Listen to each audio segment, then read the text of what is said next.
doing and whatnot about this series. We're going to do here with Saul today. AWP for a minute, and no other signing of the ball on screen.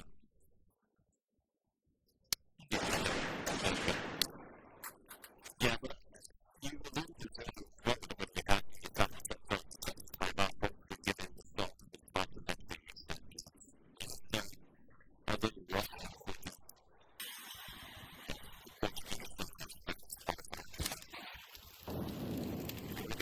Oh, it's the time sort of both will spend the one and spend the team and put the position itself to throw that smoke out in the cat. Now, with that smoke to defend it out, it is still looking to do with the fact that there is now a midpoint coming in for defense.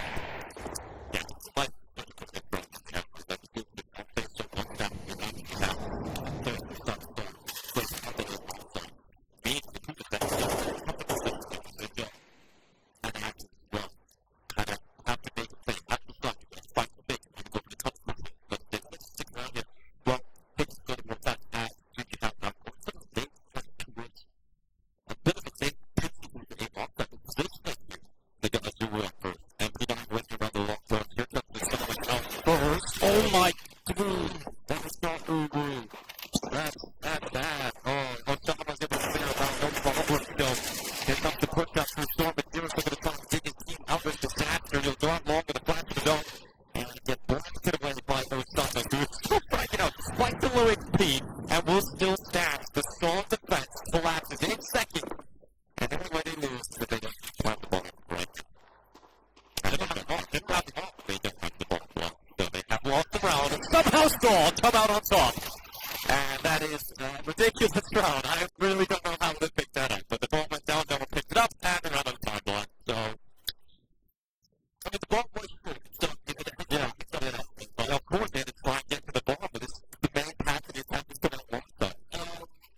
Good play coming in from these third though. I think he won the round, he won good now. Yeah, I would have thought the ball would go long. We had to do it, but yeah, it was only about 1 minute left in the start. They thoroughly needed something different, right? It doesn't need it just that. They get a little bit of the way to be the win competition. Looks like the best team. But pretty much any best team. Sometimes it's like, if you have any little fun, just to have a first ball. Okay, so we'll pick that ball. The ball is on the back now. Let's see where let's go. Let's get back to that in the mini map.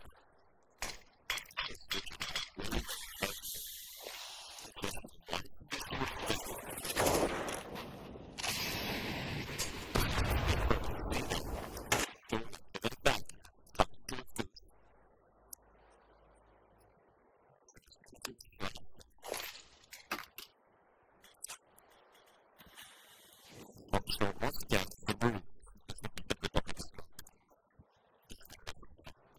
Now we deal with that. Now what's going to happen at the back of the doors? It's going to shoot up. He's into a textbook act, taking 3-1. As you would walk back, he'll run to B, realizing it is likely for the last minute play. With 25 seconds on the clock, he really gets out towards Connell's but out behind the smoker. So let's see this one. Yeah. There's an icon on the map where you see the drop ball. I was wondering, how did I let myself miss that? But that's what the icon for it. So they went down the middle. So he's been so far away from that. Up down the middle. Not as much as I had enough from the start. That's my good news from that. So to get it back, it's just going to be control. And we keep it again. We have to do something with the double goals and that we can one of the hardest matches in the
Fueled by the same passion as esports athletes, Zowie continuously develops tailored products, empowering gamers to bring their best out.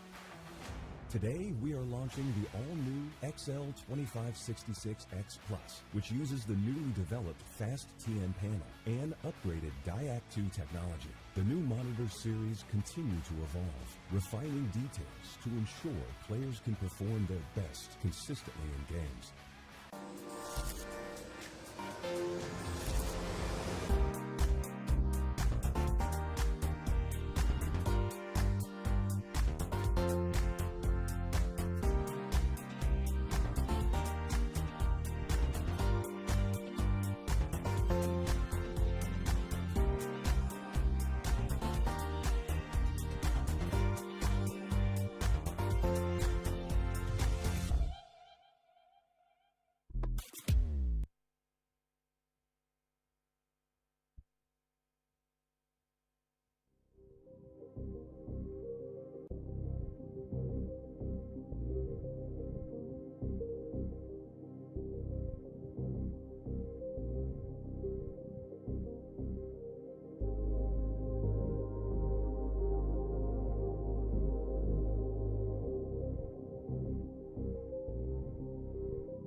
Fueled by the same passion as esports athletes, Zowie continuously develops tailored products, empowering gamers to bring their best out.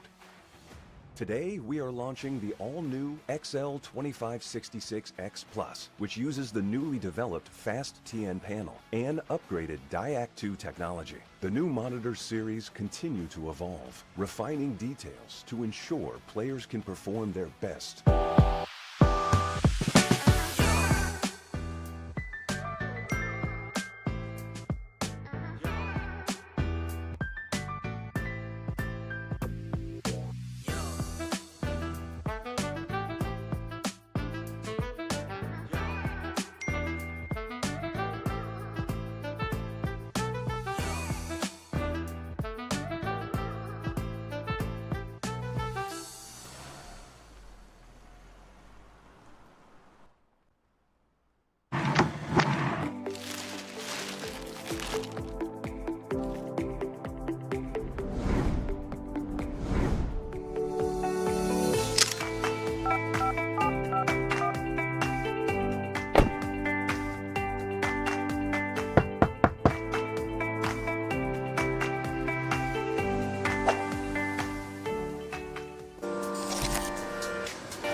They came, they were sore, but Prof, they got conquered. Instead, GG, how did they get it done? Up next, we are about to find out who is the better.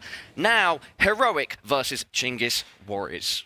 Yeah, very interesting matchup. Obviously, Heroic, I would say, the favorites in my book, at least for this tournament. They're coming off of a big win in the CCT Global Finals. You know, they have a lot of things going for them. They have the players, they have a big org, they have the ranking, they have everything. But we saw in the previous game, a lot of these things sometimes don't mean much.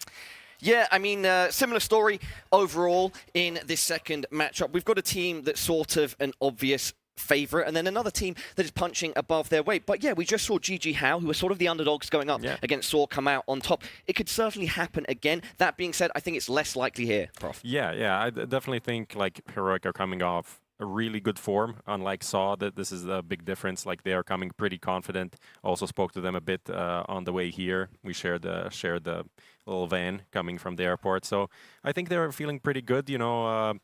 I think one thing that we will see during this tournament is like how good are they on LAN. Like they have a bit of this vibe of a team that's playing really well online. They're playing a lot online and they're doing good. But the LAN experience hasn't been that good. You know, a lot of these players are really just establishing themselves on the LAN scene. You know, someone like Tanir or Youngster don't really have that much experience, and that's where maybe they can be a bit shaken, not really play the same game that they're used to playing online, and things can kind of crumble a bit for them sometimes. Yeah, I mean, Prof, you mentioned the fact that Heroic have secured their spot at the upcoming major. Yeah. But nonetheless, I think still fair to say a period of flux for the team because, yeah, they've only been together a few months. Sort of another test for them here to see if they can continue their form. Yeah, for sure. Like, I mean, the whole team kind of came together in a weird way. Their core was sold off to Falcons, right? And then they were picking up the Sangal core to kind of keep on with the invites. And, you know, you never know what's going to happen. It turned out a better plan than the NIP plan to start from scratch, right? And that showed to be very difficult. Heroic went straight into the lands, playing against some of these like big teams. And, you know, they won against Liquid. They won against Housebets, and that's more or less their LAN wins for this year. You know, that's not really the Liquid win, okay, but other than that, they've been losing to teams like Nemiga, Saw, Big. You know, these are not the world beaters of Counter-Strike right now. So I think it's time for them right now to prove that they can do it online, and with the players that they have, someone like Santai I think he's miles ahead of anyone else at this tournament in terms of accomplishments, in terms of what he's done in the past and what he can do in the future. Like, I feel like Sanpai is a player that is constantly in conversation with like, oh, maybe FaZe need to pick him up. Maybe G2 should pick him up. Like, this is where he is being put in when, you know, no one is saying that for like players from Saw right now. No one's saying that for players from Big. So, you know, they have a lot going for them. And of course, Tanir as well. That's a whole different story, but he's also come into this kind of randomly and turned out to be such a huge pickup for Heroic. I think one way of seeing this matchup for Heroic, kind of going on from what you're saying, Prof, is yeah, of course, they're still in the tournament if they were to lose this first matchup, but they should not be losing this first matchup against Chinggis Warriors. Yeah, for sure. Like, I mean, as I said, their list of accomplishments on LAN pretty slim. So even a win against Chinggis Warriors, who's coming as huge underdog in this matchup, like they also qualified for the major. They have been on an uptick of form, playing in ACL in China, playing in the MRQ, beating a team like the Huns, who looked pretty good, you know, beating all the opposition in Mongolia to kind of go through that. So that's been a pretty good uptick for them.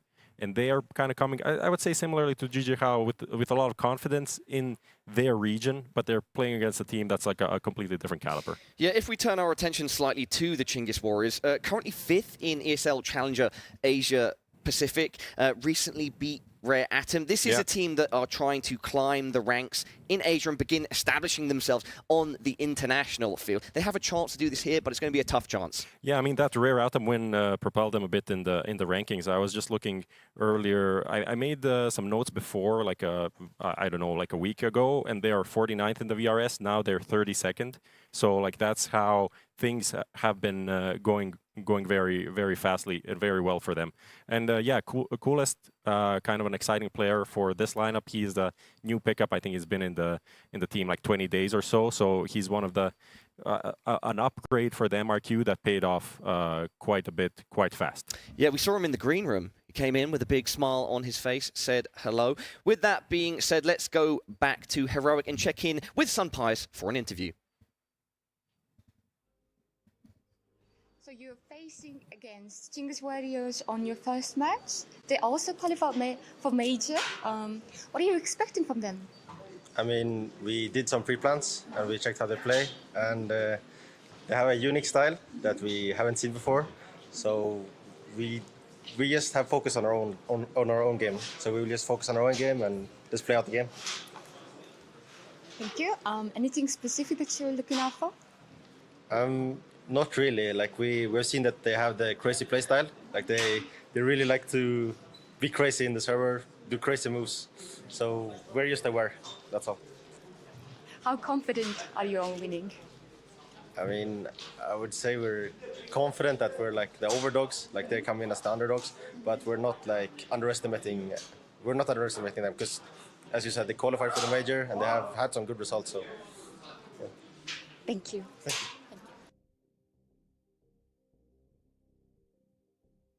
Funnily enough, he said it himself, they've got to focus on their own game. Yeah. It sounds silly, it sounds generic, but in truth, sometimes it is about just making sure you're stable and doing what you know. Yeah, I mean, he also mentioned like they did some prep, or the coach did some prep for, and this is also a part that I didn't mention. But like Heroic is also, from an org perspective, I think they have a good staff behind them. They have their manager, they have the obviously coach. They have an extra person here. Analyst. They are gonna be doing their due diligence. Sometimes in the past, people will come to like an Asian tournament and be like, oh, I have no idea what their guys are doing. They're prepared. They said like, we haven't seen this before. So at least they kind of know what to expect. It's always different in the server. I do think, Chinggis Warriors do throw in kind of a bit of random style sometimes. So they need to be ready for a lot of random pushes, I would say. Yeah, good for Heroic to be coming into this tournament taking things as seriously as possible and not underestimating their opponents in the form of Chinggis Warriors. Talking about Chinggis Warriors, why don't we check in with Coolest? За яг одоо тэмцээний эхний тоглолтоо Heroic багтай хийх гэж байна. Ер нь бол хамгийн хүчтэй өрсөлдөгчдийнхөө нэгээр нэрлэжсэн багтайгаа таарлаа. Тэгээд одоо болох тоглолтондоо ер нь хэр хүлээлттэй гоё.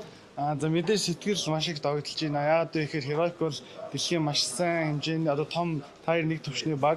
Тэгээд сүүл тэмцээнүүдийн үзэхэд маш сайн формтой байсан. Тэгээд биднес ч бас ер нь өөрсдөө бас айгүй формтой байгаа гэж бодож байна. Тэгээд айгүй гоё тоглолт болох гэсэн хүлээлт өөртөө тавьсан байгаа. Тэгээд юу болохыг хэдүүлээ эсэх хугацаагаар байгаа таарцаа гэж хэлэх юм байна. Яг чиний хувьд бол ер нь шинэ багтаа ороод ер нь бэлтгэл хангалттай байгаа юу те? Ерөнхий бол яг үнийг хэлэхэд бол бэлтгэл бүр мэдээж тултлаа сайн байна гэж болохгүй. Гэхдээ тодорхой хэмжээнд бол өөрсдийнхээ хэмжээнд бол ер нь сайн хангалтсан байгаа л гэж бодож байна. Тэгээд Heroic-ийг бас ер нь хэр судлав, яг зориулж бэлдсэн тактик мэт зүйл байгаа юу? Эсвэл яг өөрсдийнхөө л бас тоглолтыг хийх гэж байна уу? Яг үнийг хэлэхэд бол Heroic-ийг нэг ч судлаагүй. Яагаад тэгэхээр бид нар маш завгүй тэмцээний хувьд явсан. Тэгээд нөгөө тэмцээнээс тэмцээнд дамжаал нааш цаашаа яваадсан болохоор яг судлах цаг зав ерөөсөө гараагүй. Тэгээд ер нь бол гайгүй ахаа л гэж бодож байна. Бид нар нэг эсрэг багийн тоглолтод ороод авах биш, өөрсдийнхөө тоглолтоор тоглоод айлыгаа өөрсдийнхөө тоглолтод орж тоглоё хэлж байна. Баярлалаа амжилт. За баярлалаа. Prof, you ever in life just standing there and thinking, I wish I could speak Mongolian, or?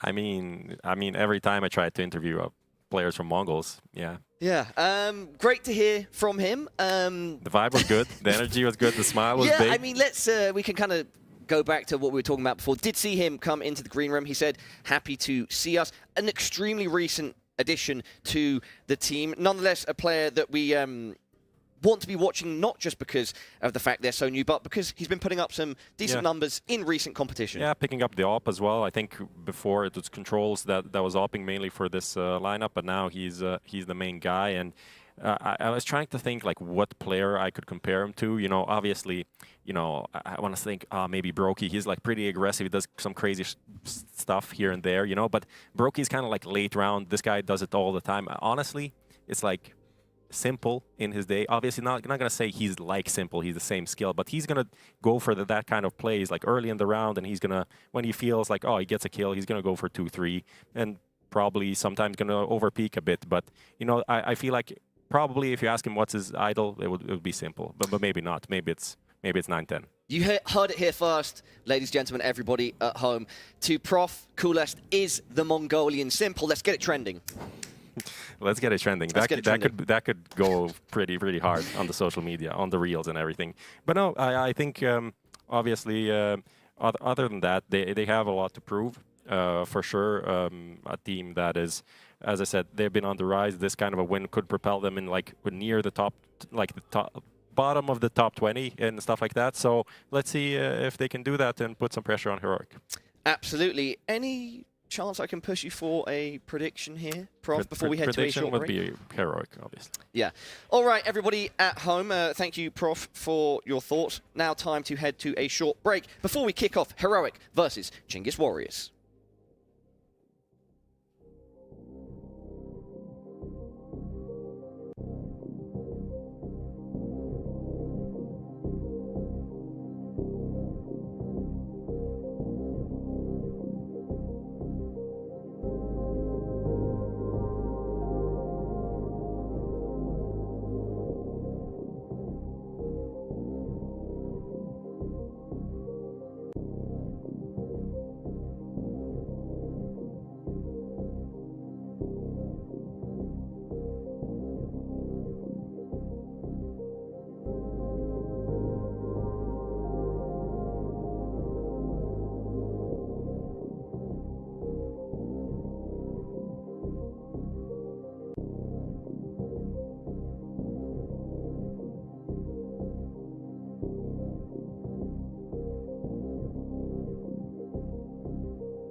Welcome back to the MESA Nomadic Masters 2025 Spring Series. We've got our second game of the day. It's Heroic going up against Chinggis Warriors. Now, I'm excited about this one, Bly. We've got our first Mongolian team taking to the stage here in Ulaanbaatar. A lot of pressure on these guys to try and make it into the playoffs. And they're going up against what many have as the favorite for the whole competition in Heroic. Yeah, rightfully so as well. And I think our desk, as we call them, the PP desk in Apala, and of course Prof, broke it down very well as well. Look, for Heroic, it's very simple. You know, it's a new team altogether. You know, Saw at the helm as well. They've had a few struggles on LAN initially when the team came together, but recently, at least online, it's been looking good. They qualified for Dallas. They have qualified in a very clean fashion as well for the Austin Major. But an event like this, Denko, you know, even though the competition might not be, you know, the highest caliber, so to speak, you want to get these reps under your belt before you fly all the way down to Texas to play those two big events as well. So even though, yes, it should be Heroic coming in as favorites here, they should be looking to make this, just clean wins. That's what you want to see from, a perspective of expecting Heroic to be the favorites for this event. You want the best teams coming in, playing their best Counter-Strike. And, earlier today we've seen what many would consider an upset in Saw getting manhandled by GG House. So a real opportunity here for Heroic to come in and just get a good win over the belt of Chinggis Warriors. I mean, this is a team that really has a great opportunity to just go straight into the final in sort of a speedrun fashion. As you mentioned, this is a team that has cleanly made it through to the qualification stage of the major through the MRQ. So, I mean, this is a team that definitely should be playing well in a series today against Chinggis Warriors, who are currently ranked as 45 on the HLTV ranking. I mean, that's the other thing to look at is if you're the Chinggis Warriors, you just want to get VRS win here too. If you somehow beat Heroic today, obviously it's great in the context of the tournament, but for your overall world ranking, you're going to get a heap of points coming into this. Oh, absolutely. And, if I'm talking about just getting those LAN reps under your belt before playing for the major or playing for Dallas, even with Chinggis Warriors, by the way, one of the Asian teams who have qualified for Austin, and they'd be looking to really get a lot more experience coming in. They have struggled quite a bit, even when it comes to Mongolian scene. They're not necessarily the top dogs. Obviously, the top dogs being the Mongols themselves. But then, if you had to compare them to, let's say, the Huns, for example, I would still rate the Huns higher than they are. But the thing is, they have performed when they needed to, right? Qualifying for Austin as well. And the one player I'm going to be pointing out, looking at, is going to be Cool-Ass. He's the player to watch for me. He was a player to watch for our desk as well, Dingo. And I'm going to be jumping straight on. And this is the map pick coming in from Chinggis Warriors. It's going to be Nuke. Yeah, Nuke up first, and it looks like we've got a full start here. So we're gonna take a second and just go back to spawn, restart the game again, and get things underway. But the context of those points as well. Chinggis Warriors currently ranked at number 37 on the VRS. So they would get 51 points of the win here today. Heroic currently ranked 20th. So only 17 place difference between the two sides today in the VRS ranking. And Heroic would jump to number 17 on the ranking with a win here with 41 points picked up. So not bad at all for Heroic in terms of that VRS forecasting. Oh, absolutely. And obviously, every game nowadays is all about looking at a VRS and numbers and everything. But yeah, I'm just looking at it from a more holistic standpoint. Like for the side of Heroic, it's about just getting a clean win here, right? Just making a clean win.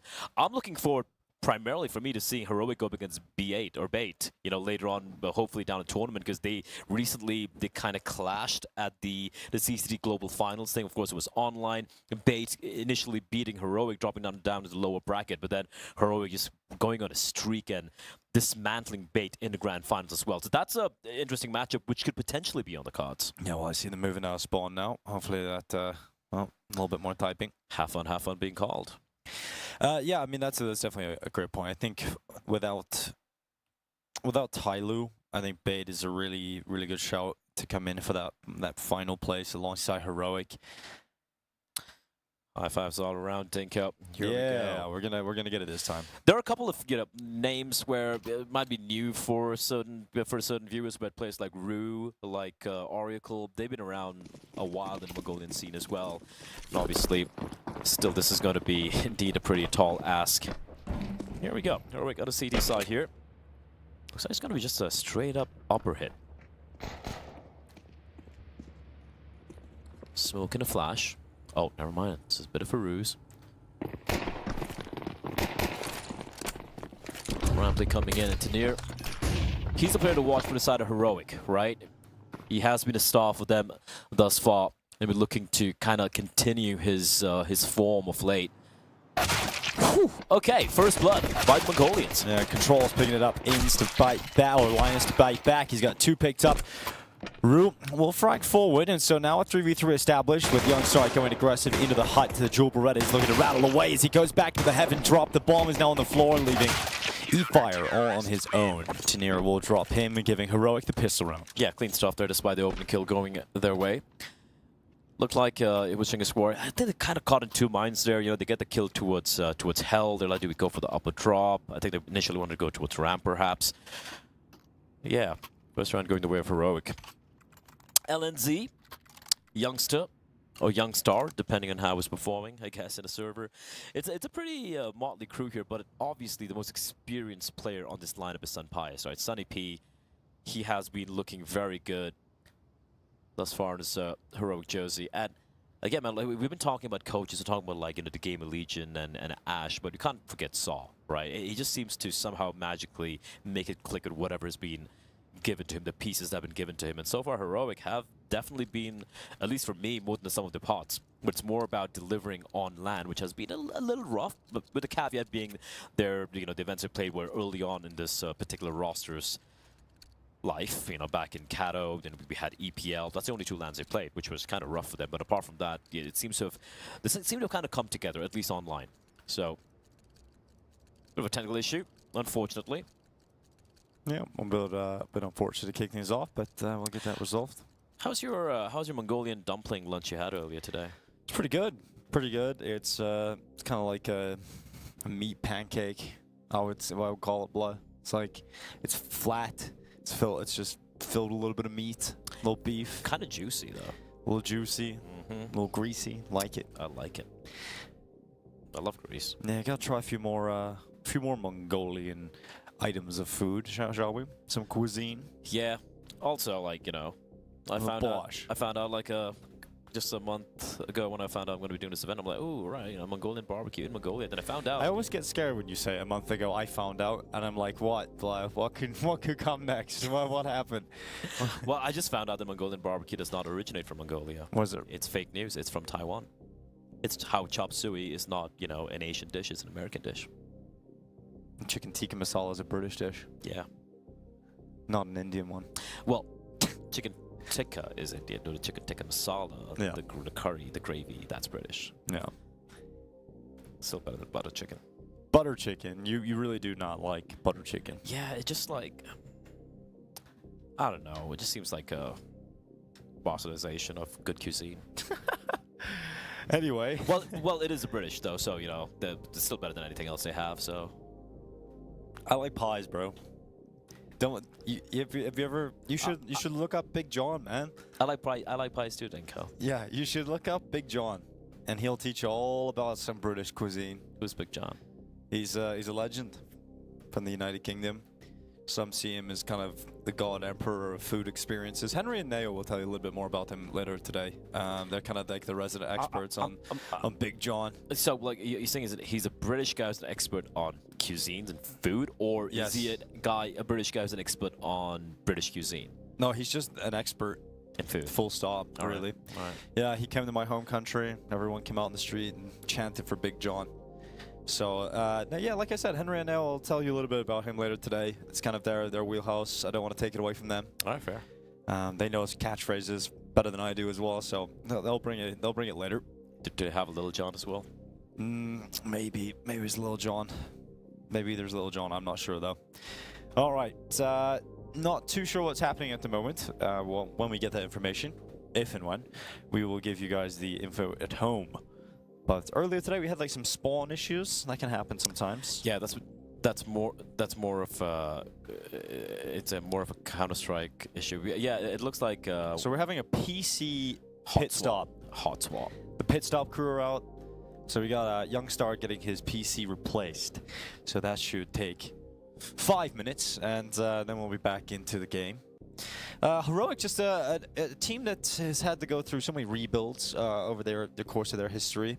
They've had so many different players in and out of the door. Heroic, this is definitely a different team to look at. You got Pies, the Spanish player, Xflow, the Turkish player. They didn't make a lot of bank.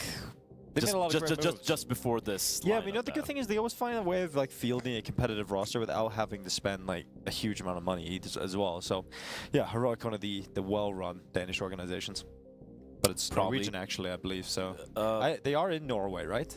Because I know that people moved out there. I know Metasport is Norwegian, even though they have a Swedish team. Yeah, Apex was too. Apex as well. Are Heroic? I just know some people live in Norway from Heroic, so maybe. So we're just gonna have to wait and see how this Heroic team do on the global stage. But we have a couple of opportunities to see them, right? Yeah. Right here in Mongolia, which is also a global stage, and they have Dallas coming up, then obviously Blast Austin as well. I'm looking forward to the major, Dinka. It's gonna be fun. Yeah, that'd be very cool. Just around the corner. Feels like Shanghai was just yesterday. Indeed, it does. And we're ready to go again. It is a Norwegian esports organization. You are indeed correct, Dinka, once again. Yes. Thank you, Blatt. Although the CEO is Danish. Whatever, it's an international company. And their jersey is KFC. Listen, low-key, I like the jersey. I'll just say it out there. I know it's a meme, it's a KFC thing. I like it too. But you know what? Everyone loves KFC. I've got one at home, you know.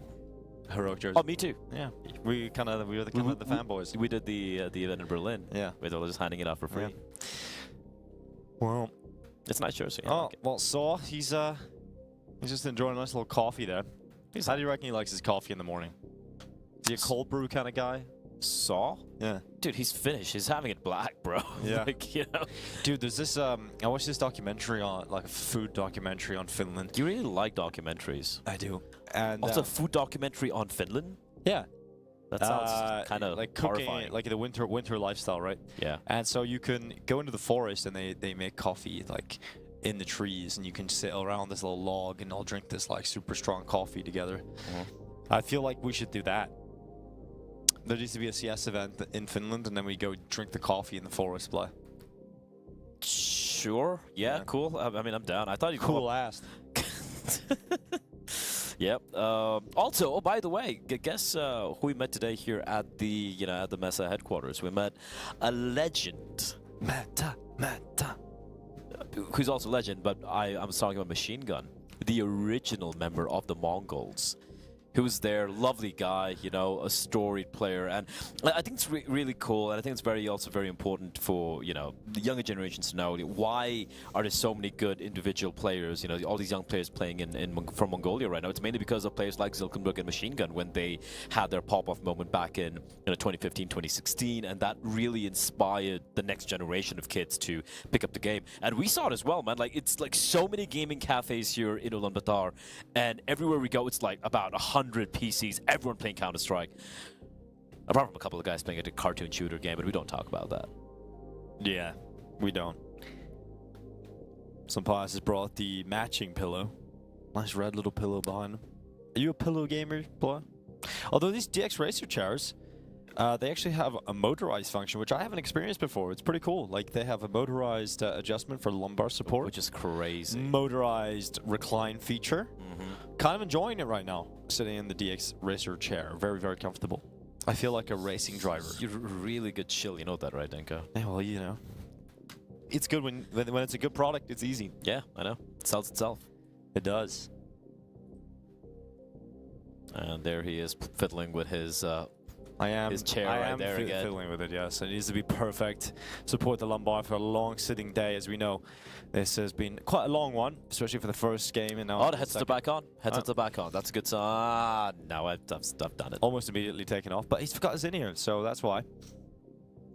I seen Youngstar was sort of on the boot menu, so maybe just going through, making sure his config's still good, etc. You had to load into a new PC. I don't know, man. I don't think config's on any team right now. But yeah, I think for Chingus Warriors, I'm sure they just want to get into this game. This is a squad that will fire themselves up. We're getting to play a big tournament, big international tournament here in their own home city, representing the name of Chingus. Indeed. Who is a very omnipresent, like, figure here in Ulaanbaatar. It's really cool to see, like, you know, the kind of like the artwork over here, the sculptures and everything. It's a very unique experience. Also, such a big country. Massive. Yeah. I mean, the coolest thing when you're like flying in is just looking out the window at the plane and just seeing just vast lands of nothing. Just the steppes. And it's just so cool because nowhere really in the world have I seen that. So you're like flying for like 2 hours and you're still just look same view out the window. Yeah. Just can't believe that people used to get on horses and ride all the way to Poland.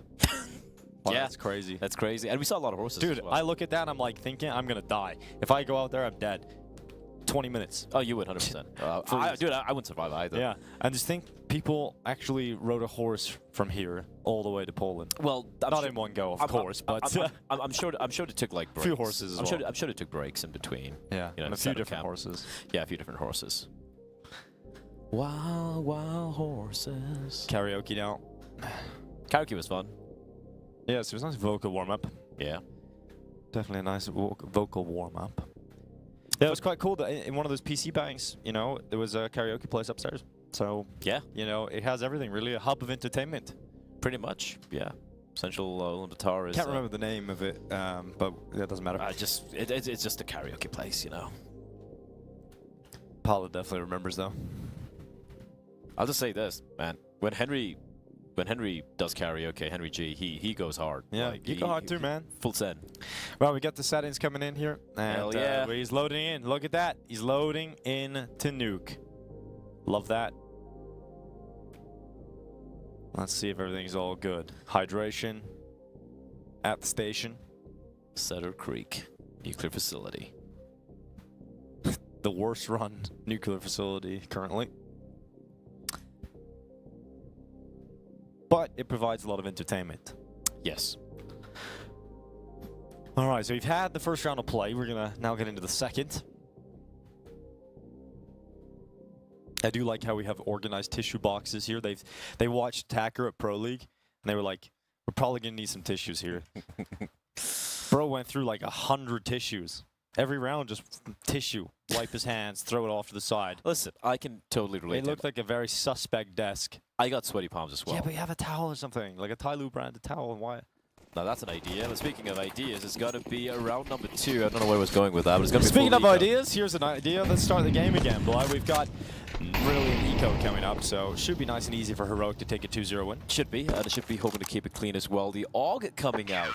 Oh no. Well, that was quick and easy. You're right. That did happen almost immediately. Look at that. Bam. Oh, it's Everyone disappeared because the power seems to have gone out over here. So all the PCs turned off at once. So that's gonna be more than 5 minutes, I would imagine. How's that happen? This one might need a break, I think. This we're looking a little rough out there. So we're gonna have players step off the stage. Just get the power back on here for that side of the stage. Well, Heroic in good spirits because they still have power. I mean, yeah, they're probably gonna win that round anyway. But we are in anticipation. Was the damage done? No. So we're gonna get round 2 again. 100%. The round that just keeps on giving. Also, didn't Spain have like a complete power Yeah, they blackout did. yesterday? Yeah, and which Portugal. Which is why Sunny is super And happy. Portugal. Yeah, and which is why Sunpai is super happy because he's like, hey, I'm not getting my power cut. yeah, that's true. Topical. I seen the satellite footage of it overnight. That looks sick. That looks actually like, kind of it's wild. just empty. That was another thing about flying over Mongolia at night is the emptiness. The lack of light pollution allows you to see the stars so much more clearly. It's pretty cool. Could see so many. Oh yeah, did were they twinkling like? No, but it made me think. You can understand why it was easy to use the stars for navigation because they're so much more visible. True. But were they twinkling like how Katy Perry saw them twinkle in space? No, but I did kiss the ground as soon as I got out of that plane because I was in the plane longer than she was in space. But and Wendy's will not apologize. True. Did you see that? Wendy's will not apologize. But without getting into that anymore, we're going to go to a break. And when we come back, we will have round 2 ready for you. 100%.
Welcome back, everybody. Thanks for being patient and staying with us here in Mongolia for the MESA Nomadic Masters Spring 2025.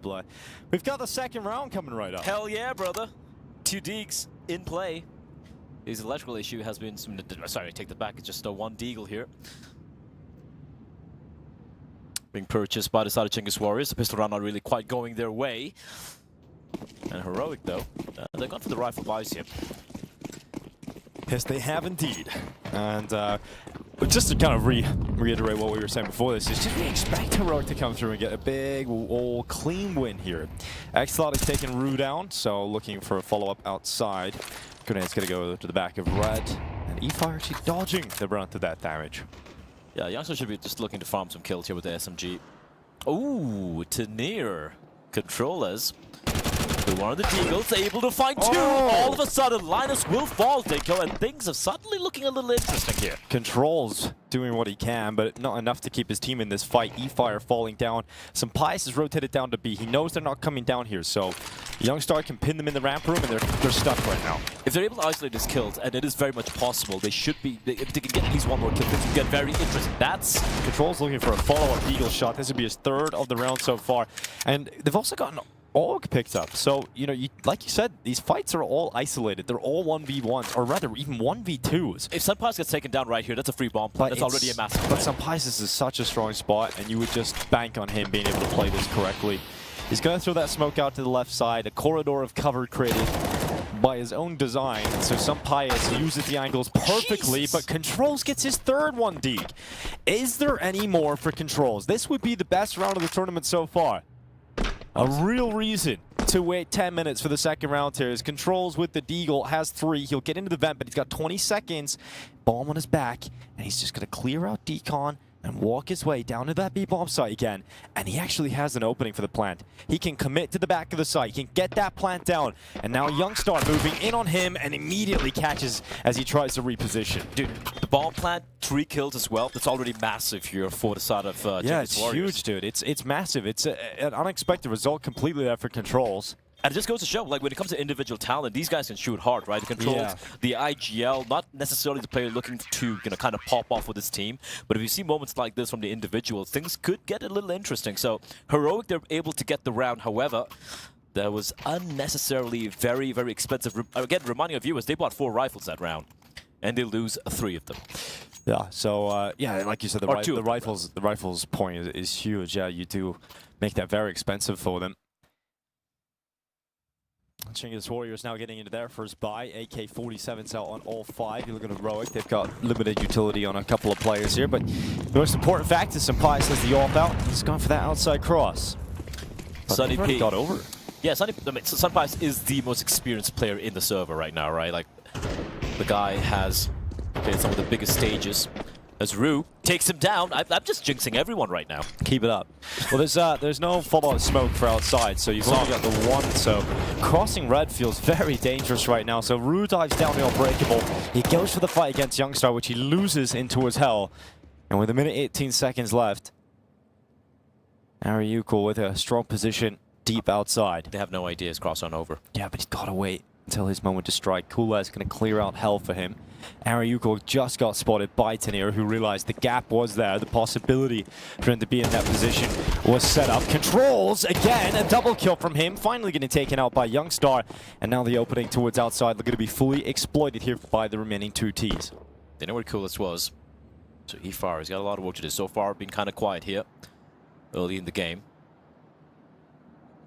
Not the bomb plant, they'd be happy with that, but it's fine. No one's nearby, but it might cause his decision-making to feel a little hurried as he realizes there is a real shot that he got heard.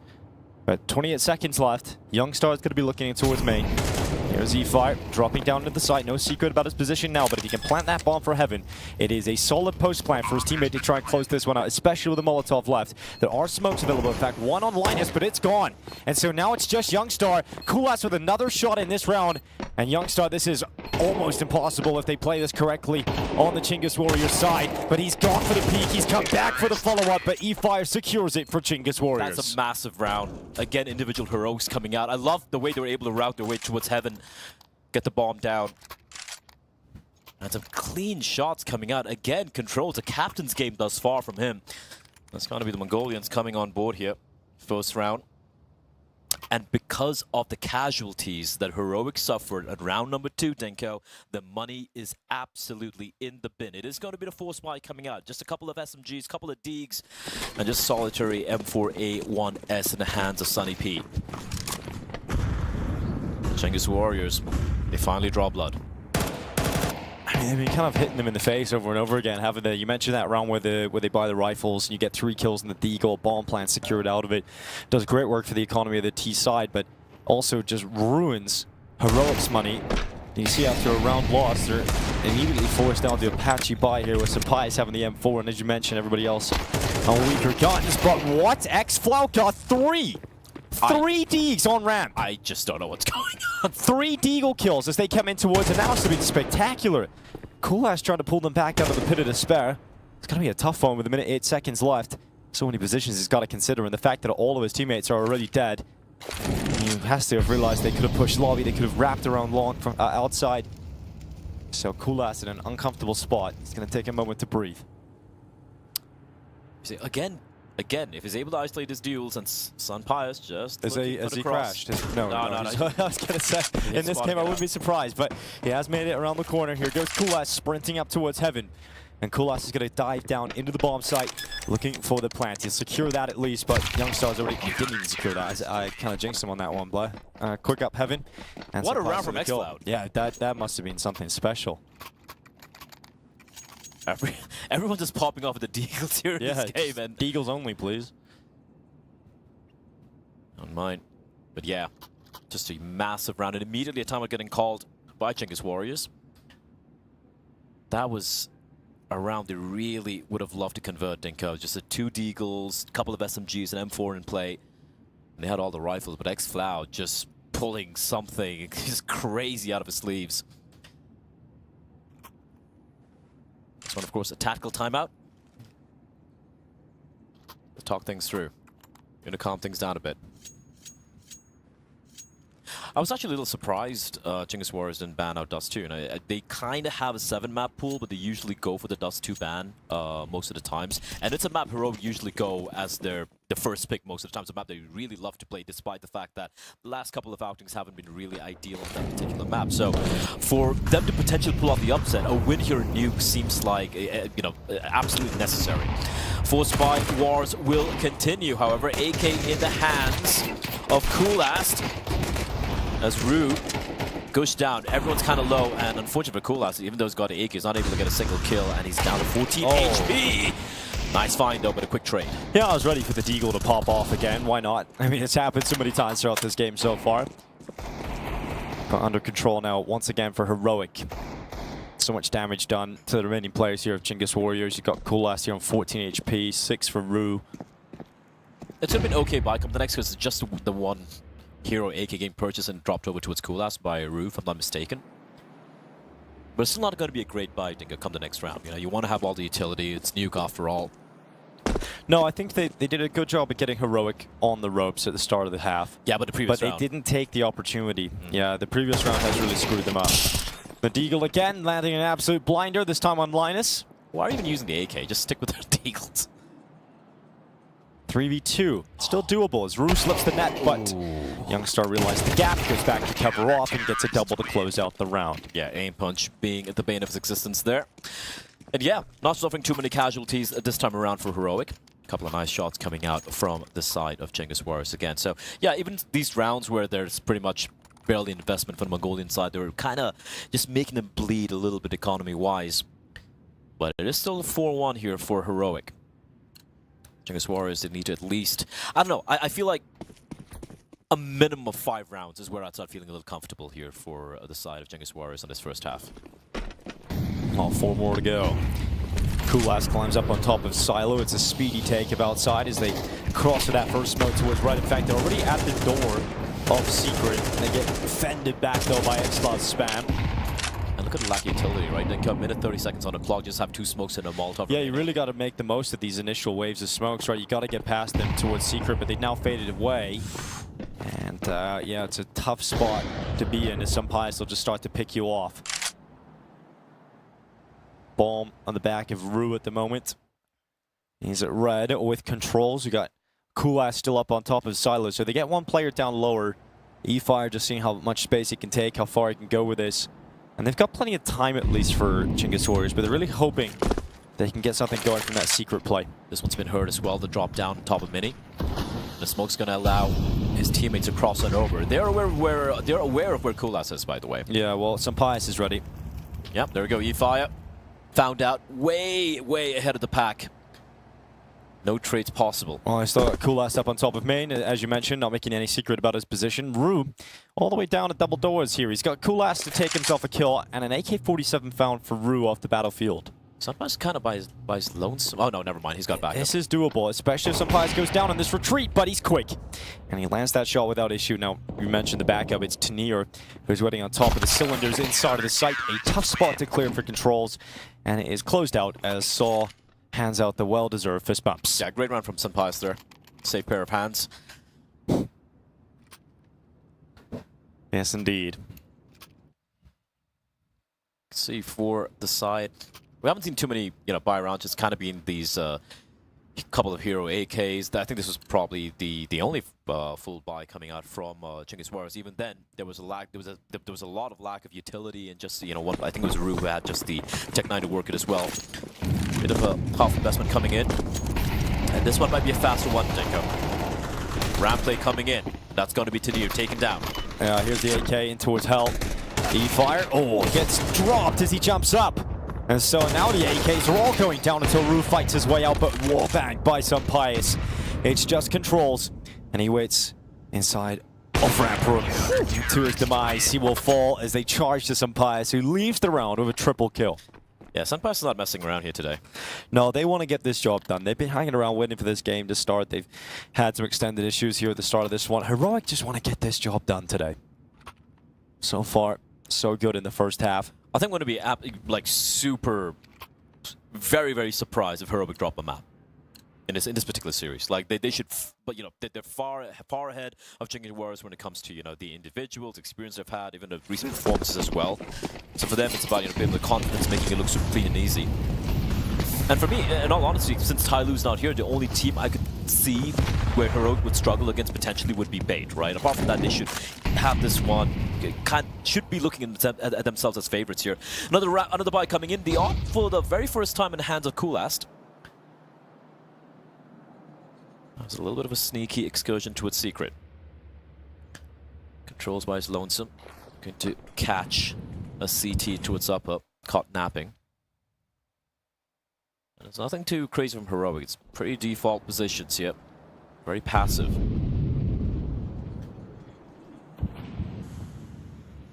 Are going to cross though. We do have a smoke. X-Flow turns at probably the wrong time, but he actually makes it into the site. He takes a couple of steps forward, dodges that flank from main for a few extra seconds, but Rue's come in with a double kill. And Ariuko alongside of him creates all the space they need for Chingus Warriors to collect their second round. 4 players stay up. Tanir's not having a great start to this game, despite the scoreline being heavily favoring his team, right? He's been kind of found out multiple times thus far, hasn't quite woken up yet. But that was a very crucial second kill being found there by Rue. With Linus stuck inside towards Squeaky. You get 2 kills on upper bomb side, you're thinking, yeah, sure, they should be rotating in from towards heaven, but good awareness from Rue to catch that kill, and that is indeed going to be the second round for Chingus Warriors. Also keeping it relatively clean, right? Just losing with the 1 player. And for Heroic, they have a buy, but you can see the money because of how close some of these rounds were earlier on. It's not great. And a good read by Coolass. Sampaius trying to get aggressive by held by Coolass. An early player advantage here for the Chingus Warriors. A little bit more pep in the step after that round win. Yeah, making the moves outside. Rue sliding his way down off the top of main. X-Flow sending some bullets through the smoke to try and catch him, but it's Tanir to chime in. He takes a lot of damage. Nice shot from Ariuko outside. Dangerous game being played by Linus as well.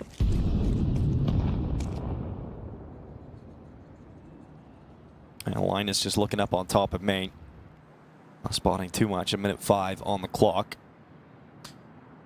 Oh, big kill from controls. That's the important frag. That reopens this conversation completely in favor of the Chingus Warriors. 55 seconds left. Controls climbs up heaven. A lot of time to work with. And they know where Tanir was, so Yeah. How brave is he? Oh, he does spot that player. They know it's him. They gotta clear the site now. So if Controls takes another step forward, he'll confirm it's clear. He can call his teammates into the bomb site. They just don't know about Youngster's position. Slowly creeping on up. Youngster making his way up towards Hut right now. This duel is everything. Yeah, well, he found a good position already. Problem is about timing. Oh. Yeah, he committed a little bit too much to the open, exposed himself to main as he was checking heaven. And that should be it now.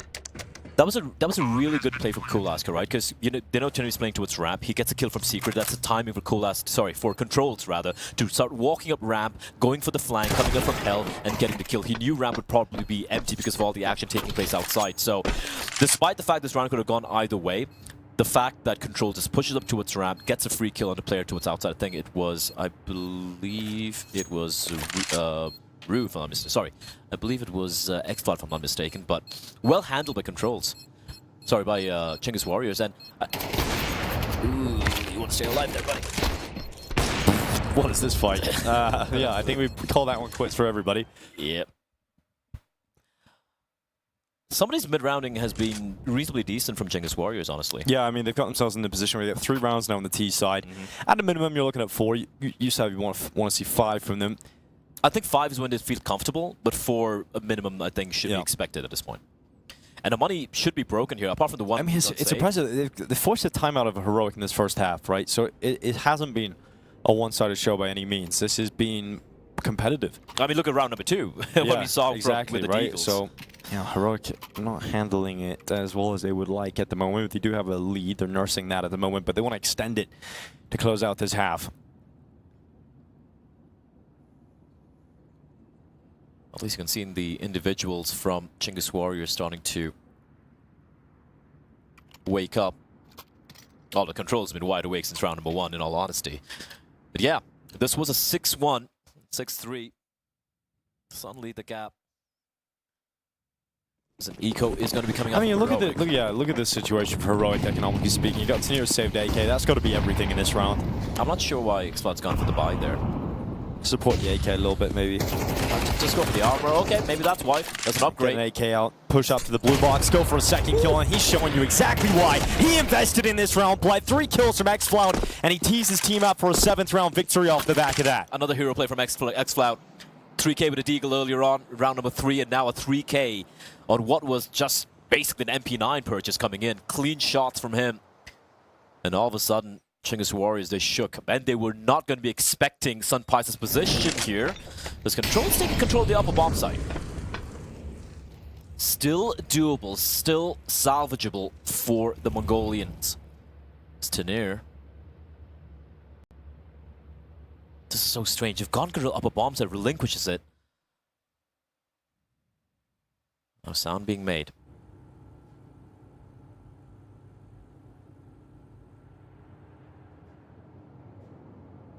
Pushing towards Hut. It's fine. It's an information play, right? He only has a USP, so you want to send him forward, see if the lobby's clear. And Sunpais has no armor.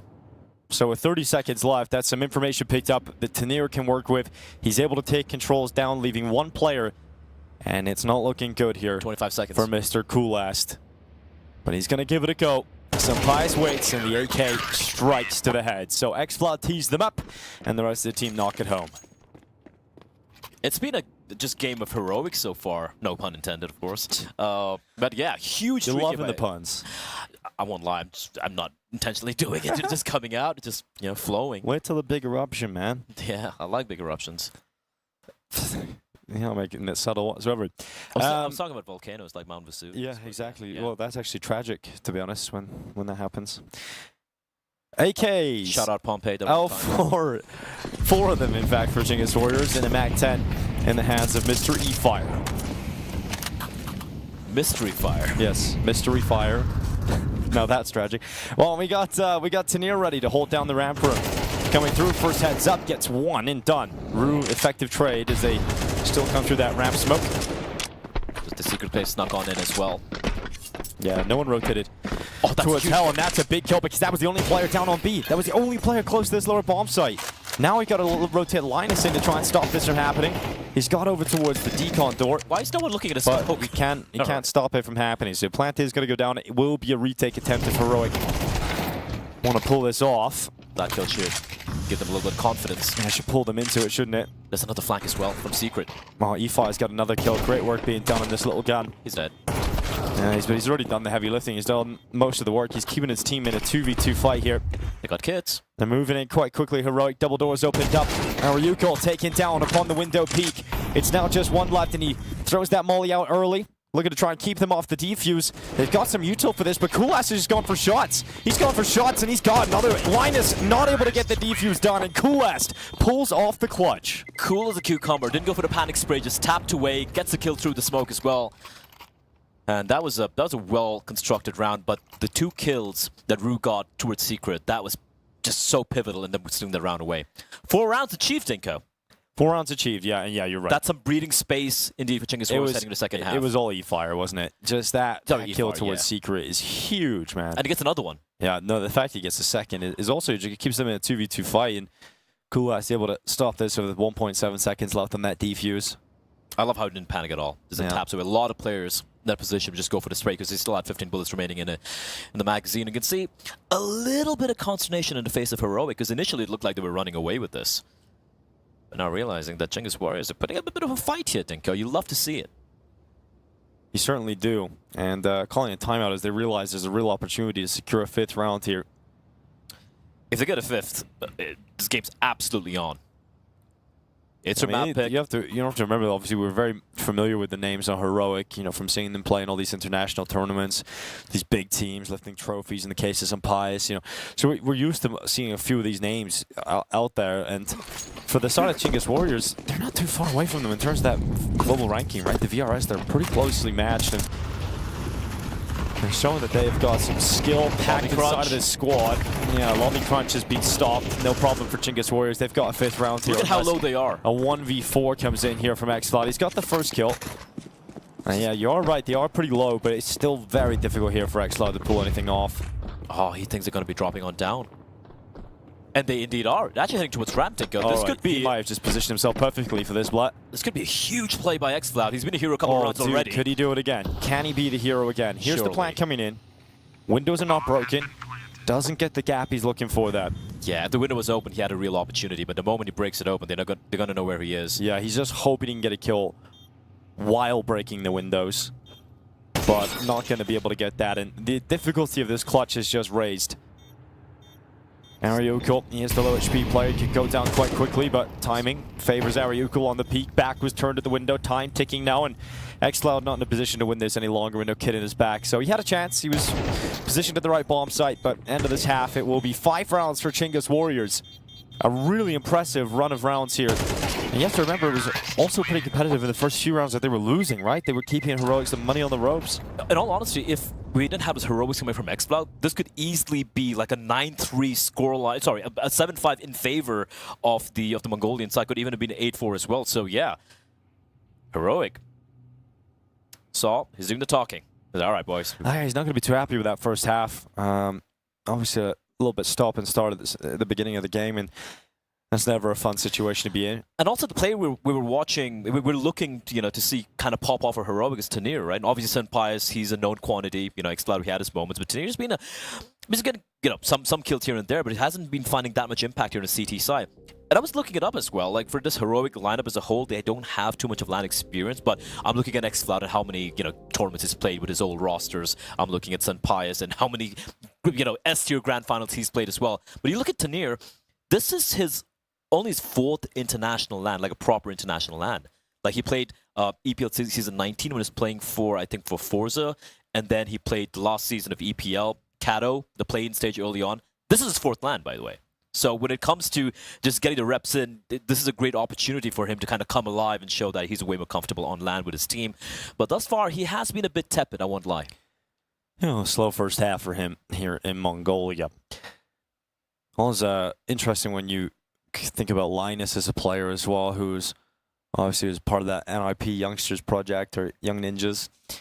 Went on to join the main roster with Device. It was a weird time where they had ZTR, they had Linus coming into the team. You love to see how all those ex-NIP players are doing so well right now. Yeah, but it's strange because you sign a big player like Device, and then you throw I think, too many rookies into the team at the same time. Well, Nico, one thing we've realized recently is a lot of the Nordic and Scandinavian organizations' managerial skills have been a little suspect. So that's there. Yeah, sure. But, yeah, I mean, Linus has obviously gone off. It can be quite a brutal time when you come into a roster, a big organization, you have a lot of pressure, and you don't necessarily perform to the level of expectations people have of you. And he went away. He's obviously grown as a person, a player, and he's come back into the squad, had the Sangol run.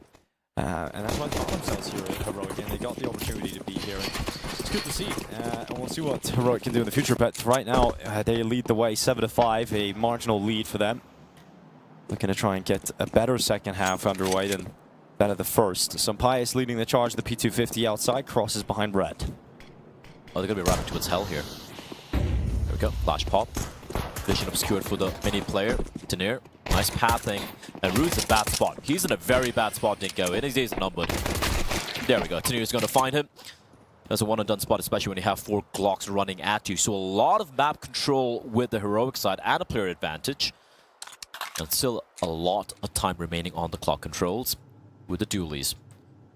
Now, we know there's no one coming up ramp, but he doesn't know, of course, so he's gonna be in 2 minds. It could be a slow ramp flank taking place. He knows there are multiple T's right outside towards hell, maybe towards heaven. So for Heroic, they have a lot of options available to them. Does look like it's gonna be the upper hit coming in. 2 CT sliding wait. Cool ass. This is a rough angle for him. And finds one. Oh my god, what is this? What is this? No. What is this? How is this? What is this? I have no idea, but Cool Ass making the most of it. Ugh. That is not pretty. Ugh. Not pretty in the pistol. Stomach feeling sore again, boy? Ugh. That was gross. Yeah, well, what was that? Yeah, well, how was he Cool allowed to stay alive? Cool Ass recovers it and makes sure it goes the way. Clean shots. Chinggis Warriors. Great shots from him, but holy hell, how did he not kill a guy when you have 3 Glocks dropping down from above? Yeah, gets away with one. That Heroic not able to... 7-6 now. Just a 1-round difference. No bomb plant. I mean, that 1-round difference is going to be a 0-round difference in just a few seconds here. I mean, there's nothing. There is a deagle in play, though, so... Yeah.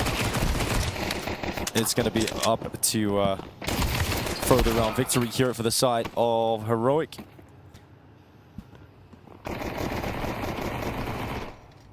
I'm utterly confused with the HUD right now. There we go. It's fine. I am a little bit surprised with the MP9 investments here. They should have known it's probably going to be, you know, pretty much a full eco coming in here. So the MP9s expect a more aggressive round coming out here from the CTs. But I do agree with you. The HUD is indeed making it's just the other way around. So yeah. Caught me out for sure. But headsets off there for Youngstar, maybe just adjusting the in-ears. But he's back on, no problem. All right, Ninko. I'll put you in a spot here. Do you think Ching is going to win this map? No. All right, that was quick. No, I don't. So why do you hate Mongolians? I love them. Yes, you do. It's been great so far. But no, I mean, I just think Heroic eventually should be able to grind this out on the T side. But we'll wait and see. I would be happy to see a surprise from Chinggis Warriors. But Sampaio has made sure that aggression outside has been stopped. Second kill in from Sampaio. And it's a good start to the round here as Heroic looking to go up 8-7. It was actually a good read from Chinggis Warriors, right? Because obviously for Heroic... Oh, no, Policia. Oh, he's got himself a kill. He got one. He goes down, at least Sampaio is able to trade it. He's got another frag in this round. Sampaio is killing everybody. We've got Ariuko step it up with the mark. Sampaio.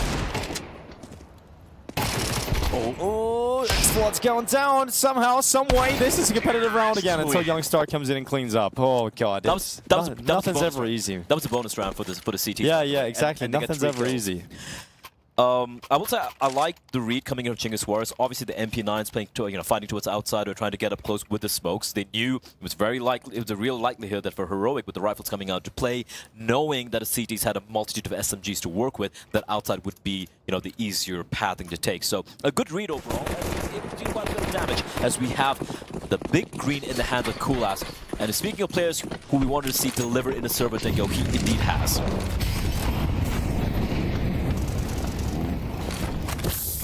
Smoke goes down a door. They're just going to come right through it. E-Fire, and he's got two. Nearly a third kill picked up. X-Cloud Heroics again, perhaps. He's got himself a double kill. He gets away behind that single door smoke. He's taking so much damage on board. He's 2 HP, so he is going to need a little bit of help from his friend in Tenier. 2v3 is recoverable here for Heroic, but considering the fact that they lost most of the health here in X-Cloud, it does not seem 100% likely. Chinggis Warriors should take this off the back of E-Fire. All cool controls has to do just tuck in, and the smoke's actually going to help him out as well. They will retrieve the C4 though, and obviously the CD's aware there's one player towards Squeak. But these are pretty good positions being held by Chinggis Warriors. We have Coolass with the AWP train towards ramp. The only thing they have to worry about is a late flank coming out from outside, but they're spotted out. Oriole opting not to fight, which is the right play. There's still a bit of time to work with here for Heroic. And mulling down the vent to make sure no one's there, but fortunately for them, it's main, and they go before the smoke. So a free kill, and then the follow-up picked up through the main smoke as well. So great work from Chinggis Warriors. And man, you ask me, do I think Chinggis Warriors can win this map? I said no.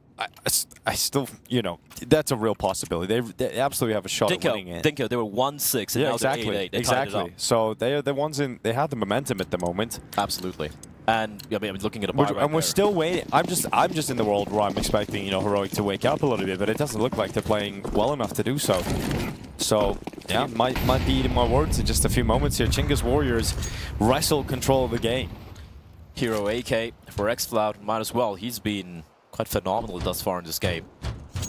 Maybe needing a little bit more help from his teammates, individually speaking. X-Cloud. Here's the outside smoke. This is the diagonal walk main smoke coming in first. X-Cloud, he's just going to go ahead. Take a headshot easily against controls, and that's going to pick up down towards Secret. Rue coming in to make sure he spots out anybody else who follows up with the charge down towards Secret itself. And Rue, open fight. Look at that, into the open. Wasn't expecting Youngstar to have committed to the back of the garage. Why would you expect him to be there? Perhaps he thought he went down Secret. That's the only way I can sort of don't justify this, Dinko. Conceive that. And well, here comes E-Fire around the back of Secret. Under a minute left. E-Fire walking to the top of the stairs. And back is turned. There's a kill on X-Cloud. He can get a double. We're right back in this again. Tenier makes sure that it's a trade, but there's a second player. Tenier is still aware of this, dude. Tenier is still waiting for it, but he's not going to win the fight. And so the second player coming out through Secret is the difference maker for now. The problem is Coolass with the AWP and a USP is not ideal weapons to go for this retake coming in from heaven as well. Well, so he could draw some attention here, Ariuko, and set that AWP up for a more comfortable retake from heaven. He can draw some attention away. Coolass still waiting for his time to strike, but with some pious nailing that headshot, Coolass wants to bail out.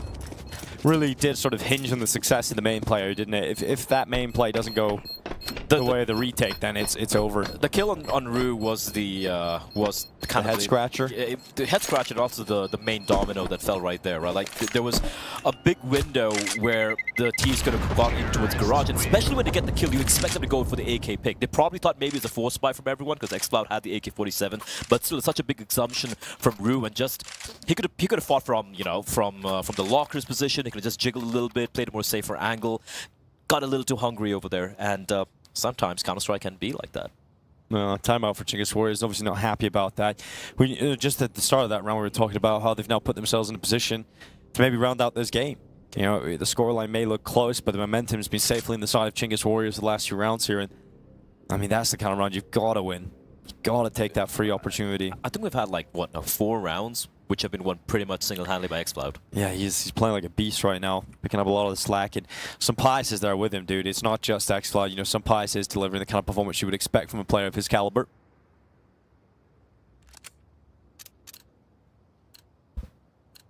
All right, it's a back-and-forth game here. definitely a much more exciting affair than what we saw on the last map, which was, you know, Dust 2 previous game, which is a bit of a co-op storm coming in. Ramp push coming in. 5-7 has actually won that fight. Second offered up. Oh my god, okay. 5-7's god tier. Absolutely god tier. Through the smoke. Young Star down, and this might be a way back in for Chingus again. It's so ridiculous. I was about to just kind of tilt a little bit for control, just pushing in, looking for another kill, and then a trade through the smoke. And bear in mind, the AWP is still in play. The AWP is very much still in play. AK-47 has been retrieved as well.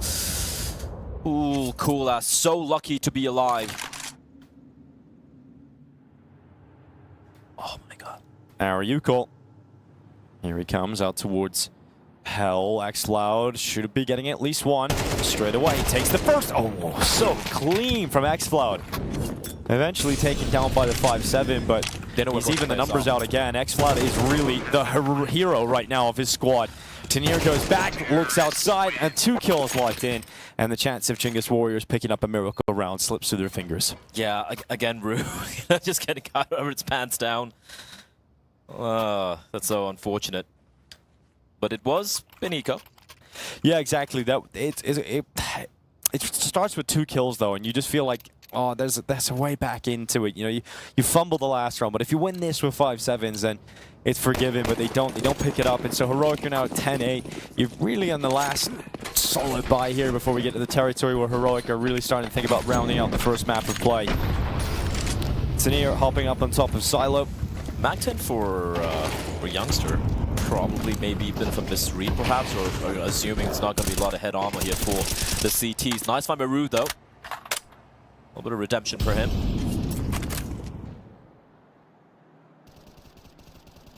That's a danger man as Xcloud, who's just been a monster thus far in this game, getting taken out. For Heroic. Once again, towards outside, that's where they're finding a lot of the success. And for Chingus Warriors, they're probably expecting a bit of a ramp play. They haven't seen anything ramp, but like in a full play thus far, apart from a couple of looks coming in. So they have 2 players towards ramp. But as I say that, E-Fire, the FAMAS, dangerous game to play. Let's say AK-47. He's kind of by his lonesome here, Dinko. E-Fire's here in the steps, here in the charges. Gets himself positioned up on top of the rafters. His teammates taken down and start advancing. Here goes E-Fire, just the one. Actually coming out from Ariuko. E-Fire unable to get anything done.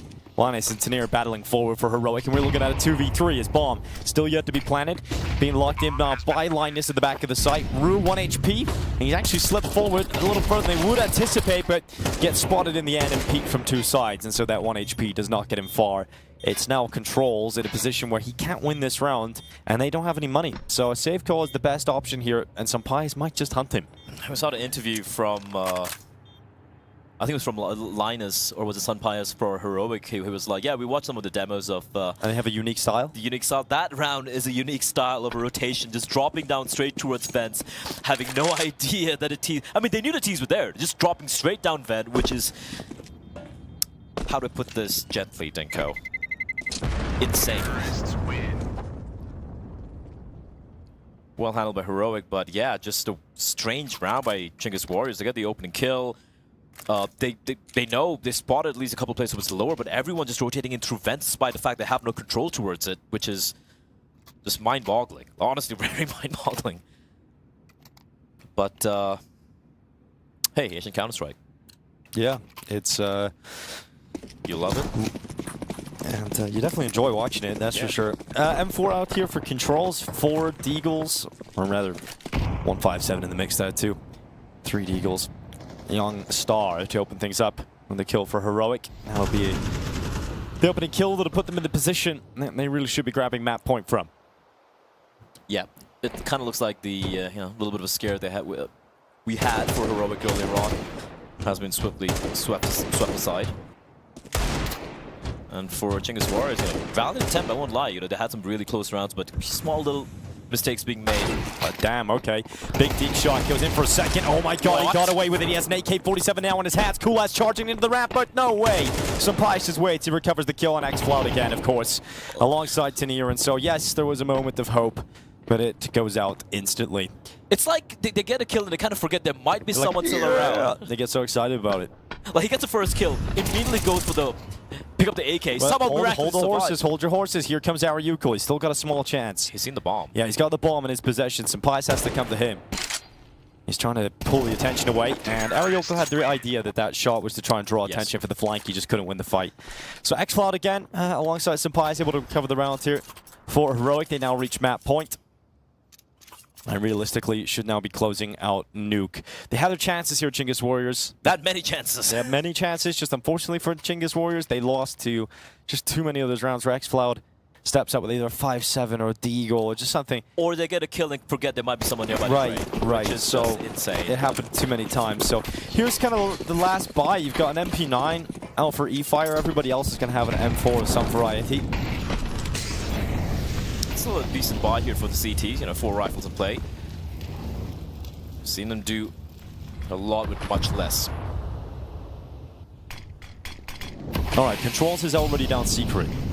So a decent position to be in this early in the round. He's going to start walking his way forward. Cool has a flash for him. He wants to use it. Rue at the ready. Tanir's aware. Yeah, Tanir's going to drop in on him, spam it away, no problem. He's just going to make sure he times that perfectly, drops on you as your mid-spam. And Tanir goes back for second pickings. Why not 3?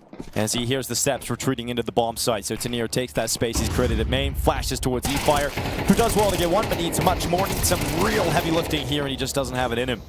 So we look at one player left, Ariuko on V4 to try and stop the first map going Heroic's way, and he will not. Chinggis Warriors make it competitive for most of the game, but right at the end, Heroic show their class and close out 13-8.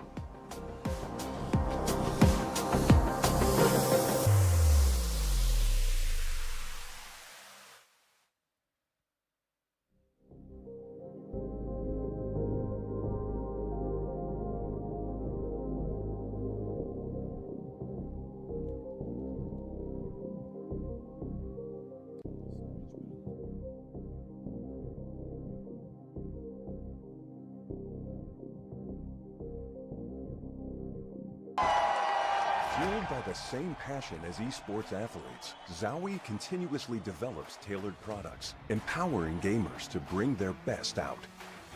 Today, we are launching the all-new XL2566X Plus, which uses the newly developed Fast TN panel and upgraded Diac2 technology. The new monitor series continue to evolve, refining details to ensure players can perform their best consistently in games.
by the same passion as esports athletes, Zowie continuously develops tailored products, empowering gamers to bring their best out.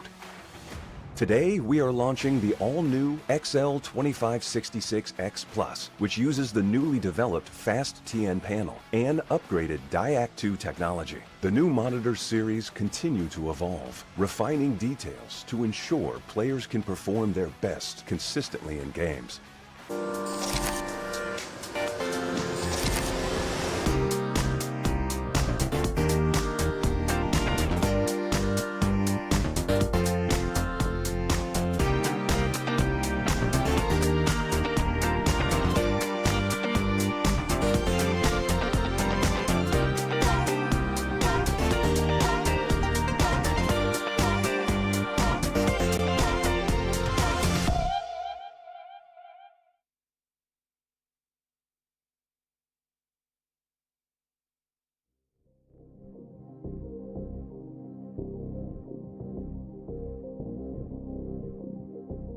Welcome back to MESA Nomadic Masters 2025 Spring Series. We have got ourselves map 2 between Heroic and Chinggis Warriors. Heroic able to get the job done in the opening map of Nuke. Now we head to Dust 2. We do expect Heroic to be able to walk away with this one. Now Heroic starting on the T side, Chinggis Warriors on the CT side. Blah. Yeah, this one should be a done deal, honestly, for Heroic. They should be, I think they're going to be super happy with the fact that this map is allowed through. And I was actually surprised, right? It's a map that Chinggis Warriors, despite kind of flexing a 7-map pool, it's a map they usually don't play. It's a map they usually ban out, and considering it is Heroic's best map, you would expect that to happen. But no, they've allowed it through, and considering Nuke didn't go their way, despite a pretty impressive attempt, it should be Heroic looking very comfortable here. It's going to be a short play coming in the late flank. Of course, from the side of Youngster. Or maybe not. It's a bit of a ruse. They still have one more smoke remaining in the hands of Linus. Looking for the reaction from the CTs. I'll tell this about Chinggis Warrior, guys. What are you going to tell us? They can shoot those pistols hard. They can definitely shoot the pistols. You know, some are saying that Coolast is the Mongolian simple. Yeah, who said that? That would be Professor. I don't know, man. Like, you know, Colas is actually playing the game right now. Yep, that's true. E-Fire waiting for the drop. He sees one going in towards CT and plenty of heads charging it towards it, but it's X-Flout and some Pies to open things up. The two best performers from Nuke continuing it here into Dust 2. Tanir follows up with a late long play combined with Youngstar. And we have got ourselves a Ariuko retake. There is a kit available. Yeah, but he needs to get past Youngster, which shouldn't be happening, and that's pretty much around. No way. Yep. Rue is now stuck at short. Bomb all the way back at, or rather, Kit all the way back at long. There's no way he can get into this. So, yeah, there will be the pistol round collected here for the side of Heroic. Have you changed your V model as well, Denko? Yeah, I went center V model. How are you enjoying it? I actually really like it. I don't know why, but it just... I can't put my finger on it. I was just playing better ever since I switched to it. Yeah, all right. I copied Nico. Switched the V model to his. Genuinely do feel like I'm aiming better. It actually reminds me of Quake. Yeah. And it's a bit behind your time, but I used to play a lot of like Quake 3 Arena, and you know it was kind of centered-ish. So yeah, I like it. I haven't switched to it yet, but I might eventually. Yeah, I thought I'd give it a go. Really enjoyed it. Sticking with it. I mean, if Nico's doing it, yeah, anyone else can do it. Carrigan's doing it as well. And look at how he's popping off. Exactly. As Apex said, age, just a number. And that's what I tell myself. That's what you live by, that's yeah, your 100%. daily quote. It's tattooed on your forehead. Yeah, in invisible ink. Yes, sir. If I shine a UV light in your head right now. What the hell is this? Well, it's an interesting maneuver, that one. Hasn't worked out. I mean... I don't understand. Like, you get control tunnels, just run on out. Control's gonna get a pretty good double here. No, I say no problem. He has a big problem. He can't get the second kill. He didn't have enough bullets. They're low. They're very low. Youngster, as well as X-Flout. Yeah, problem is still 4 players versus the 2 remaining of Chinggis Warriors. Oh, never mind. It's gonna be free kill here for Youngstar. Youngster. Yeah, Youngstar's patience just holding this side of the map. He's caught out Ariuko. Coolast gonna get away with 1 extra pick here. He's just gonna go for the knife. Do it to him. Oh, yes. Yeah, here we go. Get nice and close. Pull out the knife, and good night to Youngstar. So first knife here of the tournament. It's picked up by Coolast. Oh my goodness, here goes the Mongolian Simple into the save call. Get that trending. Remember? Trending. Yeah, hashtag Mongolian Simple. He's got pretty cool hair as well in this HLTV profile picture. I'm kind of sad he cut his hair.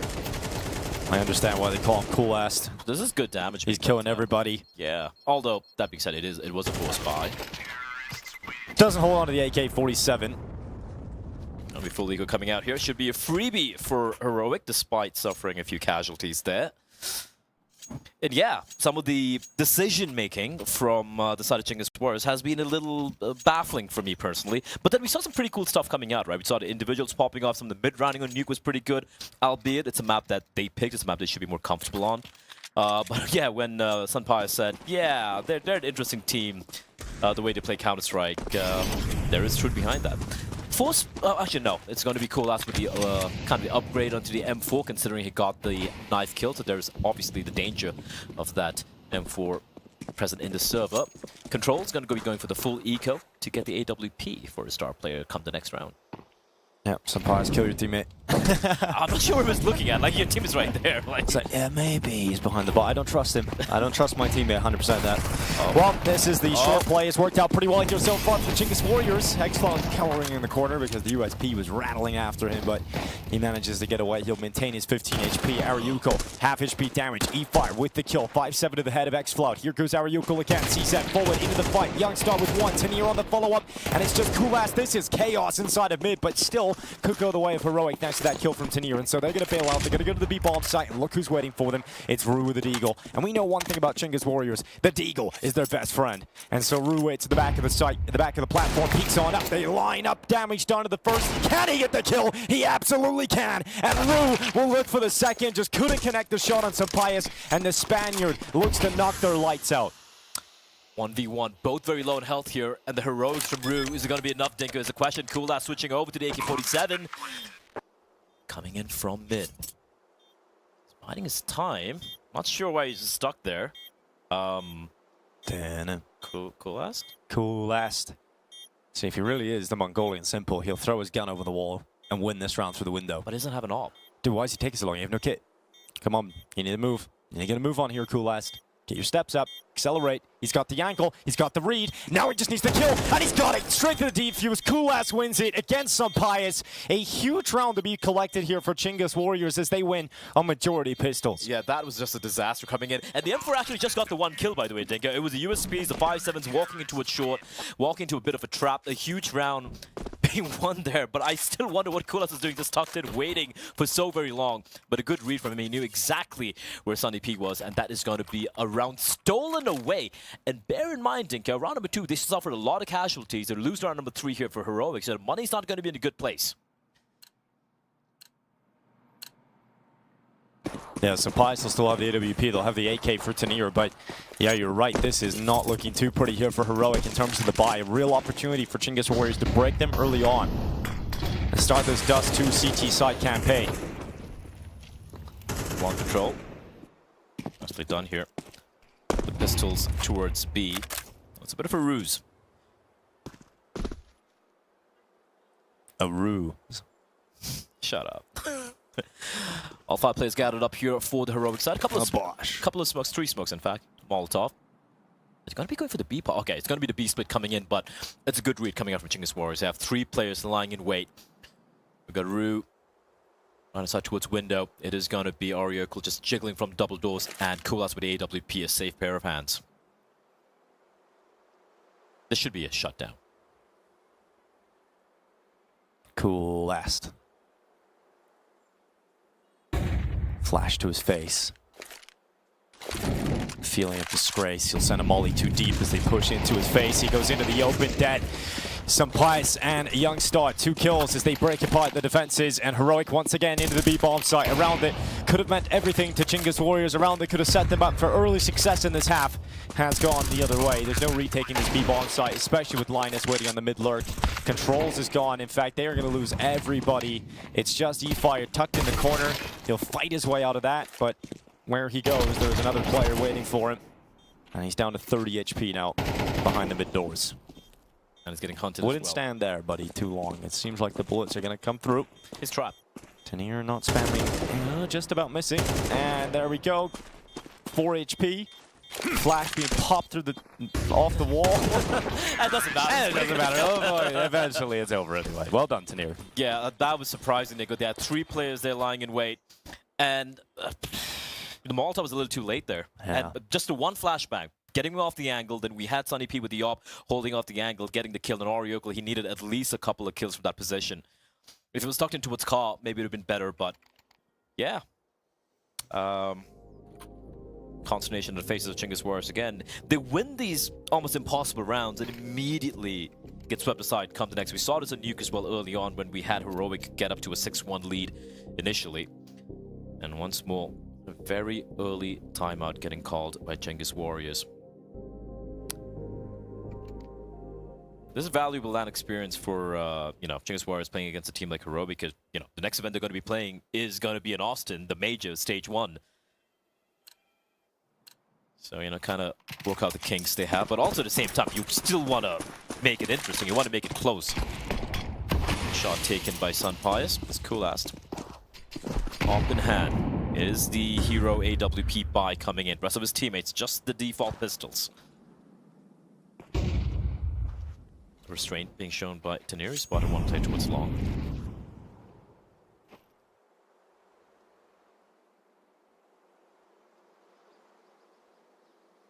You gotta hope for lightning to strike twice in this kind of situation if you're Chingus Warriors. You really want USPs to come out on top again. It just feels so unrealistic, but the setup could be quite cool. You know, E5 might be able to bait them in, and then the USP would need a double dink quite quickly. Linus is aware of the trap that's been laid, and he makes sure to cut right through it. So Ariukal up next, drops his weapon, swings into the open, and Tanir has got that one covered. So no problems here for Heroic. Ruse should just be sticking around with Kulas, making sure that AWP doesn't fall out of the hands. That's just good awareness from Linus, right? He knew exactly that there was really a window of opportunity for the CDs to push on inside of bedroom and have that set up. So well handled by Heroic. Here's Rue off the back. He's going to make sure he topples Young Star and picks up an AK-47, but it's short-lived in its hands as Sampius is ready for that hopping player into the open. So we're now looking at 4-1 for Heroic, establishing a strong foundation to build this game off of. They don't know there's an op in play, so they're probably assuming it's going to be full eco, so they might not necessarily go for the hunt. Thinking but they're pretty damn close to him, aren't they? Like, look at this. They're pushing. Eventually, they're going to find him. Oh, so they're going to find out, yeah. He's dead. Unless. I would have to go huge here to get a double. I actually like this from him. They're split off, so he might actually get away with this. They haven't gone around the corner. Might just get away with it. There's the shot, and should be able to hold on to it now, given how far away they are. Sampius would have to be the one to chase after them, and it's not worth it. Wise decision to send the AWP after the AWP, right? So they do set the AWP. At least they get the information that the AWP's in the next round. Yeah. You can see why they weren't going for the hunt right there. They were assuming it's going to be like a pistol probably being purchased and didn't want to lose a rifle just to take down a pistol on the CT side. But yeah, well handled there. But of course, the buy is going to be coming in, and the AWP still very much in play. And one thing we've learned from map number 1, Dinko, these guys, they can hit hard. Yeah, they definitely can. We witnessed that. Heroic felt it. Well, I like that, mate. Yeah, the bounce, the burst grenade, just to make sure they cross over safely without being detected through the mid spots. And here's Controls. He's up next to try and defend the long flight. Repels the forces and smokes off the long doors, so he will maintain control for now. Heroic are going to back off and think about middle instead, as they've got Linus pushed up short. I haven't seen too much of, like, apart from the eco round, we haven't seen too much of short posturing coming out from Chingus Warriors, right? It's been just long control and just giving up short, trying to go for the retake. Let's see if it's going to work out for them here. It's Heroic slowly creeping on forward. They have Tanir to activate late towards long later on. As Controls by himself. A little bit of sound, smoke being deployed. Not committing to this. Not quite yet. They have a lot of options available to them. Bit to be 50 seconds on the clock. They could still go for it, but they have to take the sweet time clearing out tunnels as well, which is taking place as Youngster slowly creeping on up. And the CTs, they've completely evacuated the B-bomb site, just going for this heavy contestation towards mid, which can actually work out for the CTs.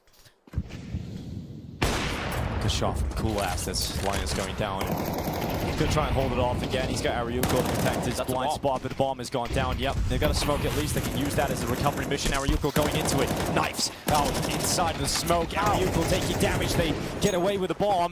They get away with it, but they're low in HP, extremely low. With 15 seconds left, they got to either sprint to B, but they realize what's up, and so this is over. They're going for this? No, they're not. That molly comes in, that stops it. So if they go through it, they're dead. And if they stop, the round's done anyway. So it is now a second for Chingus Warriors. Why did the bomb go ahead?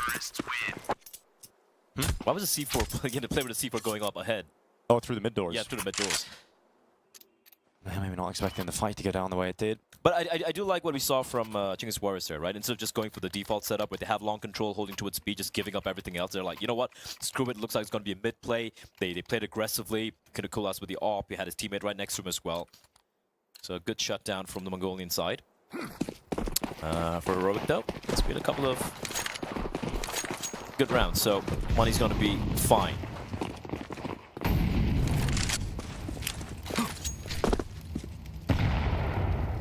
Nice. A little bit of chip damage. Fast speed play though. Oh, that's a quick pop out. Youngstar's going to have no problem in popping the head off Ariuko.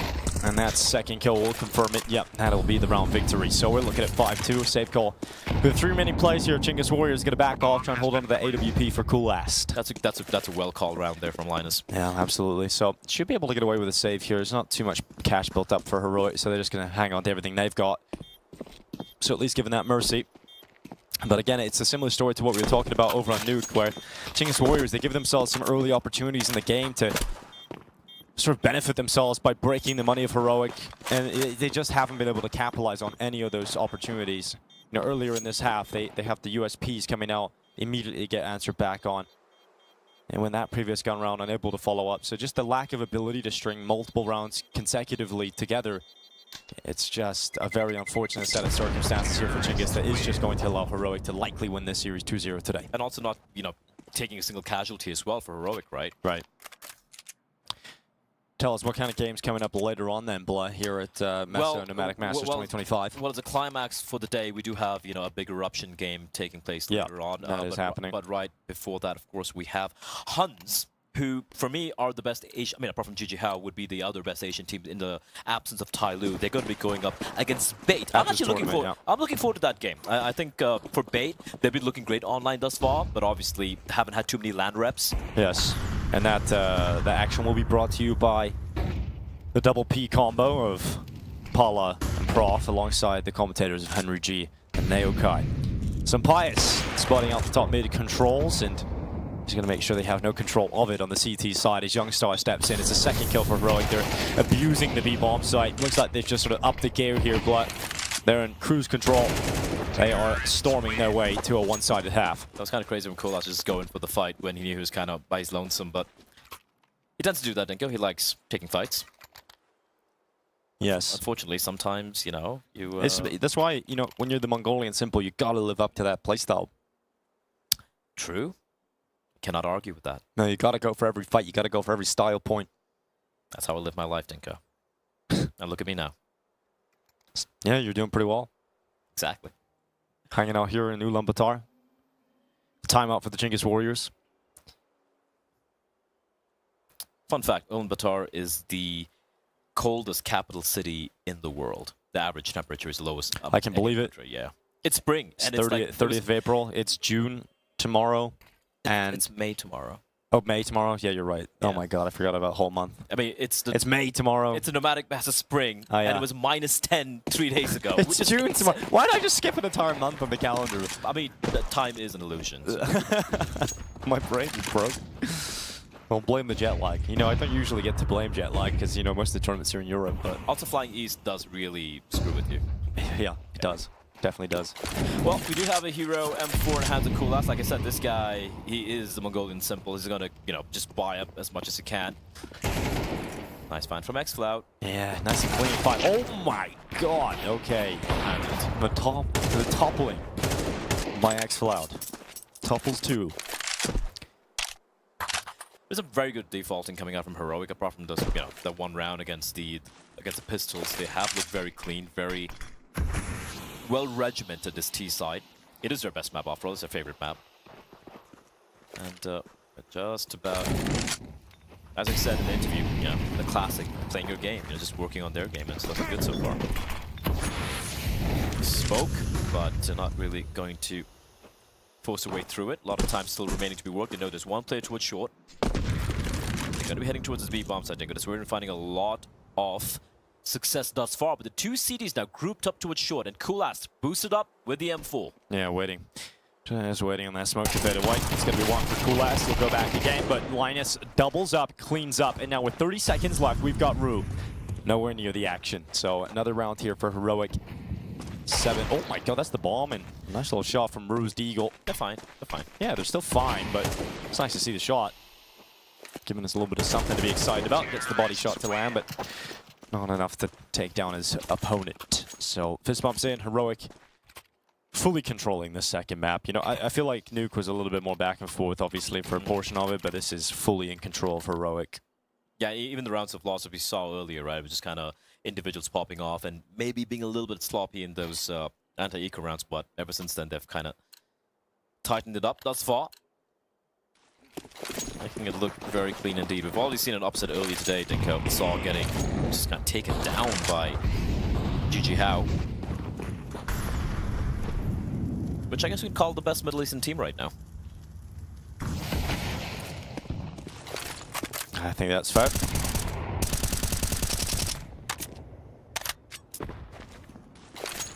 Not too much competition at the moment, sadly, but look at LNZ. He's pushed out towards mid as well. And if he gets his kill onto the CT player, that could be rough indeed. Both the CTs with the B bomb side tucked in together, but now they know. They found the rotator. They know the A bomb side is going to be just two defenders, so good pivot back as Youngster, once again, being patient. I love his timing on his activations towards long. Like, he doesn't get too overeager. He just waits for the right timing, always catching the opponent off guard. And Coolast with the off. Well, Util's coming up, and it's a pick for Coolast off the ramp. No smokes to protect the crossing players, and so Coolast is able to pick them off easily. He'll go back again. Flashes up by his own design, but he misses the shot. Pressured into the corner by the fire. And E-Fire now waiting for this long flank. So Youngstar is so patient, not going to give it up. They realize that they haven't seen the long player, so he's likely holding that corner, and so Youngstar's patience has paid off. And we're looking at Ariukul and Ruru having to back away and save. So 8 rounds to 2 for Heroic. Best case scenario now for Chinggis Warriors is they managed to rattle off 2 extra rounds out of this first half. And given how this game is going and their economy situation, unlikely to see that happen. Yeah, I don't want to call it this early in the game, but it does look like Heroic just going to run away with this map. They're looking super comfortable. Good utility protocols as well. And just overall, you know, just a good read on how Chinggis Warriors are playing. Oof, Rue taken down. What a peek from LNZ. Not a single gun saved, and Chinggis Warriors, yeah, it's looking rough. 8-2. Smiles on all the faces of the Heroic squad. And yeah, no smile to the side of the Mongolians. I saw them after the first map, you know, just walking out, going to the bathroom, going for a little bit of a break, just talk things through. And they looked like they were pretty good spirits. They knew map 1 was pretty close. Yeah, well, yeah, I would have expected maybe even some frustration after that first map, because it was so close for so much of it. They just lost control of it right at the end. It slipped out of their hands. And Xcloud happened. Xcloud, yeah, he was the inevitable player. Oof. And here he is again. Speak his name, and he shall frag. Double kill as Linus comes in for the 3rd of the round here for Heroic. The long take is successful. 2 from Linus, 2 from Xcloud, and closed out by the young star. So now we're looking at a 9-2 scoreline, very likely 10. I'll be a few moments away from closing out the series.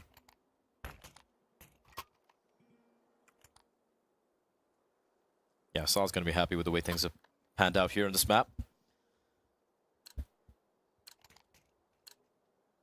Chinggis Warriors, a bit of a rude awakening on this map. They thought those two could also be pretty competitive. They're sorely mistaken. Guns out in the hands as a final opportunity for the CTs to get yet another round. E-Fire is going to find a good trade, but running straight through the smoke. Trades will take place, but a man advantage here for Chinggis Warriors. This is a real opportunity to at least net 3 rounds. It's not much, Dinko, but it's something. Being a bit of proactivity towards the B-bomb site, pushing through towards tunnels. Coolhouse is going to be holding towards short, and now they know it is going to be the play coming in from long. Nade a little too early and a little too deep as well. The second smoke will be deployed. The retake is going to be on. They're opted to. That is interesting. All right, Coolhouse is going to be holding on towards short, I assume. Most of his teammates coming in with a long flank, but Sunpai, his spider sensor is tingling. And all two members coming in here from long, Dinko. He might not expect this. There's the boom. That should have been a pick for Sunpai. Does that miss shot cost him his life? As the pressure's up, he'll still recover at least one more, but the remaining two players are coming in from long. He protects himself in the corner of the car. Second shot. Okay, much better here from Sunpai. Exposed, though. He'll trade out and get information. Coolhouse now 1v1. Linus is lights out so far, 14-4, and he will not miss a beat. 15 kills to close out the half. It is 10-2 for Heroic. Yeah, looking just super clean. Super convincing, a 2v3 converted there. And Sunpai, he's been looking sharp. You know, like he's the one player, he's the one with the most experience in the server as well, and showing why he belongs in this team. Yeah, so also talking. But yeah, this one seems pretty much like it's in the bag.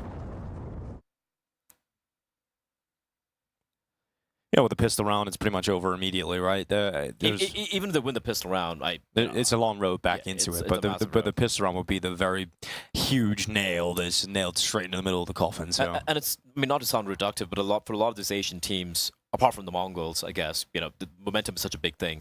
And in all honesty, whenever they go up against tier 1 opposition, you can see the mentality isn't quite there yet, right? They don't have the tenacity to grind it back, that real belief in them that they can really bring it back against a team like Heroic. So, yeah, this could be the beginning of the end here. I've seen a picture of Coolhouse, one of his promotional pictures here at MESA. He's doing the Spider-Man pose. He's a character. He is the Mongolian simple on Spider-Man. Who's your favorite superhero? Black Panther. It's pretty cool. Okay, all right. That's surprising. Not a lot of people say that. All right, a little bit of a smile. A little bit. What about you, Blah? What's your favorite superhero? Squirrel Girl. Sweet. I'm kidding. It's mine is Bombadillo Crocodilo. I will leave this cast. Or Tun Sahura. He's my favorite. Him and his baseball bat. Are you having a stroke? No, just brain rot. It's a slow one. Just get me out, man.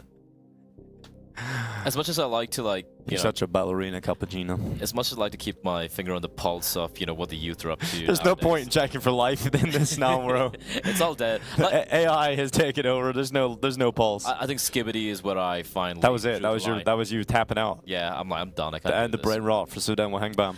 Also realize, the kids being born 2025 onwards, they belong to Generation Beta, and I'm like, you know what? I don't want to have to. Pistoron looks live. I'm gonna cast off the Joe Barettas here. He's in just holding outside of the B bomb side. Joe Baretta's here in the hands of Young Star as he waits in behind the B smoke.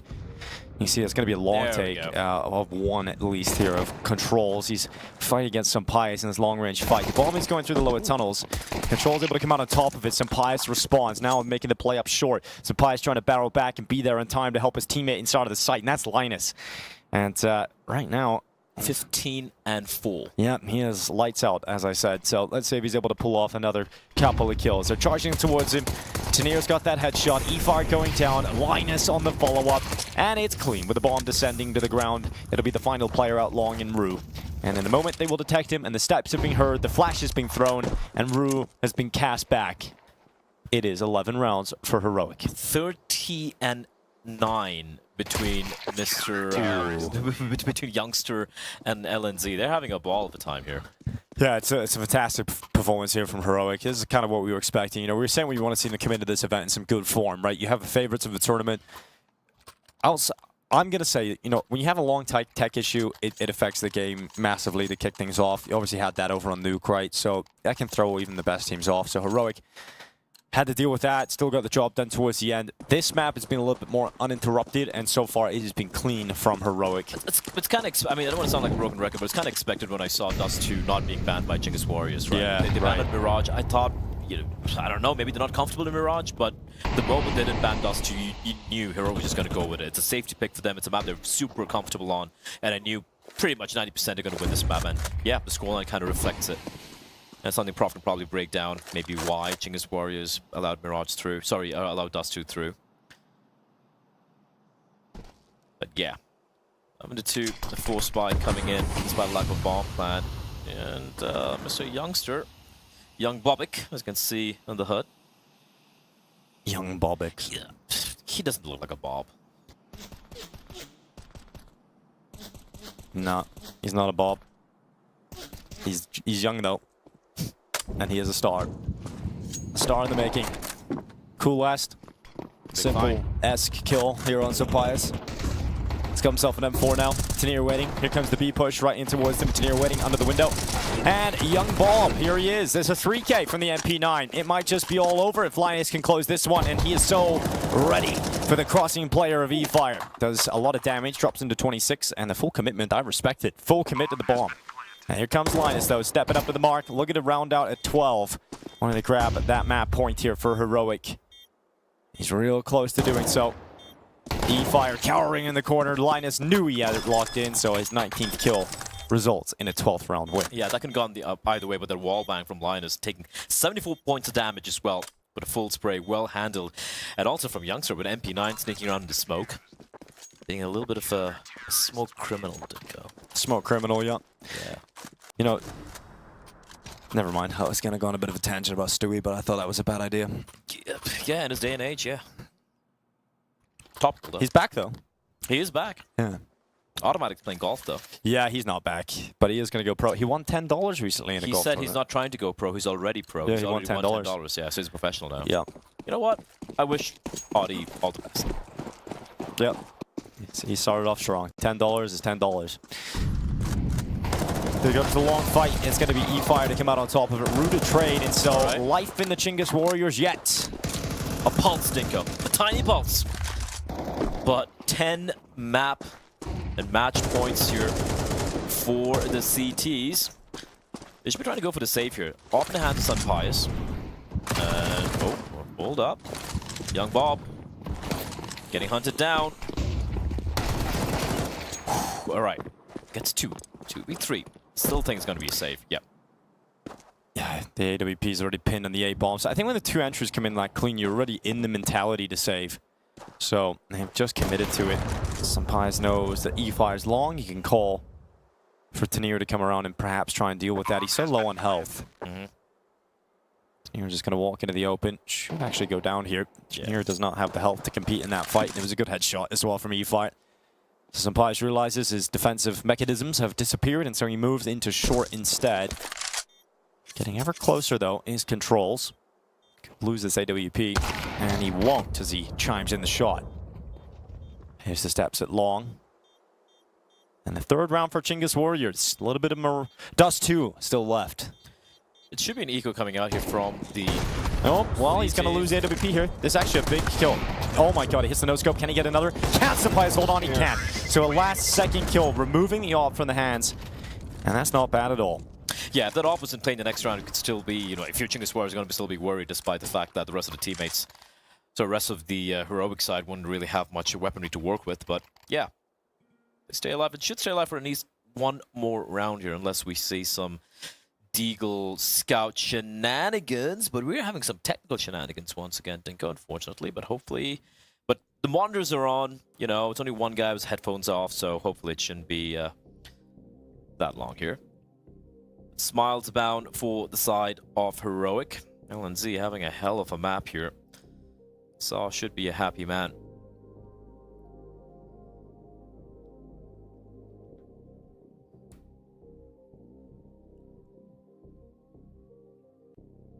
I want to pick up one of those 600 hertz monitors from Zowie. Yeah, but you need all those hertz. I need all the hertz. You need to upgrade the PC first, buddy. Yeah, that's true.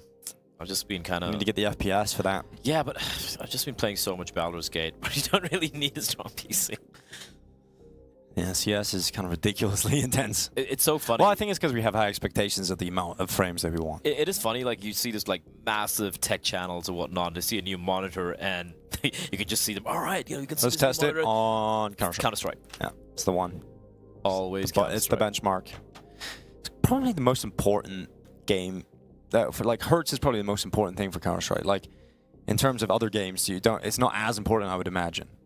Yeah, no. Because I can play other games on lower Hertz, but Counter-Strike I can't. It just like if you go below 144, it just feels unplayable. Oh yeah, 100%. Also, to be fair, like the game itself, it's so. Well, my PC's still good, but it just like fluctuates like mad. It goes from like 350 to 150. Depends what map you're on. Depends what update we're on. Yep. All right. You know what that is? That is anime figurine. Well, it's more requesting, like, can you tell me what it's from, which anime? I mean, it's pretty. Do you think I'm a weeb? Yeah. How Don't you have a tattoo of anime on your arm? Yeah, I do. That's pretty weebish. Yes. I do have a tattoo of Sailor Moon. It's pretty cool. Yeah, Sailor Moon right there. Sailor Moon, yeah.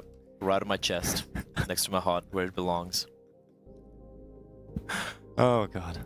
Yeah, there is actually quite a lot of, like, players with anime tattoos, though. You know, Diha has them on both arms. He's got, like, anime sleeves. Really? Yeah, you can look it up. I know he's got tattoos. I never paid attention to what it was. Yeah. I think it's Naruto.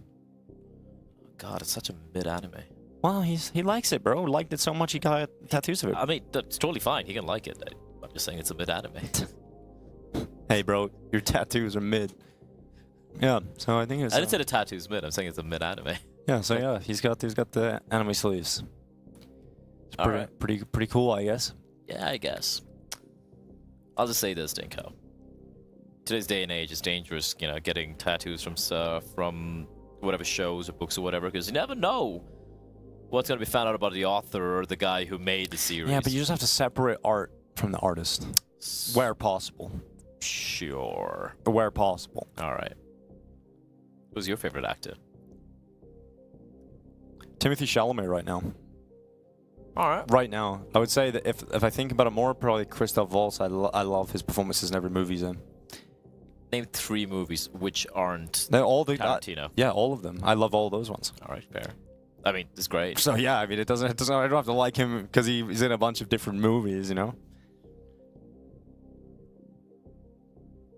I think mine would be Gary Oldman. Yeah, he's great too. Actually, goated. And Christopher Lee. Sir Christopher Lee. Yes. Dracula. Count Dooku. Scaramanga. Count Dooku. Saruman. God damn. Willy Wonka's dad. Yeah. Sure. Yeah, just sneak that in right there. All huge roles. Yeah. Especially that one. Yeah. Founding member of He was a dentist. Founding member of the OSS. Yes. Yeah. Pretty cool. Yeah. All right, here we go. We're back into the action. Will there be much more Counter-Strike? We're about to find out. Heroic. Well, on the brink of victory. We do have 2 more games remaining after this, Dinko. I mean, here on this map. Well, just being pedantic, all right? Yeah, I understand. They got for the 4th spy. Really shouldn't win this. Really shouldn't. But X-Cloud's first up and first down. Felt like an NFL commentator, that. First down. Here's Controls holding on. Double kill as they push towards him. No problems. As we've got 1 minute, 30 seconds left and already a 3v2, but they missed the short player. No. Oh my god, not like this. E-Fire able to recover. Linus to go down. Needed to win that fight and does. And so Pius falls and another round for the side and this one should be of the Chinggis Warriors. This one should be fully good coming out from Heroic, so yet another round. So yeah, saving a little bit of face here, but it does feel like the writing's on the wall. Does feel kind of inevitable.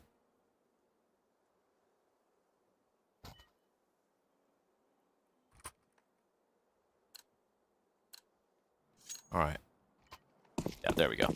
Just the USPs and no one deagle for Mr. Sunny P.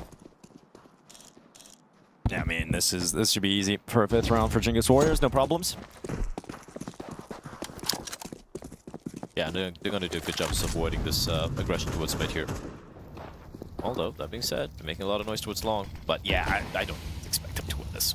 Of course not. Surely not. Rue, first up with the Mac 10, clears the site. Flash ready to go. And a second kill for Rue. No problems here for him. The defense is cut through simply and easily. No requirement for a bomb plant. It's just elimination. And so now we get into the buy again for Heroic. as they just need one round. They have so many chances to close out this series. And you just got to believe they're going to take one. Even if it goes to all rounds of regulation, eventually they should take it. I don't think it's going to go all around the regulation. I think it's going to... All right, I think it's going to end here. It's a fair guess. It's a fair prediction. Right here. Right No now. off for some Pius. Ooh. But there is one for Coolast. Nice tag. Yeah, and he's done damage. Here comes the long fight. It's a little awkward here. Linus not so clean with it. He's done a lot of damage, but not confirming the kill. And getting away, trying to get away at least is Ariukal. Grenade goes into controls and will trade out his damage that he was able to inflict upon the defenses. As we now look at a 4v3 with Heroic in the lead and in pole position to close out this map and series. Yeah, xCloud and Youngster are, however, internally hemorrhaging at the moment, so still very doable here for the side of Chingus Warriors. They have no control towards mid, Dinko. They have no control towards tunnels. They have time, though, but it does look like they will have to just go for this A commit. The risk just isn't worth it. In the meantime, though, I like this from Heroic. Proactivity towards mid, clearing everything out. They knew there were at least a couple of players towards long. Right, so now they have to come back into the short play because they know it's going to be long based on the fact that they've cleared everything else. And so now they're going to be in a position to inflict damage upon the cross. So one smoke. There's three smokes, in fact, available, and they don't use any of them for the cross. They just walk dry. So that will cost them a 1-for-1. And that's not good enough because it keeps Heroic still ahead on player count. Long play, missed shot. Coolast not able to land it. xCloud comes in and takes that frag, and so it's all on Rue to save the day. Otherwise, Heroic have a 2-0 victory.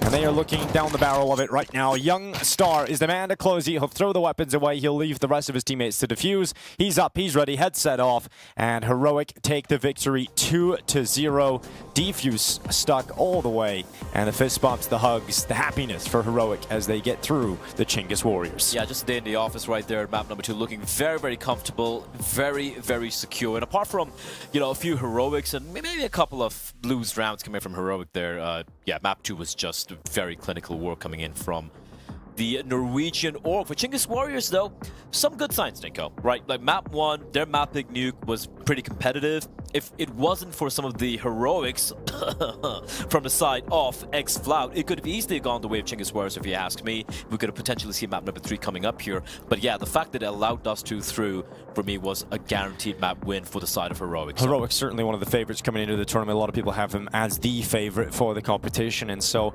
starting off with a 2-0 victory over Chingus Warriors, not breaking double figures, I think is a fantastic start to the tournament here from Heroic. And you would imagine they would just get stronger and stronger as they adjust to the Counter-Strike being played here in Mongolia.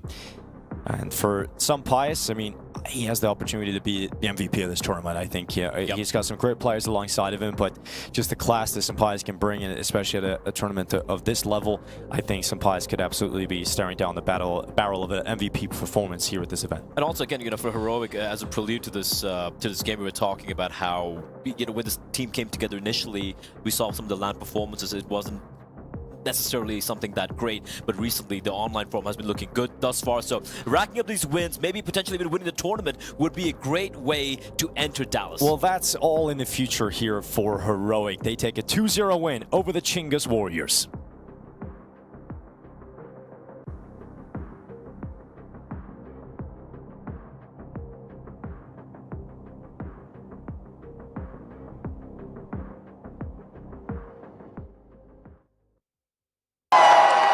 Fueled by the same passion as esports athletes, Zowie continuously develops tailored products, empowering gamers to bring their best out.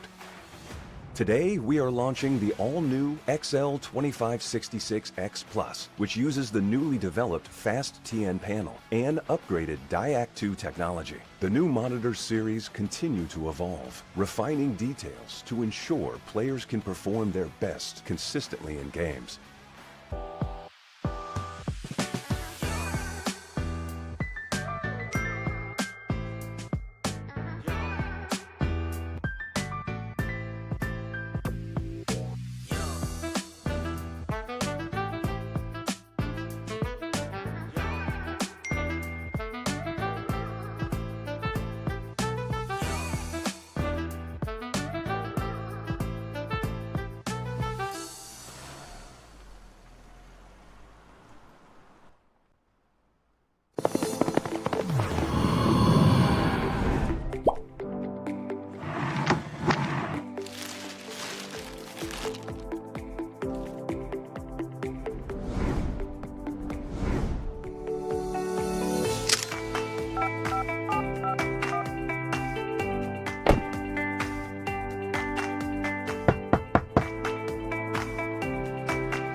Nomadic Masters тэмцээний хувьд ингээд Европоос ингээд том баг авчираад одоо Азийнхаа багуудтай өрсөлдүүлээд төвшингээ сайжруулах чад бол баяртай. It is important tournament for us because it's our first one event in a while.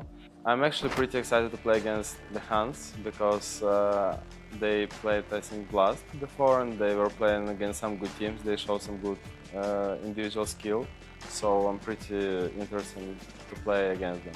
Би нэ бас харж орж магадгүй. Ер нь дээл хэтрэгчгүй, ер нь багаараа нэлээ жиг бодолцоотой тэгээд хэтэрхий тийм баригдмал биш, яг тухайн хувьдаа шийдвэр гаргаад дор дороос хэрэглэн үйлдэлүүд ер нь нэлээ хий. I think they're capable of showing some good CS. I actually heard about the Huns when one player took the 1v5 clutch with Eagle, I guess.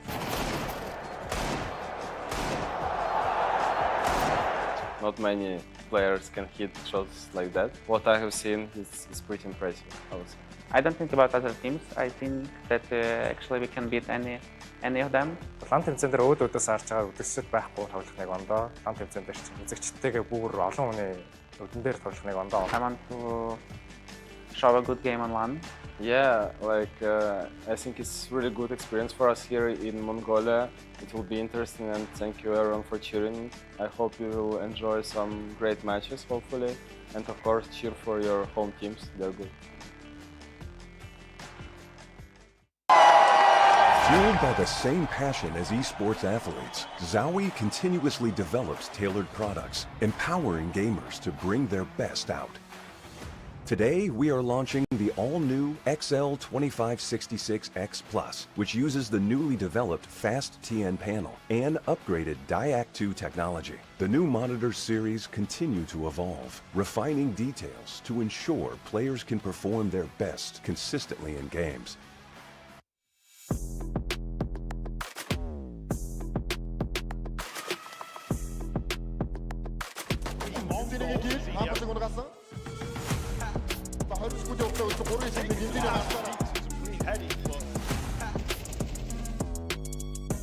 Tiki, quatro, tiki, ei, tiki. E tem que torrar com a tiki.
Fueled by the same passion as esports athletes, Zowie continuously develops tailored products, empowering gamers to bring their best out.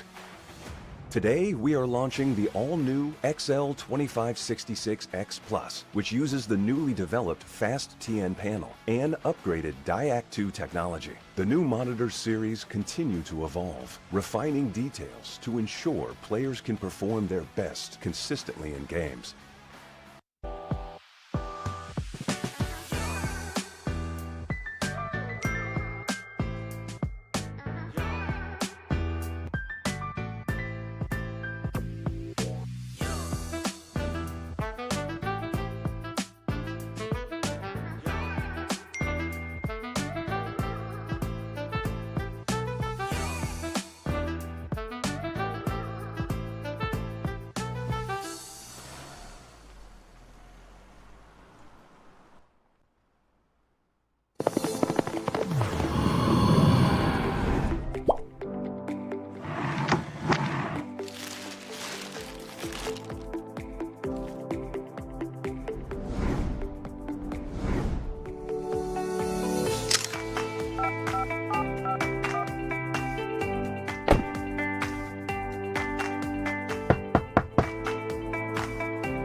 Fueled by the same passion as esports athletes, Zowie continuously develops tailored products, empowering gamers to bring their best out.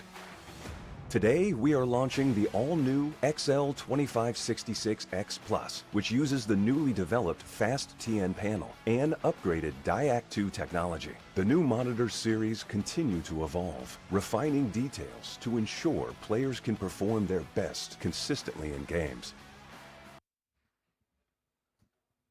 Welcome back, everybody, to MESA Nomadic Masters Spring 2025. Coming to you live from the beautiful Ulaanbaatar, Mongolia. We just saw Chinggis Khan's Warriors fall to Heroic. Up next, it's the Huns' chance against Bait. Before we get into that matchup, Prof, some quick reactions to Heroic's win? Yeah, it was a good game. You know, it was very competitive. I would say Heroic managed to sustain against the aggression, and I would say the firepower that the Chinggis Warriors brought to the table definitely put the pressure on Nuke on their map pick, which kind of wouldn't expect, you know, to do such damage against Heroic on Nuke. But, you know, they really had to fight all the way through. They needed xCloud to come out and do some really big things, you know, pull off some big rounds. And essentially, you know, then on Dust 2, again, they were competitive. It wasn't that close, but I think really props to them for being in the game throughout and having their chances. I think Heroic, as I said, managed to sustain, managed to play out,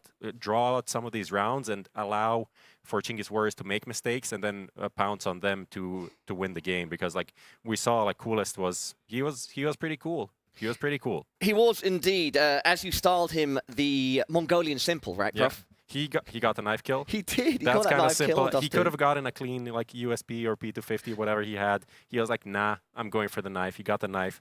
Then like 2 rounds later, he plays a 1v1, which was like, it was very unorthodox the way he played it, like just chilling for like 10 seconds, then walking into the B site, clearing nothing except the one position where Sunpais wins the round, and that's, you know, that's just how the cookie crumbles. So I think he impressed. I think he delivered on what I promised. Exactly.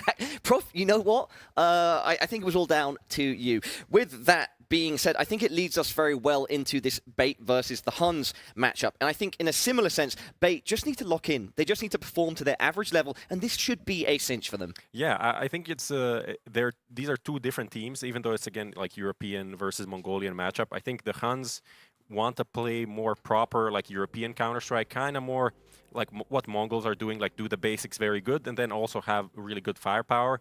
That sometimes works, sometimes kind of bites them in the ass because, you know, they're not that great. They haven't gotten everything figured out. I think Bait, on the other hand, like I like what I see. I think their upgrades of like NPL and Head Trick really elevated the team, but I think across the board they still have some, I would say, some things to iron out. I think they're still prone to making some silly mistakes, overplaying their hand when they don't need to. But definitely coming in with some pretty good form, qualifying for the major, going 0-2, and then winning 5 best-of-3s in a row to qualify for the major, then playing also pretty well in the CCT Global Finals, eventually losing to Heroic. But, you know, they've shown that they can compete on a pretty high level, and they have some pretty good individuals. Yeah, it would be remiss of us, of course, not to mention the fact that Bait did indeed just secure their spot at stage 1 of the upcoming major, just about edging out Astralis in that final chance. And you can see the boys up on screen now. Some solid ratings, you know, especially on Head Trick, Concisor also. But which of these players do you think we should be looking out for in particular, Prof? Honestly, I'm not sure. It depends on which time frame this is in. But I would say like NPL and Concisor, the ratings might have been even switched because like NPL has been really good for them. He's also the IGL. He has a really cool story, like coming from the Navi Academy into main Navi, not really finding his footing there in a very like tough environment, definitely for any rookie coming in, and now reinventing himself as the IGL in a smaller team. Like he was talking about this when he came into Navi. Like Simple was the big guy. He was kind of afraid of like what to do, and he had so much respect for him, and he like, now I'm the big guy in this team, and the rest of the teammates respect what he has to say. And with that, he is an IGL of like the new variety of like, I'm going to play all the star spots. And he believes that this is the way forward. And he's been proving that, you know, it's been working quite well. Yeah, and we can see the boys huddled together now, getting in their final thoughts. Any last bit of mental preparation? If we're starting to turn our attention to their opponents, however, I'm wondering if the Huns have got some extra motivation, considering that this tournament is taking place in their home country. Of course, all teams want to win here, but big shout from the Bait Boys. The Bait there. Boys. Yeah, I just wonder how realistic it is that the Huns can have a strong enough performance here to beat Bait, and especially considering the form of Bait that we just mentioned. Yeah, definitely. They would love to play in the arena. I'm pretty sure of that. They've had some ups and downs. Obviously, they went to Europe to play in Blast Lisbon. They had some moments there, but I think Nine did an interview after and he said like he's kind of disappointed of how things went, because like sometimes they didn't really learn much. They just got destroyed, you know, in some games. So that kind of also sets this tone of like they want to play proper Counter-Strike. And him as an IGL and Opper, he's pretty good. He has been previously in the Mongols. He was a weak link, I would say, maybe IHC at the time they were called, and you know, replaced, and now he's I wouldn't say reinventing himself, but like lifting his individual level, and kind of this whole Mongolian team, he's trying to make something with them. But you know, that was a disappointment. MRQ then comes up, they're kind of the favorites to go through. They lose to Chinggis Warriors, and they lose to the Indian team, which is called God's Reign, who are now disbanded. So you know, it was a huge disappointment for them. I spoke to Nine a bit before. He said no expectations. They had expectations for that tournament. After that, they have no expectations after losing to God's Reign, and it's just taking it game by game.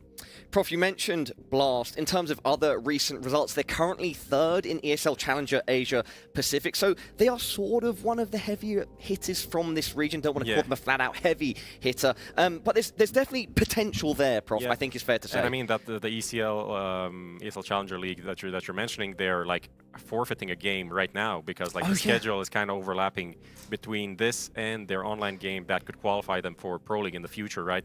So puts even more pressure on them to kind of perform here and make something out of this game, because they're playing some regional opposition. They were supposed to, I think it was Lin Vision, that they were supposed to play online, but it's not going to be probably possible unless there is some reschedule. So, you know, it's a tricky situation to be in, and they have to they don't have to do anything realistically. They're definitely the underdogs, but would like to show something that, okay, we can compete, we can learn something, if nothing else. Talking pressure, Prof, I definitely think there's an argument to be made that our teams here, our Mongolian teams here, I should say, competing in your own country, whilst a gift and a privilege, is also going to stack a bit of extra pressure on those shoulders. You want to make it to the arena, like you referenced. On top of that, you're also a team trying to break into the international scene, and that there's a chance here to do it. There's going to be extra pressure on these Huns, Prof. Yeah, for sure. I mean, we kind of mentioned Nine individually. You know, Yemi is also a pretty solid player. We have Bartak here, who's the older brother of Mazinho, also used to play with the boys of Blitz and Techno, right? Like a lot of the players that we have here, a lot of the teams, everyone has like one player that either it's the coach or someone that used to be. Also behind them is NCL, who used to play with Machine Gun in Zilkenberg back in the day, the first iteration of the Mongols, right? And he later also then played with Nine. So we have a lot of this, don't want to say recycle, but in a good way, you know, reused knowledge and experience, you know, being shared in the scene, which is super important. It's like kind of part of, you know, Mongols being good is there being more teams, more players around that they can like upgrade and shuffle the ranks when it's needed. A quick shout out, by the way, to Machine Gun. He's in the Talon on the Mongolian stream. It was nice to see him in person early. We had a good chat with him. This is a huge thing for Mongolia and these Mongolian players, having MESA Nomadic Masters here. And yeah, it's just going to be interesting to see if any of the Mongolian teams really have what it takes. And the Huns have an opportunity right now, but they're up against it, Prof. Definitely up against it.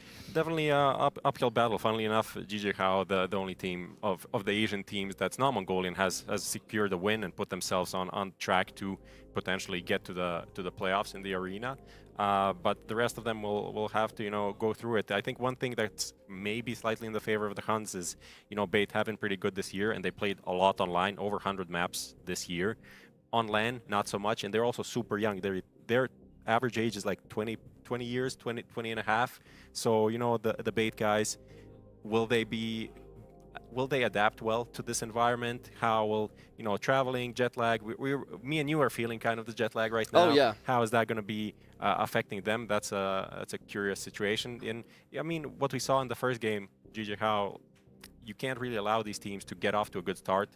MR12 economy, the way it is, and also an underdog team, if they start feeling it and you're like, oh, I shouldn't be losing to these teams. This is the classic scenario that happens. It happens all the time. Every tournament, more or less, will have one of these stories happening. So being like mentally focused, I think it's going to be super important for Bait.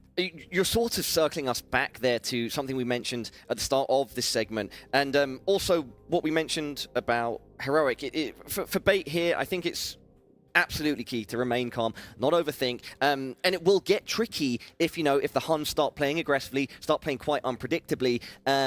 If then in those moments you're not like sat and still in the moment, so to speak, for Bait, it could start getting a bit tricky. But I think it's not necessarily very likely. It's less likely to happen than Bait just playing solidly and making it work. I think NPL has grown a lot as a leader and a player individually from his time. Like both Hetrick and NPL were playing they played one major. They'll be now playing their second major and first for Bait as an org. But back in the Paris major, playing with this glorious Navi lineup and seeing how the pressure affects you, and then kind of resetting, starting from zero, building yourself up again. I think he's been pretty solid in that way, and working with a coach like Blade, he always references this, how much he can learn from mind like this. Yeah. Prof, with that said, this matchup is ready to go. Everybody at home, make sure you stay locked in. For now, though, let's head on over to our casters. Dinko and Blair have now left the building, and we are replacing them with equally as awesome voices. Everybody give it up for Henry G and Neokai.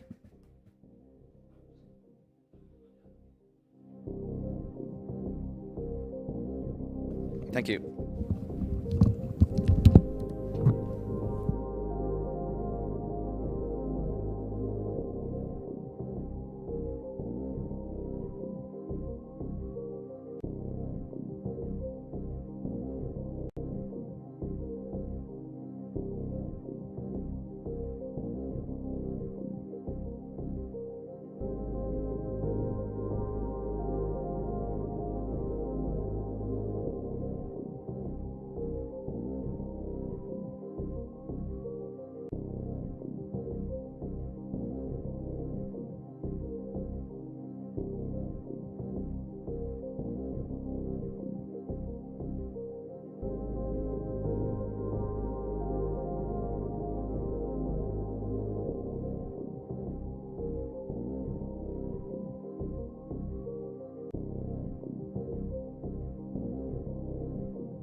Does not count anymore. Yeah, as for everybody, right? Your talent does not count. We've seen this happen time and time again. But honestly, under MPL's sort of leadership, I actually think he looks fantastic. He's confident. He's playing to the level that he wants to be playing. He's playing actually positions and kind of roles in a way that he wants to as well. It's great to see, because unfortunately for the NIP roster, although they are making better moves now, they just got a victory over in Vegas. They actually moved up the VRS. Actually start getting invites to tournaments now. I wish them all the best. But in the last few years has not been too forgiving for them. I think NPL Hetrick, was really thriving over there. But it looks like we are good to go. First map will be Inferno, and it's going to be Bait versus the Huns here. Ladies and gentlemen, strap yourselves in. Hopefully we get a bit of a banger here today, and we'll see whether the Huns can keep up and take charge of this CT side. And we go to the action. So over to the Huns, we're looking as a role primarily. He's been a real force for the side. Very, very solid individual. Good with the rifle. Very active and wants to create a lot of space early doors. 9, obviously a player with a hell of a lot of experience for the region too. But keep an eye on Yami. This is a guy who has an incredibly high skill ceiling. His floor can be a little low at times. And he can go a bit missing. But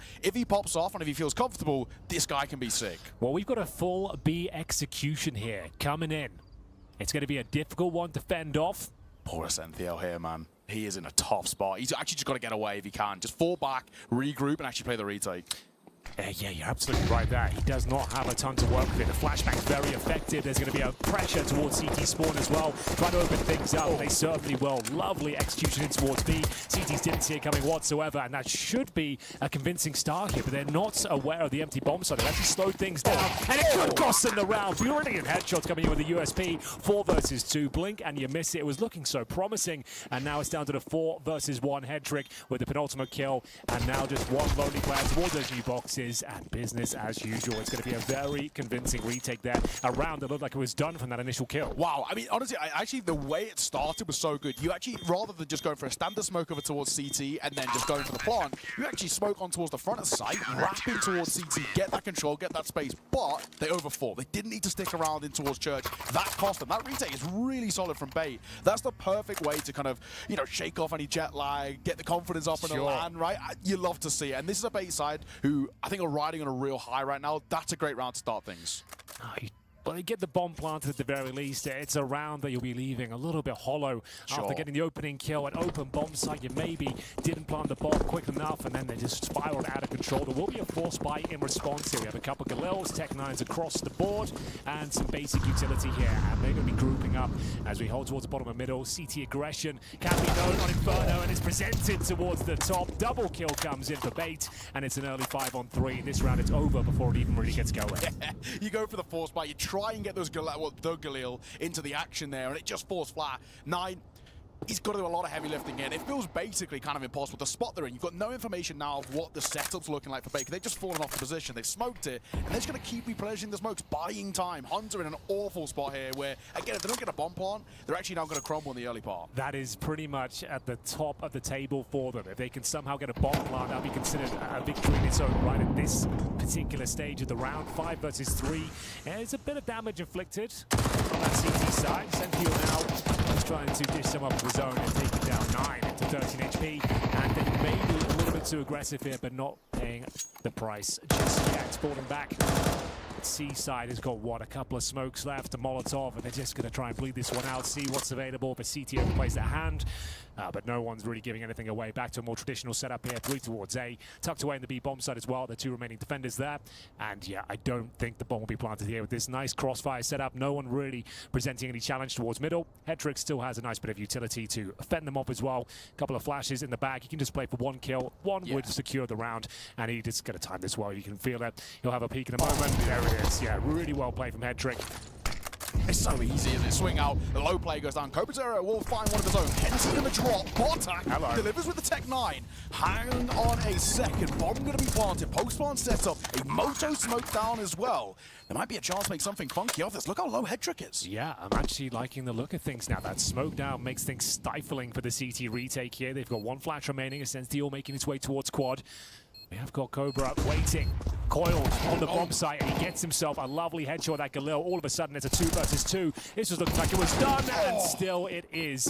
It is going to be a last-second defuse with 10 seconds on the clock here, but still, it will be a 2-0 start here for Bait. But still, that gets way too uncomfortable there. And a 5-on-3 advantage with the crossfire set up. I don't know how they almost give that away. I think it's safe to say a bit of a sigh of relief there for Bait. They are relieved to get that one over the line, and it's not exactly going to instill the confidence back in you. Well, the thing is you can buy again, right? Exactly. And you just got to keep going for it. If you're Hunter, this is the easiest call you make, right? You know, you look towards 9, and the way he kind of likes to sort of go around leading this team with his sort of experience, you just go again. You say, look how close we just got it there. We actually have the individuals to be able to step up in a decent way as well. Let's take the fight back to them. And this time as well, they came in with 2 Galils, 3 Tech 9s the previous round. You have a much better buy here. So, AK on deck as well for Cobra Zera.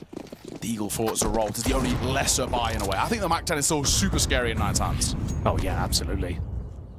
We know he's a very skilled individual. Made a name for himself with that Deagle highlights a few weeks ago, and it's going to be Alex to open things up. Cobra Zera goes down, and again, opening advantage for Bait. Now, they did almost squander it before and continue to apply pressure here. Double kill was on the table, but still, they'll maintain the advantage. Alex, you are a brave man staying part of this duel. Flashbang comes over, and he gives his life up. Not a huge fan of that play. Did they suspect a 3rd member here, though? We are going to see the spam through the smoke and headshot found. Surely peel off, boys. Call it a day. Take the advantage and run.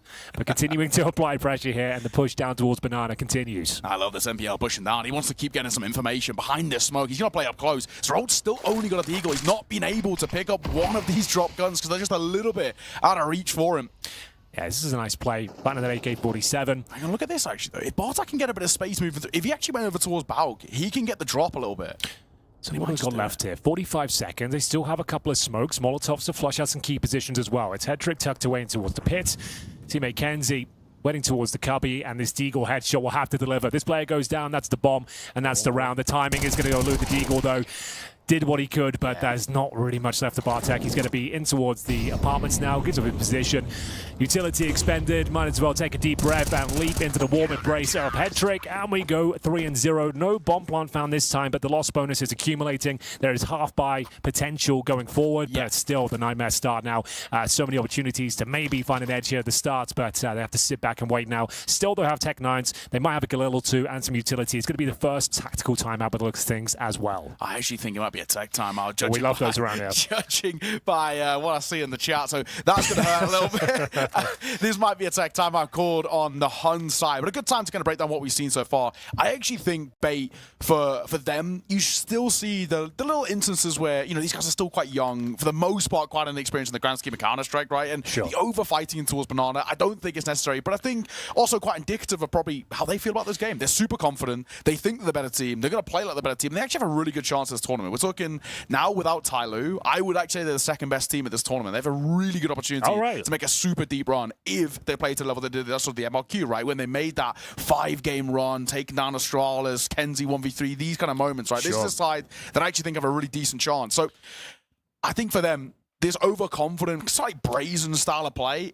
it is sort of in their nature in a way, especially if MPL as a caller gets confident. He calls a lot around himself, and he'll say, if he starts popping off, he's actually going to sort of fire up the rest and say, guys, take your fights. I think a lot of these favored teams here, like we saw with Heroic earlier, like when we saw some Pius in the green room, he comes out like, watch out for the rushes, boys. I think they want to have some statement performances when they're the heavy favorites going into it. Yeah, they absolutely did. So I don't blame him, man. Like I said, I'm having a bit of fun with the over-aggression towards Banana. They still win the round. They had 3 players there. It did work out quite nicely in the end, and let's go 3-0 in favor of Bait. So as mentioned, we can have a look at the money while we're here. Let's have a look at their operator. So it was about 3K. So yeah, maximum loss bonus going to the next round. So you can definitely justify some Tech 9s and some Kevlar, but I would not say get the Galils out. Yeah, half by this. Going to there's maybe like 1 or 2 like Mac 10 to try and set up a quicker play. That's cheeky. I like it. I've seen a few of these Asian teams now. I will also say as well, this become a really big thing, especially for teams in or around kind of the ECL level within Asia. They love force buying when it actually financially doesn't make a lot of sense, but it actually becomes off the back of A, confidence, and B, their style of play. They love to back themselves in we know they've got a dastardly Deagle player in the form of Knight, right? True. So I'd say we're probably going to see some Deagles come into the fray, and these are the rounds where you might overstep the mark. We talked about that over-aggression those previous rounds. You might be trying to farm some kills there and meet your maker in the form of a Deagle. We are unpaused, ladies and gentlemen. Welcome back to the action. If you're just joining us, this is the first map of the best of 3 in their opening game here. All right, what are we getting? Tech 9s, they're coming through. Bit of util, bit of half armor. So sort of as expect, right? You don't overbuy, you leave a little bit of cash in reserves, but you are still bringing something to the table. We're getting the 9 Deagle. No, he's actually going to join up as well with only a Glock for him, funnily enough. No, he's got a P250. He's got a lot of util. And the Kevlar, definitely get yourself an upgraded firearm. But we'll see what they can make of it. These rounds, traditionally, you do want to try to focus on the set pieces, but sabotaging their early efforts. Kenzie rushing down middle, and aggression is the name of the game here as Bates dominating the server once again. They get a couple of opening frags, so that execution potential, whatever they had in mind, it's a great way to shut it down because they're cool. Whatever they had in mind is now going to be a lot more difficult, and even more so now. Senziel will be finding the 3rd kill, and Huns still struggling to get into this one. Dude, I gotta say, with these B plays that we're seeing from the Huns, they're slowing down way too much for me. You've got Tech 9, get in their face. You've already seen what happens when you make them feel uncomfortable. Hedrick gonna find 9. Yeah. Bartek was trying to chase off the back of the dink, but it's just not good enough. The big thing we need to see fixed for me, at least for the Huns, they've got to get a little bit more. Either you make a decision when you play in towards Banana, you get more proactive and try and fight up towards top car. Molly's in early, flashes over the top. Yeah. Especially for a buy like this, you put so much util around Tech9s. Send them in, or don't take that control at all. They're going to be a little bit thunderstruck now. There's been relentless aggression coming in. You're going to be conditioned at the start of the round to play a lot more passive. You haven't really got going. No one's really found any heavy level of impact so far. We'll see what kind of game plan comes through into this opening gun round now. It's taken us some time to get there. Round number 5, 4-0, and we'll see what they can bring to the table. Do Bates want to continue with the pushes and these opening aggressive maneuvers? Time will tell. This is going to be a very important round here, and we'll set the tone for the rest of the series. Bates are looking comfortable. We've got set smokes down towards bottom of Banana. Yeah. AK's out across the board, bar 9 with a Galil. We saw a pretty good Galil clip earlier, though. So in that GG Hal game, that nasty little 1v4 fight in towards it. Sentinel going to be first in. And he probably makes a smart choice of just dipping away for a moment. Molly down, he's going to play behind this. And again, the Huns still indecisive of how quickly they want to play in towards Banana. Now here we go, going through the motions here, trying to get some good smoke. Initial Banana control, but yes, very good response, locks them out, really limits your options now. You've expended quite a lot of utility to get no real control of the map. So the CTs really quite happy to play at the mouth of the bomb site here. Haven't been pushed back in towards the B side itself as of yet. Will that trend continue? Time will tell. Not since the pistol, basically, right? When Kenzie falls back, first fight will go well. Kenzie, speak of the devil. And it's Yami who will drop, and Bartek just not close enough for that trade. He's been doing so well in terms of getting this apartment's control this time. It's a little slower, holding for any aggression through that mid push, and yeah, it just doesn't come his way. So we needed him a little bit closer. Cobra's taking a lot of damage too.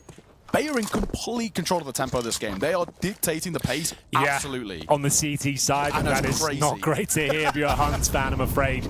T-side Inferno is already very difficult, even in a T-sided meta. And if you're not getting any basic control of middle, and the CTs are giving you all this space, you can see on the minimap right now, they're actually allowing them to have middle, but no one's taking advantage of it. 30 seconds on the clock, Mayo, and they're still being quite tentative. Hendrix rotating away, actually. Smoke out towards long. Surely he gets called back here.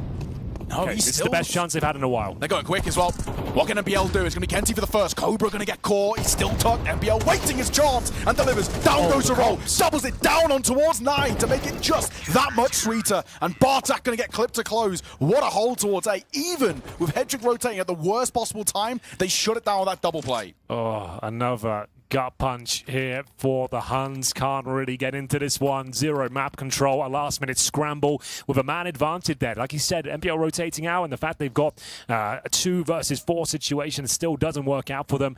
And now we go 5-0. Maximum loss bonus and no bomb plants is going to leave us in a precarious spot. Maximum loss bonus only get you so far. This is half-buy territory again, but maybe a little bit more sizable. They can justify one Galil, maybe some Deagles in the mix, but yeah, they are yet to get going as we have a tactical timeout this time, and rightly so. A chance to assess the damage done so far. Bates are relentless with their opening maneuvers and finding success every single time. Why would you stop applying that pressure? So I was looking through games for the Huns for the past basically 2 years, and granted there's been plenty of changes to this side, but they've never beaten a European team, not even a team outside of Asia. So it doesn't set a good precedent, does it? Right, heading in towards this. Last time we saw them play, when there was that incredible 1v5 with Nan and the Deagle, they still got battered overall, right? They still lost to Falcons and Spirit, which is completely fair enough, but Huns against these European sides have really struggled. This time, I like the pace. That's better. Cynthia are going to get caught early. So this now does force the issue of Alex. Does he now fight and try and deny control of that rifle? He certainly does. It costs him his life. Man advantage still for the Huns. The best opportunity they've had for some time to convert around here. Do they want to pump the brakes? Apparently not. They're going to be sending it in towards B. Headtrick has been tagged through the smoke, and they are going to wait their time here. The smoke gets popped, and in we go. Okay, Yami just trying to support as Nine's creeping his way forward. The bomb's going in towards CT. Surely he catches him here. No, he doesn't. Jumping up. Can't make it a second. Hedrick going to get caught in the end. Bomb can get planted in. They've got time for a post-plant. And look at the lurk. That's a huge lurk. That's a done deal. Yeah, very well played, and it's going to be the Tech9s finding the first piece of success here for the Huns. Surely nothing that can be done here, as you might just be considering saving the AK. Money's going to be absolutely fine. Might try and cause some further damage here, but down he goes. The Huns have arrived on Inferno here, 5-1. A glorious play through the Molotov to find that initial kill, and it is going to be the first on the board. That's exactly what they needed. Nice injection of cash, recovered rifles as well, and decent manpower surviving the round. As we get into number 7 here, it's going to be the first head-trick AWP. Yes, this is where we get to the real test of what he can bring to the table. I can't wait to see that head-to-head against 9 as well, about how they can sort of fight off against each other, because they're actually two very different styles of AWP too. But, you know, for the Huns, I had a little bit of a conversation with 9 just before getting towards this game, and obviously they've had a bad run of it recently. The loss to God's Reign was pretty bad. The MRQ performances wasn't what they wanted, and he was just saying, right now we're not putting any pressure on ourselves. One round at a time. That's literally all we care about. We're not talking about results. We're not talking about placements in tournaments. It's just about finding our form and actually getting over a bit of a mental block. So a round out the way like that is going to help. They're now actually establishing early map control and then some. Beautiful opening shot. The pre-firing towards CT spawn. Oh, yeah. Sent 2 players packing. The B bomb side has been cracked wide open. And there we have it. That's a guaranteed round. They are starting to find their groove and find their kills. Kenzie now just trying to hold on to the M4, but it's going to be denied here. Nice AK headshot. And the final play in towards the apartment. Nothing he can do to survive. And we'll see whether he's hunted down here. It looks like it's going to be a done deal. I love this roll. Gets out in front of the smoke. He knows exactly where he's going. He's heard that step wrapping around the corner. That's better for the Huns. They're now starting to have this real injection of pace. And it will get caught in the end by Zerold. That is more like it. Back-to-back rounds. Now we can start building up not only a bit of a repertoire on the C side, but just foundations in terms of money. Yeah, that's great to see those back-to-back rounds. Enough resources now to... Could get an AWP here, actually, if they want to. Yeah, they're going to get it. C-side open. I think you have to eco on the CT side as well. You can buy it next round. Yeah, 9. I just want to see what he can bring to the table. When 9 pops off for the AWP, he's so talented. He has the ability, maybe not to the level of head trick, but he actually has the ability to go head-to-head in a lot of these aim duels. He's crisp, he's flicky. He's the kind of the player that you want to see in these sort of the moments, especially when Bay are playing quite aggressive in their own regard and playing quite up in their face. You need somebody who can actually step up to the plate and hit a nice couple of shots. 2 rounds in a row. Looking likely to be 3, as mentioned. It's likely to be eco here. Not really seeing much brought out at all. There is an MP9 in Hansi Asensio, so he's got himself some Kevlar. It's a 5.7 and armor as well for Kenzie, but pretty much eco otherwise. So this MP9 is going to have to do a lot of heavy lifting here. They've got an HG and a flash. What's the setup? What's the play? It looks pretty traditional so far. 3 towards A, but they are stacking the quad side, and this could work out, Neo. The fact they've actually got all these players on this side of the map, they're running through the smoke, and what's the AWP up to? Oh, no. The AWP is the only player to go through the smoke and challenge, and now it's going to be absolutely fine. I was about to say that B250 was looking like he was going to be deadly in that position, but all is well. Yeah, exactly. There was a moment there where you kind of were left with bated breaths for a second. Yeah, that was bold from 9, and thankfully it's not ended up being too punishing and recovered too. So it's not even like it's something that's saved for Bait. I don't actually know financially they're going to be able to bring one in themselves. So a really, really decent spot for them to be in. We're chipping away at this deficit. We're really making a nice repertoire out of this C-side after a pretty abysmal start, if we're being frank. And it feels like we're actually starting to get a bit of confidence out for the 9 side. Oh, we absolutely are. Worrying signs here for Bait, the flying start, the 5-0. And now starting to shrink somewhat. Hetrick now with the AWP as well. We've got a real battle on our hands here. The first map of Inferno. Mirage up next and Dust 2 with required. We've had 2 zeros all day. We'd like to see it go down to the wire. Cobra. Once again, this is the map control we are lacking in those opening few rounds. And now the CTs relinquishing control early, playing more traditional. In the backlines, you see Asensio with the MP9. Oh, it's dangerous. Does he want to have another second bite of the cherry? This is a mad play. He does manage to survive, and he continues to want to find damage here. On low HP in the MP9, who am I to judge? Because it works out pretty nicely. It shouldn't. It really shouldn't work, right? They're spamming back and forth, but he just evades the bullets. And now what is the decision? 9 with the bomb is still sticking around, so he wants to have a look in towards what he can find. And I kind of like this decision by Bait as well. They've just gone for a really overly aggressive play. You just fall back, give him a bit of space, let them overextend. So what have we got left here? 3 smokes, Molotovs. It looks like a B finish is likely. We have got a slight lurk from Bartek on the other side of the map. He's on towards the apartments, trying to find any inquisitive CTs, trying to get a bit of map control, some information on the other side. Incendiary deployed. And a contact play looking likely here, Neo. They know there's an MP9 on the other side here, so Alex will have to do a lot of the shooting And Hedrick of the AWP, he does find one from the back. That will probably dissuade them from continuing their efforts here. They've got 30 seconds, though, and they are segregated, to say the very least. One towards the apartments, as mentioned. The bomb, though, towards B. They just have to take a deep breath here and give it a go. The round is not necessarily over. Hedrick gets one, though. It should be a done deal. Yeah, absolutely. Shot missed, though, from Hedrick. Just get tagged. Second time I'm asking, delivers. And of course he does as well. Bartak on that lurk. Will find one in towards mid. But it's all falling apart as well. It's Bartak in a 1v3, and surely no chance. 6 seconds left, so that is the round. Bait back to winning ways. Now, Henry, there's one thing that's been, for me, a bit of a glaring issue. I need to see Bartak do a little bit more on these lurks. We haven't said his name yet, really, have we? Basically, he's going over towards A apartment, which is fine, right? And it's a very difficult thing to do, to be this lurk, to be this guy who's actually there to solidify rotations as a just in case sort of thing. But he's not doing enough. He's not gaining any information. He's not taking any fights. He's not even really baiting control of it. Sometimes if you're a lurker, especially in a situation like that, you're contacting B, the number one thing you want to be doing is actually drawing attention away, right? Absolutely. And we're not seeing Bartak do anything, not making any noise, not even throwing a flash or a smoke to bait rotations back towards the Especially with 30 seconds on the clock, and it's the perfect time. No action across the map. It kind of begs the question why you're not a little bit more active there. Essential certainly is active. He continues to cause a ruckus towards this banana area. Cobra, he's had some very successful rounds as the game gets going, but still, that's another opening kill for Bates as we get to the dying stage of this first half. Another opening advantage now as we see them try and respond. The spam through the smokes yields nothing, and this is a very important round. The CT economy is being tested to its limits here and trying to just find some util, get some intel. He gets a lot more than he bargained for, but still wants to continue this smoke spam. It's been very successful so far. 1 minute 10 remaining. He's still up close as well. Cynthia, the stones on him to be sitting behind that smoke and still wanted to spam and take fights.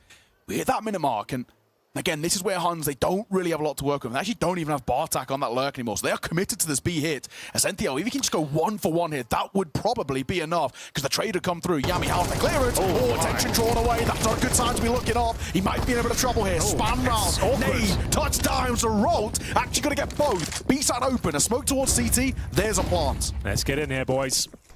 Good smoke down towards CD spawn. Rotations coming through. It's Hedrick on the AWP. Popping the smoke. Doesn't get any intel. A boost might be required here. Like we said, that CT economy is low. You might just consider the safe here and cut your losses. The bomb's planted. They'll see if they can get any sort of opener. But I think you have to peel off and just give this one away. I think they are. You can already see them starting to withdraw. And I think this is the right call. Like you mentioned, economy is not in a good enough spot for Bait to be really risking this. You know, you look at them with an AWP and 2 AKs, premium guns to be having in towards the next round. There's just no point. And with 3 alive, you can buy back around it. It's not the end of the world. You're still guaranteed bare minimum is going to be a tied game. You know, heading in towards half-time, and kind of the position you're sitting in, Bait, we know they've got enough to be able to get at least that lead. Yeah, a little bit awkward once against again for Bait. The fact they get the opening kill and they just refuse to give up the top of Banana here. Got a little bit unlucky with the timings. The moment he looks away from the angle, checks for the boost, that's when they swing around. It looked like it could go either way for a second, but a double kill comes in for the Huns, and the 4th is on the board. They have to save these CT weapons, most importantly the AWP for Hedrick. We've got a real game on our hands here. 2 more rounds to go, and this might be the first tactical timeout for Bait at this stage. This is a very important round. Could decide their fates here on Inferno. We'll see whether they fancy a chance to catch their breath and work out how they're going to operate here. But it looks like we're going straight back into the action. It's going to be MP9 for Essential. That hasn't slowed him down so far. Very confident with the weapon. I've got an AK and an AWP in hand as well. So, Huns, they can find this. He might be able to tie things up. Yeah, the one man I'm really looking towards, it's not an easy job, but T-side AWPing, I need to see 9 get active. If he can go head-to-head and shut down Hedrick, which so far has been the biggest difficulty they've had, then they've got a real chance. Maybe closing out this half in a somewhat positive way, but this time a deep banana smoke. I love the adjustment by Bait here. Rather than sitting back, Kentazor's going to get 2. That is huge. Down goes Cobra and 9. And Kenzie will fall in the end, but his job is more than done. Here we go. He's actually in a bit of trouble here. He's all alone. MPL going to rotate over. Slowly but surely, but at the same time, Bomb's not committed. It's in the sort of control of Yami, but he doesn't want to make the wrong move here either. Very tense moment. The MP9, the linchpin of the round right now, fully committed as you might expect here. Sentio loves the aggression, but MPL holding towards the library, and the player has snuck through. It's going to be a delicious banana split being served up here. MPL finds a kill, and Essential, that should be enough. But with that dink, should confirm things. We go to a 2 versus 1. 40 seconds. No bomb. It's actually going to be towards T-steps right now, and Hector will find him. Very convincing finish there, holding them off and actually detecting that sneak through towards CT spawn. And final round of play coming in momentarily. Money should be absolutely fine for the Huns here. They got $11,000 in Bartek, so no problem in that regard, but still, in terms of the overall complexion of the game, you have to say MPL and co have looked very strong indeed. They did have a slight blemish on their record, giving up 3 rounds in a row, but still now looks like they're in their winning ways once again. AK for MPL, we've got Famus in the mix for Alex, but we'll see whether they can close things out with an 8-4 lead. Yeah, prioritising the kit and util, I understand it. I really love the adjustment there by Bait, though. They know that the Huns haven't been uberly quick when it comes towards taking banana control, so they go for a molly and a deep smoke, and they take it themselves and actually really give Huns little to no choice. Much better to be seen. This time, though, it's a much more passive approach. How they can go for this Ascencio rogue playing towards Car. They're giving up all of banana. Let's see what Bartek can do with the luck this time. Other side of the map, they've got full banana control. CT retake utility deployed, but a blocked smoke. Very nice play, actually. All right, bomb on Zerolt's back. Again, not going to be committed. He's just going to drop it in towards banana for now. Already picks it up, and as we hit that minute mark, it still feels like this is going to be a standard. They like these contact plays. It's become a very big part of the Huns' style of play, but again, it doesn't always work out for them. They really need on this entry. Yami's got to really get into the thick of it. Looks like a frontside smoke going to come through. This is going to be difficult, fending them off with the Famus.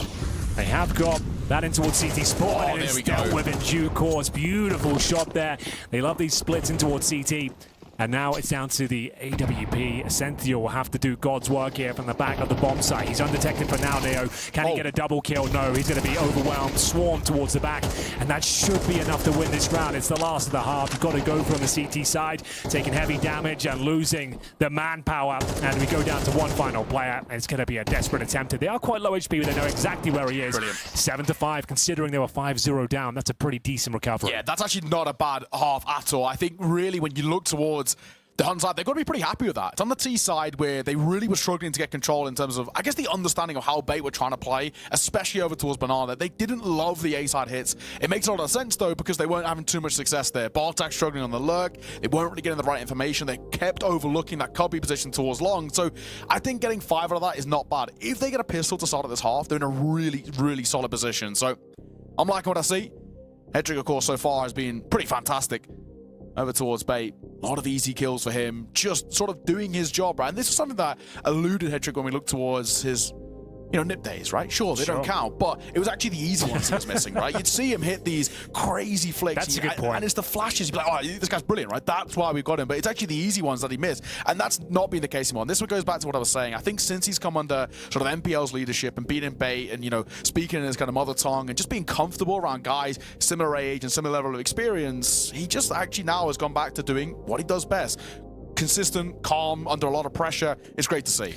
Well, this first map continues here. It was looking likely to be a blowout, but still, the Huns are fighting back, storming the server as they manage to pick up 5 towards the end of this first half. And now, a very important pistol. They will go on the CT side now, and we'll have a look as to what Bait can bring out here on their T side. The coach chiming in.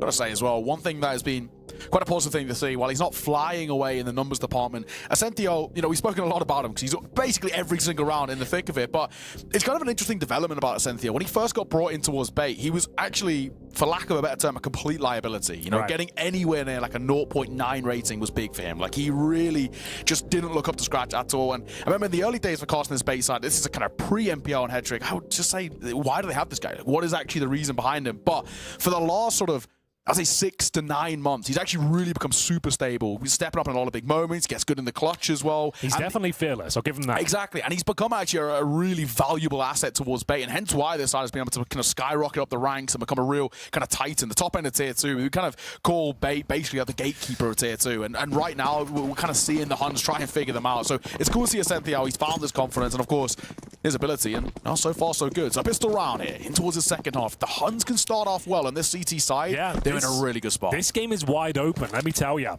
Not much in terms of utility on the T side. Smoke, nade, and a flash. Very quiet approaching towards second middle. No presence whatsoever over towards Banana. So a contact play looking likely here. We have a CT defending from the cubby. Opening kill for MPL. And 9 with that USP can't connect. His teammate can, but mid control given over. But not for long. It's going to be a beautiful entry in towards the A side. Kenzie decimates the defense on the other side. Moto Smoke will deny re-entry for now. Oh, that's a brave maneuver. Had to make something happen, I suppose. Got nothing to lose. I feel like there were other options. Yeah. The one-by-one maneuver, not known to be the most effective. Yeah, I feel like at times you hate to kind of chalk it up, but that feels like classic Asian Counter-Strike at times. Yeah, that's probably fair. They do like playing for themselves a little bit. I would have liked maybe a booster, wait for the smoke to go, wait for the plant to flash, come. right? Yeah, he could have easily listen out for the plant to come through. Then that's when you go for those kind of audacious maneuvers. But just walking through the smoke, there's no reason why they wouldn't be watching that. Anyway, it's going to be quite a disappointing pistol round there for the CTs. You can't imagine there'll be much brought to the table in this second round. Inferno historically does lend itself to a force buy, but we'll see whether they can actually bring something to the table here. It's going to be a tactical timeout for the Huns as they decide their options here. If you do force buy and give this one away, you might just open the door of opportunity for them to run away with the second half once again. It was a 5-0 deficit, and they cannot face to give that sort of lead up once again. Yeah, super sick pistol out of Kenzie as well. 4 kills to his name. So this is a guy who, again, we talk about kind of this bait and this lineup change that they've had, and I think for a lot it's always been, wow, the MPL pickup was fantastic, or head trick, saving him from the dregs of NIP was a really good choice. But actually, I think Kenzie has really flown under the radar. Of course, he came in replacement of Captain Kirker, who was actually always a solid part. Captain Kirker. Yeah, what a name, yeah. Always a real solid part of bait, but he was solid at kind of tier 2, and this is a bait side who had aspirations to go up into tier 1, and Kenzie actually is the difference maker. He has been so good, unbelievably influential to their T sides, and we'll see it when the guns come out. This is going to be the force buy here, the 4-man stack. And this is a classic strategy. You send one player out to suggest, oh, you've got one. You might as well come in towards the B-bomb side. You've already done the job. You might as well just fully commit over to this side. And it's so far, sure, he goes down with nothing. It'd be ideal if he got one before his drop. But the fact you might send them into the lion's den. The bomb's on towards T-steps, though. Suggest that it's going to be clearing things out, see what other CT presence is here. They'll be aware of this little maneuver. Like I said, it's the oldest trick in the book. And the fact you've started to play it towards CT spawn now, you might just go back into a default. But all 5 players are here. It's going to be the execution. Still a heavy favorite to our bait into this round. But those 5-7s at close range, they can do a lot. Smoke goes down as well. Do you want to continue? You don't have to, Neo. I would say call it off for now. You've got so much time on the clock. You have no idea. You've got no information on the other side. Yeah, go back into the default now. You've got a minute to work with. You just don't need to rush. The only problem is you have got 5 players towards B. You don't have intel as to whether they could creep down in towards underpass. Have they got towards second middle? You have no idea. So you have to be very methodical. Take your time. Go together. You can see them on high alert right now. This is an uncomfortable position still, but they have made the right maneuver. In towards top of middle we go. There are no CTs lying in wait. So just 9. I say just. He can do some devastating things with that Desert Eagle. Bartek had to go a little early there. He saw one by one a smoke, a flash. That should be the indication. Oh, sorry, 9-1. Gets his tag on towards the second, but now that site is open. And it actually makes you say, just safe. There's just no point giving this a go. It's a 4 versus 3 with considerably worse weapons. If it's a gimmicky play, like we were talking about, baiting them in to the trap, bait, ironically, don't fall for it. And, well, it's a simple one for them. And they're now starting to build up quite the lead. It's actually getting to a point where when the next gun round comes through for the Huns, which actually won't even, of course, be in towards the next, if they don't win it, that's it. That's the map done. Oh, he's called it early. We'll see whether that's the case. They still have a fighting chance. That's why we do save these weapons. 5-7s, given the opportunity, can find multiple kills, but it's certainly unlikely. They're going to be taking a couple of flashes, a decoy into the next round, and no one really popping off to inspire that sort of threat, in my opinion. But we'll see. They at least can keep the round competitive, keep them humble from a financial perspective. But this round does slip by the wayside for now.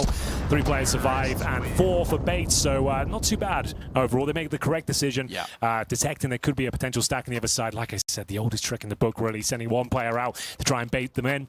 And for now, it's going to be another eco, but saving some Kevlar and some pistols here. Do they have another trick up their sleeve? Time will tell. Gotta say, it's a really good call from MPO, and I also love the fact that MPO stays behind. He's the one who's dictating when we're popping towards A, how we're going about it, what the pace of it is, because he's gaining information of what the reaction's like of it towards B, if any. So I love the way they go about it. 9-5, of course, we still have the remnants of pistols from prior. I'm looking towards 9 with a Zeus. What's he going to be doing with this? Well, he's already tagged. That's definitely not going to help at all.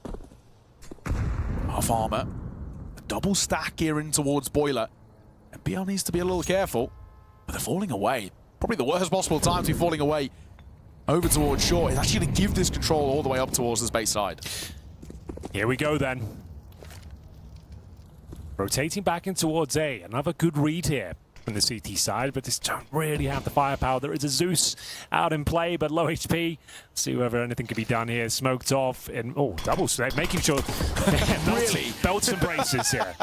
Really making sure. Cobra's got to go. If you're pushing down Banana, stop waiting. You know the smokes are coming down. You've got to get in behind to give yourself a chance. Plant will come down momentarily. Cobra's actually the most important player when it comes towards any chance of a retake, but as they fall one by one, it basically seals the deal, and now he's sort of being held for. He should have won, but Alex, the due diligence from him is fantastic. Just doing the clearances needed. It's a great round from Bait. No questions asked.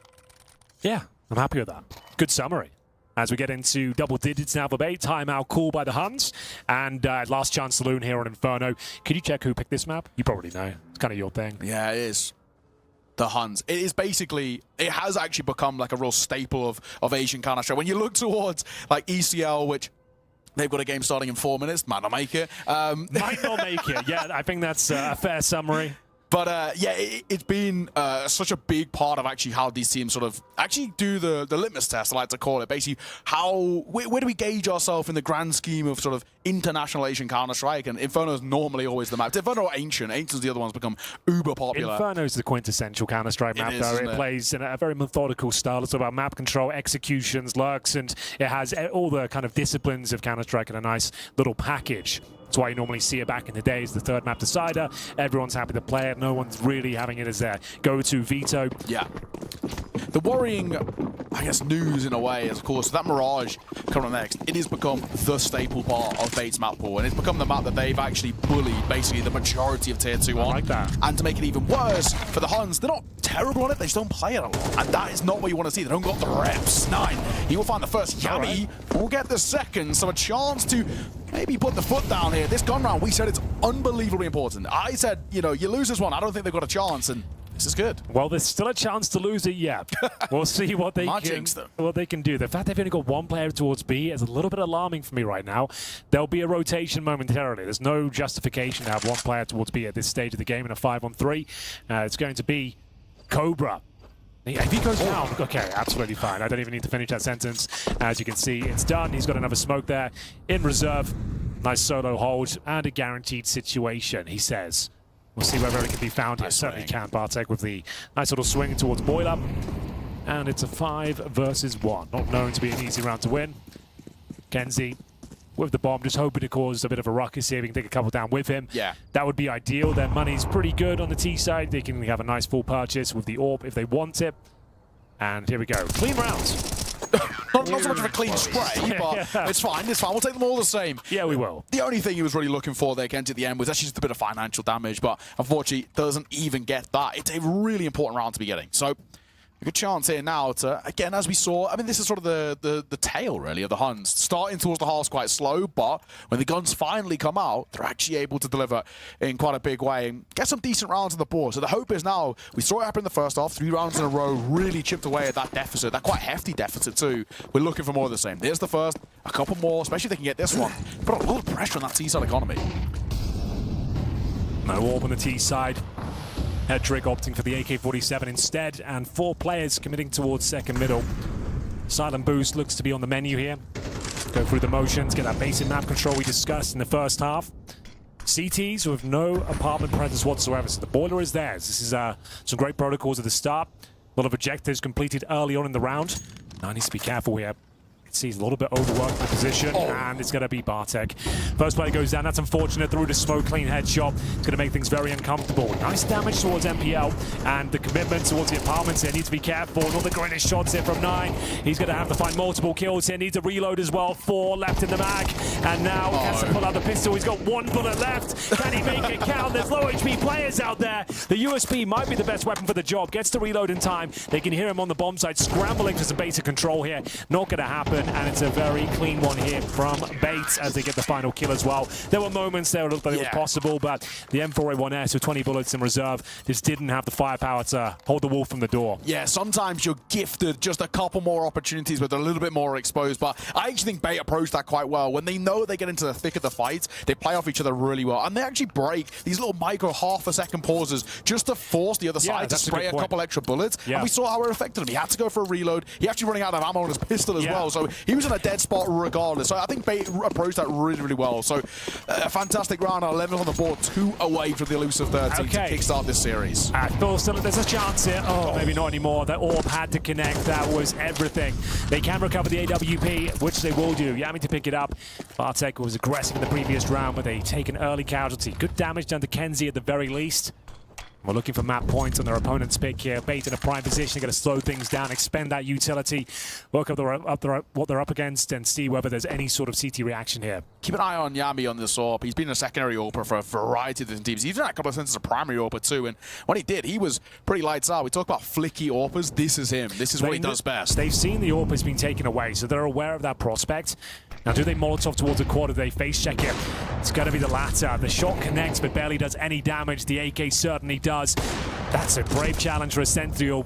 They knew the AWP was there. Can't thread the needle just yet, and Yami starting to shine with the AWP. They find the man advantage, but not for long. Back to a 2-on-2. Goes a player down towards the pit, goes to the wall back. I think he goes down here, but still, no, it's the MP9 to try and save the day. Maybe there's a rifle to recover at this stage. They know exactly where he is. Ambitious at range there with the MP9. He's got a kit. He's got basic utility, but that grenade's going to hurt. Oh, it's max damage as well. Honestly, that smoke going to come down at a better time over towards Moto. 16 points now for him. He is dead man walking, and Alex going to confirm it. Through the pixel peak, through the smoke, down he goes, and probably the chances for this onside Bait. Double the rounds of your opponent, they are flying, and it's a complete team-wide performance. I mean, that is, if you're maddened watching this and looking at your team where you've got the top of the scoreboard's 14, the bottom being 12, you've got to be the happiest coach in the world. Yeah, that's what a team point. Performance. Yeah, no one's really been exceptional, but everyone's been very good. Yeah. So, yeah, you love to see that. And it actually shows in their rounds. They're really well orchestrated. I mean, you know, we've always looked towards MPL on this side. He has been basically the hard carry in the early stints, calling, captaining, fragging, basically doing everything. And now it's a case where he's not required to put up insane numbers. That's the best possible position for Bait to be in. Kenzie gets 2, 1 with an A, the touchdown, and he delivers on towards Cobra 2. The man deep in towards sight as well. And he might be overlooked for a brief moment, but he's only got an MP9. I gotta say, this Molotov, when do you choose to use it? That's a good push from 9, but he jumps at the worst. Like a scroll wheel. Yeah, the worst possible. Talk about panic. I think that sums up 9's game, unfortunately. And I was about to say that kill would be the GG moment, but still alive for now. 3 versus 2, not impossible. These rounds can be squandered. Hardest round to pick up is number 13. See whether Alex can close things out. He can't. That's not the play we were looking for. The solo venture towards middle against the SMGs is actually quite open now. Couldn't recover a rifle on the other side, and they'll help themselves in towards his B-bomb, so they have no idea where the CT resides. He's actually towards the coffins right now. Molotov, he might play in front of it, which he will. And he can deny the plant it. It's actually a bit of a nightmare situation. They've given this one up, I think. Low HP, falling back and taking heavy damage. 30 seconds remaining, advantage for the Huns, some way, somehow. Head trick baits them out, trying to force the fight, force the issue, takes heavy damage for his troubles here, brings it down to 1 versus 1, but he's done for. The MP9 should be able to find him no problem. And there it is. Oh, a squandered round, a big opportunity, a 5-on-3, right? Yeah, it was. I mean, they really shouldn't be losing that. I actually thought as well, when they started to go for that second taken towards the B site, Yami was actually in the process of rotating through Church over towards Coffins. The best thing he possibly does there is, as the molly goes down, just a couple of steps forward so it doesn't tick. They don't realize he's pushed in front of it.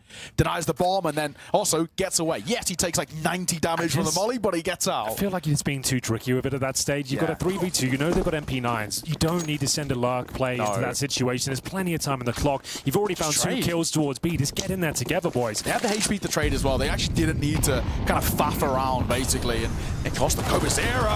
Ships in the night, they push past each other. He's going to get 2 as well. Heptrigos is going to get caught. Down he goes finally to the hands of Ascentio, but that is damage done. He has completed his job, getting 200 damage. Well, a few more twists and turns in this best of 3 yet. It was looking like a guaranteed map here, but still, Huns will hold on. Oh, a lot of pressure towards this B side of the map, holding on towards a half-wall. Lovely grenade should do significant damage, 37 to Ascentio. And the kill through the smoke is looking likely here. Good pre-fire, and it's still looking very good now for the Huns. 8 rounds looking likely. Unless there's one on the floor, there's only 1 smoke to work with. So that's something which maybe, with plenty of time to work with, Bait can try and bait out a bit of that util. they can force a smoke to be used over towards top banana here. It could be really helpful. You're falling into that trap now where we've got a team that has a word we use. It's going to happen again in the next game as well. We've got big on the server. Oh, so yeah. That's going to happen as well. It's the only adjective you can come to mind, but now they're on the server with us. So we'll see what happens. It's going to be a guaranteed round at this stage. This was looking like such a guaranteed map, but now question marks starting to be delivered as we have no money and a 3 versus 1 here. Just hoping to take a couple of members down with him. Cynthia really painted into a corner, hoping CT mistakes come through, but no, they hold defensively as they should. And a good finish as well. 12 to 8, 4 required here for overtime, which is now likely. Well, likely, it's possible, I should say.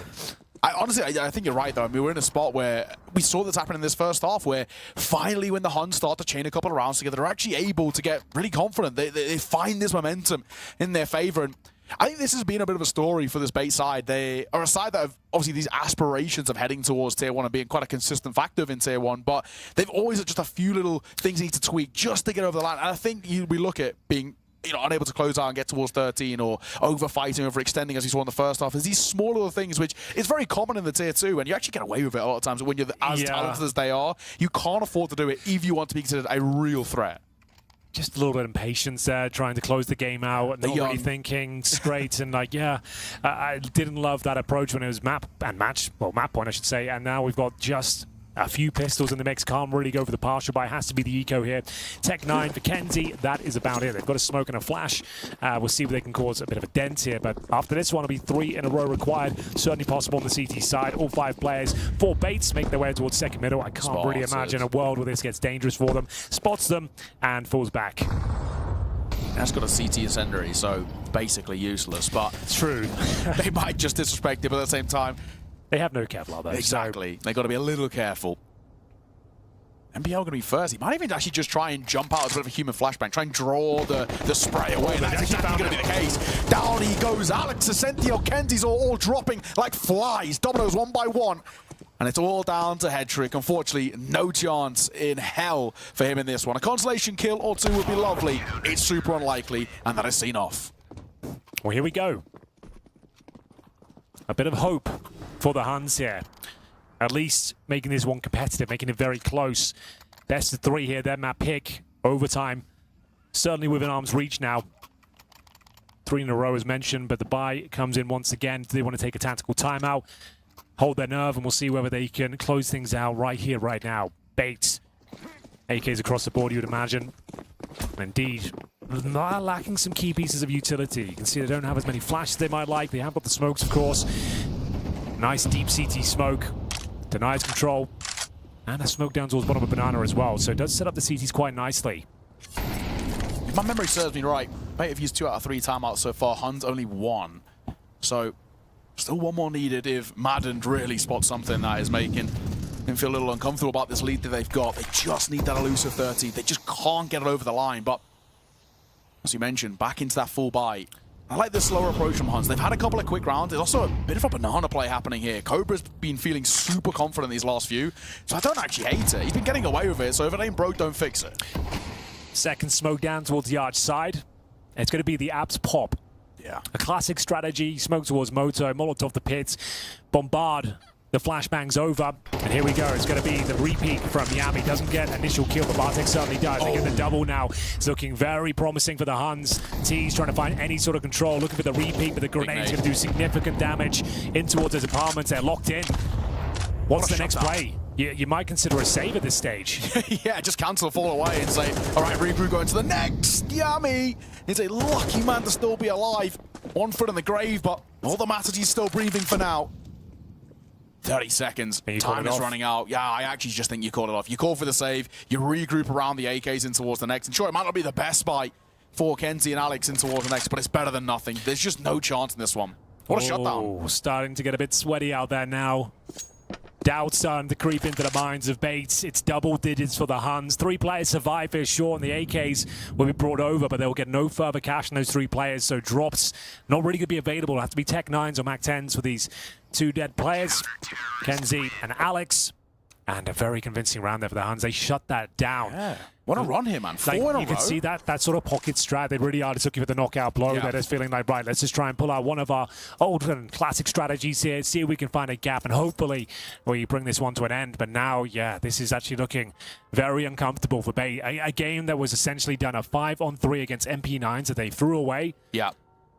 I've got to say, while maybe the numbers department lacking a little bit compared to what we usually expect from him, Nan in the calling department is actually looking fantastic. He's starting to get a really good read over the tempo which Bay are trying to play these T sides, and he's quite effectively gaining information in other ways. We're talking about kind of Cobra pushing down Banana, him wanting to get quite aggressive, and oh, speaking of the devil, here he is. Once again, he's given a lot of control here, and this is the 4th round in a row where Bay are taking no Banana control. They can leave the AWP established now towards the car. Rotate 2 players over. It's one of the strongest setups historically on Inferno. Yeah, exactly. So you can play for 1 kill, fend them off. Got a nice deep smoke down there as well. So they've got full control of B. It normally would funnel the T's in towards the A side, where they've got a lot of manpower there now on the Hun side. This is looking very promising. Bear in mind, 2 pistols here for Bait as well. That's Kenzie and Alex. They've got 1 smoke remaining as well. Yeah, I'm pretty sure Cobra dropped a smoke over towards CT. So maybe if a missed shot or whatnot. Speaking of the devil, he actually goes and picks it up. There you go. 9 goes and collects that smoke, and he can replenish the one towards bottom Banana if he wants. Oh, there it is. Devastating. Perfect timing. If He's going to secure it for sure. Oh, missed shot. Got a molly though. Needs a bit of help. That'd be nice. Might actually go in front of this. There's a little bit of a gap over towards Car. Flash over 1 in response as well. 9 gonna go play back site now. A nade to try and slow them down, but this is that push. The pop coming through. It's MPL to try and lead the charge as he was blind. In they come. 35 seconds. The first fight is nuclear. 9 getting clapped. A sigh of relief with that entry down. A powerful smoke deployed in CT spawn, and finally looks like Bait might be able to close out Inferno here. The nightmare will come to an end on this second half. 5 versus 4. Retakes still very possible with a distinct lack of utility for the retake. They've got an HE and a flash. Kits, of course, available, but kills are needed here. Yami's got to get a big kill on Cynthia. If he can get this one actually relatively unscathed, he got a bit of a chance here. So all going to be sent in first. He's so crisp when he gets going, but he's not got a lot to work with. He's got to take these fights dry. He can't find a lock. Cobra will deliver. A second isn't there. Cynthia and MPL will combine, and MPL doubles it down. Down he falls with Bartak. Surely impossible. 1v3 close. And finally, Henry, Bait get the map. Yeah, a little bit of a hollow victory there for Bait towards the end, I would say. Way too uncomfortable considering the position they were in. 5-0 in that first half, 6-1 lead in the second, and the fact they get so uncomfortable towards the end, you've allowed the Huns back into this series now. They'll be feeling themselves. They've got nice and warmed up there. They knew they had a chance there to take it to overtime. Sure, they don't. It's their map pick, but they started to shine towards the end. They've started to find their confidence, and Bates, yeah, that was a little bit alarming towards the end there. Seems like they thought it was in the bag before it was. Yeah, I think you're absolutely spot on. Mirage is going to be really interesting. Now that, as you mentioned, the Huns are actually feeling, I think, a little bit crisp, and I think there's probably a bit of belief towards the Huns that we can actually take them on in Angels here. Yes, it didn't work out as we would have intended in towards Inferno, but they've got a decent chance here. Is now starting to put a bit of pressure on. But I will always say Mirage is such a good map for Bay. It's always been the classic for them. I mean, I would say, this might be bold, I would say in anywhere tier 1.5 or lower, they are the best Mirage team in the world. That's how good they are. Tier 1, obviously different standard, but in the tier 2, they are untouchable, and they have been for a long, long time. So the Huns are going to have something really special up their sleeve. Well, I think that's a lovely way to wrap things up here with the first map. Ladies and gentlemen, you're watching the MESA Nomadic Masters Spring 2025 live and direct from Mongolia. First map goes in favor of Bait. We've got Mirage coming up next. Fueled by the same passion as esports athletes, Zowie continuously develops tailored products, empowering gamers to bring their best out. Today, we are launching the all-new XL2566X Plus, which uses the newly developed Fast TN panel and upgraded Diac 2 technology. The new monitor series continue to evolve, refining details to ensure players can perform their best consistently in games.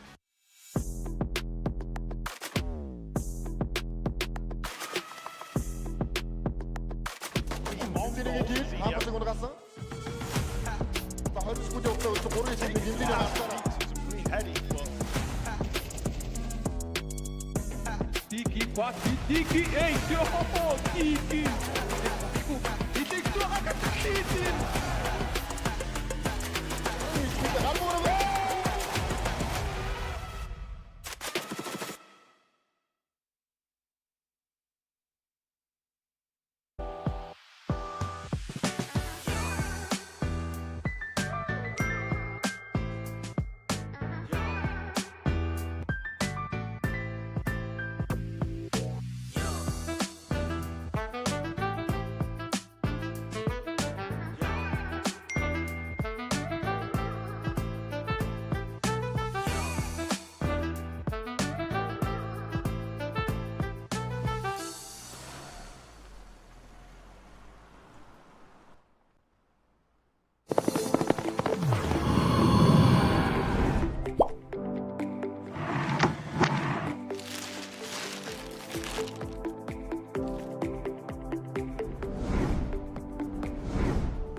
Welcome back, ladies and gentlemen. We are here at the MESA Nomadic Masters. We've got map 2 between Bait and the Huns. It's the pick of the former. And as Neo was saying, it looks like it could be a foregone conclusion as he considers them to be one of the best teams of Mirage in Tier 1.5. Well, put it this way, right? In the last 3 months alone, they've played this map 30 times. And within that 30, they've only lost it 5. And we're talking about... I like that. You can back up your statement with some facts here. Hard-hitting facts. A really decent amount of teams, you know, while they lost... The most recent game, actually, they lost was to Heroic in the CST Global Finals. In the final, they lost that one. It was pretty bad. But then, you know, just a few games earlier, they also beat them on it. And again, in a pretty dominant fashion. So, generally speaking, they're a very, very good side. And I'm 100% sure the Huns will have known this would have been the pick that they go in for, but it's just a case of there's only so much counter-striking you can really do on a map like Mirage. It's like the classic cookie-cutter map. Everyone's pretty much presenting the same strategies. It comes down to hitting your shots and coordinating the mid-rounds. There's not really much you can do to like counter their setup per se on a map like Mirage, but I'll see what they can bring to the table here. It's going to be the CT start coming in for the Huns. We'll see where they can step up and show us what they're made of. Can they keep up? And like we said in that first map, it was looking pretty dire at times, especially in that first half, but they were allowed back into the game. They got warmed up, shook off some potential nerves there, and showed themselves they can actually keep up and got double digits there. It was close to overtime, but it was the Tech-9s and the AKs that eluded them towards the end. A convincing finish, but certainly uncomfortable towards the end. The good news is that Mirage as a map is completed. It's solved, right? However you want to put it. It's a map that we don't see anything new on. The bad news is, despite it being solved, nobody seems to find a solution to beat Bait. So you look at this and Hunt, we're coming down to individual, and this is how Bait actually love to play Mirage, and we'll see it here. They will come in towards this and actually say, right, we're better, we can aim better, we can hit harder. That's how we win our Mirages. And no, it's likely the case they will. The Hunt actually need to get out the gates really early for me, and they can't go to what we saw actually within both halves, where they start really slow and it's all about the redemption arc. A nice pistol victory would be a welcome addition here to this series. It's looking like to be a 2-0. Got a smoke down towards Connector. Kenzie leading the charge up towards short. A beat split potential here, but players towards underpass establish a lot of early promising control here. Players in towards the ladder room, and they have got a player towards A ramp as well. So their world is their oyster here. They're going to opt to go through the connector, through their own smoke. And this actually could cost them a lot, but they do find the opening kill at range as well against the USPs. Dink towards CT as well. Bartak scrambling back towards the spawn area. Bomb planted, and a very challenging retake to say the very least. What a call, right? What a move in towards mid. They don't really take any damage as well through the smoke. Just make it look so easy. They're grouped up here, though. Huns have got a chance. They're creeping their way forward, and they're all coming through the same angles. This is going to be a bloodbath here. Alex going to be tested in just a moment. He'll deliver for the first one towards Bartak. A quick trade and a double down as Cobra Zero finds a Sentiao. Still dropping one by one. And MPL, what a shot from him. It's all down to 9. He's got to put up a bit of a clinic, and he might just be given a chance. MPL closes it. It's down to the wire, but it's a good start again for Bay. I guess we should stay for the viewers at home. We're getting a little bit confused. He's called AMA. It's his Steam name at this point, so caught us off guard as well. That is MPL, and yeah, just wanted to clarify that there's not a secret agent on the server. MPL closing things out, and it is going to be another flying start here. CT's a map like Mirage. I don't expect the force buy here in the second, but they did do it on Inferno, and indeed it's going to be the full eco as we got $2,300 at the very top end. Code Rosera did manage to get a kill, but should be a foregone conclusion here. Can't imagine a world where they give this one up. One thing I will say, and I always love this on full ecos like this, just getting a flash, right? Go as a group, just fly in, just see if you can get a gun, right? You've got this $200. It is the most minute investment. There it is, come, and you get a kill. You'll take it every day of the week, but it damage too, but then they are getting mopped up pretty simply. So sure, it's only a consolation kill, but it's $200. You're not spending a lot. Better than nothing. See what happens, yeah. Yeah, absolutely agree. Third round, important one here. The full eco will lead us to a compromised CT first gun round here.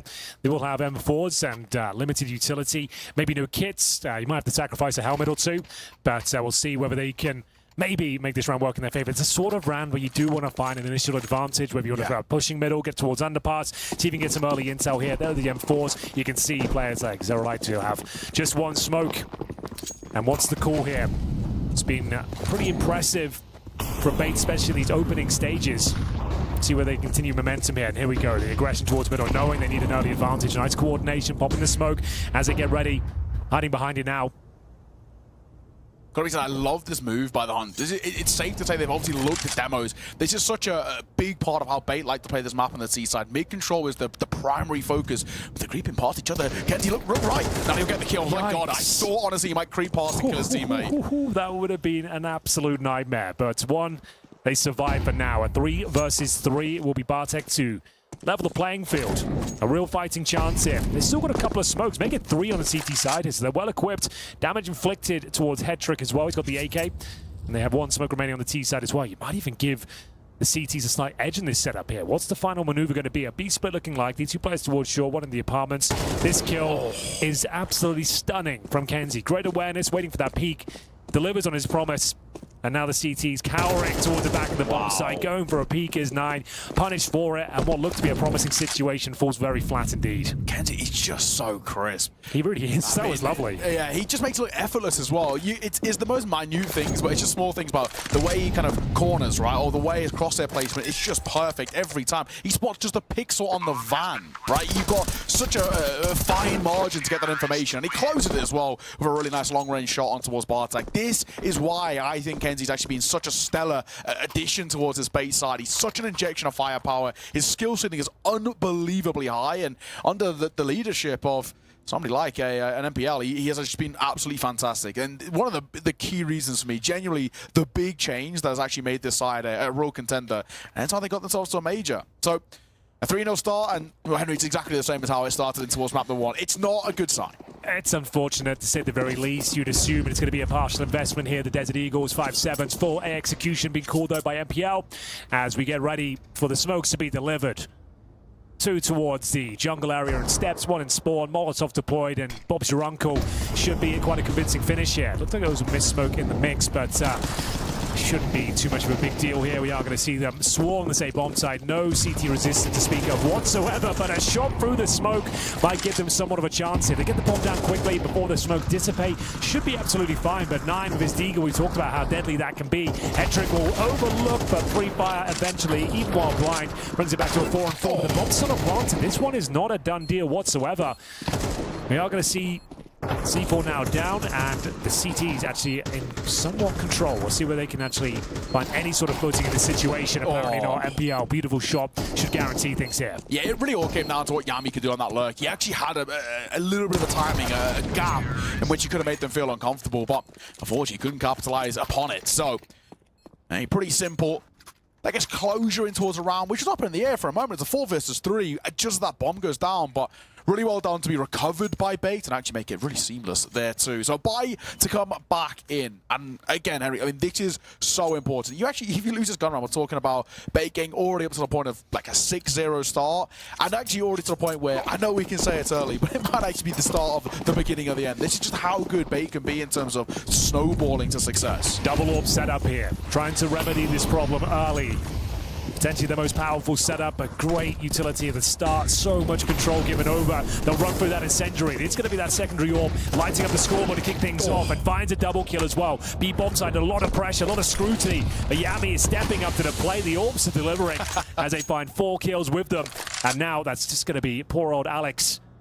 What was looking like a nice little quick plane towards that B-bomb site, completely shut down. They did not anticipate the secondary orb toward that side of the map. Yami's so crisp with the orb. But it's actually a shame that he's now kind of gone from being at one point a bit of a primary orb and a very heavy usage of a secondary orb to not as much as you want to see, because it's the moments like this where Yami just makes it look so effortless, so crisp. At one point, there was real talks about him actually having one of the highest skill ceilings of any of the players outside of the Mongols in this region. And it's moments like that where you see it. This guy is crisp when he gets going, and the big hope is actually that we get to see him on this secondary orb a lot throughout this this first half. It's really going to be a big indicator of how we get this side going, right? And well, for Bait, they've maybe got to tweak the game plan a little bit. They got a little too quick for me there. Very important rounds here, taking some casualties against those pistols. It means the finances are low for Bait, and they go for the A execution once again. Players in towards the apartment, same smokes we saw before. Just going to try and like shut down the double orb prospect. This is the best way to do it. Old school approach. You know there's orbs around, lock them out of the round and apply pressure to these rifles. Good smoke and response, but still a lot of control here. Can they find the opening kill once again? Oh, no, it's a little bit awkward, but still absolutely fine. You've got to capitalize upon those advantages. It's like, what are we doing? How have you fumbled that one? Yeah, that was the moment. Just save. Just get away. There's just no point. Save the AWP of your Yami. All of them save. You just don't have the finances long term. This retail's got no legs behind it. Unless they can get a kill really early, and now there's Roll's taking even just the smallest amount of damage, I just do not think it's worth it. Nice nade, but yeah, I tend to agree. You want to give this one up. They're still flirting with the idea of looking some exits towards CT spawn, but you can't afford to lose another player here. Fall off. It's going to be 5 players surviving. And back to their winning ways. Unfortunately, it's the perfect call, the perfect read. There were moments there where they could lose a couple of frags in the mix, but Artek had to deliver upon that advantage, finding a player with his knife out as well. Couldn't connect the dots whatsoever. And it is the cleanest of rounds for Bates. There's the bomb. And we go 5-1. Another fantastic start here. I've got to say, maybe the way in which that A site fell, I think is quite indicative of actually probably a little bit of the fear that the Huns feel right now. Begs the question, do we go snacks mode here? Call it again. Yeah, just go it again, yeah. Why not? It's working so well. Oh, a timeout though, interesting. So, yeah, a moment now to discuss. I mean, if you're maddened over towards Bait, he doesn't really have a lot to say. Everything's sort of falling into place. Maybe just saying, keep an eye out for Yami on that AWP. We know he likes to play over towards that B site. And he actually as well, one thing to keep an eye out for, and we might see it a little bit, is Yami will want to get in towards the thick of it. You might even see these pushes through apartments. He might even try to get sort of a bit overzealous, and I like that, right? So, Madden, I think, is probably just stay aware, guns up, don't get caught. I mean, they should have been caught, if I'm being completely frank. Knife out, but the back triple player. It's small things like that where Madden can just say, all right, you know, we got away with it. We might not in the future. Let's just be a little bit more, you know, on our game aware. But so far, it's a great start. You're 5-1 up on your map pick, and you're quite effortlessly getting these rounds over the board when they do go over the board. We've had nothing but 2-0s all day. Good news for scheduling fans. We are catching up, slowly but surely now. Yeah. We have got one more game. It's going to be big Eruption to close out the day here. Another one-sided affair on paper, but a team I'm not very aware of them, to be quite frank, in the form of Eruption. Maybe they can cause a bit of a dent. I doubt it, but would love to see an upset today. Hey, Big have had their woes recently. You never know. Yeah. You never know. Didn't have a great showing in Oz. Yeah, pretty rough mental state, right? Finishing dead last, just 2. They've got a map off Mals. We'll give him a little bit, but yeah, I think they've got a lot to prove. I mean, Big have obviously lost a lot of stock, so we'll see how that one pans out. For now, though, the Huns got a lot to do in this one to reclaim a bit of space. Yami, we talk about these aggressive plays. I like this and towards short. If he can get an opener, just put a bit of pressure on, but it's just Kenzie on the other side was flying. He was 5-1 on opening doors in that first map, and he will put up numbers like that in the second. He is so reliable, and also he just knows he's better. He's so confident. Yeah, that's a very good point. Somewhat of a one-man army out there right now. Every duel he's taking has been nothing but devastation for the defense. 9-3. Yeah, you're right. He's loving it, though. It's a B-splitter. What are you supposed to do? Cobra needs 2.5 kills here to even make this round possible. He's got no backup to speak of whatsoever. No. Good luck, my friend. The flashes are divine as he has to avert his crosshair for a split second. They will pre-fire him in the corner, but he comes out with 1. And like we said, that is nowhere near enough. Oh no, the orb's gone as well. What was the idea there? Rotating into that, you weren't going to go for the round. So you get knife out in CT spawn. You know you've lost control of the B bomb site completely, and now you've just given away the orb for no real reason. Yeah. Oh my God. Okay, this is brutal now. This is a massacre. Throw in the towel, boys. Oh my They're God. not defending themselves anymore. Yeah, gloves on up. They're looking pretty limp here. And the Cynthia out, just going to close it. This is something quite special. They're making it look so easy. I mean, again, we have to look back at this. I mean, first of all, the Huns, I have to see attack pause. Guys, slow it down. You are getting decimated. Yeah, exactly. There's no competition. Take a breather. Just be, okay, you know, sure, they're flying right now, but you cannot allow this to continue rolling. Like I say, there's too many 1v1 duels, not enough crossfires here, and they're not winning those duels at all, especially against those AK-47s. They've got no momentum. They do have some residual cash at the very least after saving weapons previously. Maximum loss bonus, of course. The orb's still there for 9. He's had a round, but still hasn't really got going as of yet. Hasn't shown us that world-class form we know he's potential of, but it's going to be Cobra. Molotov to flush him out. Off he goes, loses his prime position. A nice nade in response. Should do some damage. Quite significant, actually. 34 down towards Alex. And I know it seems rogue, but while he's not the primary, I actually want to see Yami on the orb. He's been more impressive so far. Exactly. He just has that little bit more about him. And 9, unfortunately, is a very slow map, number 1, and it's not been lights out so far from here. The one person they're really missing, Hunt, is a role. He's meant to be the star in this team. He's meant to be the guy that steps up in big moments, and has actually been consistently their kind of main go-to man in the numbers department recently, and he's just been a little off his game, to say the least. We'll be residing towards that ladder room for now. You can see they're very aware of the potential boost, but it's been the connector. The main point of access here for Bait. Opening kill. 9 does bring that orb into good use. They've got a man advantage for the first time in some time. Bartek continues to find advantageous situations. Round's not done yet, but probably is now. Hedrick, the final player here. Nothing he can do, and that's a very convincing round, just when they needed it most. That's better. The smoke that comes down as well in towards that ramp area was really, really smart. So, again, for the Hunt, this is the sort of round that you can work off. It's going to make things a little bit more stable when it comes towards the finances. It's going to give you a chance to start now rocking and rolling with emotion.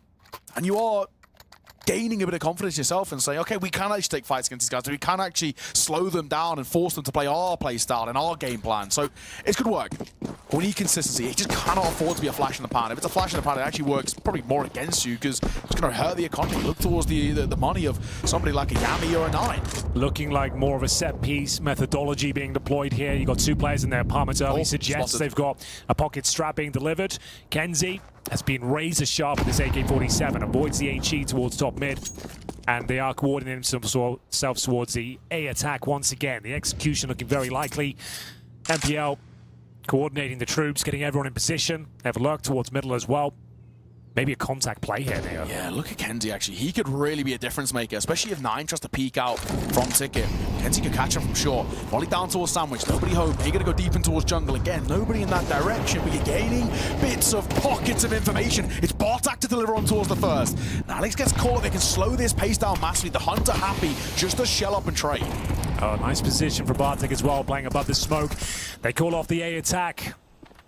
That's a good hold. It's a really good kind of strong defense over towards the A side. And now we've got under a minute to make a decision here. Not a nice spot for MPL to kind of try and call from. They have no idea what B's looking like. No idea whatsoever. They have limited information. They don't know if the CT's been inquisitive and found control. They're going to have to take their time, but time is certainly of the essence here. Cobra playing that pixel position. We are going to see him with utility in hand. As soon as he spots one, he'll deploy the incendiary, I'll imagine. It's a smoke instead. It's really nice play. They know he's stuck towards the corner, and, well, MPL with the pre-fire takes him down. A chance once again. Skips to roll, jumping Yami. We'll get one on a dink as well. What is Yami doing? Hedrick sure already gets the kill, but he's got no chance in hell. 10 seconds and no HP. And the really good thing that Huns did in that round, just after the A execute falls flat, they actually sent Cobra flashed in towards ramp, and he realizes, guys, no one's here. They have to be rotating over towards the B side, so everybody else goes over. Hence why there was numbers there. They were able to win out in those trades. Really well done. Again, Yami stepping up in a massive way. He's so confident and he's so crisp. And yeah, a bit of fortune with a jumping kill. You take him all the same. Yeah, got a jumping dink with the P2000 as well. You love to see that. I think MPL did survive the round, so we'll have the AWP, but money, resources in general, very tight. It was a flying start once again, but they're creeping back into this one here. 6-3, and looking like this one should be falling in their favor as well. It's a tactical timeout. The first dropped by Bait, and if they are going to buy into this one, it's going to be very limited. We're going to be speaking about Tech9's basic utility and Hedrick with the heavy lifting ahead of him. A couple of times for Bait, a play that they've liked in rounds like this is actually put the AWP over towards top mid, looking towards connector. They go for an underplay with the Tech9s to gain this mid control and actually try and overwhelm someone in connector if they're there. So that might be something that Bait sort of lean into. But with Tech9s, I'm expecting something a little quick, and basically every time I'm always looking towards Kenzie. He is the main man. This is where we might see it though. Mid-play has been a pretty common thing for them on low buys like this. Gain control, try and overwhelm, and there's that AWP again. Gonna look towards connector. This is a very standard Bait play. They like doing this. Just wonder whether they get that under control to sort of join up. It looks like for now, no, but it's 9 to find the first. Catches Hedrick. That's a really important kill. Yeah, seems to be familiar with their tendencies. That's sort of, I know they know it, right? Yeah, that's a very good point. So finding that AWP, it is recovered by MPL, but 5-on-4 deficit now. This round is in full control of the Huns. Going to be backing towards our A play. Got the smokes. A couple of key bits of utility will be deployed now. They need this AWP to really start popping off. It's looking unlikely. We'll see what they can make of it. Oh, unfortunate timing on the Molotov 9. We'll get one before. does get out. Bartak, he's not being cleared here. They've got a bit of an inkling, an idea, but Bartak, as NPL turns away. NPL still going to get that kill in response, and there's still space to work with, but they're getting tagged down, chipped away. Alex already down to 45. They've got to get this bomb planted sooner rather than later. That's an important one, but it's not a kill. It's only damage, a missed shot. And a round won by the Hunt, a 2-round game. Henry, we've got something brewing here. It was looking so promising. They were running away with this one. 6-1 up, and now 3 given up in response. Yikes. 2 more rounds to go, and the money is tied once again. They do have a buy, but there's going to be concessions across the board here. Galil has been purchased up. They have got a Tech 9 on head trick as well. Obviously saving the orb before, got no extra cash. So, yeah, this is like set-piece territory once again. Do they go back into that full A play from the very start? Doesn't look to be the case. They are going to be going into more of a default setup here. Smoke down towards window, and it's going to be Zero trying to pre-fire that top middle position. No damage inflicted. Of course, having saved the orb for that previous round means there's no money, of course, for Hedrick to work. So just a Tech 9. Do you wonder what he's going to do with it? Brave push from the CTs, a 2-man operation. Farms a lot of information at the start. They've got to know this, though. Yami does this all the time. This is a very common thing for him. He likes pushing through apartments. I mentioned it earlier. He actually likes doing it with the orb normally. They've got an inkling, but Cobra gets so deep in there. NPL, yes, he checks for it, but he can't hit the shot. And they get the kill and they get out. I You like can just this. peel off now. Successful venturing towards the apartments. You have to waste a lot of time now checking every crevice of this area. What have they even got left? A couple of smokes and flashes here. They've lost their in-game leader. And the CTs consider the defenses here on the B bomb site, which is looking like to be the finish, but Incendiary will burn more time off the clock. And it comes down to Ascentio. If he can somehow crack things open, cause a rotation towards the A side, maybe there's something left to be said about this, but it's looking quite promising now for a 6-6 half. Surely impossible. He's been held by the orb at range of 9, and Bartak's tucked in towards Sandwich. Ascentio, if he gets away with anything here, I'll be super surprised. Look at this, it's a quick play. Yami, it's actually the nade that gets the kill. He takes a lot of damage, but he's alive. And again, that's all that matters, because Zeralt is there for the cross. Stepping up in a big way when we needed him most. And sure, 9 or 4, Ascentio with 2, but these kills make no difference. 20 seconds left, and he is nowhere near. So that'll be another round for the Huns. Consolations are one thing, but I mean, look at the spot we're in. Money is shattered over towards Bay. We should have a 6-all half here. Yeah, I think you might be right. Gonna have to just save that AK. Not really much left to be said about the round. 3 seconds to go, and the CTs putting up some strong defensive lines here. Nice aggressive maneuver at the start, into all DB apartments, finding an early kill, falling back, running down the clock, and this having pristine crossfires in towards the B bomb site. There is an AK save, but the thing is, the CTs have 3 AKs within their ranks as well, so they'll have that one-tap potential. They're starting to look very strong out there, and it's going to be likely a 6-6 finish after another flying start from Bait. They are dropping off once again. And unfortunately, you know, we spoke so highly of him a while ago, but Kenji's actually been really quiet for the last 4 rounds. He's just not really been able to do anything. And you look towards him a hell of a lot. So, let's see. Yeah, back to the old classic. Yeah, if in doubt, break it out. Just the old execution. It's worked many times before. A tried and tested method, and it's going to be the MAC-10 trying to crack things open, tucking away though. Overlooked. Yami lets one by. Was he blinded? He must be aware. He didn't see him. No way. He actually was turned. He had no idea. He has no idea. Dude. But still, he's been overlooked. Double kill. Okay, all is forgiven. And he gets himself a 3-man spray down. Should be enough to find the round in. The bomb planted. Senthiel will have to go above and beyond here in the 3 versus 2. Last round of the half. The retake is certainly happening. Nice incendiary. Doesn't flush out the player towards the back of the bomb site. Cobra ready and waiting with his AK-47.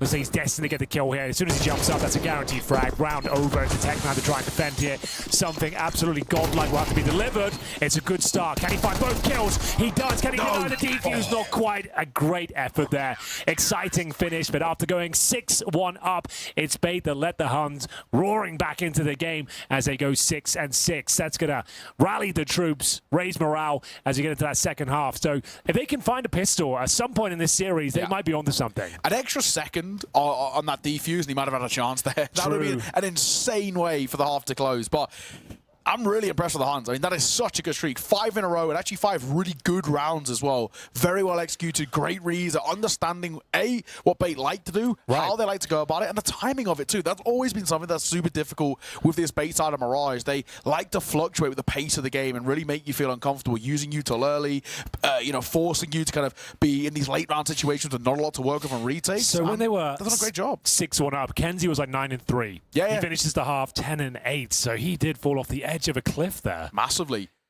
Damn. He's always the guy. I even used the term one-man army. If that one man goes quiet, all of a sudden the army's looking quite thin. Yeah, absolutely. And when you look towards how this base side play, Kenzie is the man when it comes to entry frags. He's the space creator. He's the guy who gives you, opportunities on towards the site. And the fact that he's fallen so quiet, it's pretty indicative of what's happened to Bait. It sort of sums up the whole team, if I'm being completely honest. On the flip side, MPL was really struggling at the start. He actually got a lot better towards the tail end, top of the scoreboard now, but it doesn't really matter. The rounds aren't being found. So, yeah, the Huns, they've actually got to be feeling pretty good about themselves. Yeah, just one pistol. No surprises. He's doing good. Give us one pistol, Hans. Yeah. If you can 0 do for 3 that, now, right? Sure. Like, we would love to see that. Maybe a third map, the first of the day, could be on the cards here. We'll take the 2-minute break. A chance to catch their breath. The Huns, really great once they get going, once they find the momentum. They're looking solid. Yami especially, like you said, that secondary orb had some fantastic moments. Good team effort, solid holds, good reads at the start of the round, playing for information as you should on the CT side. A 2-man pushing towards the apartments, completely shutting down the offense. And you could see they were scrambling for ideas. They must have run that A execution 3 or 4 times. Yeah. The slightly worrying thing, and this is the only kind of downside I think right now for this Hun side, is that if there's even a brief moment within the second half where Yami stops being lights out, they're in a lot of trouble. It is, again, to use the term, it's a bit of a one-man army in terms of the numbers for him. Well, talking about executions, that's exactly what we're getting in this second half pistol. Poor Alex. Yeah, this will be a retake in all senses of the word. They've gone for a 3-man stack towards B, so he'll need at least 1 kill through a smoke. Something to work in their favor. MPL is rotating over, but here we come. They know something's afoot here. The Molotovs double smoking toward the bomb site. Alex needs at least 1, but not feeling confident to go for the swing just yet. Here he goes, and not the shots we were looking for. Huns are actually in the driving seat in this particular round. A 5 versus 4, swarming towards spawn. Cobra fearless as he finds kill after kill. Round delivered, and finally a pistol lands in favor of the Huns here. It's going to be a 5-on-2. Job done. Pish bash, bosh. Pish bash, bosh, indeed. I mean, what a clean pistol. This is the sort of rounds that are really going to instill confidence. Hang on a moment. Set the owl. Had the chance at 3 there. It probably wouldn't have made too much of a difference at the end of the round overall, but that's what you want to see. Cobra, an opening 3K, and it is so crisp. At the same time that he's gaining space in towards CT, they're planting safe over on towards ramp. I mean, or 4 ramp. It's a really good setup. They didn't overextend. They just made 1 flash from 9 and a great swing from Cobra with a bit of support too. Fantastically played. But we are going to get a force though out from Bait. A scout for head trick. Okay, a little bit desperate. Bear in mind they were 6-1 up and now 7-6 down. An absolute calamity here. It's not looking good for me saying they're one of the best on Mirage, but generally they are normally very good. They have fallen so flat. I guess maybe I've got to give credit the other way and say that maybe the Hunter figured something out. Cobra definitely has jumping up. There's a gap on the right-hand side of that smoke, and Ascenthial loses his head. And Nade'll soften them up too, but does he expect 2 more here? Maybe not. And it's all, he's been spotted now. MPL's got to go on check surely. He might get softened up, and he will. Down to 55. Kenzie's sub 50, but an MP9 here. And this position still kind of dangerous. We're really testing the waters here. Down he goes to Yami. Do they clear him? Well, it doesn't matter. He whiffs it badly. Yeah, even if he gets double kill, it doesn't really matter in the grand scheme of things. They still win the round comfortably, but even more so now. All 5 players alive and well, fending off the force by no problem. Cobra cracking things open, jumping up above the smoke, finds the opening kill. A nice idea towards the van area, but this took way too much damage. Nade after nade, chipped away at them. The MP9s to try and fend them off, and nothing could be done. This is the start we are looking for from the Huns, as they will have 3 in a row here in the second half. It's going to be 9-6, pretty much guaranteed. Alex will hold on to an MP9, but it'll be USPs and nothing else going into that next round. The Huns really feeling themselves now. So everybody, I'd like to get your opinion on something while we've got the down period. Yeah. What is your thoughts on CT side force buys when you lose the pistol? It depends. I'm not a massive fan of it. Depends on the map. Like I said, Inferno, Nuke, you have some real opportunities with the 5-7s to make real uncomfortable fights happen. On Mirage, not a huge fan. Like, what's the MP9 really going to do against the default on the T side who've got rifles? And we can see there, just if they get a little bit of a gap, if they can find some space, the AK is going to obliterate you. I don't love it on Mirage. Where are you going with this? You got something for me? The reason I bring this up is I have hated them for CS2. I really do not like them, and it's been a big pet peeve of mine. And I was saying when CS2 came out and I started casting, I kept saying I feel like it doesn't make sense statistically. Like CS2 has now become a numbers game. It's a percentage game, right? And it feels like the percentage doesn't work out. So last year, the entirety year, every single game, every map I ever casted, I made a note of every CT4 spy of how successful they were. And for EU, you are dedicated, my friend. For EU, there was 88 failed force spies on the CT side compared to 22 successful. Damn. Well, those are hard-hitting numbers. Yeah.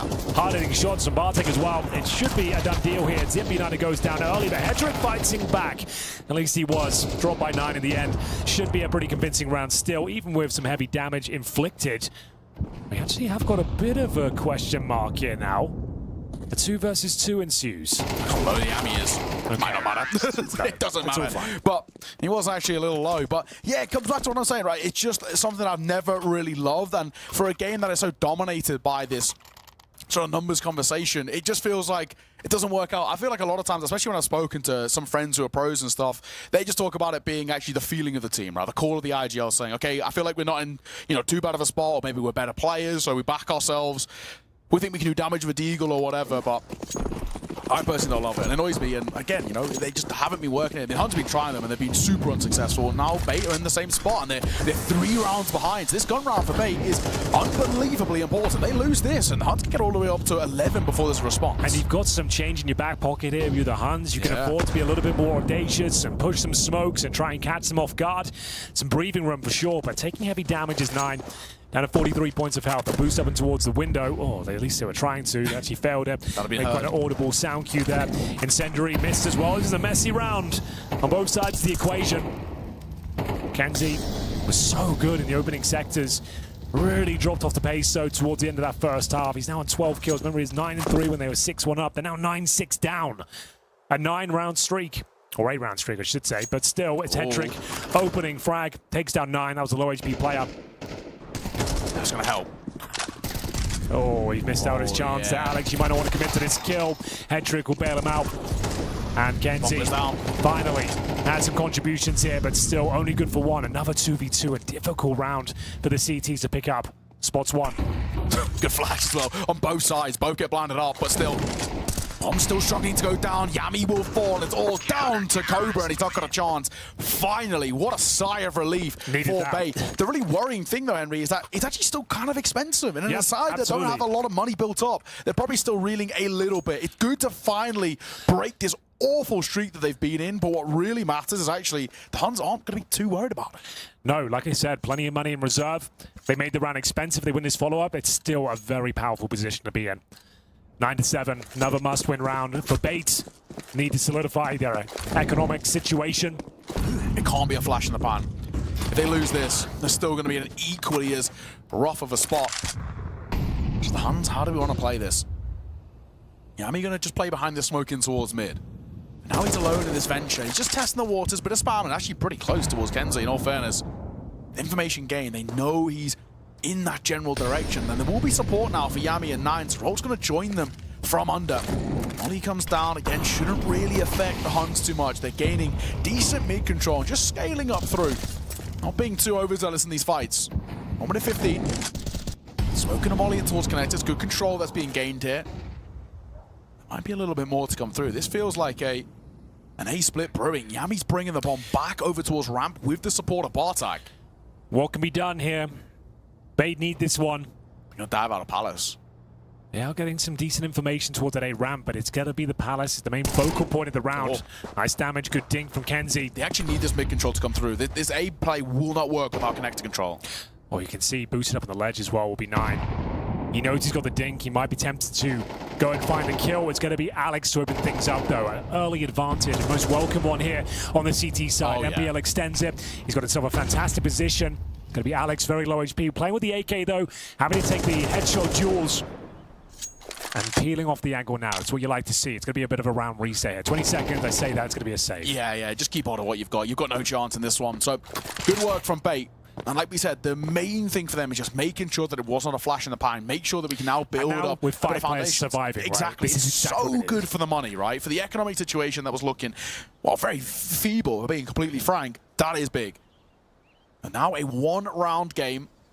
And we're talking about that money situation. It's not great over towards the Huns. You know, we're going to have 2 AKs and towards the next shore, but they actually can't really afford to buy around it properly. And even with kind of that 3.3k, you might actually just save it to potentially have a T-side AWP coming through. So I think, if we're being frank here, I'm not expecting a hell of a lot. Maybe a couple of Tech 9s at the most, but a lot of heavy reliance on these AKs. And I think this is where now a bit of pressure starting to, well, I think be shown as well. 9. Sitting there just thinking. He looks like he's deep in thought. As he should be. They still have a real chance of taking this second map, but these opportunities that presented themselves don't go in their favor. If they could have picked one of those last 2 rounds up, it's looking likely for a 3rd map here, but now the tactical timeout. And in terms of what they've got remaining, bear in mind the loss bonus not established in this second half, so we're talking $1,900 into this round. They saved 2 weapons, but that's 2 AKs, and then they are going to force by the looks of things here. So this is like do or die. Give this one up, you only have 2,400 out. The next round is going to be a little bit rough, but we'll see. This is a bold call, dude. This is a really bold call. This is it. They could have, tried to go for a bit of half buy around. They've saved $500 per player, so it's not the full buy. Like there's enough. Oh, I say that. I've actually pretty much got to win. All right. Well, it comes down to this. You're going to have to find some opening kills here. What have you got for us, Bartek? I like this. They are responding. The biggest thing that Huns have been doing in the last few rounds has actually been mid-control. Yami going to get away with one, though, but they're trying to respond. They've got 3 players fighting up in towards mid, but it's not working in their favor. And the only other thing is, you look over towards B, and Kobe's actually getting a lot of space here. Yeah. He's only got that Tech 9, though, not the prime weapon for the job, and he thinks better of it. Rightly so. Gets a little bit of intel. Didn't spot much towards B, but we'll see what they can do next. What's left in terms of utility? Still a decent amount, 3 smokes and a couple of flashes here. Decoy in the mix for good measure as well. I love a decoy, an underrated piece of utility. I don't care what anyone says. Yeah. I mean, obviously, in CS2, getting a lot of popularity on Inferno just for clearing out half wall, especially pistol rounds. Yeah, hitting the sound cue. Yeah, exactly. But I actually think it has become something that's, very solid to use. I even see people just use it in pistol rounds just to kind of annoy them and get rid of a bit of armor. Small things like that. So, see what they can do with it. We're creeping up. Is this just going to be a contact connector play? Might be. They've got to clear Kenzie, though. He's been looking so good at times, but also a little bit underwhelming. I think it might be the latter here. Making up for it, though. They've got the man advantage back. Kenzie, you do not have to force this issue, my friend. You had that man advantage. You're an island there. Like, getting yourself in such a committed position. Thankfully, Head Trick is making light work of the AK-47. We've got low HP and presumably a dead Yanni on top as he goes down as well. Should be a done deal here, and indeed it is. 9-9. That was a force buy, bear in mind as well. We're averaging $2,500 per player as we go into an even keel here. And presumably double digits for Bay. I don't think you can justify much more than a couple of P250s this next round. Yeah, absolutely. And even in the case of, I'm looking at one of Yami or Zarol, they might even not buy into a lot, just have money for that AWP. We shall see. But this should be a bit of a freebie. 9 all, and a good spot to be in if you are Bay. They've finally reclaimed a bit of control. 3 rounds in a row and off a bit of a weird slow start in towards this half. They needed some control. Santiago spotted 1. They might even be expecting a quick B play, so he just gets out. Doesn't want to overfight. A really healthy grenade as well. A lot of damage done towards Cobra Zero, down to 20. And Santiago wanted to play that open angle. It can be a little audacious, but I think they very much know that it's a low buy. Santiago wants to fight. The only issue is if Santiago falls, it does actually leave B a little vulnerable. I don't love the idea of him being the only B-side player and playing on top fan like that.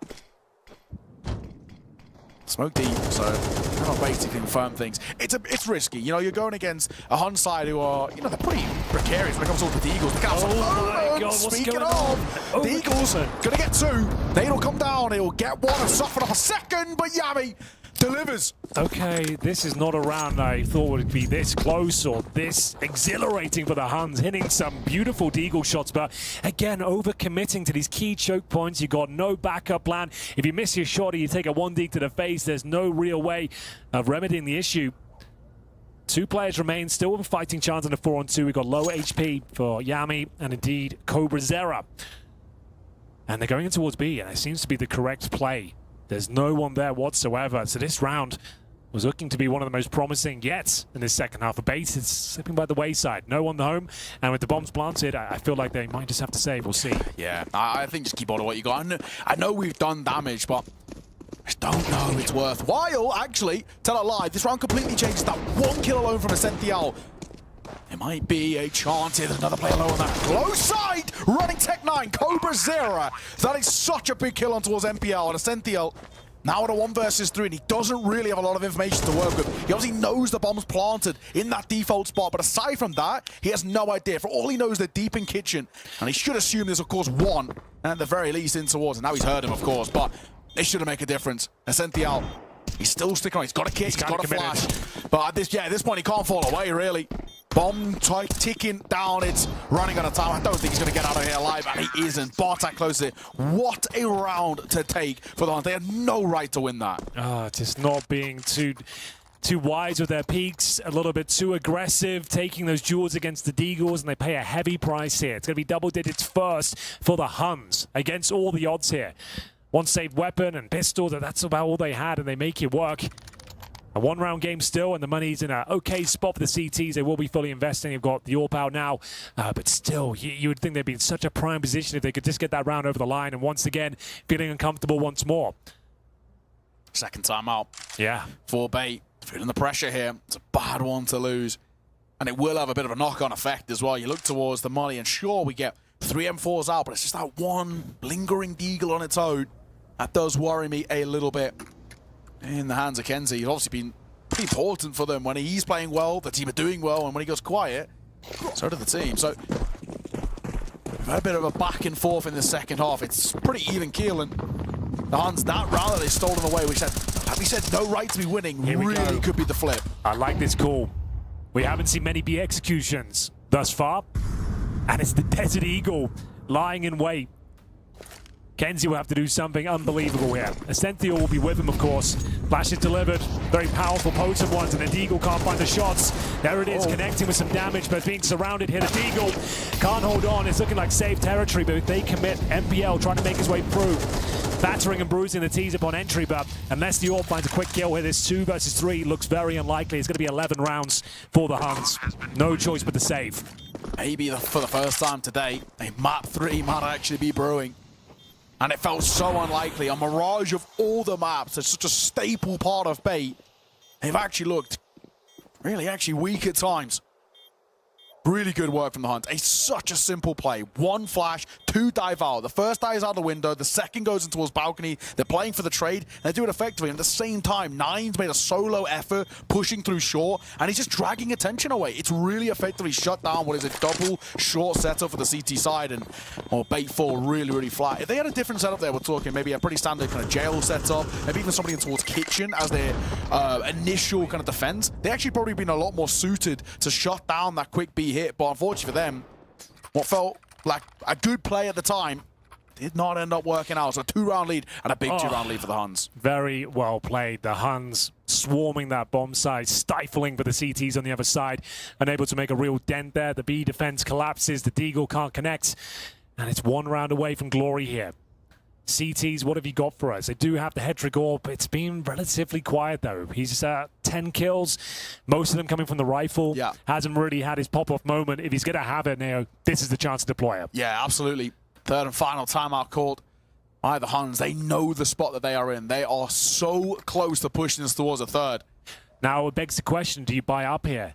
1 round away from that point, you've got an AWP, you've got an M4. If you go all in, you can bring some MP9s out, some Deagles. I buy around this. I think you're right, but they're going for the more conservative approach, which is surprising considering what we've seen today. Jeez, Alex got to do a lot of heavy lifting here. For head-trick, he's being quiet, as we've just touched on, right? It actually puts a lot of pressure onto Alex to deliver, and all he's been even worse. So, you know, you've got your 2 kind of slowest performers so far for Bay, who are the ones wielding the weapons. They're essentially playing for overtime at this stage, or some sort of magnificent performance from head-trick. It is the execution once again. Now, the AWP is on that side of the map. Maybe we're onto something. It is. Head-trick towards the steps.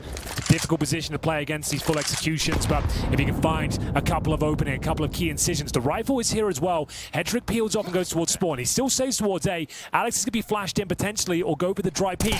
It's the latter, and he finds them with the Molotov in hand. Can he get the double? Not quite. A prime opportunity. If he gets that, they really are onto something. Now it's just the USPs. Hedrick spots one towards the ramp, looking for his opportunity. Molotov delivered. Flashbangs deployed. And can they find the next kill? Certainly not. Hedrick goes down with nothing once again as the Huns swarm the A side. Guaranteed plant, and he might be considering saving the orb. You've already lost the rifle in towards the palace. Oh, tell a lie though. I mean, maybe a bit of a chance, I think, now for Ascentio. No support, nobody else to maybe help him in this endeavor. You just keep hold of the orb and he'll get some kills. I mean, it's 1v2. Just as the bomb goes down, it would be bold to try and give this a go, but he might stick around to see what he can find. Huns, just, you don't need to peek. Stay further back. You're in a fine spot right now. And a really nice crossfire that they've set up. There should be absolutely zero chance with Ascentio armorless. I don't know exactly where he is. They can be thrown in towards Palace. Nobody there. Orb collected on a time ticket. He hasn't got a kit, so he hasn't got a chance. Huns, map point on their opponent's map pick. And a chance. Again, though, another, like we saw it almost happen on Inferno. A huge lead on either side of the equation, and still really close games. Like, they're not closes, this Bait squad, especially today, as we still see the orb go through to the next round. It was an eco previously, some money's there. There's still a chance of overtime here, but 3 rounds in a row, the way they're not really showing up to these rounds, the way they're losing out on duels, I don't see it happening. I think the third map might be locked in here. Yeah, they've fallen so flat. Yeah. And credit to the Huns as well. They've actually capitalized really effectively on this down. They've shown some great resilience. Yeah, exactly. And on this sort of downtrending side. So it's really effective to see. And again, it's the Huns who are finding a lot of form here without actually their main rifler stepping up. Zrod's been quiet, and it doesn't matter. They're still getting really good showing, and especially out of Yami. I'll always highlight him. His skill ceiling is unbelievably high. It's just always been about consistency for him. But thankfully, we've got him on one of his best days. Here we go then. Do or die. I can't believe after another landslide start, 6-1 in their favor. It's Bates looking at the barrel of the Mirage, slipping away, and it's looking likely as well. 3 opportunities to get this one into the nets. Orb for 9. Hedrick's Orb, as mentioned, still on 10 kills. Has had almost 0 impact with the weapon. Definitely opportunities in that previous round as well. If he gets 1, it's probably a very different story indeed. Right there, slow crawl through mid. This first fight will be pretty big, and of course it's Yami taking it. It's the man you back the most. Takes a pop shot off a pre-fire and actually just drop a bit of Uto. In response as well, a smoke and a flash comes down as they want to try and still keep attention drawn, but it's Yami. Delivers with an 8. Down goes Alex, and they get another opener. It's a Rolt. He's so fortunate to get away. That gets legged by Hedrick and then deletes him. Well, this should be all she wrote. 5 on 3. It's Bates. Can't believe it. That have begun to shrink on the server and to start to get weaker and weaker, losing out on their duels after another flying start. 30 seconds remain, a B finish looking likely. MPL will have to lead by example here. What's he got left in the chamber? Needs at least 2 kills here. That's what he can do. Yeah, let's see what he can do. Well, there's the first. Oh, he's still alive, but he gets caught. Bartak, a big fine as a rope will close. What a map to take, and what a way to do it as well. We've spoken about this lead that was squandered by the Bait side, but that is an incredible show of mental resilience and diligence in a game where they really were needed to be super sharp and super consistent. They snowballed unbelievably effectively, and finally, a strong start to the half leads to a map. Yeah, they get their first pistol of the series, and they finally get themselves a map in their favor. You can see jovial signs over there for the Huns. They really did deserve that victory. 6-1 down, had to fight tooth and nail to get back into it. And I have to say, that is very disappointing from Bates. That the fact they had everything going in their favor, their star players popping off and then just fall off the edge of a cliff. I have no idea how they just managed to spiral out of control there. And it's going to be Dust 2 next. What are your thoughts on this final map? Dust 2's interesting. It's a map that both of these sides play, but both had real problems with inconsistencies. But if I'm being completely honest here, if we can get Yami playing to that sort of level, I genuinely think Huns can upset here. It all comes down to whether we get that level of effectiveness. He was actually unstoppable. On the flip side, the big man Kenzie felt incredibly quiet. Henry, the way I look at this, with where we are right now, and with the mood looking pretty low over towards Bait, I think Huns are in for a chance for an upset. Oh, I like that closer, Neo. Thank you very much. Dust 2 coming up next, ladies and gentlemen. We'll hope you'll join us for it. Fueled by the same passion as esports athletes, Zowie continuously develops tailored products, empowering gamers to bring their best out.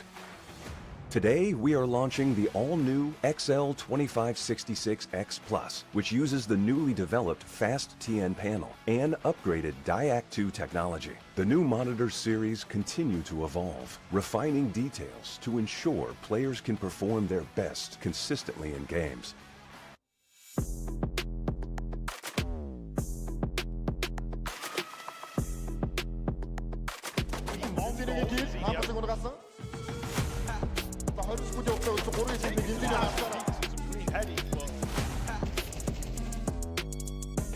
Tiki, quatro, tiki, ei, tiki. E tem que torrar com a tiki.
Welcome back, ladies and gents. We did not expect to be here, if we're being completely honest. We're heading to a map number 3 for the first time today here at the MESA Nomadic Masters Spring 2025. It's Dust 2 up on the docket. Henry, what a mirage. I mean, in some ways, yes, and disappointing in others for Beta. Sure. Another game, it felt like they had the palm of their hand, a squandered lead, and a disappointing finish. Just fell so flat, fell so weak. Players like Hedrick as well should be superstars on this server in this particular matchup. I can't recall a single AWP kill he got. I'm not trying to be harsher and exaggerate. I don't think he even got an AWP kill. Yeah, if we're being frank, right? You know, for a player of his sort of stature, his experience, and his ability, he was pretty impactless all the way throughout. MPL as well, I just felt, as much as we always look towards him in the numbers department. He looked like he was a little bit ruffled most of the time. He was like out of position, always going for fights, and they were just taking too many duels they didn't have to. Like these advantageous situations they find themselves in, just giving up so many times. I feel like it's maybe ego plays coming in, or maybe just an absolute disaster in terms of team play and comms. I'm not really sure. It's going to be a knife round. We haven't commentated one of these in a few years, actually. We'll see who comes out on top. It's Dust 2. I guess you'd prefer to start T-side and dictate the pace, but it doesn't really matter, I'll be honest with you. As, come on, lads. Knife long doors. This is just cursed. They just all start getting funneled through here. Yeah, I mean, FPL for me, you know, we always look towards him in the numbers department as a fragging IGL, but if we actually split that apart, sure, the numbers or whatever, I think the IGLing side was actually quite weak in towards that map. He looked really pretty rough. He got out-called, for being frank, but they won't be out-knifed. We'll give him that.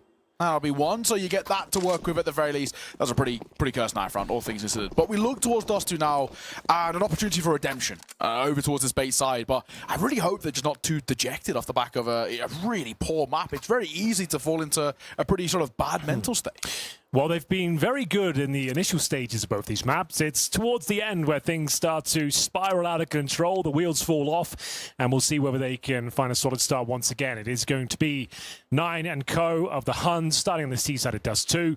And yeah, interested to see which way this one pans out. To be fair, it was great fragging from Bay to kick things off. We saw Kenzie especially looking razor sharp with the AK-47, but then dropped off significantly. He'll be in towards lower B for now, and it's going to be a long take. All 5 players here. It's a classic Dust 2 pistol approach. Flashbang goes over. They've got a smoke for the crossover, which they deploy early. Cobra's there to lead the charge. Hedrick might want to come over and support here. He has MPL with him, but Alex is sort of isolated to leave for a brief moment. He'll be flushed round, and he does get all the information. He can't get the kill. It's Nine to deliver on the first one. Spotted in towards an elevated position. The smoke comes down. They can cross, but they've slowed down for a brief moment. This could hurt them. They can have a chance to start grouping up, and they are. And this is where Alex can punish. Hedrick for one. Alex gets his second. The Doolies are here for the trade, and they'll deliver. Kenzie looking for that second, and it's Essential to steal it away. Huns, very similarly, Henry, to what we saw on Inferno. They get good position, they start moving forward, and they pause, they freeze up, and that cost them. It really did. It was an interesting approach as well. I like that smoke from the long doors. It lands on the A side, making things very difficult to gain very important information towards the end, but still it didn't seem to matter too much. No bomb plant found. Another pistol picked up for Bait as they do manage to set them packing. There are some impressive headshots. Alex getting 2, everyone else chiming in as well. As we get into what looks to be a bit of a light investment. I was going to say no force, but they have got a scout trying to get some tags potentially. No damage inflicted just yet. Tag him and bag him, hoping that he can soften them up. The pistols can see him off. It's unlikely, if I'm being frank. But, yeah, well, he's seen off pretty easily. And actually, Kenzie might just keep going forward. Long-range MP9. Don't always love that. So I like the call just to fall away. They've got a feeling that there's somebody in towards lower, and the inkling would be right. The Spidey sense is tingling, and they'll clear. Easy money for the MP9. They know they've softened one up towards that top mid position too. Ken's just holding W. He knows one to his left. It's also the bomb as well. If he gets that kill, I mean, the round is already done regardless. Go on, tell us the gravitas in that situation. If he does get this kill, it might be really good. And it is. That is a bosh indeed, as he sees that one off. A very simple round and actually completely inexpensive, which is the main thing you want to see. Yeah, well, there we go. The scout doesn't do too much, but it was an eco essentially. There'll be some concessions considering they purchased that scout. One player will be down to a Mac 10 or a Tech 9, but 2-0. But bear in mind, the rifles come out now, and they don't really have that much firepower on the CT side. 3 MP9s, a couple of Famises, and yeah, what do you really do? Maybe boost players up towards short, try and get it towards lower B. Those are all interesting ideas. They're sending 4 players towards long, so yeah, definitely something a little bit avant-garde here. We're going to see initial incendiary deployed towards the double doors, a smoker, and oh man, come on. That's not great. I think his objective there was to try and smoke it and maybe creep in there, get some early information, but that's been shut down now. My MM teammates setting up for long control right there. Don't worry, guys, I've got it. All right, mate. Molly, over towards short. Looks like, I mean, a decent contact position that the Huns can kind of set themselves up in now, right? We got some decent short control. They can hold in towards double doors as well. This is a pretty solid spot for them. They have to be a little careful here. Looks like there's going to be a mid to B smoke drop. They don't actually have to commit off it. It's just to, again, sow the seeds of doubt. Moving towards this side. I like this. Roll's going to get out, and he's going to get a lot of early information. Nobody close. Cynthia can get flashed around this corner. He can do a hell of a lot of damage. They would be so blind, but they're going to contact in. Shoulder spotted. Kill not found for the first. DMPL with Bartak for 2. Just delivering some pain that really will put a lot of pressure on. Sure, Hedrick finds one of his own. Stays in a 3 versus 3, but this is a rogue position. They've got so much mid control. I'm very surprised the Huns don't just put pedal to the metal at that point. Get that bomb planted. They've allowed the CTs back into this one now. This retake is possible. Low HP on 9. They've got a Molotov for the window, but that's about it. There is 2 kits in play as well. AK-47 recovered for NPL. The grenade, that could be enough to finish him off. 9 at the back, takes significant damage, down to 6 points of health. Still with the AK though, if he can get a 1-tap towards the tunnels, all be forgiven. He's a dead man, he's toast as he goes down here. This difficult round, this compromise by prevails as they find 3 and 0, and I just couldn't tell you, they got the kit? Yeah, it's all good. I couldn't tell you why, when they get 2 kills towards middle, why are you not just getting in towards B quickly? Why are they pausing? Why are they stalling? And allowing the CTs to find footing and reposition and take down those kills towards the mid doors. Yeah, 2 massive mistakes, right? You know, you get those kills, you don't just fly in towards that site. It still felt like there was, cluttered comms, and we spoke about the calling over towards this Hun side, and it was something that plagued them on Inferno. I'll come back to it time and time again, but it was pretty indicative there. When we looked about what they were doing on Banana, they would get a kill and they wouldn't really react to it. You don't see them capitalizing off the space, and it just gives a really easy opportunity over. And then again, the second mistake, I just don't think you need to fight towards doors there. You give an easy kill over, and you give the numbers advantage towards Bay, which gives them so much confidence in terms of that retake. So really well done by Bay. They capitalize on some pretty grueling mistakes by the Huns and get a 3-0 start, and this has been pretty common. 3-0 starts every map. True, they do like to start on the back foot here. There's no denying that now, as we do have a fantastic situation up at Bay. Bear in mind, 3 MP9s, 2 for Masters, taking down the full buy of the Huns. That is going to be very important for their finances going forward. They've got tons of cash, AK-47s within their ranks now as well, and it's looking like an A splits here from the T side. 3-0 down. Can they post their first on a very compromised setup? They've gone for the force here. I'm not sure I'm a massive fan of it. It's Galils and Scouts in a very important round here. If they don't get the bomb plant, they're down to a partial buy into that follow-up round. A deep smoke, I don't think that's where he wanted it to land. Hedrick has had a bit of a rough series. That molly at the very least will slow him down, but actually the thing is extinguished pretty quickly. Has to be a bit careful. He does have support from CT, so that'll help a lot. Alex, 1-for-1 him might not even be enough, but he gets gifted a freebie. Sorol just doesn't do that clearance properly. The bomb's now alone, isolated. Alex will pull away, but he still should be in a strong enough position. Up on high. Down goes Hedrick. Alex is still here for support as well. The CT of FPL doing God's work to shut down that short plate. So, really well done. Bay only take the 1 casualty. That is a fantastic 4th round to get. Maximum loss bonus found, but as mentioned, without the bomb plant, you can't do much with it. This will be a partial buy with those Tech 9s. Really strong play again. We talked about it. These early stages of the game is where Bates seem to thrive. When we get a little bit deep in that second half, I'm sure it'll be a very different story indeed. They'll go for a hero AK, and that could be enough. It's going to be in the hands of Yami, who's been the star player for the Huns, to say the least. He absolutely carried them on that second map. 25 frags posted. Got Deagle armor. And speaking of the Deagles, beautiful shot to open things up, taking out the in-game leader, NPL. Oh, and Bartak can deliver as well. Something about these Deagles for the Huns. Here we go. This is about what we expect. They have a flying start, then all of a sudden, a nightmare round comes through, and then they don't post enough for the rest of the half. Remember, this was the map that they got that insane Deagle clip on as well, so... Oh, okay. Just keep it in the back of their minds. They're crispy. All right, Kenzie, we're going to have to see something quite special here. Hedrick thins out the herd. Nice grenade. Is he ready for this? He knows they're coming through. Big spray down required. Gets a couple. And now with a 2 versus 1, I think they've managed to get out of this one alive just about here. Be careful. You do not need to take a 1v1 duel at this stage. You don't have to close it out right here, right now. And he's gone for it again. Thankfully, the trade is there. And it will be another crisis averted situation. Some signs that are still a little worrying, though, right? You know, you see even that small little mistake. If Alex isn't 2 steps away, there's genuinely a chance there for 9 on a 1 versus 2, but thankfully not. 5-0 start, been a very common denominator for this bait side. The only hope is that they don't choke it out as they sort of done with the other 2 maps. Of course, Inferno wasn't that egregious. The previous map of Mirage was. 5-0. Got a bit scary there with the Deagles, but yes, indeed. Long double door smoke going down early, courtesy of Alex, but it's potentially not a B rush, but certainly a B play coming through. B execution's difficult to set up. You can smoke towards the window and the double doors from the tunnel position here, but it's very telegraphed, and it's going to be a one-man hold. M4 and MPL gets a bit of IMTO and manages to get the opening frag as well, but still, it's all a ruse. In towards the B side we go, and now it comes down to this duel towards the tunnels. It's going to be Kenzie coming out on top, so this retake will certainly be attempted here in a 4 versus 3. You need to get that bomb planted. Yeah, B side is super difficult to get into as well, especially with util that can be replenished, and a molly that comes down that makes Alex's life a little uncomfortable. Smoke trying to be broken open. There's a second behind that makes it all the more harder.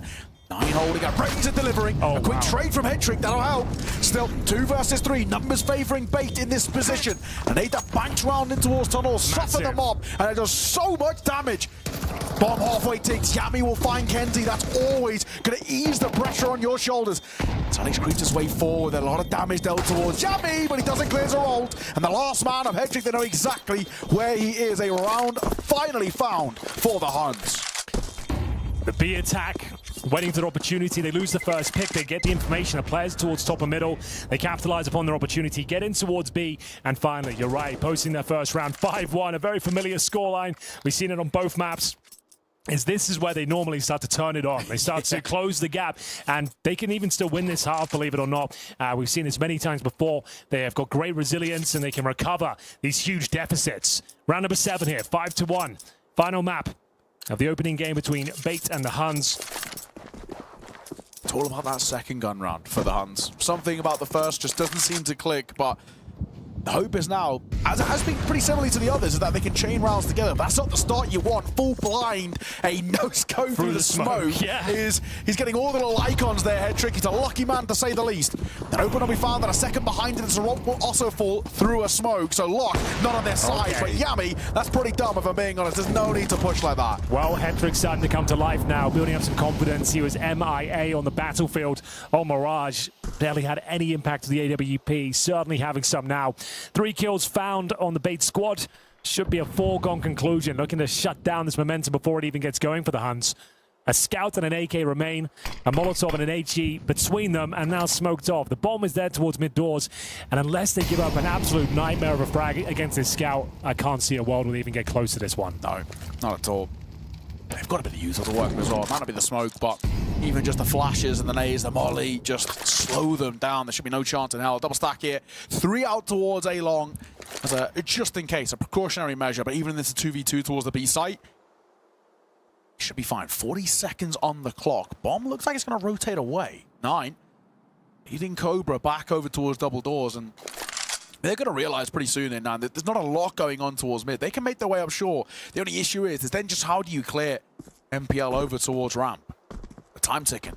20 seconds now. Guys, we've not got a lot of time. What are we actually doing here? We're going to get up in towards this short position, but they've got to be pretty flawless. If you're looking to save, it's not going to do a whole lot for you. Yeah, okay. We won't even get to the speculative nature of the round. It's going to be a done deal. 10 seconds remaining.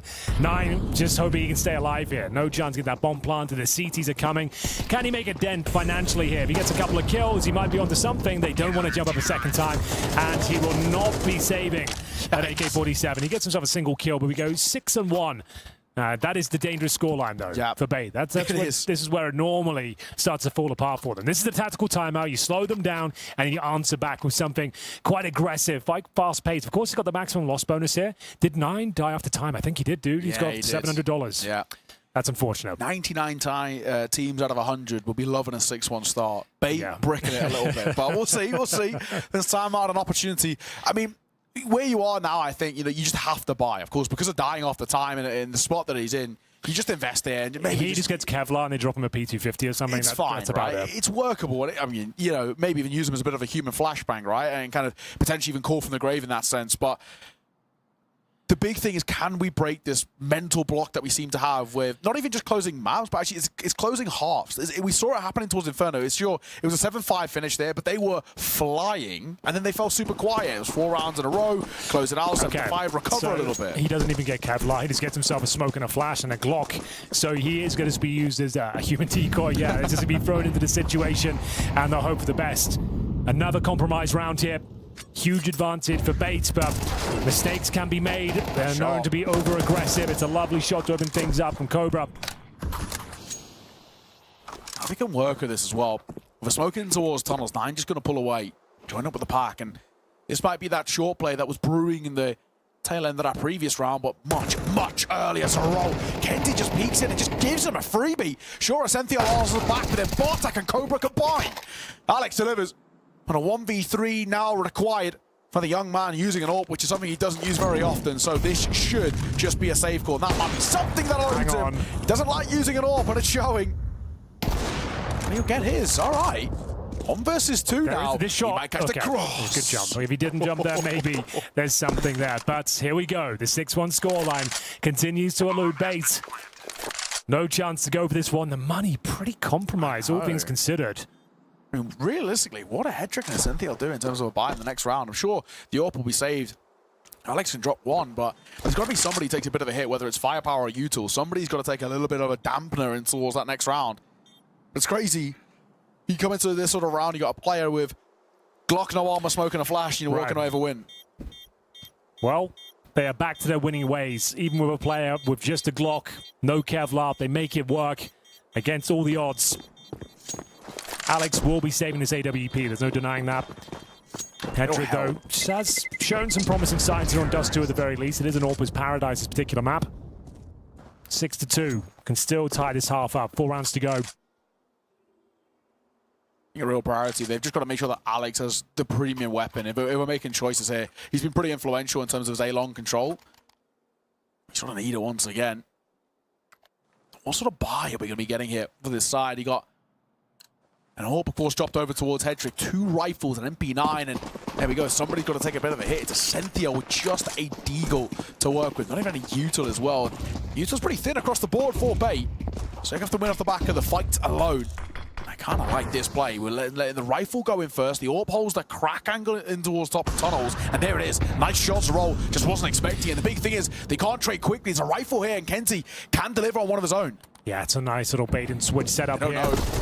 And he's done very well. That should be enough to win the round. The Dink will do, and the HG will follow things up. Hedrick, do not give this one up. Trying to take matters into his own hands, and that's where they really have fallen apart at times. But lovely shot connects at the head of Bartek, and now just 1 player remaining. So that's Scout once again. 9's all the way back in T-Sport. Hasn't moved.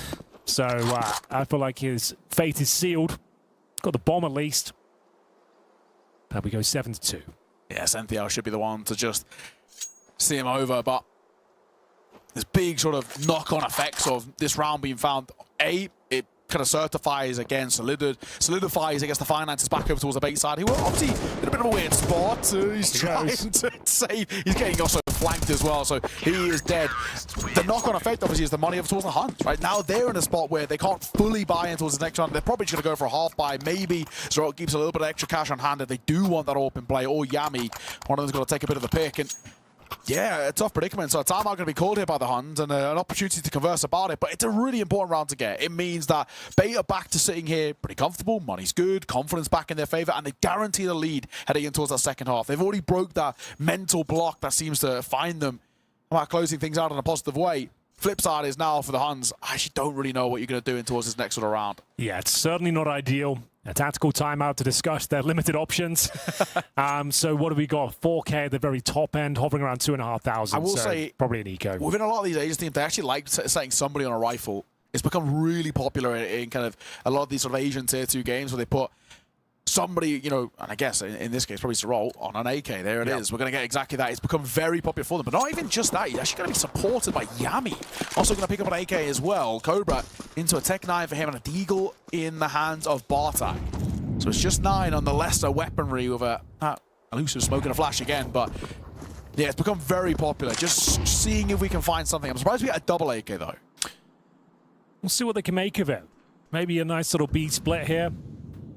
really have the Molotov to already get themselves in a prime position towards middle, but the CTs are allowing you. Don't see this boost too often by virtue of the kind of new meta smoke phone towards spawn. It might not even matter. It might not even be deployed here. It's going to be Kenzie finding a nice little kill from CT spawn. There's the smoke, but that's the smoke that really doesn't make things too challenging. It's not the proper smoke though, right? Because it's not being thrown from doors. So again, it makes his position for MPL still actually really strong. See what it can do with it. And Kenzie's also above as well. Yeah, this is a bit of a nightmare now. I can't imagine a world unless 9 does something unbelievable here. Nice pre-fire required.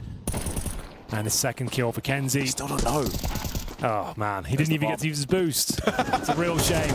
Yeah, he can save it. He can save it for a later date. I suppose you're right, but 8-2. It doesn't look like they'll be squandering this massive lead in this particular half. Should have closed things out of Mirage, quite honestly, but still, the Huns showing some great fighting spirit, managed to get into his third map, but it's falling rather flat once again. They haven't had that miracle round that gets them back into things thus far. Clean one there from Bay. They're going to have plenty of resources going into these last couple of rounds. 8-2 as mentioned, 5 players surviving, and we'll see whether there's any sort of rebuttal. Those 2 rifles are going to cost them a lot now, and no bomb plant again. There's just been so many concessions. They haven't had a ton of full gun rounds. Yeah, I can understand going for a 1 hero AK and then the rest of the team go for lesser buys, because then you get full AKs across the board and 1 person on the glue with util.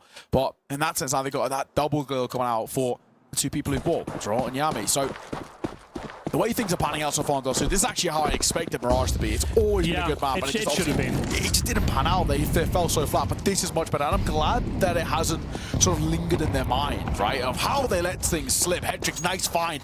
Breaks open that smoke with an aid and catches Cobra at range. Maybe they needed the wake-up call for this particular tournament. Just to kick up the arse. Yeah, exactly. I don't think you can rest on your laurels here. Sure, you know you're the heavy favorite, but the audacity they took with some of those duels and some of those advantageous situations, that's going to cost you the tournament. Better to learn now against a team that you should be putting to bed pretty easily. And Heroic aren't making these mistakes. Exactly, right? So I feel like, it might sound like a wild thing to say, but maybe losing that second map is just what they needed. Yeah.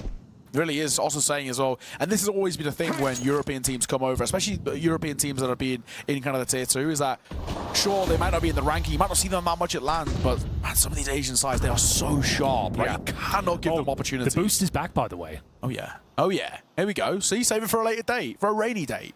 But only thing is 9 stuck boxed. That is still not been used. It's the A side, though. It's under a bit of scrutiny here. I wouldn't say the round's necessarily over. If Hedrick struggles, which he is, there's a chance all of a sudden, blink and you miss it. A 5-on-3 collapsing once again. It goes down to a 2 versus 1 now. Oh, not even to get into it. It's over. I was going to try and really set that one up, get some excitement going, but not required. We go 9-2. Final round with the bomb planted, maximum loss bonus. It's fine. They'll be able to, they can get 3. Maybe there's a fighting chance here, but their pistols have not been great this series. Feels like we're done here on Dust 2, which is unfortunate. Yeah. We were really hoping this one would be it. Both teams locking horns, close battle, but running away with it our bait, and we should have the final round of this first half concluding momentarily. So AKs across the board, no option for the AWP on the T side. I really hope there'd be a bit of a, a showing from the Huns after the I just guess the mental fortitude they showed in towards map number 2. You really believe, like, okay, this is the side. You say that, I feel like it was just them capitalizing on mistakes. On the crumble. It wasn't like they were doing anything too magnificent. It was just questionable decisions, giving away and fumbling huge advantages. Sure, you can only play what's presented in front of you, but I don't think it was like a tactical masterclass that got them into these particular maps. Let's see. Double flash to come down in towards lower here. Yami going to be sent forward. There's nobody in that first engagement, and then we jump knife. Fountain! Kenzie going to spray down both. Oh, yes, he is back, and he's looking for that 30. He will get it slightly stolen away by MPL, but this is a shutdown in this final round. A massacre to close out the half, and it's looking like it's going to be 10-2. And not only that, they do it flawlessly. Nobody dies. 10-2. Kenzie's back, baby. 14 for him. 14 for Hedrick. 14 for Alex. And you look at the numbers as well. Alex, 14-3. Hedrick, 14-4. Kenzie, 14-5. There is no competition in this one, dude. On the flip side, the best you've got is 9, 7-11. Doesn't inspire much hope. No. Doesn't inspire much hope at all. But I think it goes without saying. You've heard me say it a million times over the last 10 years. If they get the pistol, you never know. There's always a chance, as they are going to need that desperately. And you can see they're looking quite dejected. This isn't the map they were hoping to close out this series with. The fact they even took a map, I think, is respectable. It's respectable. The fact that they've made him uncomfortable at times. The first map as well, going to double digits when they were completely done for. They've definitely shown some resilience here. But it might not be enough in the end, and looking likely that it won't be. Yeah, I mean, you know, for me, Bait, my dark horse in this tournament, I think they actually have a decent chance. At least making it to the latter stages of playoffs. But yeah, I think you're right. I mean, they did need a bit of a wake-up call, and thankfully we've got it. But unfortunately, I just think for this they don't pay the ultimate price. Yeah, exactly. They just fall in so flat themselves. This is exactly sort of how it felt at times for Bait towards that previous map. It's just completely flipped. And you can even see when you're looking at the cams over towards the Hun side, it's just quiet. It's not a good sign, right? Everybody's just... Let's look to the future. Eruption versus Big. Yeah. Could you spin me any sort of narrative that suggests that we could see an upset there? Score dropping 35. That's it? That's the only factor? Okay. All right, fair enough. That's the I'll be only... honest, like, I watch a lot of Counter-Strike, never seen an Eruption game. I'm sure you've probably come across them multiple times. Yeah, I do. I cast them quite a bit in terms of Challenger League. They need a real masterclass. I was running through some demos as well. I mean, obviously, they got a pretty last-minute call-up. I mean, we're talking, all of about 3 or 4 days, really, with Tyloo. Of course, it's kind of unfortunate with Tyloo, but they've got the major around the corner. They need to get visas. They've got important things to be doing, but...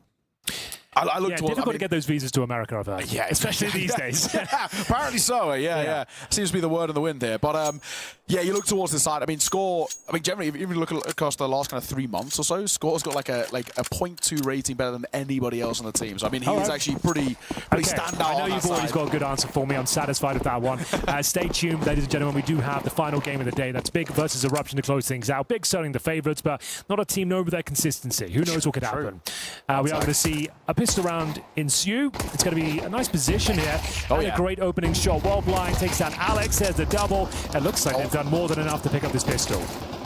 Or have they? Why is no one aiming at bot? I don't know. This is going to be weird. It's kind of a wacky round. Still kind of a chance, though, maybe. Not so much anymore. PT50, yeah, you never know. He has no Kevlar to work with. If he did, maybe the tank setup could prevail, but yeah, there's literally no way to lose this if you just play it correctly. Let's see. Yeah, it should be impossible. I mean, he's already getting softened up as well. The second he peers around that corner, Doolies should see him off, and they will. If you get a pistol, there's a chance. I heard Henry G said that one time, and it might be now. One time he said it delivers, and you don't need to force buy here. If your bait's like the book of Counter-Strike suggests, is take the full eco here. You've got such a huge reservoir of rounds available. Just take the full eco, bring out the AKs next, get the job done. Bish, bash, bosh. Exactly. So we're going to get Double M4 MP9, another one as well picked up, and a lesser buy for 9. I like this. It means we get the AWP out as early as possible. Yeah.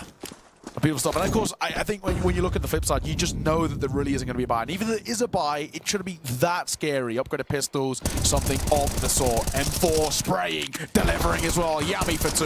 Bartak for a double of his own, and Yami will close it with the dualies. He thought better of it. He ran back to spawn and bought a FAMAS. So he did have the USP, I think he was saying. Oh, really? Yeah, he ran back. He was thinking, you know what? Boom. If we do cost this... And he could have had an AWP now. Yeah, it's actually so unfortunate. He shouldn't have doubted himself. He should have believed in his teammates. Yeah, so now he won't have the AWP. That is a bit of a shame. I think that was a really interesting approach. So considering they have no bomb plant down and they've got a huge advantage here, it's unlikely they buy. For reasons I stated. So either way, it doesn't really matter too much. They do have the rifle in his hands, means he gets extra utility here as well. And they do have just a single kit, bear in mind, on Yami. This is actually quite an important round, though, in the sense that if we're able to see the Huns upset it and take this round, they can start scaling in towards this game and chipping away at the deficit and actually making some real financial problems over towards Bay. So, information play. He'll drop a smoke, he'll avoid the nade for the most part too. Another missed smoke. Yeah, how was that even missed as well? I don't know. All he could see in front of him was the tunnel, and somehow... Fortunately, they've actually peeled off the encounters, so it doesn't matter too much. No harm, no foul. It actually works as a lurk smoke for the T-side in a real way. The angle is put in is generally where a lot of T-side players will put a lurk smoke, but like you said, no one really capitalizing upon it. They actually are going to leave a Senthio here, maybe for a late round lurk, if they want to pull back towards this B side. Now, with a similar approach with the Incendiary, playing just for a bit of info, lock them out. Speaking of locked out, that Incendiary, thankfully, it won't spread. Find solace in the corner. A little warm over there. Yeah. 50 seconds remaining. Looking to close things out, our baits. Look at their first round in the second half. They've got decent map control. Player lurking over towards B, waiting for CT. Excavations in towards those B tunnels. Oh, this is that lovely drop smokes that cover spawn and short. Yeah, this is big. Double stack here towards ramp though, so still could be a little interesting. 30 seconds, we've got a lot of time. Everybody's still alive. All the time being, it's Kenzie going to be sent in first, as he always is. What can he do? Will he clear Goose? He does, but not effectively enough. Bartak delivering. Maybe again a chance in a second, but MPL have the ideas. Swing and a find, and Alex will make it too as Yami falls. There is this lurk towards long. They've got no one to blame but themselves. Yeah, they just missed. Plenty of opportunities to get a couple of kills there. Whiffs come through, and now a retake of the MP9s and a must-win round, and you had all the advantages you could really ask for there, and it's going to come down to this retake. 9 with that Famos. Bear in mind, he had the chance to get the orb, thought better of it, and it costs him the round. It's going to be a clean finish in the end there. 11-4. Feels like we might be done here, but the money should be okay on the CT side. They do have a buy tactical timeout, probably very likely at this point. $4,000 per player, so I say a goodbye. You'll have M4s and Kevlar, probably won't have helmets, probably won't have kids. Yeah, only the one casualty towards bait as well, so they are absolutely thriving right now. And it honestly looked like the Huns were just so flustered. I feel like at times, and it's been their biggest issue, I think, throughout this series, is that I actually think they just show bait too much respect. They actually can compete with this side in terms of the aim duels, and we've seen that they can get their individuals flying and taking fights, and I just feel like they play scared at times. So it'll hurt. We've of course got rifles across the board for the Huns. Pretty limited util, but I like this play. We're already scaling up short. 9 and Yami together. Headtrick hasn't been holding for this, so Yami will deliver on the first. And 9 180s for one of his own. Still, MPL's there for 2. B pulled his knife out. It was looking so promising. It still is. We have a couple of players low HP at the very least. A push towards upper B, a great response, and a better shot as well. They maintain the man advantage here, but they can't hold on to it. Low HP on MPL, suggesting there could be a B split coming in. Throws that smoke down towards CT spawn. Bomb rotating in through T spawn, in fact. So we have got one player towards B. That's going to be Cobra. In terms of utility, he's got nothing. And bear in mind, like we said, no kits as well. If he gets dropped with no kills, they are in a lot of trouble. Map points, not confirmed yet, but they're on the way to doing so. It will be the B finish in the end. Bartek at least getting information. As he pushes off towards short, they are closing the gap and funneling them in towards B. Cobra doesn't need a kill here, but you can see he's overworked in the position. If as long as he gets one, which is likely at this stage, he should be absolutely fine. But now feeling the pain, feeling the pressure, and this kill has to be delivered. His teammate's pretty far away, and he's just going to bail out. He jumps through the doors, going towards the window here, and Cobra repossessions accordingly. Like this, look at the time. 20 seconds, if he can buy a little bit enough of it, they might actually push their way in towards him, but he's just looking the wrong way. It was a gamble, it was a coin flip, and he just picks the wrong side. Really well done by Cobra. That was really awkward because it was just too slow in terms of that rotate coming through mid. So, you know, Cobra was all alone there on towards that site. He basically, more so even than just getting one, he actually just had to buy enough time, stay alive for as long as possible for that flank to deliver from Bartak. And it works well. So, the Huns, still a long, long road to recovery, but I mean, I think in the position that you're in, generally, all you can do, Henry, just one round at a time. That's all you can do. You can't even think long term. 1 foot in front of the other. Piece by piece. And so far, so good. The second half has been quite good for them. They're going to have 3 rounds against 1. The money should be somewhat in a precarious spot. We are going to see Galil's Mac 10s. You can see Madden getting so vocal because he's seen these guys choke in 2 maps. Okay, I forgot it is bait, to be fair. Yeah, like most of the time I'd say, yeah, it's all good, no worries. But now they're force buying and it's bait on the other side of the server. Yeah. Actually, the door of opportunity is slightly ajar. Yeah. You can see Madden, he's really trying to get this point across of, guys, please. Not again. Yeah, I can't live through. I can't handle another Inferno. Yeah, exactly. So, let's see. On control should be given up here. We're not even sending anybody out from bait. Kenzie's going to play up towards top short. Actually, who realized for a while, they've got a lot of room to work with. Kenzie can start scaling down mid here, and he's going to get support from tunnels too. So, yeah, decent spot for them to be in. Work their way up towards short. They can even test the waters. I want to smoke in towards CT and set up maybe a B split. Of course, they got Senthio, as he always is, lurking over towards tunnels. And there it is. B split smoke comes through. There we go then. Can they find map and match points right here, right now. Apparently not. 9 shutting them down. It's the MP9 prevailing here, not the AWP. It's the SMG doing significant damage over things up. They'll continue with their B approach here. Trying to spam through the smoke is Yami. Doing good damage. 9 finds 3 kills in total. And here we go. Neo, there's a real chance here. Steal it all away as they get another round on the board. That was the force buy as well. Eco up next. 4-1 overall in this second half. Money hovering around $2,500 per player.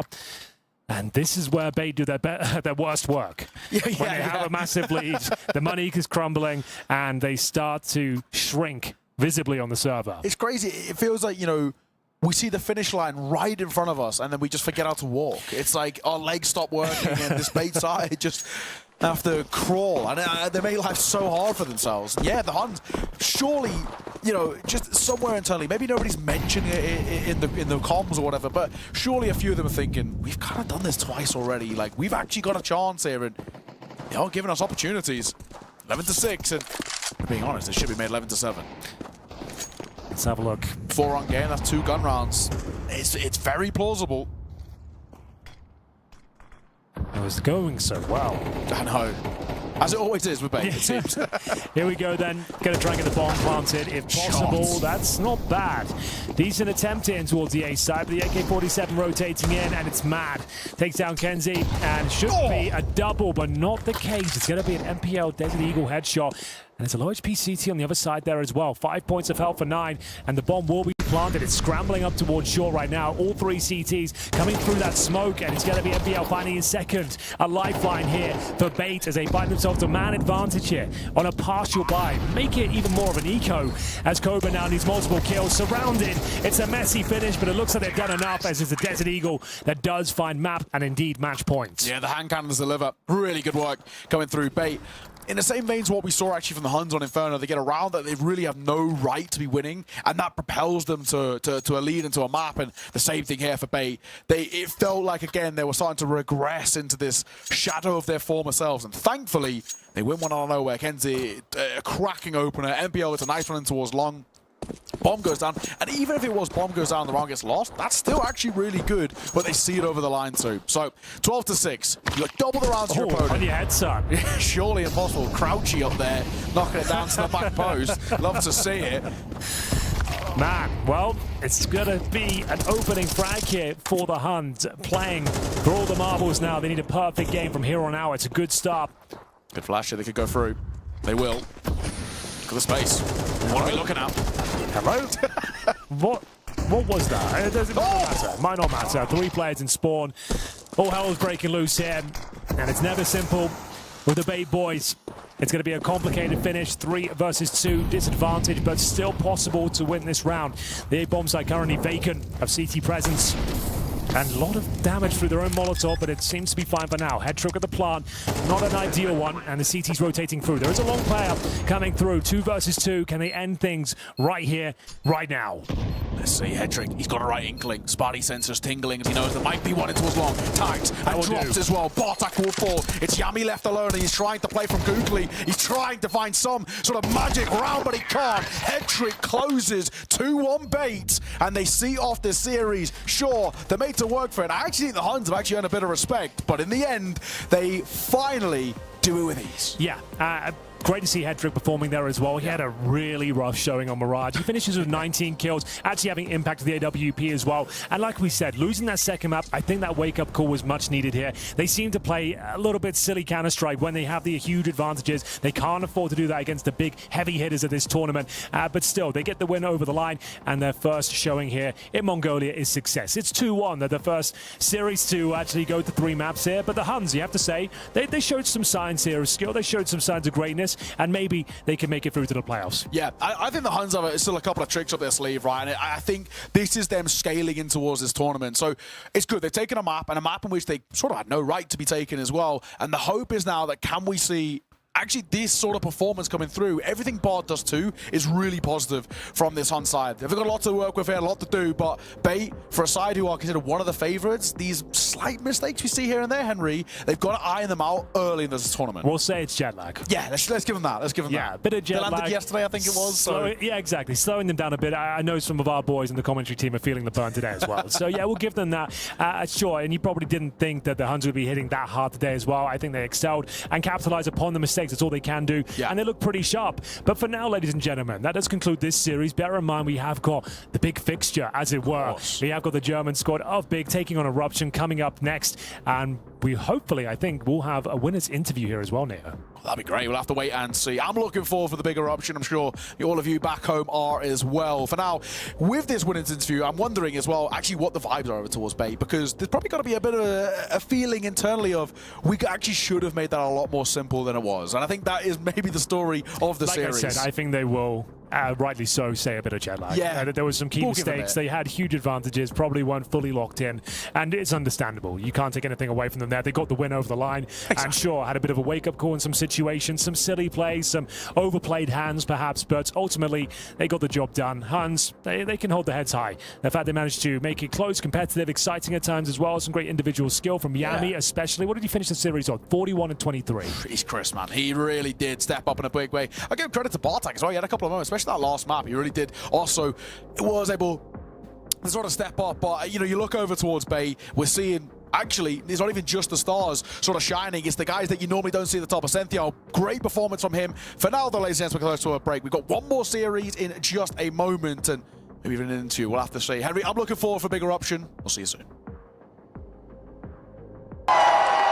Fueled by the same passion as esports athletes, Zowie continuously develops tailored products, empowering gamers to bring their best out.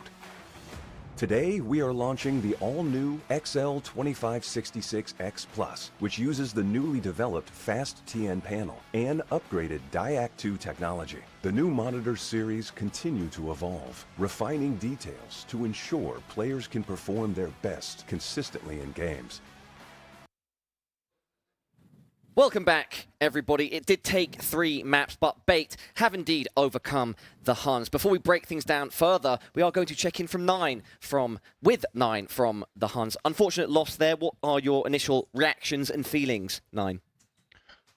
It felt like we're not really like playing how we play on scrims or how we play on practice. We keep skipping the basic things, because when we do defaults, the guys clearing the defaults are not talking enough, or not like telling me how they want to do the default, or when they want to slow it down, or when they want to go faster.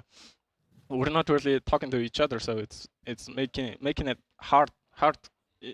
Obviously, it's going to be hard to play together when we talk like this, but it's a disappointing feeling, because on scrims or on practice we're not usually like this. So I don't know what I don't know what's happening, but I think maybe some pressure or something like that. Yep. Would you say overall, like, it seemed like a pretty competitive game, and like you started both of the first 2 maps pretty behind, still managed to like claw back, managed to win the second map, like force Dust 2. So overall, maybe like I would say from the outside, it seems like you are making some improvements, or do you feel like you're still on the same spot as, you know, after Blast you kind of said that you felt disappointed with the result there and how you played, not the result, but more like how you played. Is it the same problems like in Blast? At the moment, I think it's a similar problem, but I can feel that we're improving and at least growing as a team when we're practicing. So. Would you say also you made a roster change kind of after Blast going into the MRQ, which also didn't really pan out for you? Was that roster change kind of to address these issues, or like what was the role when you brought it in? What was kind of the expectation? Yeah, obviously when we made roster change, it on paper it improved us, but I don't know, on tournaments there's this psychological thing that's happening to us. I think people are putting putting like more pressure on themselves when they make some individual mistakes, and that leads to like round loss. People are, I don't know, overthinking or I'm not really sure. It's obviously it's psychological, because on practice it's completely different. We play way better than this, but. Yeah, I have one more question. Yeah, sure. And then I can close it out after. Yeah, one more question that I had is just like watching you and maybe watching some other Mongolian teams, such as, for example, Chinggis Warriors. I feel like you have a very different approach to game, where I feel like they're playing a lot more pug style, and you guys are trying to at least kind of emulate, I would say, more like doing the fundamentals, right? More of like European, or maybe like even like what Mongols are doing, right? Is this a true assessment? Is this accurate, what I'm saying? Yeah, that's somewhat accurate, because I would like to, because we have really good individual players, I want to use that, like utilize it more by doing defaults and giving them a bit more freedom than like set rounds or doing more tactics. Yeah. Okay. Nine, final question from myself. Considering everything you've said, will there be any particular kind of team talks tonight? What will be the focus or foci going into tomorrow? Yeah, obviously we're gonna look at our match and talk like what really happened or how everyone felt. Because on some rounds I obviously felt very like uncomfortable, because it was not how we practiced or how we usually play. So we have a lot to talk tonight. All right, commiserations on the loss. Down for now, though, but not out. Everybody at home, we are going to take a short break and then be back with one of the players from Bay, and we will also break things down a little bit further. Fueled by the same passion as esports athletes, Zowie continuously develops tailored products, empowering gamers to bring their best out. Today, we are launching the all-new XL2566X Plus, which uses the newly developed Fast TN panel and upgraded Diac2 technology. The new monitor series continue to evolve, refining details to ensure players can perform their best consistently in games.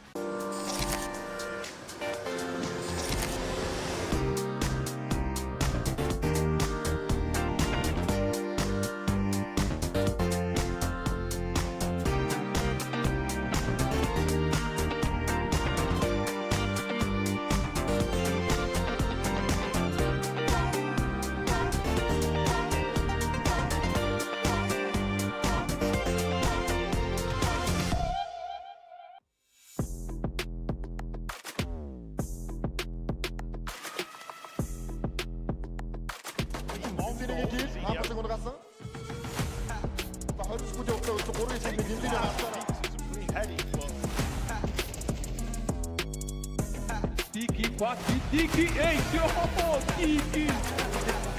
E tem que tocar com a tiki.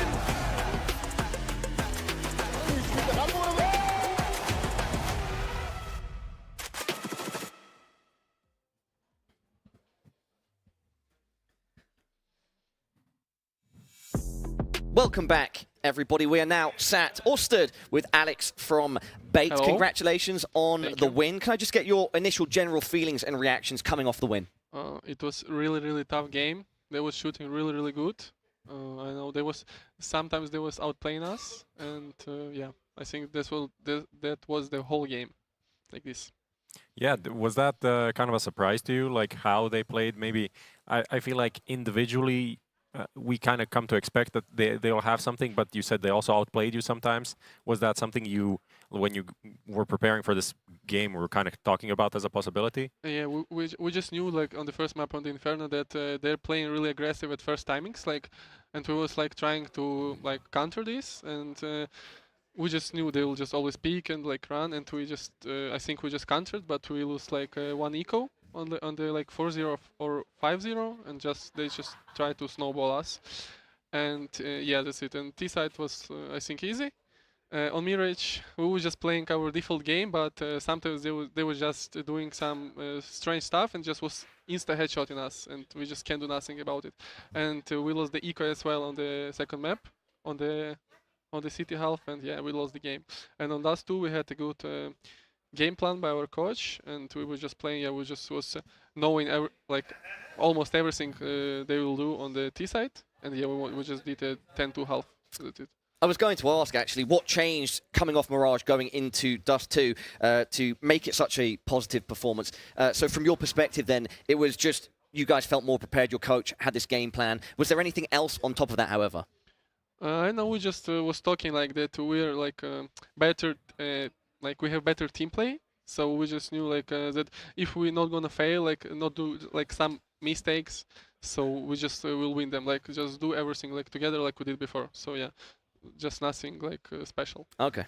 Yeah, I mean, I actually makes sense. Yeah. Makes sense. I had a thought like to ask you about who you think presented better team play today on the server, but you kind of answered that. I guess you know, in the end on Dust 2, you did show that, but at some points it did kind of get scary, right? And the comebacks that they mounted, was the pressure getting to you guys? Like you're not really a LAN experienced team, you're super young, yeah, across the board. So like when these comebacks were happening, how did it feel in the server and in the team speak? You mean just the third map, or? Yeah, I mean the first and second map, because like you started really well on both of them, right? Yeah, sometimes that happened that like when we're like the enemy is starting comeback, maybe sometimes we're just getting more silent, like in TeamSpeak, and it's it can affect us. So yeah, but on Dust 2 we just knew like that if we will just play a super default game, we'll do nothing, no aggression, just regular taking like a short and other stuff, and just playing it, and we will win this. But sometimes yeah, we'll maybe can do some script rounds. That's all. Yeah, I mean some of the criticism during this game or like in general about you guys is like sometimes the advantage scenarios wouldn't really you wouldn't really capitalize on them. You know, some of the 5v3s or 4v2s or stuff like that would kind of get out of your hand. Is this something that you think is true, and like how are you dealing with it, talking about it? I think it's true because we're a really young team and we have like hot blood. So like when we're getting some kills, like 2 kills, so you want to get more, to get the kills, yeah. And sometimes it's not really good, but overall we're just when we were getting multi kills, we're still like going. But I guess you're kind of embracing it. You're like, this is your style. You know, you also have NPL. He's the in-game leader, but also kind of like a star player. He seems to be pushing this narrative forward that, you know, put myself in a good position, just like play a bit aggressive. Yeah. So we're like even on anchor positions we're playing aggressive. So yeah. Yeah. How is it playing with this former Navi player on the team, and also Hedrick coming in, like two guys that went into big teams, kind of didn't pan out, and then came to build something new from the Ukrainian side? Like it really helped us because you can see sometimes that really like important games, like at maybe third map, they're just calm, like, and they're saying like, guys, just calm down, everything is good. If we're gonna play like this, we're gonna win this game. And yeah, and also they have like good firepower, so they can like change the round, like, so they can get like we can change the round from 3v5, something like that. And yeah, it's always happen like this, like when it's hard to answer, but yeah. Alex, thank you so much for your time. I can see your team waiting in the wings, ready to head back to the hotel for some rest and relaxation. Anything else you'd like to say to the fans watching at home? Thank you for supporting us. Just keep doing that, and we will try our best at this tournament. Nice one, brother. Best of luck. I can take your headset. You can shoot off. Nice one. Always great to check in with the real stars of the show, our players. Not Henry G. Yeah, Alex there speaking very fluently and giving us some great details onto the inner workings of the team. I think we still can talk a bit more about the matchup if you'd like. Waiting to see exactly what happens next, everybody at home. But for now, yeah, let's stick on the desk, Prof. Yeah, I think, I don't want to say it's like a strong performance, but Bait, in many fashions, they're a good performance, you know. They look good on a couple of the maps, of course, the first and the last. That middle map, not so strong, but being able to bounce back from that and look so strong on map 3 Dust 2, I think, while it's not ideal to go 3 maps, it's an okay showing. Yeah, it's acceptable, also, I should say. You know, you will have moments when you do kind of poorly, but you need to bounce back both like in the map or in a series. So it kind of shows some mental endurance there. I mean, I actually really enjoyed both of the interviews. A lot of insight. I feel like it's really nice when you get some people like this that aren't like media trained, like the big teams, you know, that are just going to give you the cookie cutter answers every time. You know, Nine was saying that you know, it's just mental problems. We're not playing like we are supposed to play, and that's frustrating to him, right? And on the other side, even Alex also said, you know, we're throwing away advantages, but that's just how we play, you know. So overall, as you said, I think it's a big win for Bait because you don't want to start 0-1. Especially as a team that's seen as one of the stronger teams in the 8-team field. Yeah, I mean, and anything can happen, right? So it's a big win overall. I do think the Huns, out of the four like Asian teams, in my opinion, they play like the best Counter-Strike.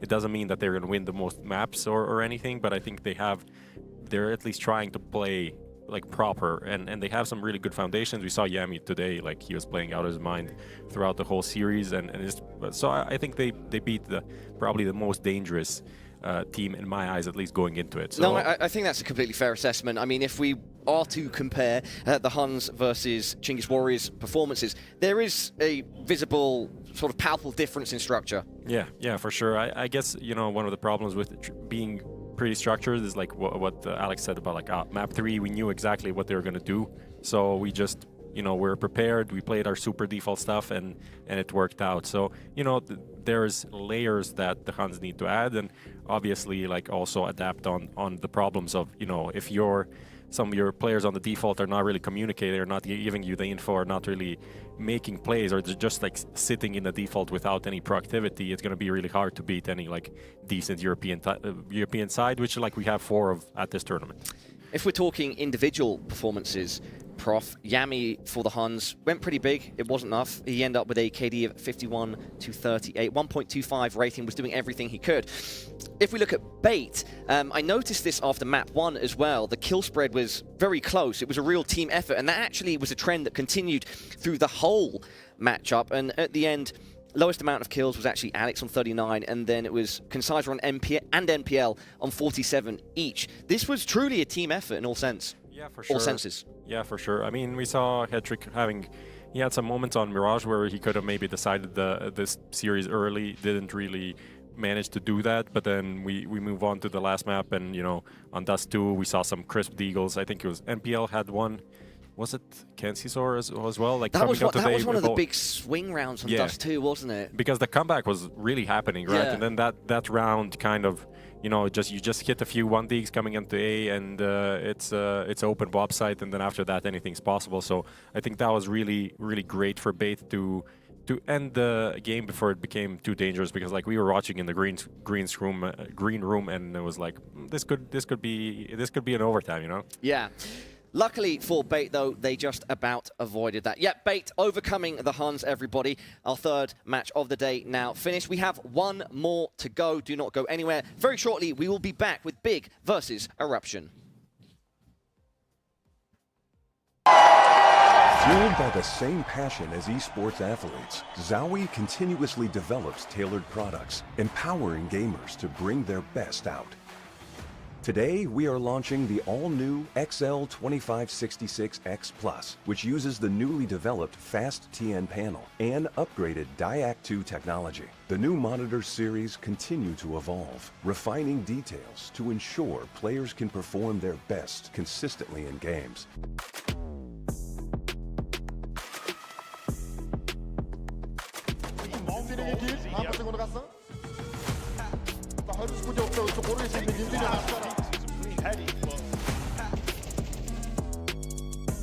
Tiki, 4, Tiki, 8, oh, Tiki!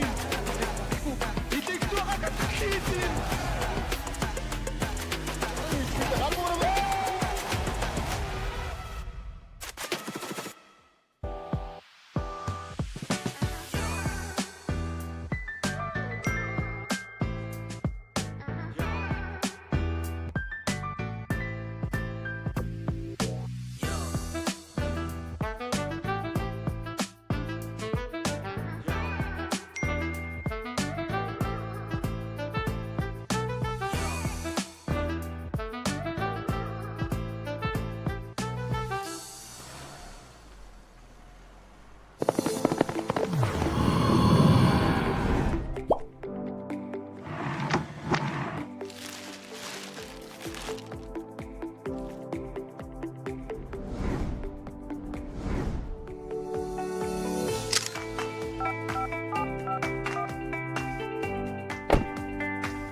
First of all, thank you very much for supporting me and my team.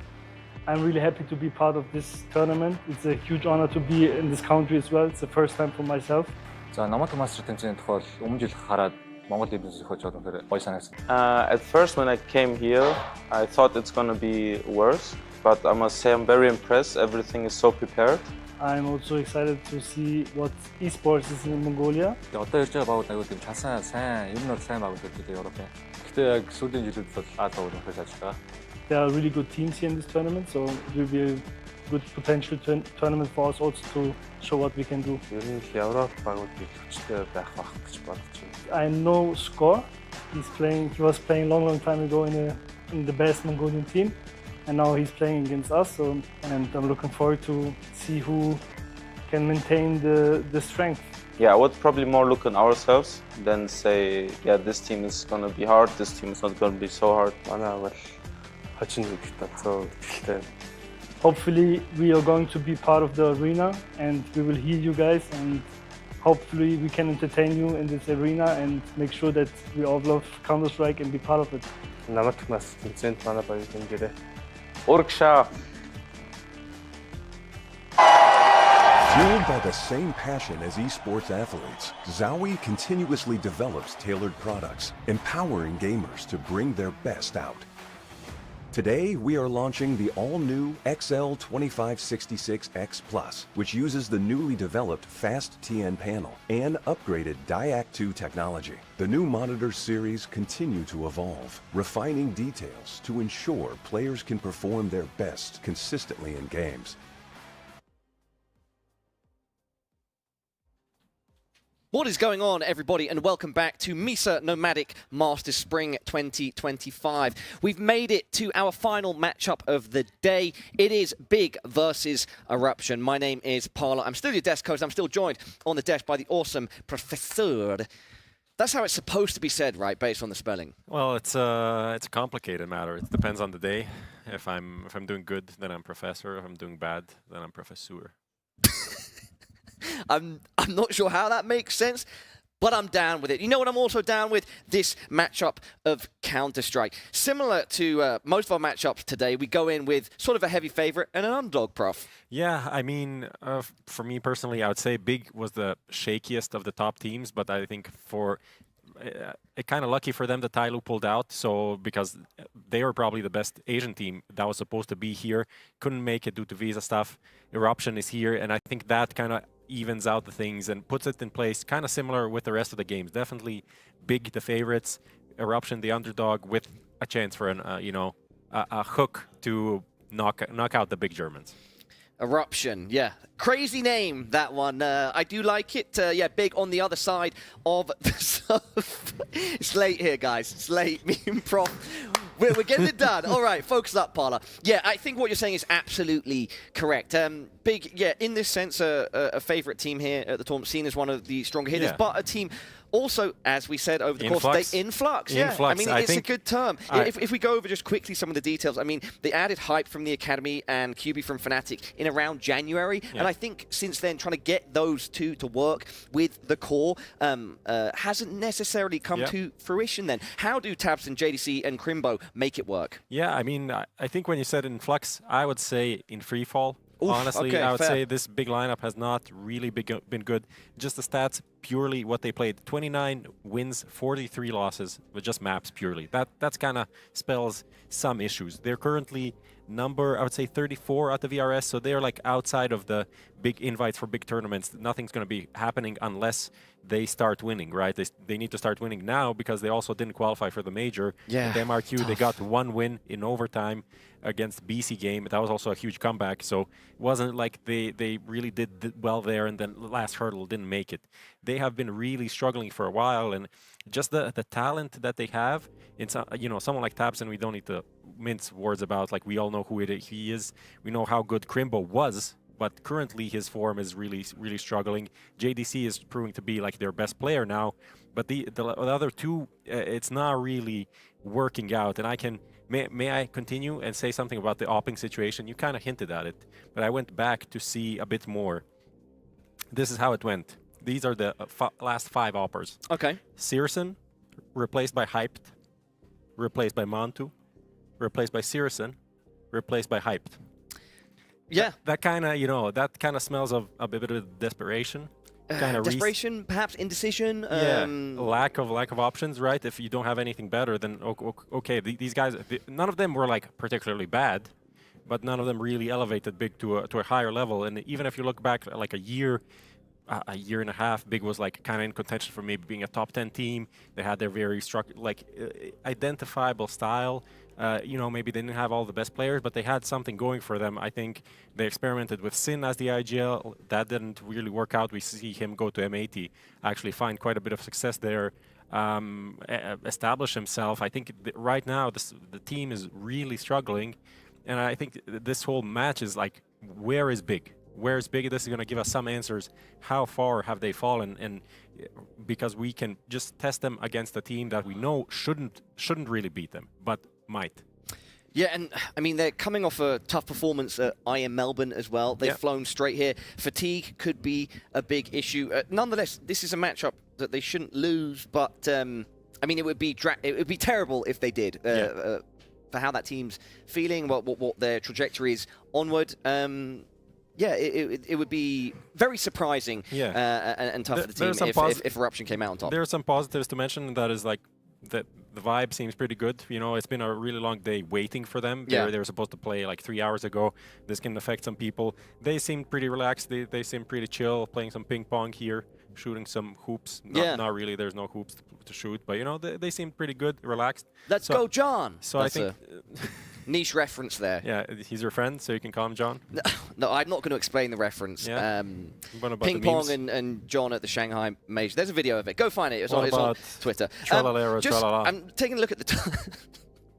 Prof, I'm looking at the timer. According to it, we don't have too much time left. Let's focus a little bit on Eruption. Yeah. One of the unknown quantities, to an extent, at this event. I know Neokai, one of our casters who will be casting this game with Henry G, mentioned that Score, if he had a fantastic performance, that's one of the things that could possibly create a positive scenario here for Eruption. Yeah, I mean, the most known quantity, he's been around for a while. He has been game in, game out, their best performer, right? He dates back to, you know, also the IC Mongols kind of combination. So he has some international experience as well, playing with the lads that are now in Mongols and like top 5, top 6 in the world, right? So he is the person that they'll be looking forward towards to do something. They also changed a player. They brought in News recently, like they played maybe 5-6 matches with him. So maybe that's going to give some also, you know, some fresh jolt of energy. But realistically, they didn't even know that they were playing this tournament until a few days ago. So for them, it's, you know, the question mark is how much can they have been preparing. It's just going to be kind of going with what they have. And, you know, if you look at their results in the last few months, there are some wins against like local competition, like the Hans Chinggis Warriors, but overall it's more like the how to say, not the rule, but the other thing. Great detail and insight there, Prof. I guess you could say you know the score. Well, I don't know the score yet. We'll have to like jump in the server, see who comes out on top. The score, score on Eruption? Yeah. I got the joke, but okay. You didn't. Oh, then you were extending it onwards. Okay. Yeah. Yeah. Well, yeah. We're doing the thing, man. We're doing the thing. But I mean, honestly, I'm pretty much looking forward to, for me, the player of the game. The player of the game. Okay. Is going also known as Pog. Pog. But no, Crimbo. Where is Crimbo? Because his form, you know, even if we talk about a wider implication than just big, just turn around, okay? Just take a breather, go for a walk.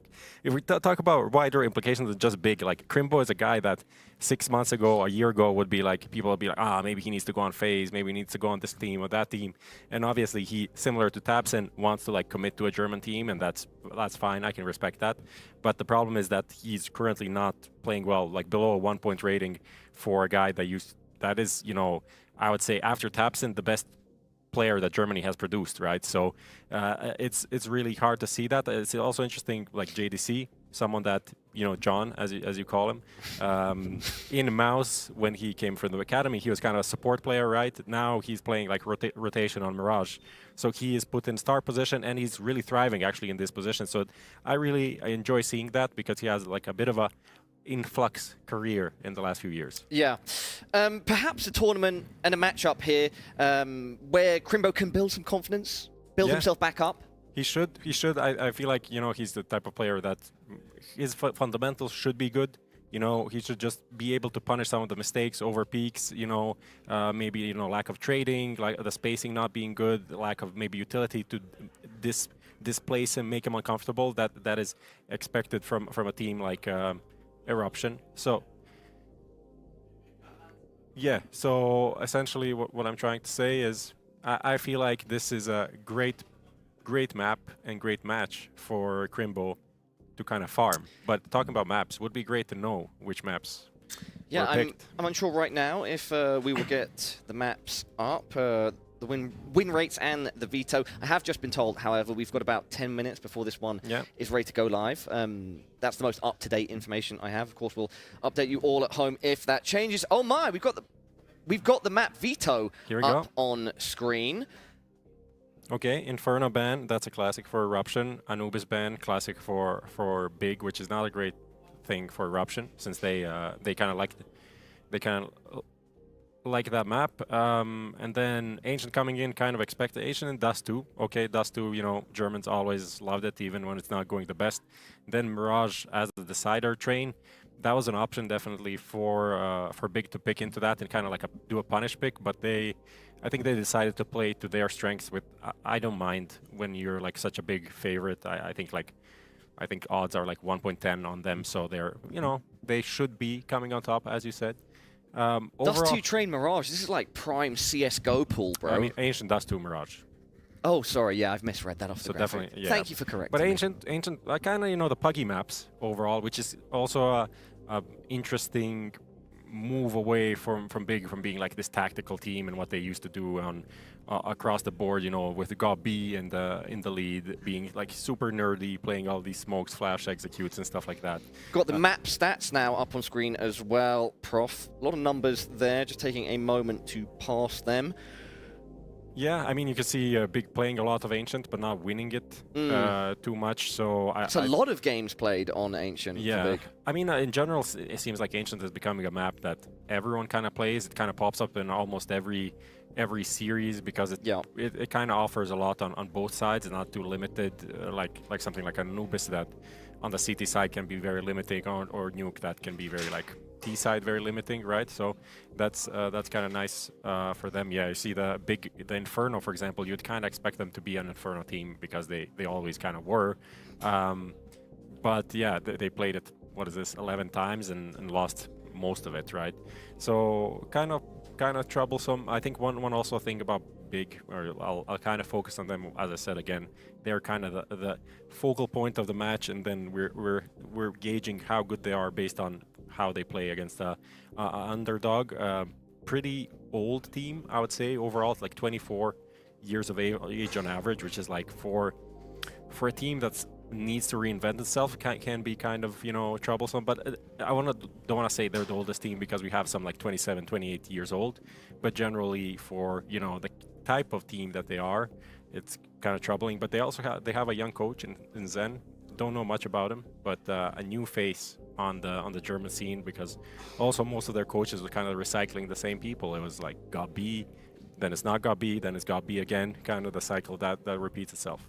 Shout out to Gob one time. Prof, before we break things down further, I believe we can check in with one of our players, hyped from Big.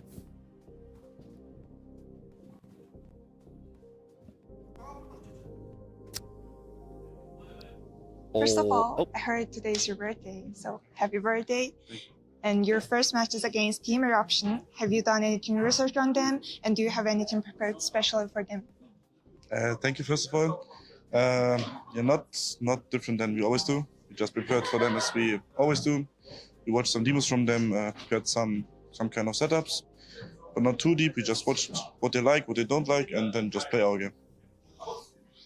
How intense do you expect the competition would be?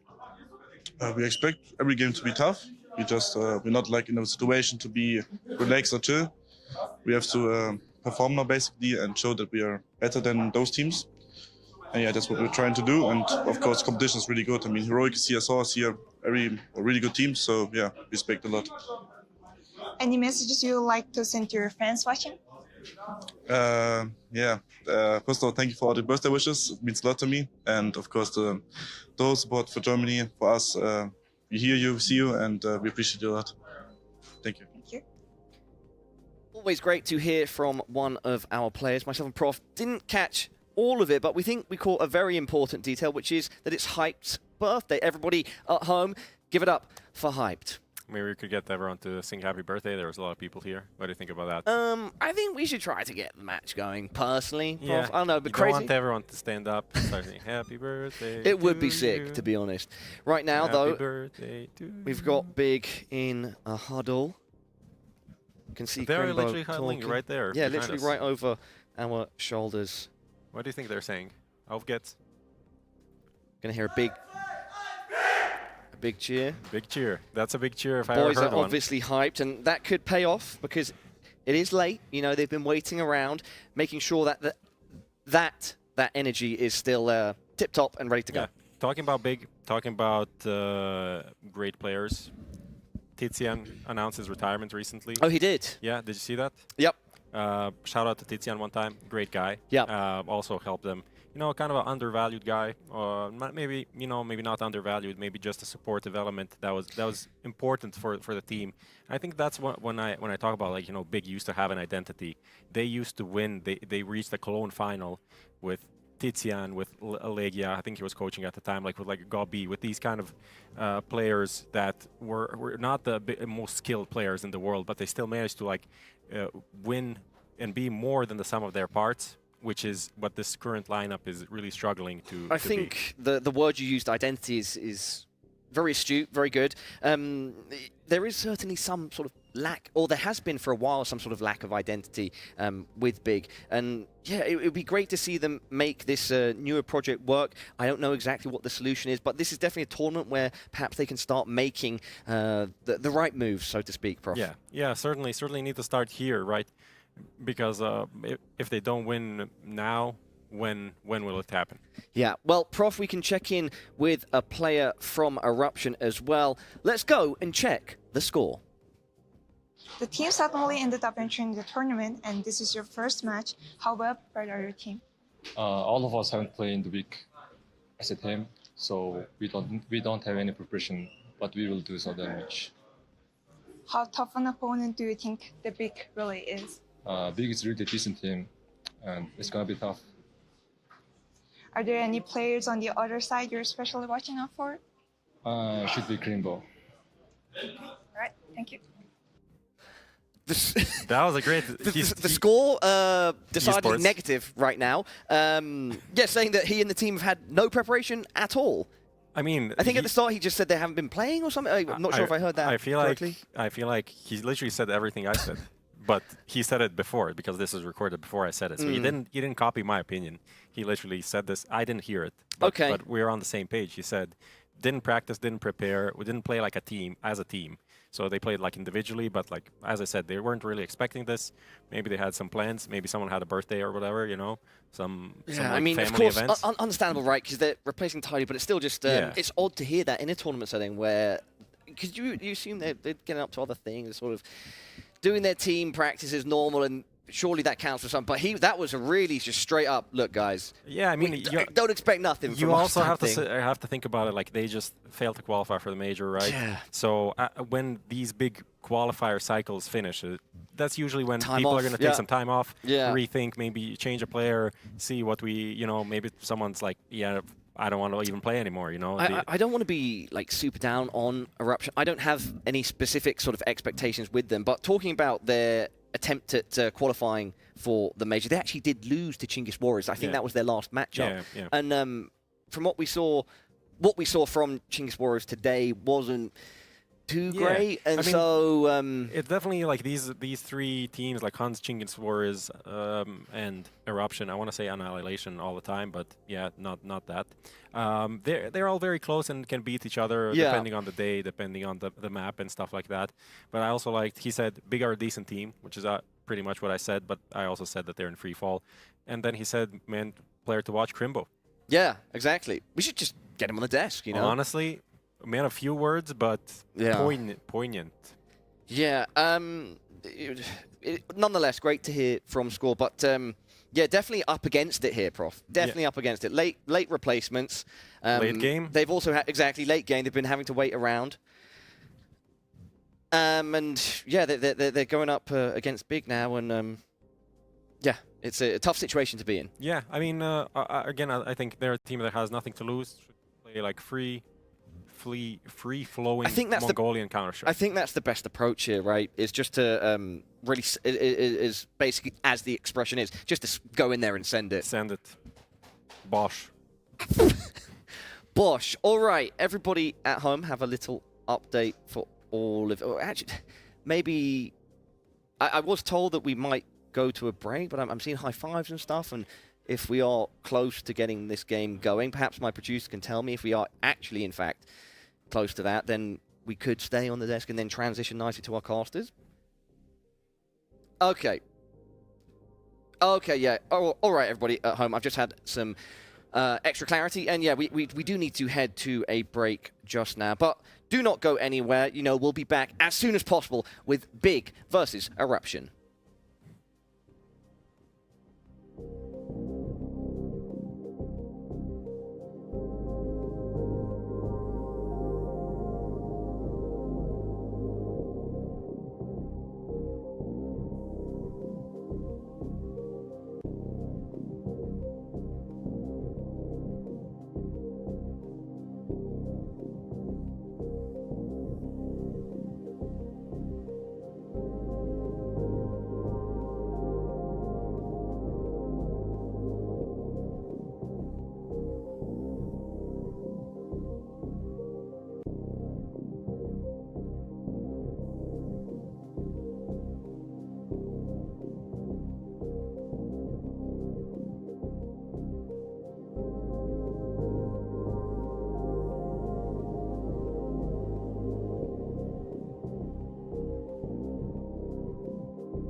gentlemen, thank you for bearing with us. The big fixture taking on Eruption is upon us here. The first map of Ancient is going to be played right here, right now. Now, we do know it's a one-sided affair. There's not much chance here for Eruption, but Big haven't looked their best selves as of late. A little bit inconsistent and finding themselves in last place in most of the tournaments they attend. Yeah, they're in a real slump right now. And it's quite surprising because there's been some nice signings and movements towards this side. I think the JDC pickup was fantastic. He's actually looked excellent. You know, we always look towards Crimbo, but JDC's actually put on really good numbers. Crimbo is obviously still fantastic, and I think Hyped has his moments is coming back into the team. I like Hyped as a player. I think he's decent. I think I agree with Prof. They seem to have lost their identity as a team. Like they've lost that kind of tactical edge, a slow, methodical gameplay since the time of God B.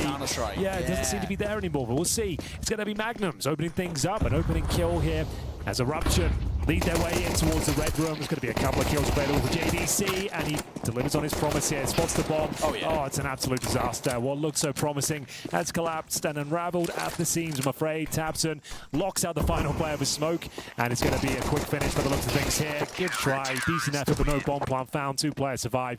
Opening frag, but that's about it. So I feel like this is a very decent moment for me to sort of maybe talk about Eruption a little bit for people who don't kind of know. So generally speaking, and you know, the Death touched this already, score is always we look towards. He basically has like a 0.2 rating better than anybody in the team, and he normally is well and truly the top fragger without a shadow of a doubt. Another guy I will throw out there to keep an eye out for is Magnum. He's been a new player brought in towards this team, and actually I think has looked pretty good. I've caught him recently in a couple of online Asian games, and I think Magnum's got something about him, so keep an eye on him. He could be a little funky on the rifle. There's a lot more Mongolian teams than I was aware of. Oh, dude, this like org technically has been around for a while. They're now called Eruption, but they used to be called a Raft. Okay. But they've actually been around for ages, and a lot of decent Mongolian players have actually come through this team. Aryukul, of course, he's now in Chinggis Warriors, now with the Major, came from this side. So there's a lot of talent. It goes deep in the Mongolian scene. We saw the internet cafes. It's full of players ready for the next stage. But Crimbo with 3. He's looking for the 4th. He's trying to find it behind that smoke, but this round's done. Bomb is spilled forward as well, and a 1v5. Barely any damage dealt across the board as well. So yeah,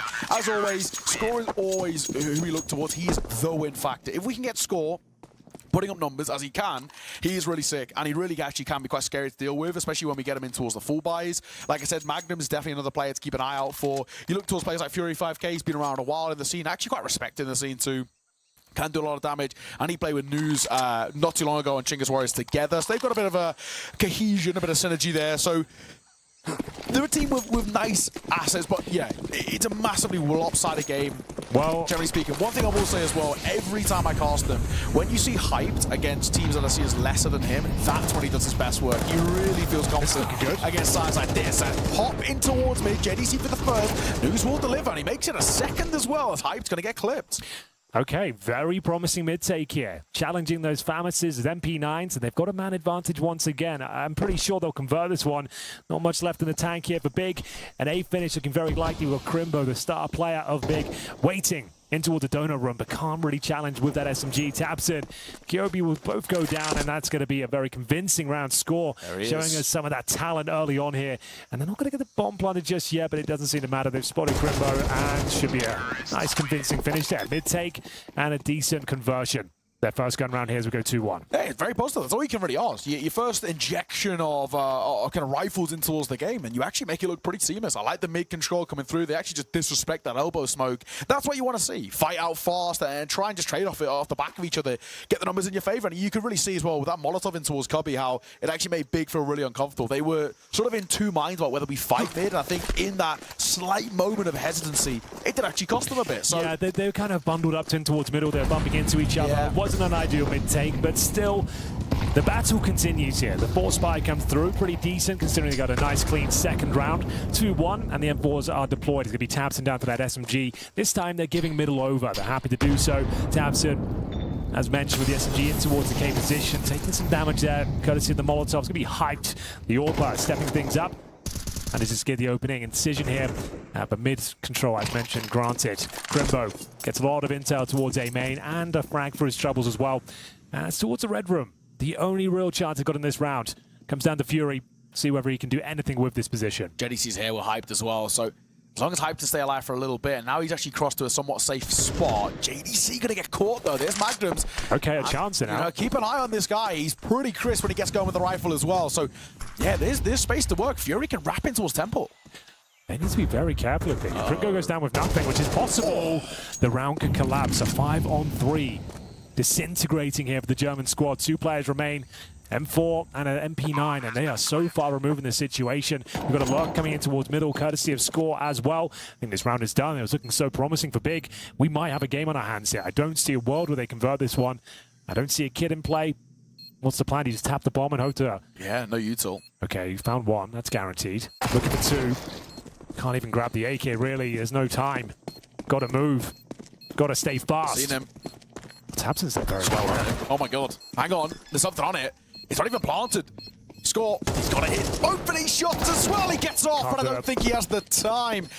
You know, you'll take it. You made it expensive, so it is still going to hurt a little bit, The right? thing is, though, that was technically a force Yes, buy. exactly. So now the money's like, you're going to be like hoping the loss bonus can carry you through. You're averaging $2,500 player. Sure, you save an AK, you find a few grenades on the floor. It's half buy here. I don't even know. Like, the money's so low, you can't really do a half buy. You won't have enough resources if you lose it.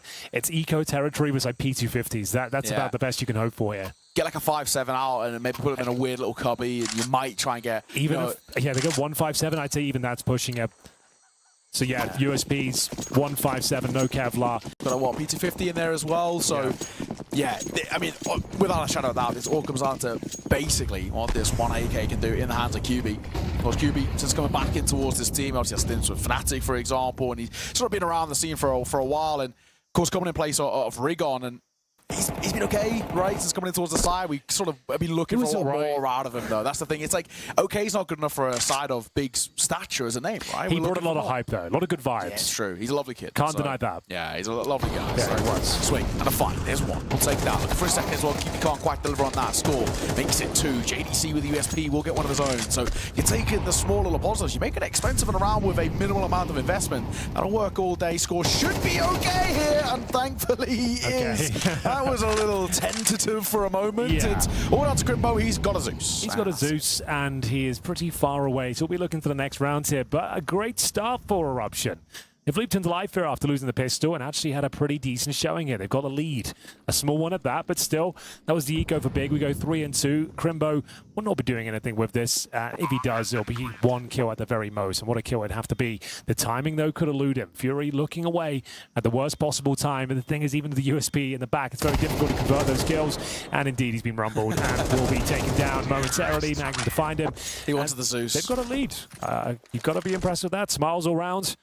They're stepping up, certainly the underdogs, and then some. Yeah, and, you know, good to see really early doors that Score is online. I mean, this is the thing with this Eruption side, of course. We will always say it all comes down to what Score can do, but he's out the gates flying. The issue with Score is that sometimes he can start a little slow and he really warms up into games. It can take a while for him to really get going. It's glad that we're going to see him come flying out the gates and, yeah, looking good. Back into the bar, we've got an MP9. This Molotov, I haven't seen that one before. Where does that go? I guess that's actually really cool. Yeah, normally you have to kind of like eyeball it, run through the smoke. I actually haven't seen that before. That's pretty sick. Gonna see that. I gotta say, this map is so popular in Mongolia, and just in Asian Counter-Strike as a whole. I'll come back to it in a second. QB's gonna be tested here. First fight is in front of him, and he fluffs his line badly. News also gonna find 2. They are sharp, Henry. They are sharp Big, right now. In a lot of trouble, boys. They have had a rough last couple of months. Missing out on the major, last place in Sydney. After JDC joining this squad, it was looking promising. Hyped had his moments where it looked like there's a chance he could be a world-class AWPer. And to imagine a loss here against Eruption, that would be the straw that broke the camel's back, potentially. Yeah, absolutely. I mean, especially heading into the summer break. Yeah. If they don't make playoffs here, we legitimately have to take a step back and say, you know, what now?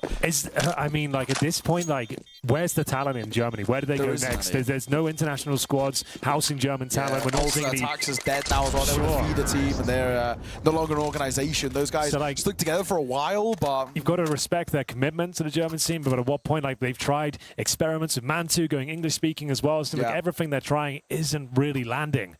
And unfortunately, the 2 players that you could maybe tempt, and actually I think could be upgrades over towards this big side, you're looking at Slacks as an AWPer, but I actually think Hype's pretty similar in terms of kind of the level you get out of him. They can't just keep changing the AWPer. Yeah, I know, it's Sin. Again. Like, he's the other one, the caller. And I think Sin would actually be sick. But then there's again, he's already been there. Yeah, it's true. Exactly. It's a squandered opportunity. But I will say, he obviously wasn't great when he was there too. Yeah. So it is that thing of, you know, where to now? And this is something that I spoke about a little bit I think, unfortunately, you'd have to go international, but it just doesn't fit with big, right? It's just not how big work. It really isn't. We'll see how this one develops. Early days, maybe getting a bit ahead of ourselves here. Looking to fight back in the partial. We have got 5.7s, some M4s, and AKs now as well. 4 versus 3. But it's Eruption looking incredibly sharp here right now. We are going to see Score. The man at the moment, 6-4 currently. Found out by the 5.7. Tabson will drop him. No support there as well. The Orpa Magnums just didn't really want to test it. Yeah, exactly. And I think this should be it, right? You just save what you can, and well, that is basically just going to be the Orb, and that's if they can. They know where he is too to make matters all the more worse. He's got a minute to save with here. Something tells me, Henry, he might not be living very soon. So he might be onto something there. The Wolves are at the door. They're hunting him down, and now he's got to fight for his life. Best possible outcome is saving the AWP. Unless there's an absolute calamity presented. Molotov should finish him, right? Yeah, there it is. Okay. Okay, now it's actually getting a little bit dicey. He surely doesn't anticipate Tabs to be a no-scope at this point. Not going to happen. Nice finish. But still, financial damage significant towards the end there. You take something on nothing. You take silver linings in a basically a nothing round all day. We've got a bit of a game on our hands there. I think we came in towards this one very much thinking about the kind of the one-sided story, but yeah, you know, this Eruption side, they can just be difficult to deal with. They've got tricks up this lead. They can be an awkward side to play against, and I don't know, maybe, just maybe. I want to be a believer. I want to have a little hope for an upset. We've had, you know, not upsets. That map from Hunt, I think, is unexpected, let's say, but it wasn't the series. All games have sort of gone as expected here. It would be quite funny, in a way, but I feel like Big have just got that class about them. Even though it's been a rough period, they've just got enough experience and enough individual levels. I guess, for me, the most important talking point is just like the demise of Crimbo. From going from one of the most promising talents and best riflers, clutchers, closers. He was the best clutch player in the world. Yeah, I will die on that. I haven't heard anyone talk about him in the last year. Like in CS2, he has been a non-factor. He's averaging, what, like a 1.1 rating for a guy who at one point was like, he was flying. And he was actually really taking it to some of the best rifling calls in the world. And sometimes it kind of felt like on his own as well. And yeah, he was spot on. He's gone from a player who was sort of untouchable. And, you know, I remember there was periods when he was really riding at the high when there was talks about, well, okay, this is just, you know, him biding his time in Big until he gets the big offer, right? And but all that's out the window now, It doesn't feel like it's going anywhere. Sure, like I'm sure he can still deliver. This is a sort of tournament, though, you'd expect him if he is going to step up and show us what he's made of. These are the tournaments he should be devouring, these sort of teams, but still very average performance for him. He, like I said, he's the closer, the clutch master, someone who doesn't really crack under pressure whatsoever. But for now, we get into round number 8 here. 4-3, still a lead for Eruption. They can just keep this a one-round game and get like a 6-6 half. That would be very respectable. All right, well, JDC playing behind this smoke. Of course, the opening kill is always going to help, especially being on towards Fury, but a slow start for Fury so far. Bit of damage dealt towards News as well. This is going to be a bloodbath as they start to make their way through. Side effect going to be the first. Down he goes. The trade is pretty effective, but a lot of damage dealt, and 2 there for Tabson. Delivered right in front as height will close. That's more like it. Yeah. Comfortable, clean, only the one casualty. Bash. Very nice setup there. And you could see Tabson even had the opportunity to miss about 10 shots and still got the mop up. Suggests it was a very good setup. And it works wonders. And now, finally, feeling the struggle of the economy. We have got $1,900. After winning a few in a row, we tie things up 4-4, and it's a chance for Big to take the lead now. It's very difficult to imagine why they give this one up. I couldn't even tell you what variables have to come through. It's going to be Glocks, no Kevlar, and no utility. So we are going to take a tactical timeout. It's an odd time to take one when you're on the full eco. Maybe it was just... Was it technical? No, it was tactical. No, it was tactical. All right, yeah. So, yeah, I'm not really sure what you can discuss in this sort of round. It might even be a thing just to try and calm themselves down a little bit, rushing in towards fights and, you know, sloppy mistakes that are being punished. They might just try and just say, okay, wipe this out the window. They might even use this round as a bit of a, what we like to call existence timeout. Exactly, you just done that. Yeah, do it now, yeah, exactly. And then just bleed out some utility and then talk. Yeah, one flash, just trying to get a bomb plant. Not a massive fan of that timeout, but it's not a huge factor. Don't worry about it. It's all good. Don't even know what I'm talking about it. Yeah. Let's move on. Shut up, man. I'm trying. It's been a long day. What time is it? We're coming up to midnight here in Mongolia. So this could be one of those late games, burning the midnight oil, quite literally. We're hoping for some midnight madness here in Mongolia. Yeah, true. Midnight madness in Mongolia. The bomb could be planted here. There is a chance. This is a freebie. It should be. How have you let the bomb go down? Could be a second behind her as well. Don't need to fight, if I'm being completely honest. Magnums, he will fall, and so full side effect. But yeah, a bomb plant of a kill, I think you're actually pretty happy with that. Absolutely. Maybe it was the best timeout of all time. Yeah. You know, the fact you managed to pull that off, still smiles all around. Starting to get into their groove now. You can see they're enjoying themselves out there, 5-4. It's a game they're likely to win, let's be honest. And still, if Eruption is keep up and don't get blown out the water, I think that's a victory in its own right. Yes, yeah. I think for Big as well, obviously for them, I feel like quite desperately do need a good tournament here. We talk about, obviously, you know, in Australia it wasn't the greatest of runs. They got a map off Mao's, but a pretty damning loss, the 3D match in a way as well. So, you know, going out there last, it doesn't help. But it's also, it's just, you know, the MRQ performance. It's not what you want to be seeing, you know, losses the size like Namigo. They used to be like a staple of the majors. Exactly. As well, you know, like... you talk about the losses they picked up, and I always go back on towards, I mean, sure, we can talk about the Nine Pandas one, which is kind of funny. They're a bit of, you know, they're a dead org now as well. But it's just, you know, losses to the Amigas had been even a worse slump than Big this year. This mid-control once again paying dividends for the Mongolian side. As hits an absolute banger with the AWP, goes back for more, gets punished for it, and now we've got a 2 versus 1. Not looking too good here. 5-5 looking very likely.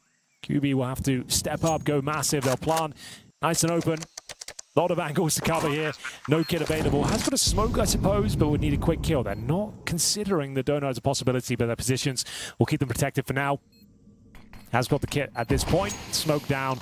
Pretty much nullifies his efforts here. You just have to walk through and hope for the best. They're not looking his way, though. If he did walk through, he might have had a bit of a chance, but the longer he waits, basically the more likely it gets. Really. Yeah, If you're going to wait for that smoke to go down, you need then 2 kills and a defuse.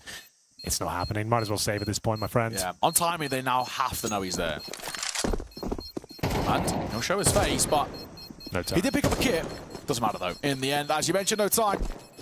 Well, 5-all, bit of back and forth here. Bit of a showing out of Eruption. And this is kind of the awesome thing about this tournament for Eruption. They have quite literally got nothing to prove. They said in the pre-game interview they haven't even practiced. Yeah, they've had 3 days Because I think notice like, after the MRQ didn't go their favor, there's like, you know what, like there's no real point grinding at this stage with nothing to play. Yeah, so, you know, they've had about, you know, 3 days notice or whatnot, you know. They've got nothing to prove. Anything they do this tournament, and all expectations comparatively to the rest of the pack is that they should be finishing last. There is something to be said about you can't prepare for them, right? There's nothing in terms of a team known for their tactical prowess, their preparation. Like, how this could be a problem. Prepare for them if they are preparing? Yeah, exactly. So there is something to say there. I know it sounds a little bit silly, but yeah, there's something there. If they can find the flow state, they're hitting their shots and is playing some good Counter-Strike in general, which they are, to be fair. And they haven't made any massive mistakes. There hasn't been any of those nightmare rounds that have just fallen apart. It's actually been pretty decent after losing the pistol. The only real anomaly to me on this Eruption side is side effect. Actually, the only one who I haven't had really too much of a chance to look. I've costed 1 of the games. It was 2 best-of-1s as well, so it doesn't really give you a massive indicator about sort of what to expect, but he's a newer name, and I'm hoping to see, you know, a bit of a showing out for him. So far, not so bad. It's only really Fury who's been a bit on the quieter side, but everyone's sort of having their moments to shine.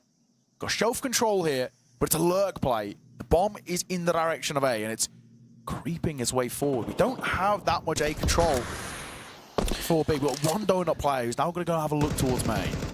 Last couple of rounds here. Galil's are out in full force. It's been a quick half, though. Very, like, these rounds are getting done actually quite quick.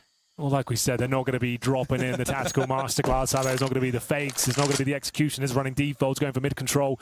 I say that now. We have got 3 players towards the mouth of the A bomb site, so they're not in a position to execute necessarily. This would be more of a contact play. I've posted. And he's in a prime position. He can just get 1 and fall back towards the temple. He's probably going to convert. Oh, the worst timing. And that's all right. The re-peek. He'll take it. Might get a second behind as well. Molotov comes out, but it won't really affect the ball too much. The flash will do more. One does get out. So Hype now does have to retract just a little bit. Bomb should go down here, but I say that Crimbo's here to deliver. Hype will peer around that corner, gets one of his own, and sure he will fall. Nice nade. Nade backs over. Might still sneak this bomb out, so you might take the silver linings, but a really good round out of Crimbo. Lovely stuff. Bomb planted gives him some resources for the final round. Not much, but some. 3 players survive for Big, and yeah, you can see not really much behind that A play, just a contact idea. As soon as the orb spots them, they really just have to commit. They don't have much to fall back on. So in they go. They got the bomb planted, but sure, it's not too much to write home about. 6-5, final round of this half. And in terms of the complexion of their setup, we have got Galil's again. Tech 9s, 1 AK and a Deagle. It's feasible, but a lot of things got to go right for a buy like this. So let's see. And the one thing that really does worry me as well is just the limited amount of util. Even if they get to a position of planting, it's the post plant where you can't really set up too much behind it because you have the util to slow down their CT side. So need some thick and fast fights, and they get one, but Thompson reacts well. And he actually gets the opportunity to get away. That should be the round at this point. They know there's a deagle on the other side, and he just walks into that cross-app. Easiest kill of the game so far. And it should be 7-5 here, which is okay. Not exactly ideal. We'll see whether anything can be done here, but it looks like it's a foregone conclusion. 4-on-2, Fury and Magnums. Man of a chance. Crimbo is the one if he reacts in time, but he was indecisive about where to look there. Down he goes. Oh, nice shot at range by Magnums, but a lot he has to do. But he will get a plant. He will get a plant. No, there's that util. No post-plant util. So like we haven't had one of those really disgusting rounds as of yet. This could be the one. Look how far away they are. Last time we saw him was like that GG Howe 1v4 with a Galil, and that was what, like map that was start of the day. That was a long time ago. That was the brain's still ticking. Hang on. Magnums is ticking as well. Come on, this is the one. Okay. All right, not going to happen. Close, but no cigar this time. 7-5. Pretty decent half. I think you can be happy with that if you're an Eruption player. Yeah. Like, you lost a pistol. You still got 5 rounds on the board. You'll take what you can get. Absolutely. Get a pistol round to start off the second half as well. Now, sort of heading on towards the CT side, and you actually have a really decent chance of just putting that pressure on, starting to build up something. We just need foundations, really, from Eruption. If they can get a little chain, all we're talking is, like, at some point in the early part of the second half, get, like, 2 or 3 rounds in a row, and just give yourself, you know, a bit of a leg to stand on, but also just put that pressure on towards this big side. That's when you start to feel like you've got maybe some level of a chance. But I don't think Big are too stressed. They're obviously easing their way in towards this game. This is also Eruption's map pick, and I talk about Ancient as a map. It's become unbelievably popular in Mongolia. It's basically become one of the maps that just all of the teams sort of that are building their way through. I don't say the lesser teams in Mongolia, but you know what I mean. They just love it. I mean, even recently doing kind of the Asian Champions League, we had in the group stage like 2 weeks of gameplay, and best of ones mainly all the way throughout, and like Ancient was picked like 28 times. Wow. Second most picked map was Inferno at like 4. So it's literally sticking to the classics. Yeah, every single best of one more or less went towards Ancient. All the Asian teams love it. They prac it and scrim it so hard against each other. So it has become a real kind of shining light in the region, especially for teams sort of on the come up, and hey, they can put pressure on. It's not been a fantastic map for Big as a whole. Also got to say this veto is really interesting. Dust 2 being picked by Big, you know, to put it lightly, they've been pretty woeful on it. Really? Like 1 from 6. They should be able to get past Eruption though, right? Let's be honest. Wow. Like, come on now. You're not a believer? I mean, they're looking like they're doing very well considering the context of this matchup. Like we said, they said in the interview themselves, they haven't practiced. They've got nothing to play for. They weren't supposed to be here. They're a last-minute replacement. You've got nothing to lose. And if it's Dust 2, sure, that's a nice scrimmy map, but I'm not seeing anything that's really blowing me away. Short score's been fine, but he's not exactly lighting the server on fire. Yeah, exactly. Yeah, for Big, you know, the only win they got against Paravision in CCT. So in the last 3 months. You're actually right, looking at that sea of red there. Yeah. So they've lost to 3D Max, Namiga. BC Game twice as well. BC Game, Eternal Fire. Yeah, damn, it's not being great. But maybe that's why they've kind of let it through, you know, kind of give themselves some reps, give themselves some confidence. True. It'd be interesting, though. And then Mirage goes aside. I actually thought Mirage would get picked in here. Rather than Ancient originally by the Eruption side. So I think they're actually pretty happy with this veto overall. You've got 2 maps that actually can be sort of perma picks for this Eruption side, and then you know, a map 2, a Dust 2, which is not always kind of a favorite of theirs, but your opponents have struggled on it. So you could look at that and be like, okay, you know, as veto goes, or a side who've actually got a limited map pool, they're probably thinking, we've actually kind of got away with a bit of a nicety here. Good point. Well, it's going to be quite a technical pistol, as you might imagine, from Big. They've got a plethora of utility. Molotovs, a couple of smokes, which are now being deployed. One towards Red Room, one towards CT Spawn. News would have to go above and beyond for his teammates here. That USB needs to connect, and he knows they're coming in towards Donor, but it's all a bit of a ruse. They've actually faked the A bomb site, and now sending the bomb back in towards B's. They pulled all that CD presence over. Look at Crimbo's position. Yeah. He's actually in CT Spawn. We've missed those kills, but they sounded pretty nice. They sounded pretty good. They did. They had a real oomph about them. And Crimbo will close it. And it's a pretty good pistol, all in all. I think side effect for there, unfortunately, as we start to see presence over towards the A site, he gets dragged up shelf. That's probably the worst thing he could have done there, but he had no idea. He just caught in complete no man's land, and that makes the B site super vulnerable. Just saw the players are kind of donning those 600 Hz BenQ monitors. Oh, yeah. I don't think CS2 is even capable of doing 600 FPS. I've got like the most OP rig at home with like the best everything, and I'm struggling to get 400. So, you know what? Like maybe one day this game will be optimized. We can really kind of enjoy that 600 hertz, but still. Before we get 7 more skin drops, though. Yeah, the community drops are important. Get them out there. Pop flash, can we settle it? I like this. You've got a nothing by, you know, pop flashing and see if you can do anything. The only issue is you're going 1 by 1. That's not what I like. If you're pop flashing as a group, I can get behind it, but we're peeking and we're fighting 1 by 1 against the full buy. He's very simply going to get shut down here. You can't complain. An easy round of flawless round, barely any damage. It has been a quick game, you're right. We have not had much tension. It's going to be just like, right, we're doing this. If it works out, great. If it doesn't, the round's over. We're going to schedule to catch up on here, boys. So I think that ship sailed a long time ago. I'll be honest with you. But you're right. If we can make this one a quick 2-0, I'm sure everyone would be a big fan. 9-5, Eruptions. Oh, it's Eruptions. Is it? It says at the top. You tell me. It's kind of your thing. I didn't think it was. All right, well, it's a new name. I thought it was Eruption. We pluralized it. Yeah, it is. All right, so yeah, it means that there's multiple on. Yeah. Multiple right now, available. 2 Eruption teams might not even get the win over the line here. It feels like Big are coasting right now. Jenny C, of course, individually looking really crisp.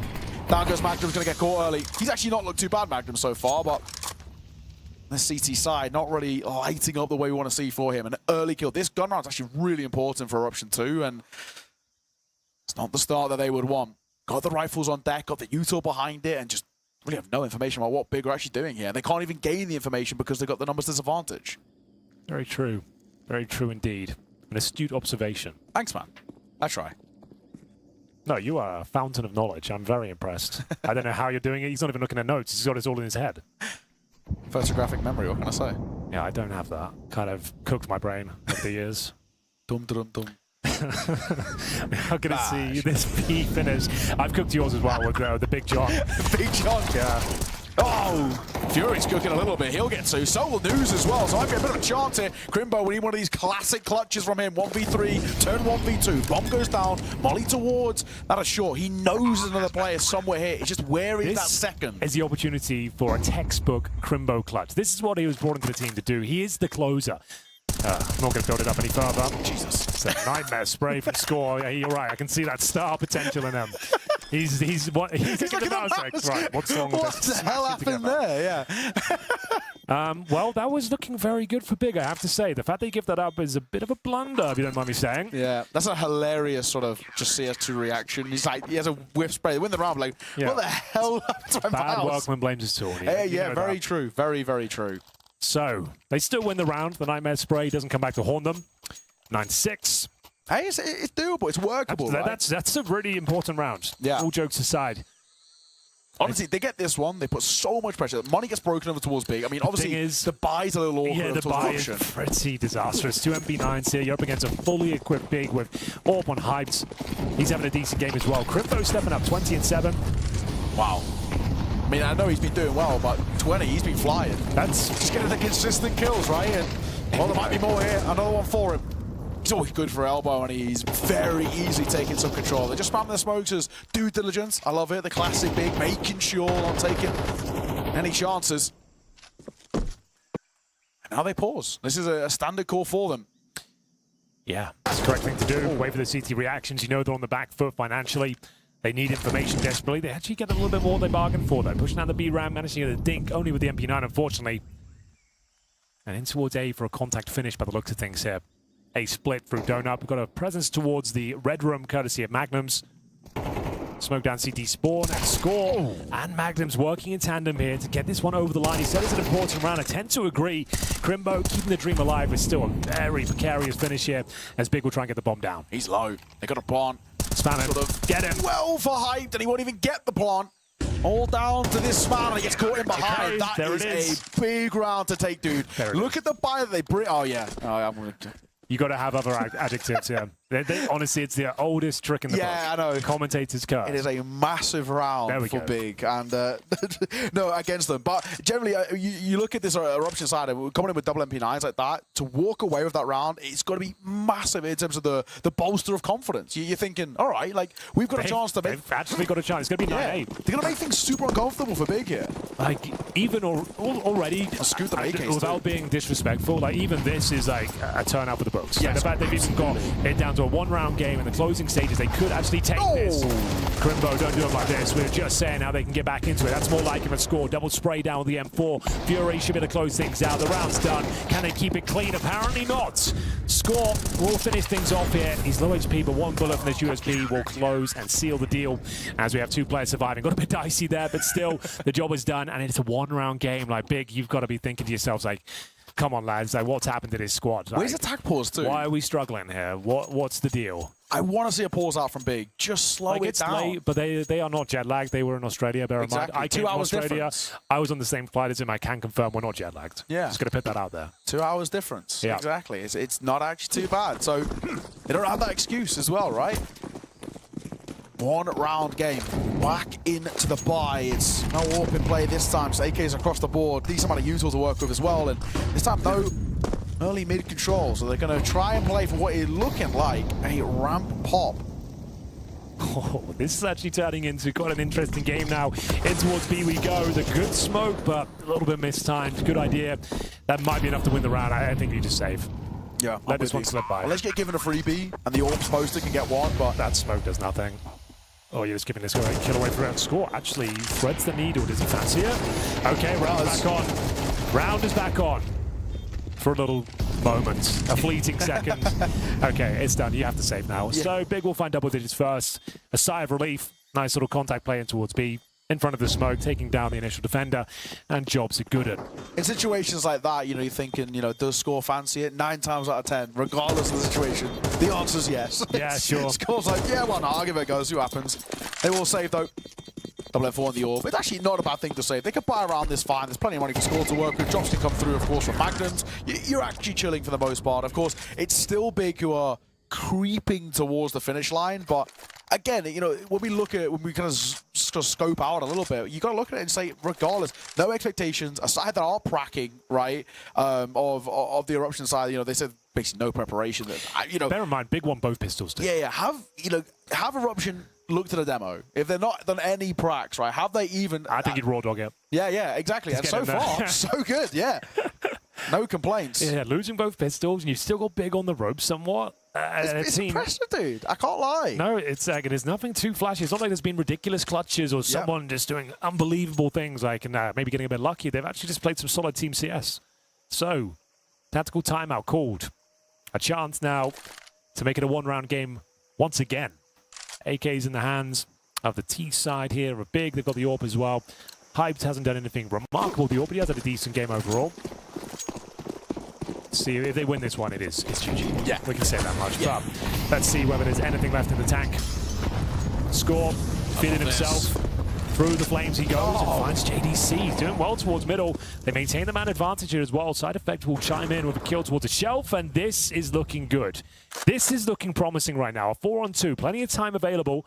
Tabson and Hyped will have to slow this one down and methodically piece it together. Oh, that was close. That was really risky. Magnum's repeats as well. That's so confident. That's a sick You gotta love it. There's a lot to like there. First of all, the mid take, right? Score just... balls have to be carried around in a wheelbarrow, flying through his own smoke, flashing through. It's nuts. It makes no sense. It works. But then not only that, he gets his kill, he gets traded, and Side Effect's there to bail him out and reclaim that mid-control. And then Side Effect just falls back. He doesn't need to overextend, doesn't need to overplay, because he knows that the rest of the team can step up. Magnum's re-peeking after a missed Orb shot. He knows he has the slight advantage. Oh, they've gone all in. Galil's, Tech9, and a chance for Eruption to actually do something with this. They could take this first map. Like, it's actually on the cards. They're going to go for a B play, are Big. Bombs there. Basic utility dropped. The set piece. Smokes down towards short. Nothing along, though. Given him such open runway here to get a couple of kills. Where's the smoke? Did they just miss the smoke completely? They did. That's not like Big. It's alive as well. Oh, Fury! Dude. Fury is feeling it. How do you miss that smoke? I know that smoke. I got that one in the bag. I got it right now. Also, there's like 4 different ways you can just freehand that, and it always sort of lands as well. That's so even without a lineup, that is really quite concerning, quite worrying. And he wasn't blind or anything. Like, he barely turned from the flashes, and the only person who got blind, by the way, there was Tabson from his teammates. Okay. Damn. Okay, this is okay. I'm actually like, I know we're having some fun here right now, but this is actually alarm bells are big. They're an eco. Did somebody say 2 new Eruption fans right here? Might be. I'm in. We're having a 3-mapper tonight. Let's do it properly. Let's get this one over the line. And it's going to be a convincing round by those things here. Glocks and PT50s. Deagle. Opening kill for Magna. He's got a couple here. This is impressive. He's getting the third. He's getting that third. No problem. There he is. Give him the 4th. Come on. He deserves it. Painted into a corner as JDC, and I can't believe I'm saying this, Eruption have an 11-10 lead. Big, what happened to you? Oh, this squad, when they first brought this particular lineup together, they had some good runs. JDC was looking really sharp. Hyped when he first joined the squad, replacing Citizen for like the 5th time.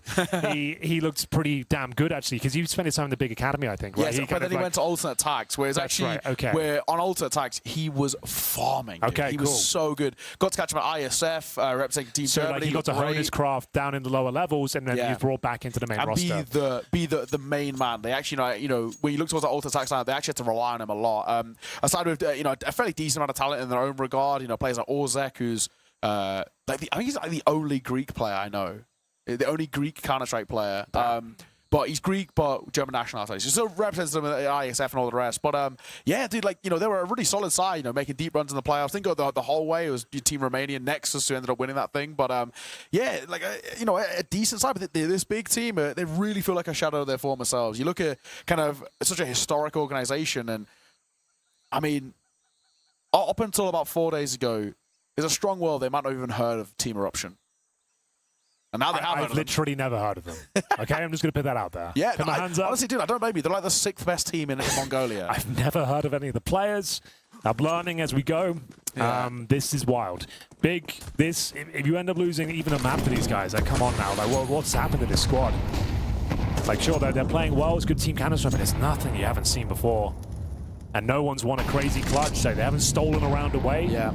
Sometimes over Big, I do feel like, and I think we've seen it a few times here towards the second half, I actually feel like they're just overcomplicating it. You're playing against a really simple style of play for Eruption, which, hey, it's working. I'm not discrediting it at all, but sometimes you actually have to fight fire with fire. Go back to the basics. You are individually, mechanically so talented with the players you got. JDC, Crimbo, can all step on big ways. Hyped has got those moments. We know, Tabson still has those flashes of brilliance, and same with QB, right? Sometimes it feels like we just need to go back to the basics and play these simple rounds, but when they overcomplicate it, that's actually where it's falling apart, because Eruption, they're not bracking, they don't even know what's happening, they don't care. God, this would be one of the biggest upsets of the year.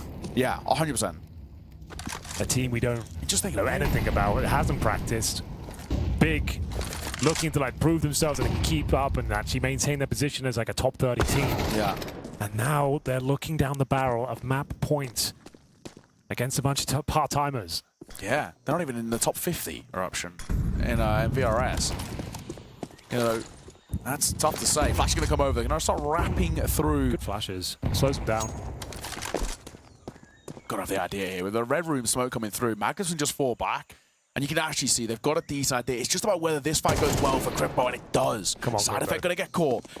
We're needing a second here. Oh my God, that was bated breaths there. Swinging a find though. Fury and News walk apart. He's looking for more. Indeed. News and Fury get 2 apiece. Fellas, what has happened? I don't even think Big knows. I don't think Eruption even know really what happened. But that is falling apart. How have they squandered that? Map point Eruption. What is going on? Big, what has happened? This is a side that look muted, to say the least. This is dire straits for an organization like this. This is really kind of punctuating the position Big have found themselves in this year. Like, what is going on here, lads? I'm telling you, they don't seem up for it. That's the first round, the proper throw of the series so far. That's a thrown round. I think it was done. It was over. The opening 2 kills and the sight. How have we lost the 2 guys just running through Donut? Oh my. And I'm going to say I'm still super worried about Dust 2. I already kind of painted the picture, but it's not been a great map. You're right. The fact is Dust 2 next and Big are just looking super flat, and they've won both pistols here. And they're struggling. Also, just saying, I thought Mirage would be Eruption's map pick in towards the series. I thought Ancient would be the decider. It's actually flipped. Mirage is a map I think they're really good on too. So if we do get towards that decider, I kind of still look at them a little bit there here. Side effect.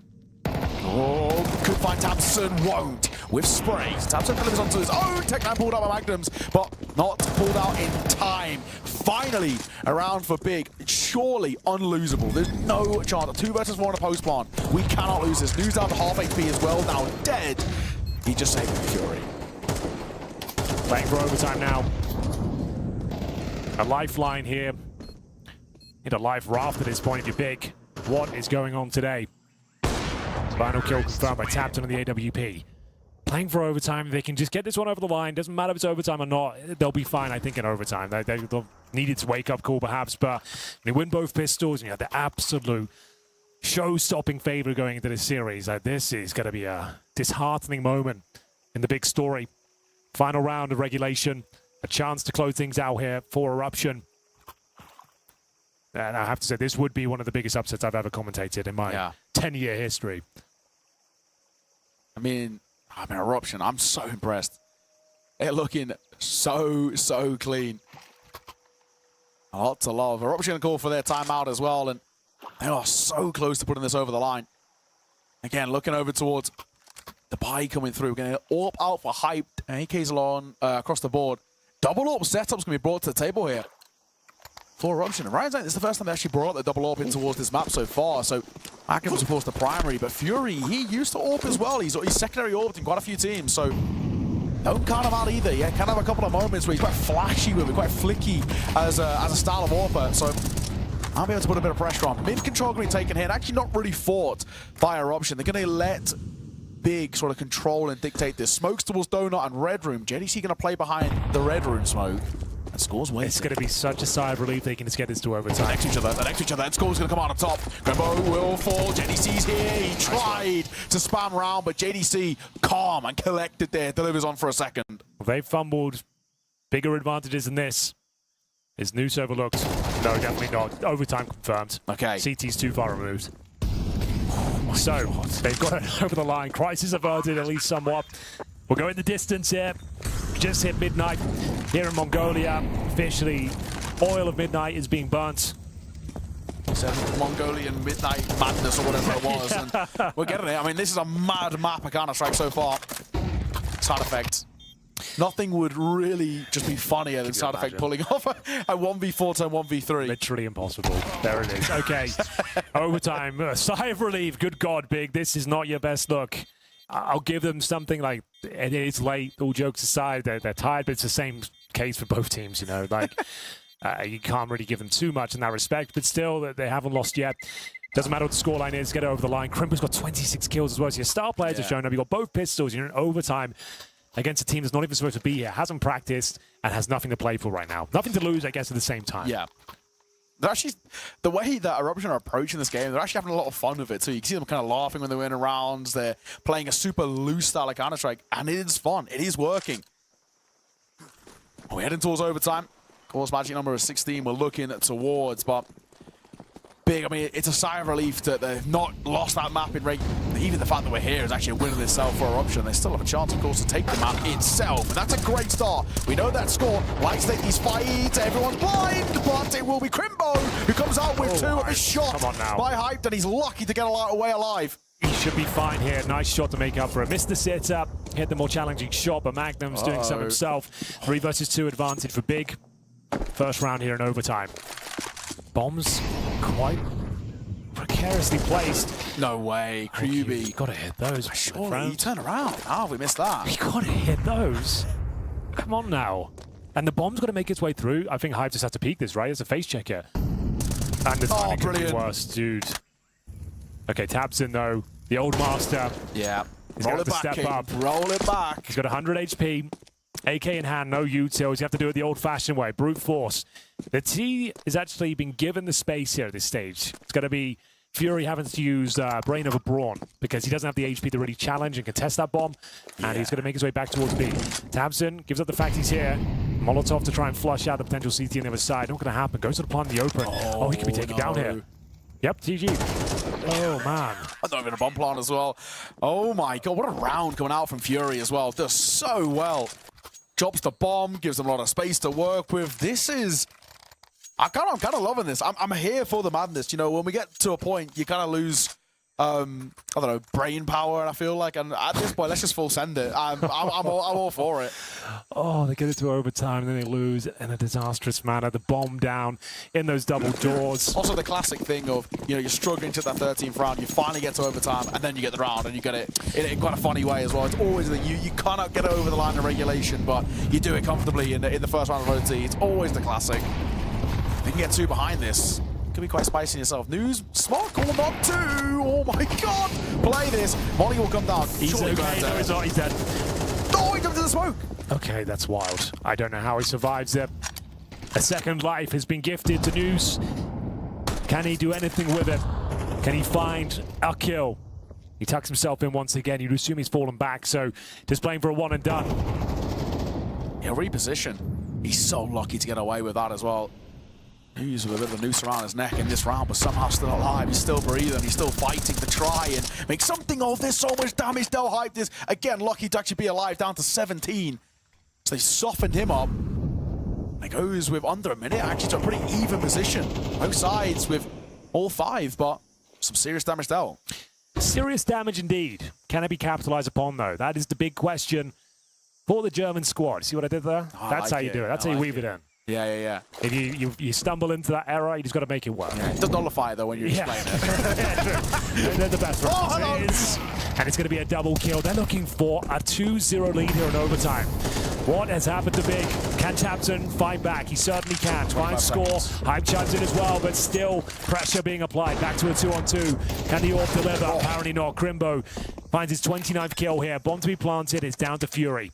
21 kills to his name. He's had a great game so far. Fantastic showing. If he finds Tapson and brings it down to a quick 1v1, he's onto something. Great long-range spray, but finally Big will post around. We go 1-1. What a game. It's down to the wire, though, is it not? What a game every round. Big are really having to fight tooth and nail to get these over the line. They are stressing their way through this game. This is only map 1, ladies and gents. We have got a series left in this, and I'm all for it. At this point, actually, the style of Counter-Strike that Eruption are playing, it's refreshing as well. They're just, like I said, loose. They're having fun. They already said themselves, we've done no kind of prep work for this. Now, we know they have no expectations. And I think that lack of pressure is really helping them here. There's so much pressure on Big to deliver at this tournament and this game. They haven't fumbled any huge advantages. There's not been any real kind of collapse in the teamwork. Had some good clutches too. They've had some decent moments. Yeah, and they're stepping up and they're brave as well. Look at this push towards A main.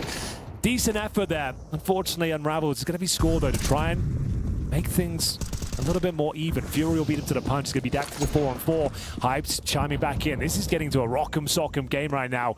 Taking challenges left and right. The tactics gone out the window. We are going to see some mid-control and some low HP players with Big News. Oh, nice he heard position. That. He has to have. He's actually got a chance to do something with this. This bomb of Tapson. He has no idea he's walking into this. Oh, no. Crimbo's down the other side, but he's 1 HP. Oh, what a shot. We're back into the fray. Another clutch scenario. Final round of the first half of overtime here. It's down to QB and Hyped. The former making his way through the smoke. It's Score, the danger man on the other side here. Smoke down towards Long. Doesn't look great, though. It's another fumbled smoke. It might be fine. No, it is fine. We are going to see the incendiary. There's a gap on the right, I suppose. He could sneak through. Should be a kill here for QB, but not going to happen just yet. There's the gap I'm alluding to. And it's done. Okay, we get the 2-1 lead. Huge sigh of relief here for Big. It was looking really precarious after they lost the first round, but they are back into their winning ways. Just about. Crimbo knocking on the door of a 30 bomb. Hey, he's been fantastic. You cannot complain. And actually look towards the flip side, and there's no one running away in the numbers department. Actually, everybody's sort of having their moments. Magnum's Score, the 2 guys are highlighted coming in. News, of course, a guy with plenty of experience. And yeah, also looking good. So, advantage taken. 2 needed for Big. What a game, though. What a game. I've enjoyed it. Yeah, so have I. It's fun. It's quick. It's entertaining Counter-Strike. And Eruption have already done tenfold what I thought they would do. Well, here we go. Final few segments here of Ancient. Big just need a couple to close this one out.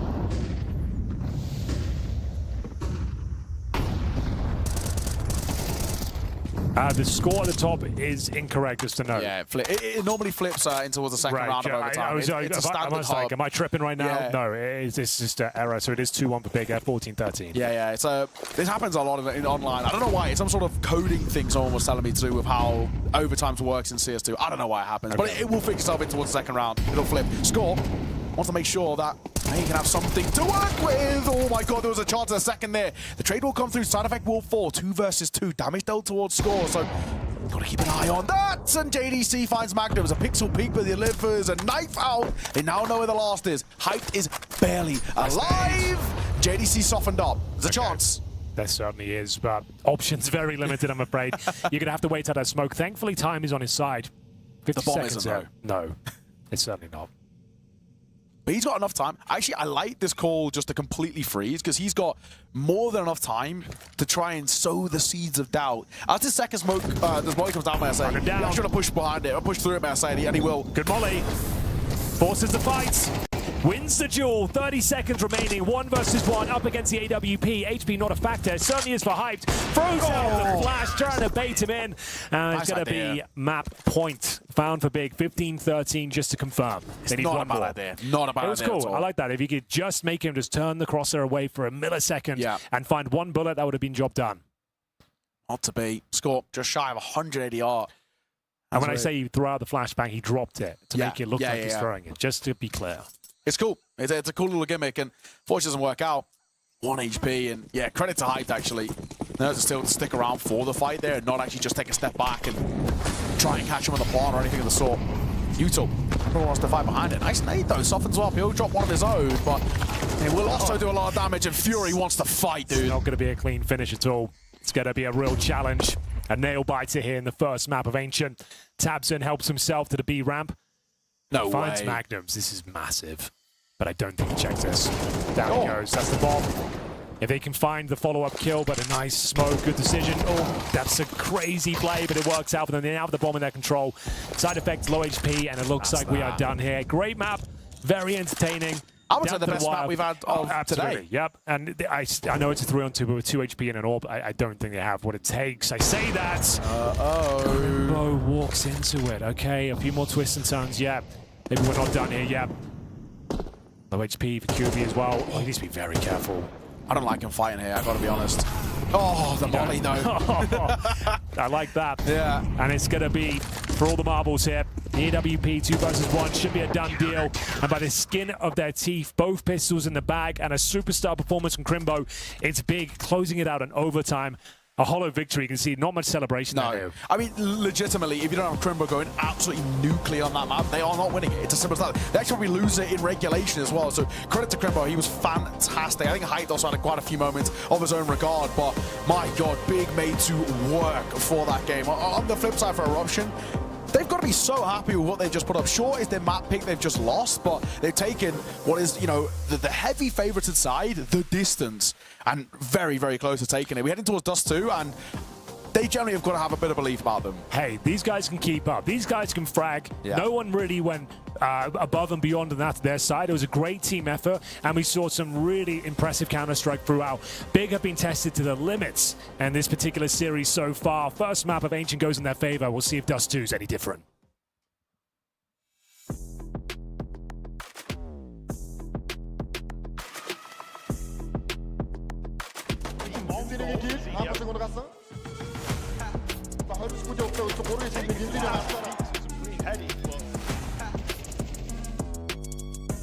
Tiki, quattro, tiki, ei, oh, tiki. He takes 2 tiki.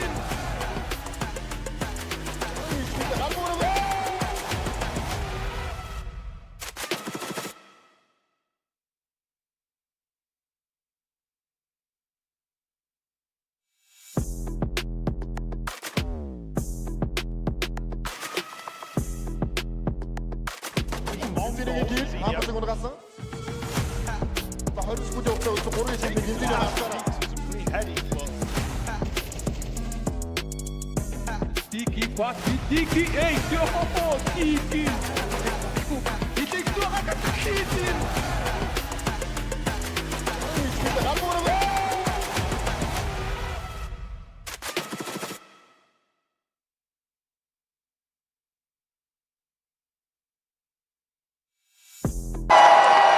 Fueled by the same passion as esports athletes, Zowie continuously develops tailored products, empowering gamers to bring their best out. Today, we are launching the all-new XL2566X Plus, which uses the newly developed Fast TN panel and upgraded DIAC2 technology. The new monitor series continue to evolve, refining details to ensure players can perform their best consistently in games.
1-ийн гил хамтлаг унгасан. За 20 секундын хугацаанд 3-ын шилбэг эндээ хасаараа. Tiki, quatro, tiki, ei, tiki. E tem que tocar com a tiki.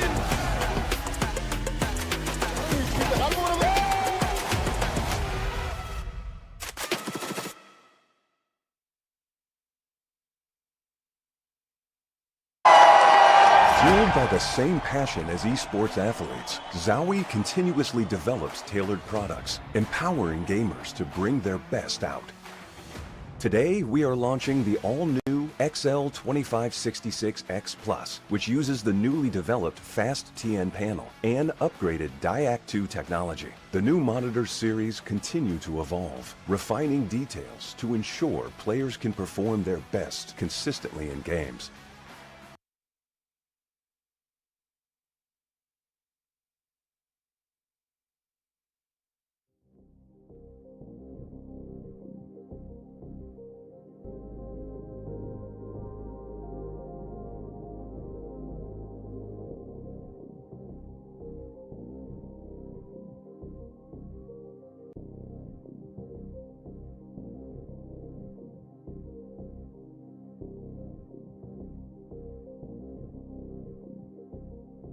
We're here in Mongolia, burning the midnight oil. It's 1-0 for Big as we move on to Dust 2, but bear in mind, an overtime affair. Big looking weak. They were struggling on Ancient. They just about got the win over the line. Do they have anything left in the tank? Like we said, a hollow victory in that first map, and it's going to be Eruption with nothing to lose, and they certainly showed they can play some top-level Counter-Strike, even if it was quite basic. Yeah, some real muted celebrations from Big getting that one over the line, and now we're heading towards Dust 2, and yeah, I mean, this is Big's pick, and I gotta say, some concerns. You know, it's not been a great map for them. They're 1 from 6 in the last 3 months. There's a map in which is all their losses, bar the 3D Max one in Melbourne. Every other loss, they've not even got to double digits. They need a statement performance here, just to revitalize themselves, because I am not excited for their prospects in this tournament. One of the names you expect to make it to the playoffs, of course, but not if they turn up like this. If they go up against one of the big boys here, go up against a Heroic, or even a GG How, they are going to dumpster you. Just looking at that as well, Eruption could get 57 points if they're able to pick up a win here. That'd be pretty good for them. I mean, like for a team that's not really doing much right now, got nothing to play for, you take it, right? Kind of just vibing around, no prac and getting 57 points, you'd be pretty happy with that. This tournament's actually massive for some of these teams coming in. I was, talking to Nine from the Huns, and I was saying to him, like, if he's even able to get like 1 win at this tournament, or like, 1 or 2, make any sort of a run, they actually go up to 4th in Asia. They go above FlyQuest. So they've been already the 6th currently. They're 2 points behind 5th in VRS. Maybe after the loss might go down to like 12 points with the loss from earlier, but yeah, they're able to pick up a decent win where they can get like 30 points or 30, 40 points and actually get either really close or actually going to overtake FlyQuest. They're less than 100 points behind them, so there we go. Really decent spot there. And for a lot of teams at this tournament, it's actually a really massive opportunity. Of course, we look towards Heroic, who are already actually in a pretty solid place, and I think Beta now as well, that major qualification. Every other team, they're actually looking at this and saying, we could fly up the rankings here of a deep run. Well, we saw what it did for NIP recently as well. The fact that he's won a Fragadelphia. You wouldn't think that's an important tournament, but it's like flowing them up the ranks like 20 places. Just winning a very small tournament by their standards. So yeah, it's great for Counter-Strike in that regard, the smaller tournaments, getting some big names turning up and actually having some gravitas attached to them. But that's neither here nor there. We are going to get into the second map of the best of 3. Probably the last map of the evening, if we're being real. Big, not looking their best, but certainly still the favorites going into the second map. Nothing to lose for Eruption. We'll see what they can do. Yeah, exactly. Fist bumps all around. So about to get this show on the road. It's going to be an interesting one, to say the least. Of course, it will be Eruption starting on that T side. Big on the CT side. Pistol rounds have been good for Big. We'll give them that, right? We'll 2 for 2. give them that, but gun rounds, different story. Double Molotov. I have not seen this approach in a pistol in some time. 1 smoke, double Molotovs. And I mean, it does make sense to go towards the B side, I suppose. Oh, they might go for the deep backside molly. Exactly. You Molotov the side and the back platform. You actually smoke the doors. They're going to smoke some doors. It's double doors. So 3 players in towards upper B. They might actually use the 2 mollies at different times as well. Nice dinker range. Oh, well, there's one down already. That's not going to help. Now what are we doing, Eruption? Like, you have an idea of kind of lurking towards B and getting information. You lose news pretty early, and sure, it does some damage, but now where are we actually going? We've got dual elites, just to be clear on the HUD. 2 players with those. Tabson peels one away. Side effects. Dropped here and was hoping for a bomb plant, but one that would not be delivered. Convincing pistol.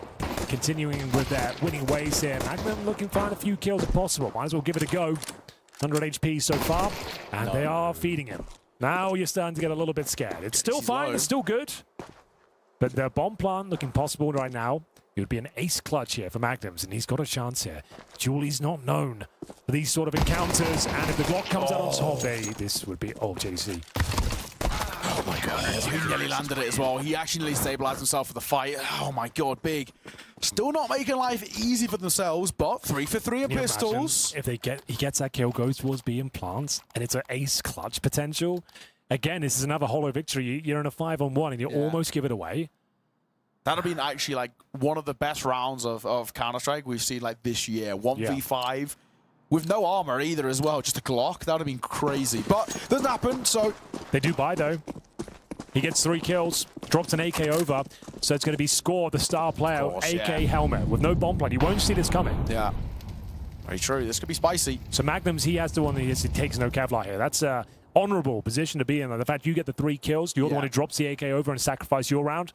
It's a team player. They know who the star is, right? I can respect that a lot. So you do not want to fire off any shots until you've actually got an opportunity to kill. No spams through smoke, and unfortunately Fury gets dropped. That's towards the long doors. Yeah, he was trying to lurk out. Unfortunately, it doesn't work for him. The playing as the pack. I respect this. Not a bad spot to be in. A pop shot with a D-Eagle. Score going to go down, though. AK picked up by... Side effect, but... Yeah, I don't think the AK's even been heard here, but it might have been spotted. As now side effect also falls too. AK scooped up, and it's Magnum the last to use it. He will fall. So an AK to be collected if they want, and actually a really, really easy round. Not even a lot of damage. That alleviates a lot of pressure, does it not? There's no plan, there's no kills. You know it's a force by the AK. There's no damage. They're full eco going forward here. It's smooth sailing, at least for the next round. yeah, exactly. The third is basically a guarantee. If you get a bomb plant out of this for Eruption, you're actually pretty happy. You're not expecting anything. A timeout on this one before, but said it's going to go and Raw Dog got a scout and investing a little bit more than he might expect, for good reason. It's an opening frag through the double doors. JDC gets a taste and an early advantage here for Eruption. Looking to explode in towards the B bomb side. They have got the bomb on that side of the map. Waiting for the CT reaction. One is coming. We got hyped in towards lower B. Good flash over towards middle. They get some basic intel. This scout, though, could be a real nuisance. Millimeters away from Glory there. It's going to be a touchdown with the grenade. Double kill for Hyped. And should be a done deal here. Crimbo, 29 kills in that first map. Oh, that is actually from Score. He's not alone now, though, so it's actually completely useless. But they're boosting him out there just in case. He might get a consolation kill. He'll take that. Sure, he gets overlooked. No, it doesn't. Good work from Hype. And the third, only the one casualty of consolation. A nice shot with the scout, but was it worth the investment? Probably not. Yeah, into all concessions. Going, it's a scout again. All right. I love it. It worked last time. It might work again. Fair enough. If ever there was a map to make the scout work, it certainly does too. Hyped will have his AWP. Looking for him to farm. This is where your star AWPers should be showing up, carrying the squad, finding the picks, defending the bomb site. And he's more than happy to take the initial duel here. Looking for the jump up. Gets a chance. Shot eludes him. Difficult one. Smoke towards double doors comes through. QB out here. A bit towards long. Might play behind the smoke now. More pop shot in towards doors from Hypes. He just take a bit of a tag as well, so he is forced to retreat a little bit. Slower setup for Eruption. Might go for a short play. Spam is not too far away by JDC, but he can't catch them jumping up in towards his position. So they can start scaling now towards the A site.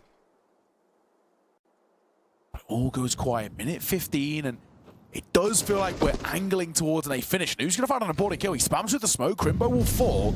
Mike's open to take on the first gun round. And this has been a pretty classic thing. You know, pistols and the force buy rounds being good for Big, but the gun rounds, different story. You saw them struggle throughout Ancient, and that might be a familiar story here on Dust 2 because we know how sharp actually this Eruption side are. If they can just get this one over the line cleanly, Big will be in a fantastic position, but Crimbo is down. It's a mid-play. A beautiful scout shot. That's round. Unless Tapson does find one. A cheeky one at that. through the smoke, pops it open, trying to do the same again. Not so successful. As QB will be found out. Tabson keeps the dream alive, but still it doesn't look possible. Just finding the AK, probably the safety orb. Yeah. Oh, there it is. First round for Eruption. They have been very handy in this showing so far. Overtime in the first map. If you're just joining us, a team that has nothing to lose, nothing to play for, no tournaments coming up. They were a replacement for Tai Lu coming into this tournament. Got a call up 3 days before the tournament. They have not practiced. They're just here to put on their best showing, and they've certainly done that so far. Even if they lose Dust 2 in a convincing manner, like the fact they got them on overtime there, like, you got them sweating. It's a win in itself, right? Just to make this side feel uncomfortable. Why is the orb gonna fall? Why is it not falling away as well? He had so many chances to get out of there. Just be in the pit, bro. Yes, that'll be a nice little recovery. I say that. Side effect's gonna get caught, but yeah, the orb is still in Fury's hands, and he flashes round. Will he survive? Yes, he will. Lucky man. You're taking that. You're taking that every day. It's a round win, an orb recovered, which you can afford, and now you've got it to work with, and you can buy around it. Sure, there might be Little coming through, and yeah, we've got 2 of them, in fact, but you've actually got decent util around it as well, so you're pretty happy. Very happy indeed. First round for Eruption has been garnered up. We are going to see round number 5 commence. We've got an AK-47 saved by Tabson. They give up their first round here, but the orb for Hyped is out and about. We are going to see a little play towards short as well. Tabson trying to find an opening kill, potentially feeding himself with the rifle in hand. Another standard approach. Default deployed. 3 players hovering around top of middle, smoke down towards double doors, and they'll try and get some basic map control now. No real CT aggression. They got 3 players towards the A site. We got JDC making his way back in towards B, joining up with Crimbo, who was the first player to go down in the previous round. Gave them an opening. Molotov towards short to flush any CT players back, but the AWP could be a likely spot for him.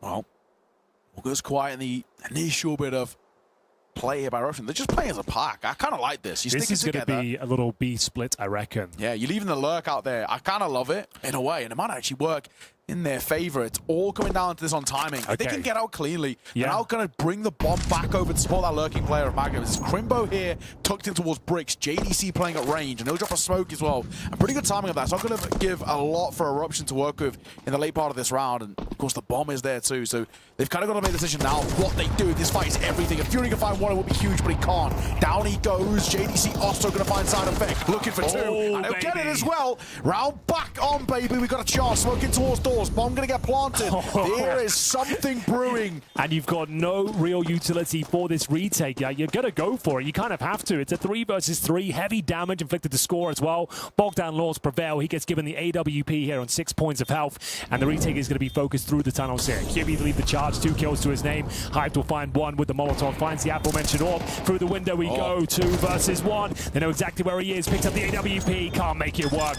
And it will be the 4th round on the board for Big. You can see Hyped trying to rally the troops and keep their head in the game. It's getting late here. Coming up to 1 a.m. in Mongolia. The players are feeling the heat. They're feeling the pressure after that first map, but still a convincing start here on Dust 2. 4-1 in favor of Big. And in terms of the finances there, it's another eco sort of situation here. Partial buy available. They're going to bring out a scouts again. In terms of loss bonus, they have 2,900 coming into the next round. So it's accumulating. If they can get a bomb plant here, that would be a very welcome addition to their current setup. You can see Big, just to note, they're leaving HEs and plenty of utility in spawn. We're seeing lots of teams do that. You either drop them in towards shore, or when that shore plant is coming in, you can just like middle click them up towards the bomb site and just absolutely bombard any plants. Exactly that. Scout and an AK. The Scout has actually been really solid so far from Fury. Basically every time, well, quite literally every time he's brought it out, he's got at least 1 kill with it. So I don't blame him for continuously going into it. This will be his 3rd time. He's looking for his 3rd kill. So Eruption not being as lights out in the gun rounds as they have, but a pop in towards short. They'll probably do the drop-down smokes we talked about in the previous series. You can actually throw them towards short and the avant-garde box, as it were. Looks like we're not going to be doing any of that, though. It's a flashbang up to the top. A missed shot from Hyped. Scout kill. He didn't see it coming. The element of surprise has stepped in and actually found them some decent footing here in round number 6. This is going to be a difficult retake with the AWP in the hands of JDC as well. He's sat at 57. Crimbo does find some footing there. We are going to see the bomb planted, and we'll see if those grenades can do any damage. Not really.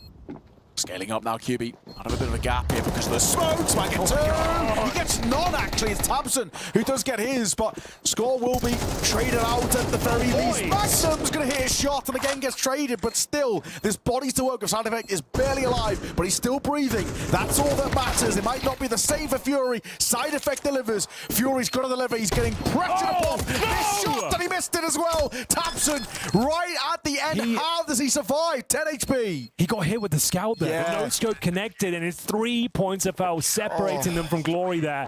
That was so close, down to the wire.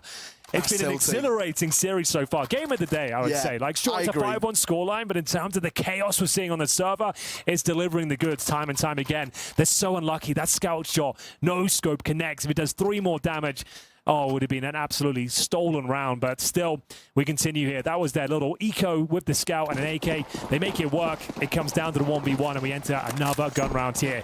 Rock'em Sock'em Counter-Strike, and Hyped looking to turn up the heat here. Going in towards lower B. It's a common position, can be flashed off, but I don't think they're going to expect it. As Score goes down, that's the danger man removed early on. It's big kill to find, but Score's really struggling to get truly on the board so far in towards this game. He's not finding the impact that he did as with that previous map. I like this idea. If he pushes through that smoke, he might actually get out in front of it as well, but it'll be at the cost of his life, Crimbo. Good clearance from him, and he might push around for more as well. Hype to deliver.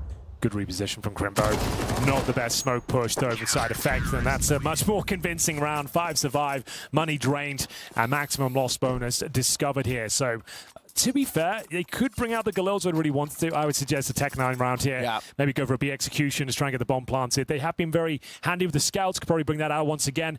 I'm seeing an AK there, but this is tactical timeout territory, and indeed, it's called. Yeah, exactly. Call for a pause, take a break, take a breather. But Eruption, fortunately, they're at quite the deficit now. I mean, already big guaranteeing bare minimum is going to be a tie game at the tail end of this half, and actually the way they're playing, it'd be super surprising if they don't guarantee a lead, give themselves foundations to work with in towards their T side. So Eruption, you're running out of chances of really stabilizing in towards this first half, and funny enough, judging by what we can see here, they're going to buy Henry. We've got a double AK setup, a scout, and a double Galil with honestly not that bad utility either. And again, the scout's been pretty effective, but it won't be Fury wielding it in this one. It will be the primary Orphan Magnets. Force buys bold. It will be said that, you lose this, I'm talking about. I mean, like, at this point, why not? What have you got to lose, right? They've had them sweating the entire series. If they can pull off a round like this, which could happen, that scouts lying in wait, looking for the wallbang headshot. We are going to see a challenge for the CTs. There's a tag. QB is sent packing. And it's going to be another excursion up towards this A-bomb site. They've got the utility to work with, they've got the firepower, and they've got decent map control as well. CT's sweating right now. Already suffered a tag, courtesy of the scout. It's been a thorn in their side throughout the series. Hyped has not been landing the money shots as the game develops here. Had a great blistering start, but the one round they've given up, it was a missed shot, of course, courtesy of him. So an 8 split from long and short. The old classic flashbang through the palm tree. Ready and waiting. The God Flash. Gonna set up your teammate here on the ramp. Hyped with defensive position. And what's happened there? Ollie will catch QB. What has happened there? What even happened? I think it was just on the edge of that smoke, but Hyped will find his Side Effect will answer back with one of his own though, so this gets a little bit precarious. Thompson's still trying to move through this CT area and he'll deliver. So News goes down, he looks for a second and can't nearly get a third. It's Score who found his 2v2 in a post plant. Yeah, it was a questionable force buy, the one that could pay dividends though. Both players making their way slowly but surely up towards short. There's one smoke remaining. Kit available on JDC. Keep that in mind.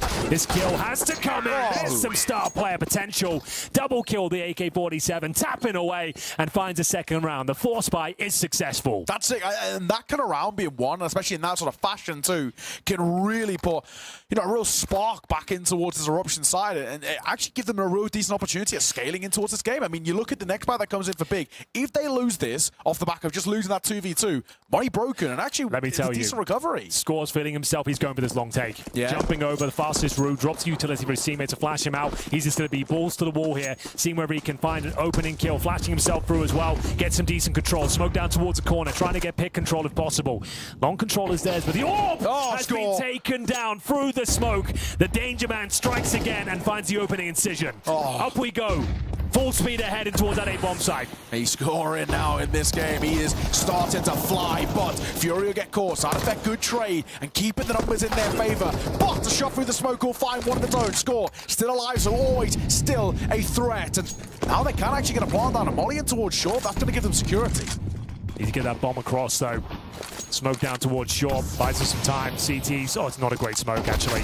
It works in their favor. He sends the gap and capitalizes upon it. They've got the third on the board. It was looking desperate. They were looking like they were in a very precarious situation, but now they are thriving. Score is officially entered Dust 2, and that long take with some real gusto behind it nets them the third round, and presumably an eco now for Big. 6 kills in 2 rounds to Score. He is loving it. A triple in both. He's just relentless, and he's unbelievably sharp as well. You literally cannot take your foot off the gas for a split second or he will punish. And Hype is going to be so gutted with that one. The fact that you just get absolutely walloped through the smoke. You're there, then your job is to defend that long take, and you get absolutely decimated. USPs is all they've got here. 6-4 confirmed. A 6-1 start could still be an equal finish. No helmet, though, for Magnums. Down he goes. That's like a recoverable gun, and not only that, it is an orb as well. Okay, we said there's not been much calamity from Eruption, but this could be the first time they really missed the mark. The bomb's down, of course, there's no kits. Now it begs the question, do you save the AK and the orb? You give it a look in for sure, but we'll see what they can do with it. But ideally, if it gets to the point where you're not going to win it, probably just save the weapons. Healthy nade. Maybe now. Yeah, all right, cool. 79 damage towards QB. He's out of there. Don't blame him at all. Any contagion kills, actually, even the pistols, just stick around. It'll be fine. Yeah, absolutely. Got nothing to lose. Even if it's an exit kill, it'll help, and actually they're going to do exactly that. We're going to go for a long take, and Fury 5k with a 3k. They've lost it all after all that.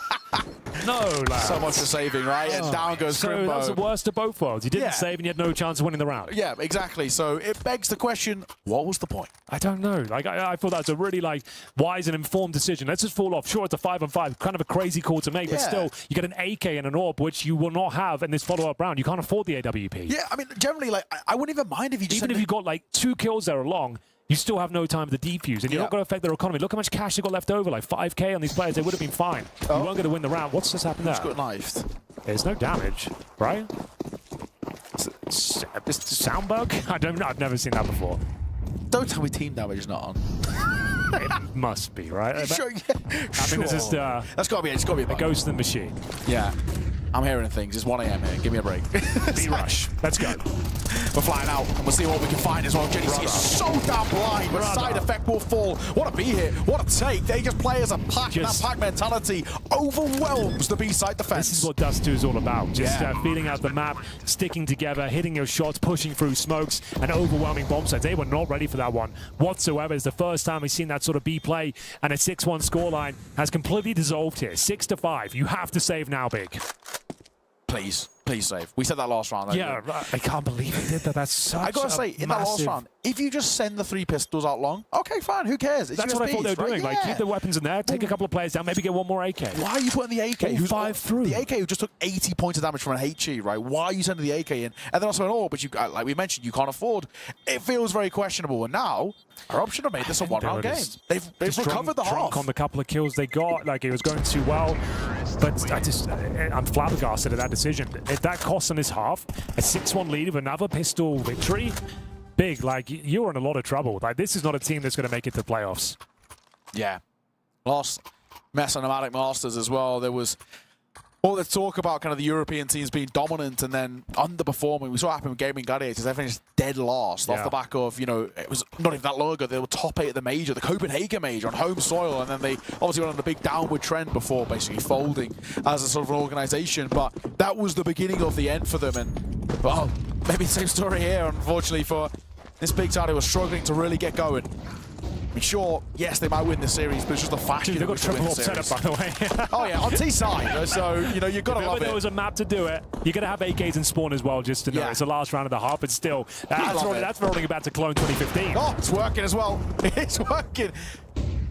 Score going to get one of his own. I love this. And of course now double AK, double orb, but why not keep the double orbs in play? They've been hitting the shot. I don't blame them.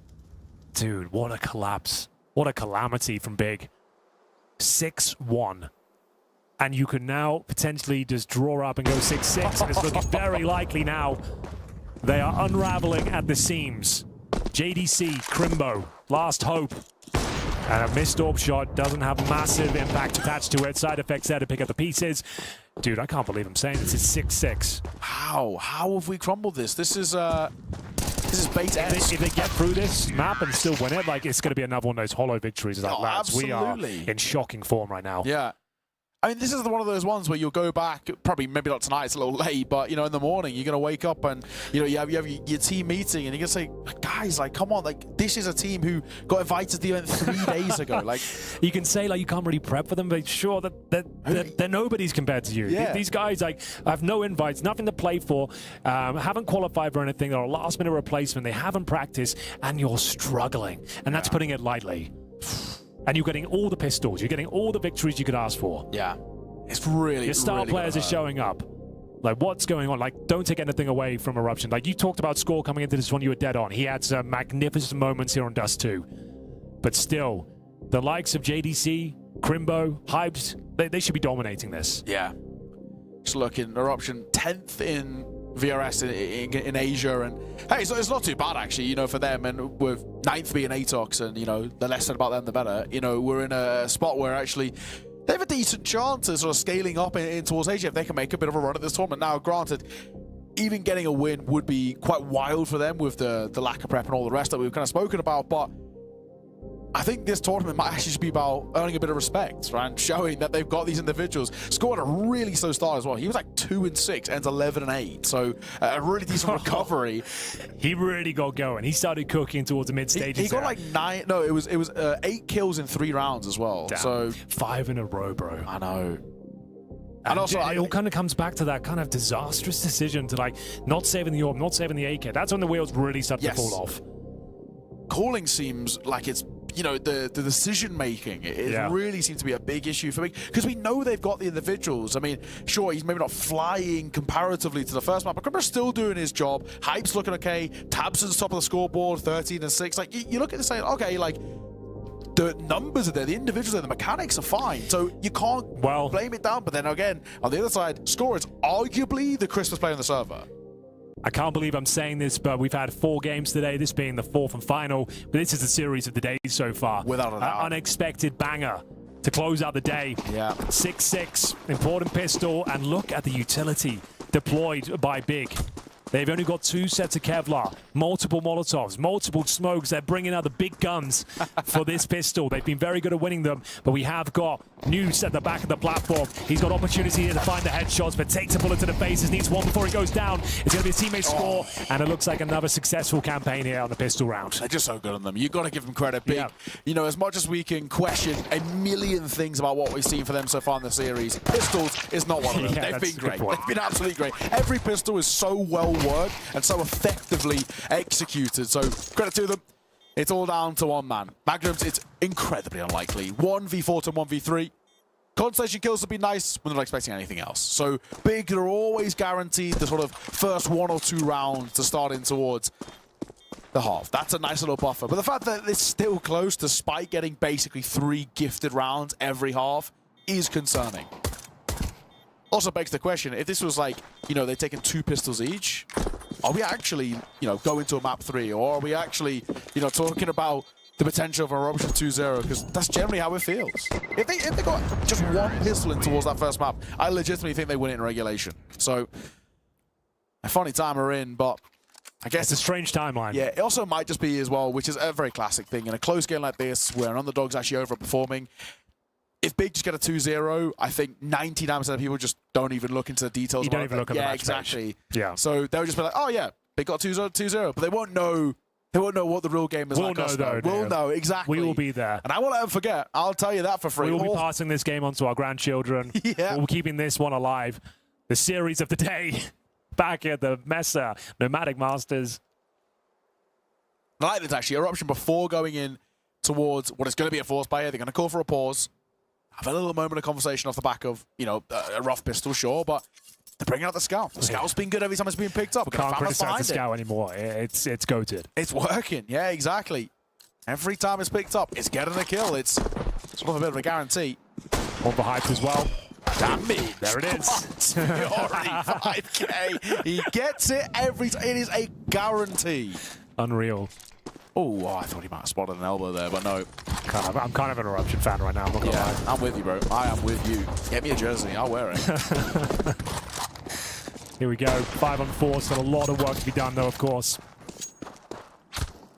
What's the final play here?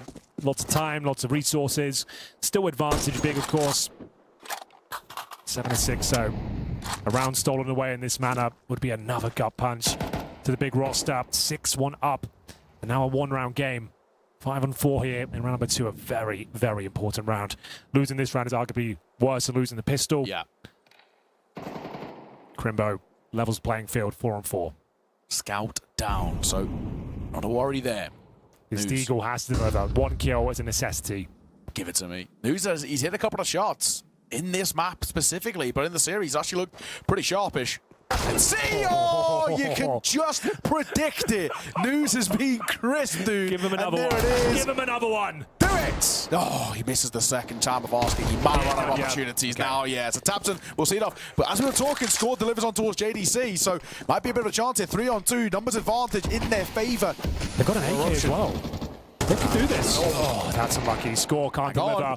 We go down to a 1v1. There is a FAMAS available for Magnums here. 20 seconds. Advantage arguably towards him now with the time pressure and no information on the final CT. Crimbo, though, the master of the clutch and taken down. Ladies and gentlemen, the nightmare scenario ensues here as we see the second round force buy successfully delivered here by Eruption. It all started with the Scout headshot, the Desert Eagle. Wonderful display of skill towards the pits.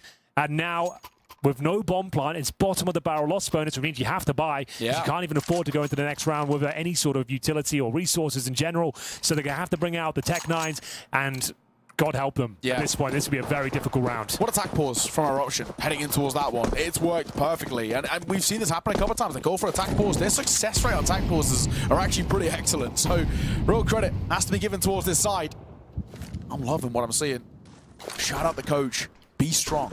His name is. Be strong. Yeah, bit of. Like that's a nice name. Pretty good. Actually, he's pretty wham as well. So here we go. What have they got for us? It's going to be either a full B execute or a lower B split. Players towards top of middle, the flash for the mid doors. If required, that's Tabson. He joins the forces there. He's going to do the CT spawn smoke by the looks of things here. So it is going to be the B split. Bombing towards upper tunnels. 3 players there. It's going to be Fury 5K once again, scouts in hand. Now this is, I know we're loving it, but not an ideal weapon for this particular execution. It's going to, if he misses one shot, he's in a lot of trouble. I believe in him though. I've got to say it. Crisscross smokes towards mid. Oh, I like this from News. Just going to play in between the both of them. So, oh, and he deals some damage as well. I believe in the Scout. He might get a bit of fortune. No scope is the fortune. Not of a chance. Another more down. And there's the kill. Fury 5K to guarantee.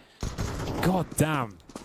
This is now a nightmare scenario. You thought it was bad in the first map, but there's a real chance to give this up in regulation. This was the force buy, and one, they will not be converting. Crimbo is taken down. There's no bomb plant. It's full eco going to the next round. Bear in mind, bottom of the barrel loss bonus. That means they had $1,900 into the next round, aka nothing. They can't even get a P250 because you get 2,400 into the next round, so you can't invest a damn thing if you want AK armor and smoke. An awful, awful spot that they are in right now. This is crazy, dude. Tell your friends. Get everyone involved. Get everyone on the GoTV right now. Get them on the stream. This is a historic game. And now Eruption have a chance of closing out Dust 2. They're in the driving seat. 8-7. Surely to be 9. Damage dealt, kills, delivered a score, makes it 2 before falling. That's job done already. Side effect, might have a chance a little bit more. Pistol pulled out, looking to close it as well. Last man at Crimbo, dead man walking. He's about to be pressured, and it's a touchdown that sees it off. 2-round lead. Henry, I'm starting to believe. I'm already there. I'm already dreaming of the third map. And bear in mind, sure, they have a buy this round, but still no AWP and limited resources. You won't be getting Molotovs here. You're getting like smoke flashes and AKs. That's about it. So it is AKs not across the board. They go for a Galil so they can get the aforementioned Molotov. Yeah. It could actually be like massively important. This is a huge, huge round. If Big lose this, I think we're heading towards map number 3. I think you're right. I'm loving what I'm seeing though. It's fun, it's brazen Counter-Strike by Eruption, but it's working big. Doesn't matter what prep you do, you can't prepare for this sort of wild style of play. It's so unorthodox, but it's fun, it's refreshing. Dust 2 can actually be such a stale map as well, and they're making sure that this is riveting. It all goes quiet for a moment here. Look at this stack that we've got here on the CT side, all playing together. It's 4 playing through short and mid. It's active though. Yeah, I love it. You can see they're actually getting information towards top and middle, lower B, and they might not feel that this play is coming in towards top and middle. He can hear them all making their way towards long. Fury does go down. He's had a great showing so far on Dust 2. Crossover smoke deployed. Says yes, they will just be committing towards this take. Flashbang over, gap in the smoke, a chance to actually get something going here. And News, if he times this well, he really has a chance to shut them down. He get 2 here times as well. We'll get gifted a freebie. JDC goes down. Now he just draws attention. Oh my god, they're just running at him. Oh, he's unlucky. He gets like so much damage though. Like 150 damage, but still no kills on the follow-up. Back towards B we go. And Crimbo's been lurking the whole time. He hasn't moved at all. Crimbo can still get flanked. Look at this move coming through here by Magnums.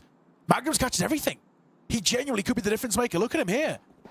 Oh my god, he can hear them, he can spot them, but Crimbo is there. Okay, just still tunnel a chance. visioned in. There's still a chance. It's going to be side effect. We haven't seen his name too often. Can he find damage? Oh, that's unfortunate.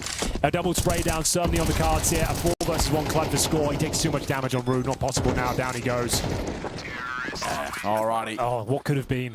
Oh, just a small thing. Honestly, it was just all about that long play. He very easily could have been walking away with 3 kills. He had the right idea. He was like in 2 minds about dropping the smoke or committing to the fight. Yeah. It was also a real deer in headlights because he kind of aims at both and kills exactly. And he did so much damage, but without finding a follow-up kill there, it gets him back into the round. Crimbo's still alive, and they managed to close it out. Again, though, hollow victories all around. Yeah. Double up setup, though, for the CT squad. 9-8, a 1-round game once again here. It's been the storyline of this series so far. Big with these great starts, but then just falling off the pace in towards lower B. We see side effects, the player that could have saved the day towards that B bomb site. There was no smoke down at the door. Yeah. Low HP players, if he disconnects a couple of bullets, could have been an easy double kill, but couldn't find the footing.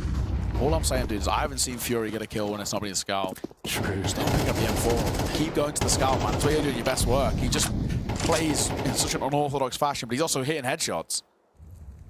M4, the MP9s, they ain't working. Magnum's down he goes. Speaking of AWP, of hype, we'll find the first. Side effect, he'll scoop it off, but still the double AWP in play. Yeah, why not? Use the money. Can't imagine a world where Big give this one up now. All the advantages they could ask for.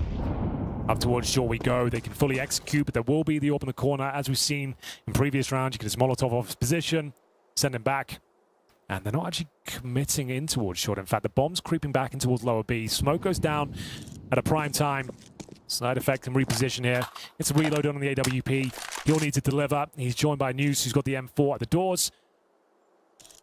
They have no real information on the CT side. It just comes down to raw fragging potential, timings on the AWP. If he goes down with nothing, you'll have to save the guns. Tabson lurking out middle. Peels a player out. Uh-oh, ships and line. They might walk past each other. No, good clearance, good check. News need one. One more here on the cross, and it could be everything. He's trying not to peek either as well. That's a missed volley that comes through, airburst, and News will deliver. Down goes JDC. No Round smoke. is back on here. Time taking 15 seconds. Score. Hitting a shot at the big one. All down to one man. Crimbo. Good luck clutching this. May not be the case. Oh, what a no-scope. What is that from Score? How in God's name has he hit it? What a round. Oh, my Dude, God. Talk about deer in the headlights. We just saw that from Big then as well. All the advantage you could ask for. They've got all the positional control. They've got a man advantage there, 5-on-4 situation, but the scramble, the panic, realizing they have no smoke for the door. No one wants to be the first man to jump across. Yeah. They're in two minds about doing it. They also molly into the night sky. Yeah, and then there's an alley-oop play. The AWP connects through the door. The M4 finishes off the job. And we go double digits, and the money is shattered once again. Scored just no scopes for no reason. He had so much time to scope, but he wants to style on him. That's so crazy. What a game. Tabton can feel is slipping away. This team, this organization falling from grace in 2025.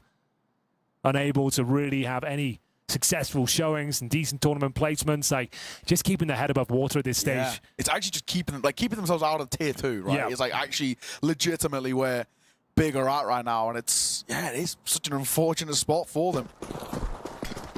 And Eruption are a side that don't even really enter the tier 2 conversation for Asia. Yeah, they're the 6th best Mongolian team. Yeah, something like that. Yeah, that might be a little brazen, but they're actually around like 5th. You know, in that area. You know what I mean? They're not in that top 3. So okay, here we go. It's wild. There's something for Big here. They've actually managed to sneak through, but the grenade, it touches down. JDC's the walking wounded right now at 19 points of health. Another incendiary should do enough to finish the job off. Not quite. And still, massive advantage here. I don't see how they win this one. Crimbo will have to do something unbelievable. One of his vintage clutches required here. JDC will have to try and recover that bomb. You can see they are so tentative in their approach. They have nothing more to work with here. Giving the bomb over. Smoke will provide them some cover for now. The CTs know exactly what's going on here. Bomb down. Retake initiated. AWP on the retake. MP9 as well. But bear in mind, the MP9's fine here. Both quite relatively low players. Side effect moving forward. AWP can hold at range, and it gives Side Effect the opportunities just to scale up towards doors. Might get a chance here. There's one round in this corner. Flying MP to height. Down goes Grimbo. Last man spotted. And it's a double for Side Effect. 11 to 8. 2 rounds away for Eruption. 3 rounds ahead. They've got themselves a buffer zone and an opportunity to push this towards a third. A map of Mirage, which I thought they were going to pick initially in towards this series. So they'll be very happy with that decider. My oh my. Where did it all go wrong? Just to throw it back, 6-1 up were Big. Yep. 11-8 down now. That was a terrible call right with the save, and it's killed them ever since. Yeah, it slowed them right down. Lost all the momentum. And still in this one, they can still win the map, don't get me wrong. It's just dire straits at this stage. You can see them floundering visibly in and out the server. Smoke to allow Magnums a little peek here. Willing to take the challenge. Score will have the secondary AWP this time. JDC, nice little sequence. That's more like it. Those are the kind of plays we expect from him. Yeah, that's big. Yes, indeed. You've done it again. You love it. I'm quitting. Yeah, it's fair enough. You had a good run. It's 10 past 1 in the morning, guys. Give me a break. we're past the midnight oil here. Oh, we've burnt it all up. Yeah. We just hit 1 a.m. Famously the cutoff time. Yeah, it's true. Someone did tell me that, actually. Yeah. Clock's ticking, guys. I'm leaving. We have got Fury. He hasn't done much with the rifles, admittedly. His scout play's been phenomenal. He's not got a kill since he's stopped picking up the scout. If ever he was going to turn his game around, this would be the moment. Molly towards back plan. Nobody there. Fury. Gonna get a kill. Flashing and peeking for a second. He wants to fight. He'll take it as well. Swarm. Oh, yeah, he's got to fall in. If you get one before falling, no, unlikely. JDC. All right. Start around. He'll basically close it. There we go. That's more like convincing round. JDC. It's not something you can really replicate. JDC running down suicide and getting 2 kills, but sure, we'll take it. Quite literally, we'll take whatever we can get right now of you, Big. Chipping the deficit away to 2. So 2 rounds away from the all-elusive 13. 2 rounds ahead of Big still. So Eruption on. They're not feeling that much pressure just yet. Score. Gonna make sure to still actually keep it quite expensive. Yeah, if they keep these orbs up, they are still going to be deadly going forward. They got enough money for a buy. They'll take a tactical time, I'd imagine. But honestly, even if they get one more kill here, just look at just think of the financial pressure long term. Okay, not known to be an AWPer. Yeah. Let's just get out of there, mate. Let's not dilly dally. So yeah, double AWP save. You're actually pretty happy with that. You'll take the silver linings. You get lots of bonus for surviving as a CT, of course, so they can drop weapons. I would suggest a tactical time out of this stage. Pretty certain we'll get one, but let's see. There it is. It's called. Bang bang. I think this is a good time just to take a bit of a breather. You're actually still in a really, really good spot. Obviously, Big on the flip side. I'm sure they're more than happy to use this tag pause too. But I'd be so surprised. They are knocking on death's door right now. Yeah. The fact that Big are basically saying to themselves, we need overtime. I'm going to say it. If they go out in the groups here, we won't see this roster as a 5 again. I feel like that will be kind of the last runs for them. I don't know what tournaments they got lined up, but this ain't it. But then and the question, and this is a question I've been asking a lot at the start of this year, is what do you do for Big? Because I've been saying for a long time, Big, it's all about, looking international, and that's been the play for a lot of big teams. But it's unfortunately, it's just not the identity of Big. They've always been the German team, building international gaming. So, it's, do you stick with being, the best German team, but a non-competitive team? Well, it means nothing now. Attacks is no longer a thing. Yeah. And exactly. What does that even mean? Of course you're the best German team. Yeah, you're better than your academy. Congrats. It means nothing. They can still win this. We're getting ahead of ourselves. They probably still win the series, if not the map. But still, the way these rounds are going down, how flat they look, and how Eruption it is manhandling them at times, it's cause for concern. And I don't see them getting out of the groups if they keep this level of play up. I mean, right now, I think it's pretty safe to say they've got to be seen as like the weakest European team from what we've seen so far, that's for sure. That's an easy smoke to throw as well. The fact you've missed that, that's a shocker. Against the double orbs as well, and you missed the hinge smoke. Come on, lads. It's one of the most important ones. Bottom right of the window, left and right click. I don't think I've ever seen anyone miss it, but we'll move on. We find a way. In Big, we believe. Score. Am I going to catch it? A shot, just a bit of information he has. Now let him cross, but Score still wants to fight. Don't blame him, and Magnums hits a big shot as well as he just falls back. And this is the good thing as well. You've hit a shot, and same as this for Fury, and they're falling back. They're just not giving him the fight to trade. This is exactly what you want to see for Eruption. They're actually playing with kind of a lot of vigor about them. They want to take fights, but they actually aren't overextended. They're not falling into the traps, and then the pitfalls being shown here by Big. Util over towards Ramp. Fury going to feel the flames, and the bit of spam that comes through as well. They'll force him to his demise. The orb of Score does get one before he's burnt up. Okay, they spot one more towards Long as well. That's going to be side effect, not having the strongest showing, but still he could be the savior of the round. It was a massive advantage, a 5-on-3 scenario. This kill has to connect for Crimbo, unable to connect the dots. Young gun, QB to step up here, and he's done for. Map point found for Eruption. I can't believe I'm saying it. Did they win both pistols again? Yeah, they did, right? Yeah. Come on, lads. Come on, guys.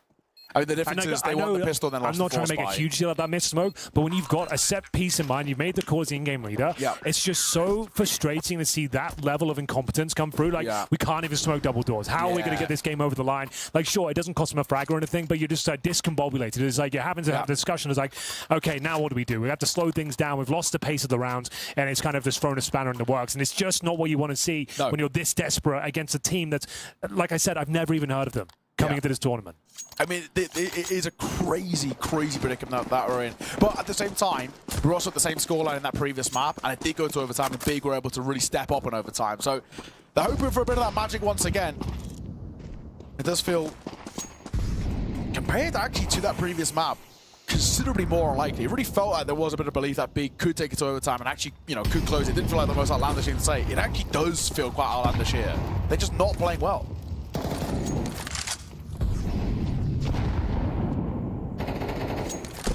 Is this where it all comes crashing down? A compromise set up to say the very least. Hang on. That's, I don't know. There's no. Smoke's faded. How's just no the one told? basics at this point. It's just quite shocking. Smoke is faded. Like you're Your walking own around with smoke's nades. faded, by the way. You're just walking around with nades in your hand with Galils in the back pocket, and now. Oh my god, what is this? It's a perfect play. That's what it is. It's beautiful. It's a perfect play. They've done it. That's map. It's got to be. 5v3, and News is still here, and now we can fall back, and he actually repositions well. Might get a bit of a chance, and they know there's information. Tabson, 1-for-1. There's still 2 players back. Sight! Oh, hang on. Tabson has done well. He might get a chance. Score. Other ideas, 1v2. Now, with the last guy here to score, will close it. Henry G, map number 3. I can't believe my eyes. We knew it was a good showing on Ancient, but maybe they were overperforming, like maybe it was a flash in the pan, but no. Losing both pistols again. A 6-1 deficit, and Big, you've given that one on. This time not in overtime, Neo. This is in regulation, and it's a convincing finish as well. Big, this is your worst look I've seen in a long time, and there's been some pretty shocking times in Big over the years. But this is a real low at this stage. Going out potentially in the groups here at MESA tournament. They're like locked in, they make it to the playoffs. If they keep this up, they ain't going farther than the group stages. Yeah, and I have to come back to it. I brought it up when we started this series, and I'll bring it up again now. Why are we picking Dust 2? You're 1 for 6, now 1 for 7 on Dust 2. It has been without that one of, if not your worst map that you actively play. And honestly, at this point, just play Anubis. At least Hype was good on Anubis when he played it on Alter Attacks. He used to hard carry them on Alter Attacks. So just let him farm. I mean, why have we gone towards Dust 2? There's a plethora of maps we could have gone towards where they are considerably better than this Eruption side. What is the point of risking it here? Well, if you're not getting the message, we are suggesting it is desperate times here for Big. They have not shown up here in Mongolia whatsoever. We go to the third map of Mirage, and we'll be back after the break.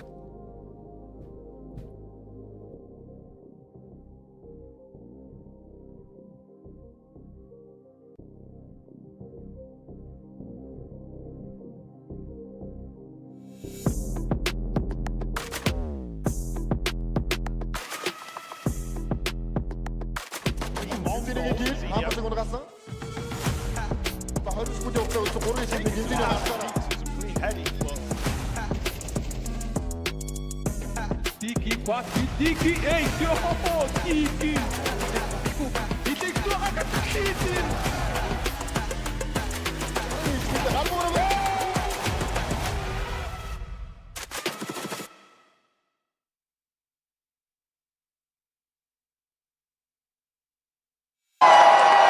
Fueled by the same passion as esports athletes, Zowie continuously develops tailored products, empowering gamers to bring their best out.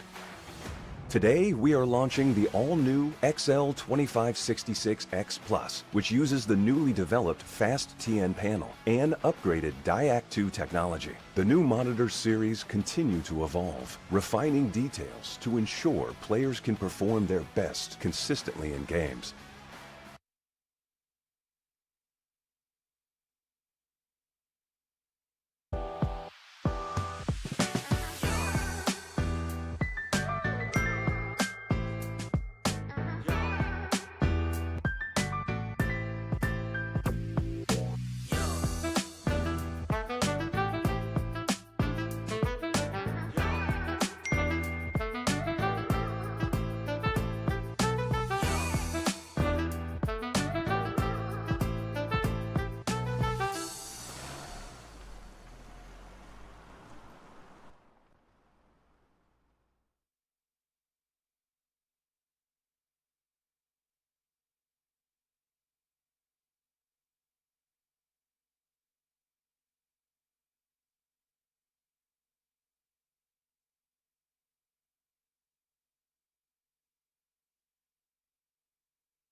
Tiki, quatro, Tiki, ei, Tiki. E tem que torrar com a Tiki.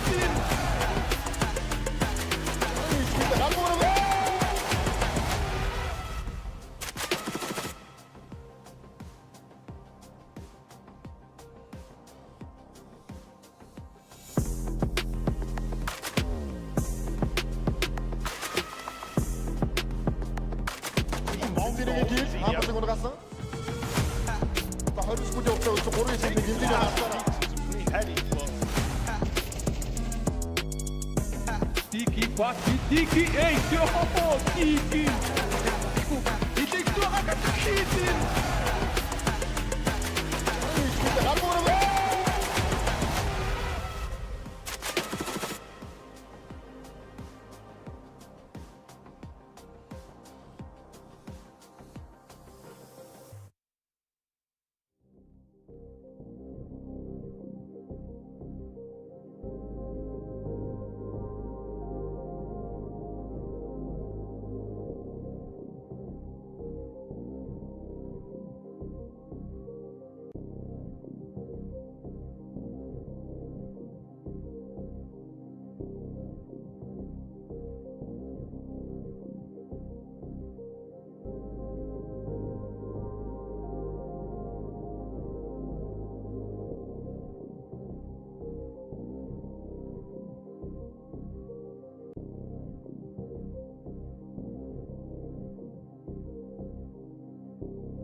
Welcome back. Map number 3. It's 1:30 a.m. here in Ulaanbaatar, Mongolia, and Big playing very sleepy on the server. But they don't have the excuse. They've been in Australia. It's only a 2-hour time difference, so jet lag is not a laurel that they can fall back on. They have just been quite simply underperforming. Henry, we head towards Mirage, and it's safe to say I am so worried. Lay it down again. Why are you worried? So, initially, when I looked at this veto, first of all, Dust 2 should never have been picked. It's a terrible map for Big. But I initially thought the Huns were going to pick Mirage. Mirage has been a good map for them. It's been a map they've been playing a hell of a lot recently. And actually, when I've caught them recently, they've been very good on it. I thought Ancient would actually be a bit more of a handshake decider. So it's sort of flipped for me.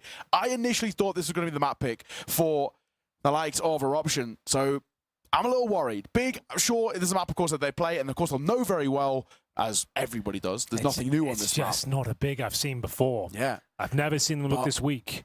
Look at this. 7 maps played. They've only lost once, as is Chinggis Warriors, which is fair enough. You know, one of the best teams going to the major representing Mongolia. But recently, they actually beat them on it as well. So, okay, they're a good side on this. They are laid the foundations for an upset here. 6 wins from 7. So we've had an overtime loss, a second map victory, and a chance to close it out here on Mirage. Grimbo to open things up, though. We are off to the races. Aggressive from Big. Pistols again for Big. It's a classic. They got both pistols and Dust 2 and lost 13-9. That's all the history you need in this series. It's been a long old day, and we'll see if they've got anything left in the tank to get this one over the line. A win's a win, but like we keep saying, a hollow victory What will this be remembered as if Big can close out Mirage? Not look themselves, not looking promising to get out the groups whatsoever. But for now, a 5-on-3. This one should be comfy. I say that with bated breath because you never know with this squad. You say that to say, yeah, that is saying the least. I mean, Tabson going to get to the third, should be offered up, and it will be. So nice close out for Big. A classic start. We're expecting to get the pistols. They always will. This has been a story. They're 5 for 5 on the pistols in this series, but we've now come to know that this actually means absolutely nothing in the grand scheme of this series. You look at recent performances of Big. Of course, I lost to Miles at Melbourne. That's fair enough. It's Miles, right? We're sort of, in a way, expecting that. A win over Astralis, again, that means nothing, because it's Astralis, and they're pretty bad. But then before that, a bad loss, 13-4 to 9 Pandas. And that team is quite literally dead. The organisation shut it down. The players are leaving. They've got nothing to lose, nothing to gain, and they lost 13-4. That's bad. Lost to Paravision before that overtime. Lost to Dan Roeklot. Henry, name me one player of Dan Roeklot. You can't, exactly. So it doesn't paint a pretty picture. Hyped for 2, though. We have got a bit of a buy here. You know, we've gone in for Tech 9s. We've made something of this. The damage has been done, though. Sure, it's a 3-on-3, but I think the top end here is a bomb plant. I say that, though, they've actually got decent control, but JDC coming in for the round, it's a done deal. So I don't think they buy again, but they can definitely bring a few bits and pieces into the next round, but pretty convincing from Big in the end. They get the 2-0. It was the horror show of Dust 2, where they lost that second round to the Force Buy, to the Scouts, and yeah, things started to go real wrong real quick. But this is better. Some smiles. A rare sight today from Big. I'm not sure what's going on here today. It's their first game of the tournament. I guess that it's late. There's some caveats, I suppose, but still, like, again, this is like the 4th, 5th best Mongolian team. They're not practicing right now. They were brought here in the last minute as a replacement for Tai Lu. And we are going to see the third round ensue. Not much brought to the table. Like I said, a few pistols, a couple of smokes, and we'll see whether it's going to be any sort of success found. Yeah, I don't mind this. A couple of Deagles, or a few Deagles, man, saying they're just so crisp with them. You can sort of believe that they can make something of a round like this. Tech 9s, of course, in the hands of Score and Side Effect, who actually, I've got to say, all the way throughout this series, Side Effect, like I mentioned, the only player on this Eruption side that I wasn't actually too familiar with. He's a bit more of a newer name in towards just the Mongolian scene as a whole, but they're actually playing really well together. The entire series is a bit of a dynamic duo. Scores sort of creating the entry pass, and Side Effect's normally second in for the trade, and it's been working really well. So those two with the Tech 9s could be a little funky, we'll see, but down goes Fury to the hands of Hype. That third round AWP starting well. He snuck up here, actually, in towards top con. I mean, it's something. Not much, but certainly something. It might just get overlooked. That's the only thing I'm thinking of. And he might be able to get a drop. Sure, it's been held by Hype, but he's sort of expecting somebody to push the smoke for now. If he just waits, the longer he waits, the stronger his position gets. It's true, but he's definitely aware of the possibility, the prospect of the creep up. Starting to doubt it now. Yeah. The longer he waits, the stronger it gets. So if they can cause a bit of a ruckus towards the A ramp, he will avert his gaze. It's going to be a big round for sure. It's just how clean it is. Oh. Well, Hyped continues to hold as well. So Scorp can't deliver anything. It's a consolation kill for Side Effect, and that is about it. This is the round. This has been super standard. We've had, like, I think it's like...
going to play on top of Van, the most exposed angle where any minor mistake gets instantaneously punished and gives the round over. Win a round before USPs and all. Yep. Just discuss the options. Like, let's talk about it. Let's take the momentum out there. So let's get them scared. Let's let them know we've got an AWP here and we're going to do something interesting. But no, just falls flat. They don't even get a single kill. That is nothing. You can also use the AWP as a bit of a decoy as well, especially if you get the AWP in those first initial fights. Then you can even buy a decoy. Yeah. You can throw it on the other side of the map. You can do anything with it. But even with that AWP, right, you know, traditionally what we see a lot of teams like to do is actually get the AWP into the fight. If you've got any save gun, if it's with nothing around it, you get it into the fight as early as possible. Basically, because you want to sell the ruse of, actually, I think they're 4-bought here. Guys, now they take the timeout? Yeah, exactly. Fair enough. Not the way I would have gone with it. Got to get you back on that side of the server and, you know, just start keeping people in line here. Yeah, I think it might have to happen. One more year. Come back at 37. We'll see what happens next year. Anyway, do a stint. You know, if Big are making changes, they can look for a coach. Coach Henry G. If they go out the groups, I know I have no insight. I'm just saying, like, what the disaster run they've had. Yeah. You have to change something, don't you? Yeah. Like, something has to change. This is spiraling now. The big projects. CS2 has not been kind to them. No major. Last place finishes left, right, and center. And now another 5-1 lead crumbling away. Yeah, this is super dicey as well. Hyde is playing again pretty exposed. He wants to fight, and I can respect the confidence from him of wanting to sort of be in the thick of it, but at the same time, I don't love it. Real opportunity for things to fall flat. There's no real move here for Eruption that I need to make. I actually like this pause call. You've had an early 1-for-1. At the start of this round, you just don't need to do anything. Bomb's not committed. No players are really overly committed either. Smoke's come down. Just wait for them to fade. And actually just see what Fury can do on the lurk. But he just overlooked QB's angle. Maybe a chance there to find QB. But yeah, nice little off position from him. It just doesn't often get looked at. So a freebie you'll take every day of the week. And yeah, well, numbers advantage taken for Big. Big should be fine here. I say that with the most bated of breath. Contact play up the A ramp. It's kind of wide open, you know. No one checking it out. Here comes Hypes. It's been up and down. He had a flying start, but starting to fall off the pace here. They've got the AWP to cover him. They've actually made some decent space and some decent control of this A bomb side at this stage. We are going to see smokes deployed. Out of the palace. Side effect will come. He'll have to play like a king if they're going to have a chance in his 4-on-3. Let's see, this is still awkward. I mean, the Score's got a real opportunity to punish it, in a way. QB needs to be careful. Score wants to fight. You can see him so tempted to do so. Okay, should be fine. You say that, Score's still alive, and I have to believe every time he's going to go for Bugman's door with the AWP picked up. Side Effect going to find one of his own. I'm going to second 2 versus, but Score will drop. Side Effect still got HP to work with, but he just cannot hit the shot. Big, a needed round. And even still, it just comes a lot harder than it kind of needs to be. Why is the bomb going down? Why are we not really making them feel too much pressure? It's still not as easy to come by as they really should be, especially in situations like that. But all that matters, you've guaranteed, worst case scenario, it's 6-6.5. That's the worst case. That's true. A silver lining here for Big. It's not been the best day in the office. A day they'll want to forget even if they find a victory here. It's late. They're not playing well. And, yeah, finding themselves in the 3rd and final map and still not looking them usual selves. But still, you're right. 6-6 wouldn't be the end of the world. That's if they give up every single round from here on out. Yeah. Wanted to work, of course, for Eruption. So, back into the ore for Magnum. And gets alongside decent neutral. Can't complain at all. Up on the flip side, Hype, that's starting to peter out a little bit as the guns have come into play for Eruption. So he's not being as influential as he once was. Van Angle going to be played here. He struggled dealing with App's pressure. Of course, because he's been left alone in a lot of these situations. This is interesting. We've got a stack up here. JDC. Yeah. His legs should get spotted. Oh my god, no score. Doesn't clear it properly. Smoke going to come down. JDC not going to peek as it plumes. Okay. Now resets the round. Nice idea there. Big. Unable to capitalize upon it. Resetting. Back towards connector. Both sides of the equation here. Fury has found decent control of that room. Going to pop the smoke open, and this could be a prime chance to get their first kill. Can't quite find the timing. Speculative spam. Now they're missing out on the kill. But still, they are surrounding this A side. 3 players in towards Connector, got score boosted up on the ledge, and side effects cracking skulls as he finds the in-game leader. JDC needs multiple kills here, through the smoke, he'll have to do it, finds one. Fury's dropped, and a 4 versus 3 ensues, but here comes Score. He said he's on that ledge, but it's all been given away now. The information, it doesn't matter. He finds himself 3 beautiful headshots there. The star player of the squad finds in the 4th as we get into a difficult finish here. $2,000 on average for Big. They have to take a full eco. Yeah. 6-6 is on the cards. It's still on the cards, as it basically always is, it feels, in these maps. What was it, 5-0 again? Yeah, 5-0 start and a crumble. It's the big classic, it feels right now. German side just cannot seem to have a smooth ending to any map, any half. It doesn't matter. It always comes with some really rocky roads. So, what is up with them today? It's happened in all 3 maps. Yeah, well, not even just today. I mean, honestly, yes, it has happened in all 3 maps, but more, what is up with Big? I think, period. You can forget the last word, really. Just the side with so many question marks around them. Well, if they can somehow steal this round away, all will be forgiven. All will be forgotten. Can happen on maps like Mirage. Doing some damage. Making things uncomfortable. Couple of kills now. It's possible at this stage. Guns available. I think it's an all top middle as well. That's the bomb. Oh, this actually is a bit of a nightmare scenario. They recover the AWP, which tapzin has. Even without the Kevlar, he just needs to hit 1 and survive. It makes things very precarious indeed. Spots 1. Second available. It's going to be side effect. There's the shot with the tapzin AWP. Unfortunately goes down. It's probably ulti road now. The Molotov is going to force his hand. Oh no! Why have he jumped? Oh, okay, they win the round. Oh my god. Why have he jumped? Jesus. Oh, that was way too close. All recovered as well at the end there. Oh man, that was. Well, we said we wanted a close game there. Yeah. We said we wanted it. We got what we deserved. And it's going to be round number 12 here, and Big starting to spiral again. We also did say as well, was, as we got past the midnight point, just make it as delirious as possible, right? Just make it. Why not at this point? We're all in. And it's a wild ride.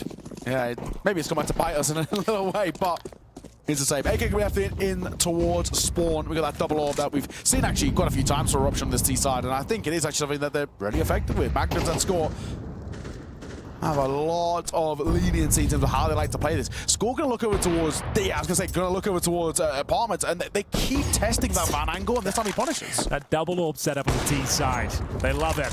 I love it. And Score, he's hungry for more. Pushing it towards the kitchen. No fear.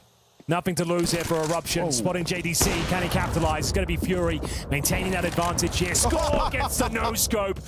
Sends them packing. 6-6 looking incredibly likely now as Hyped is down to 30 points of health. Tapzin of no utility. Fury, he knows as a player here, he just needs to survive. He can't elude the grenade. Still, this should be so unlikely for the retake. 2 versus 3 in the post-spawn in favor of Eruption. They've got HP to work with. We're going to take a tick on towards the molly, so now we know where they're coming from. HG available. Yeah, we can stack ourselves up here. Spotted! Oh, shot from Magnum's flick up on a find. Hype going to get caught, and this should be closed, and it is 6-all. Some would say we could have guessed this to be the case, Henry. I can't believe it's happened again. All jokes aside, you go up 5-1, 3 maps in a row, and the half of it ends 7-5 or 6-6. What is going on, lads? You couldn't ask for better starts. You're winning all the pistols. You've got the star-studded roster compared to these guys. These are part-timers. They're not even playing right now. I love it. This is such a wild game of Counter-Strike. But I have to keep going back to kind of what you get out of Eruption. So every single half starting dreadfully because, credit where it's due, the one really consistent great factor for Big is their pistols. They're really, really well executed. But you've actually got to give so much credit to Eruption. Their mental fortitude of being like, okay, they're only good at pistols. When we get guns out, we'll be fine. And every single time they prove it, they scale up into halves so well. I'm super worried. This actually, while it didn't start great, it was looking maybe a little worse than the previous 2 maps. This is actually feeling like an upside on the cards and a real chance at it. You're dead on. Can't argue with any of that. Imagine they get a pistol here as well, Eruption. It would be the cherry so on top. funny. The chef kiss moment. Yeah. The third and final map. Big of a once again giving up a huge lead. They're crumbling once more, and then they finally lose a pistol when it matters the most. Yeah. It's going to happen. I'm calling it. It's coming. Make it the most chaotic pistol as well, like just purely by accident. That'll make it even funnier. Just to really rub salt in the wound. Oh, it's already a very salty wound as it is. yeah. This ain't looking great. They're on death's door here.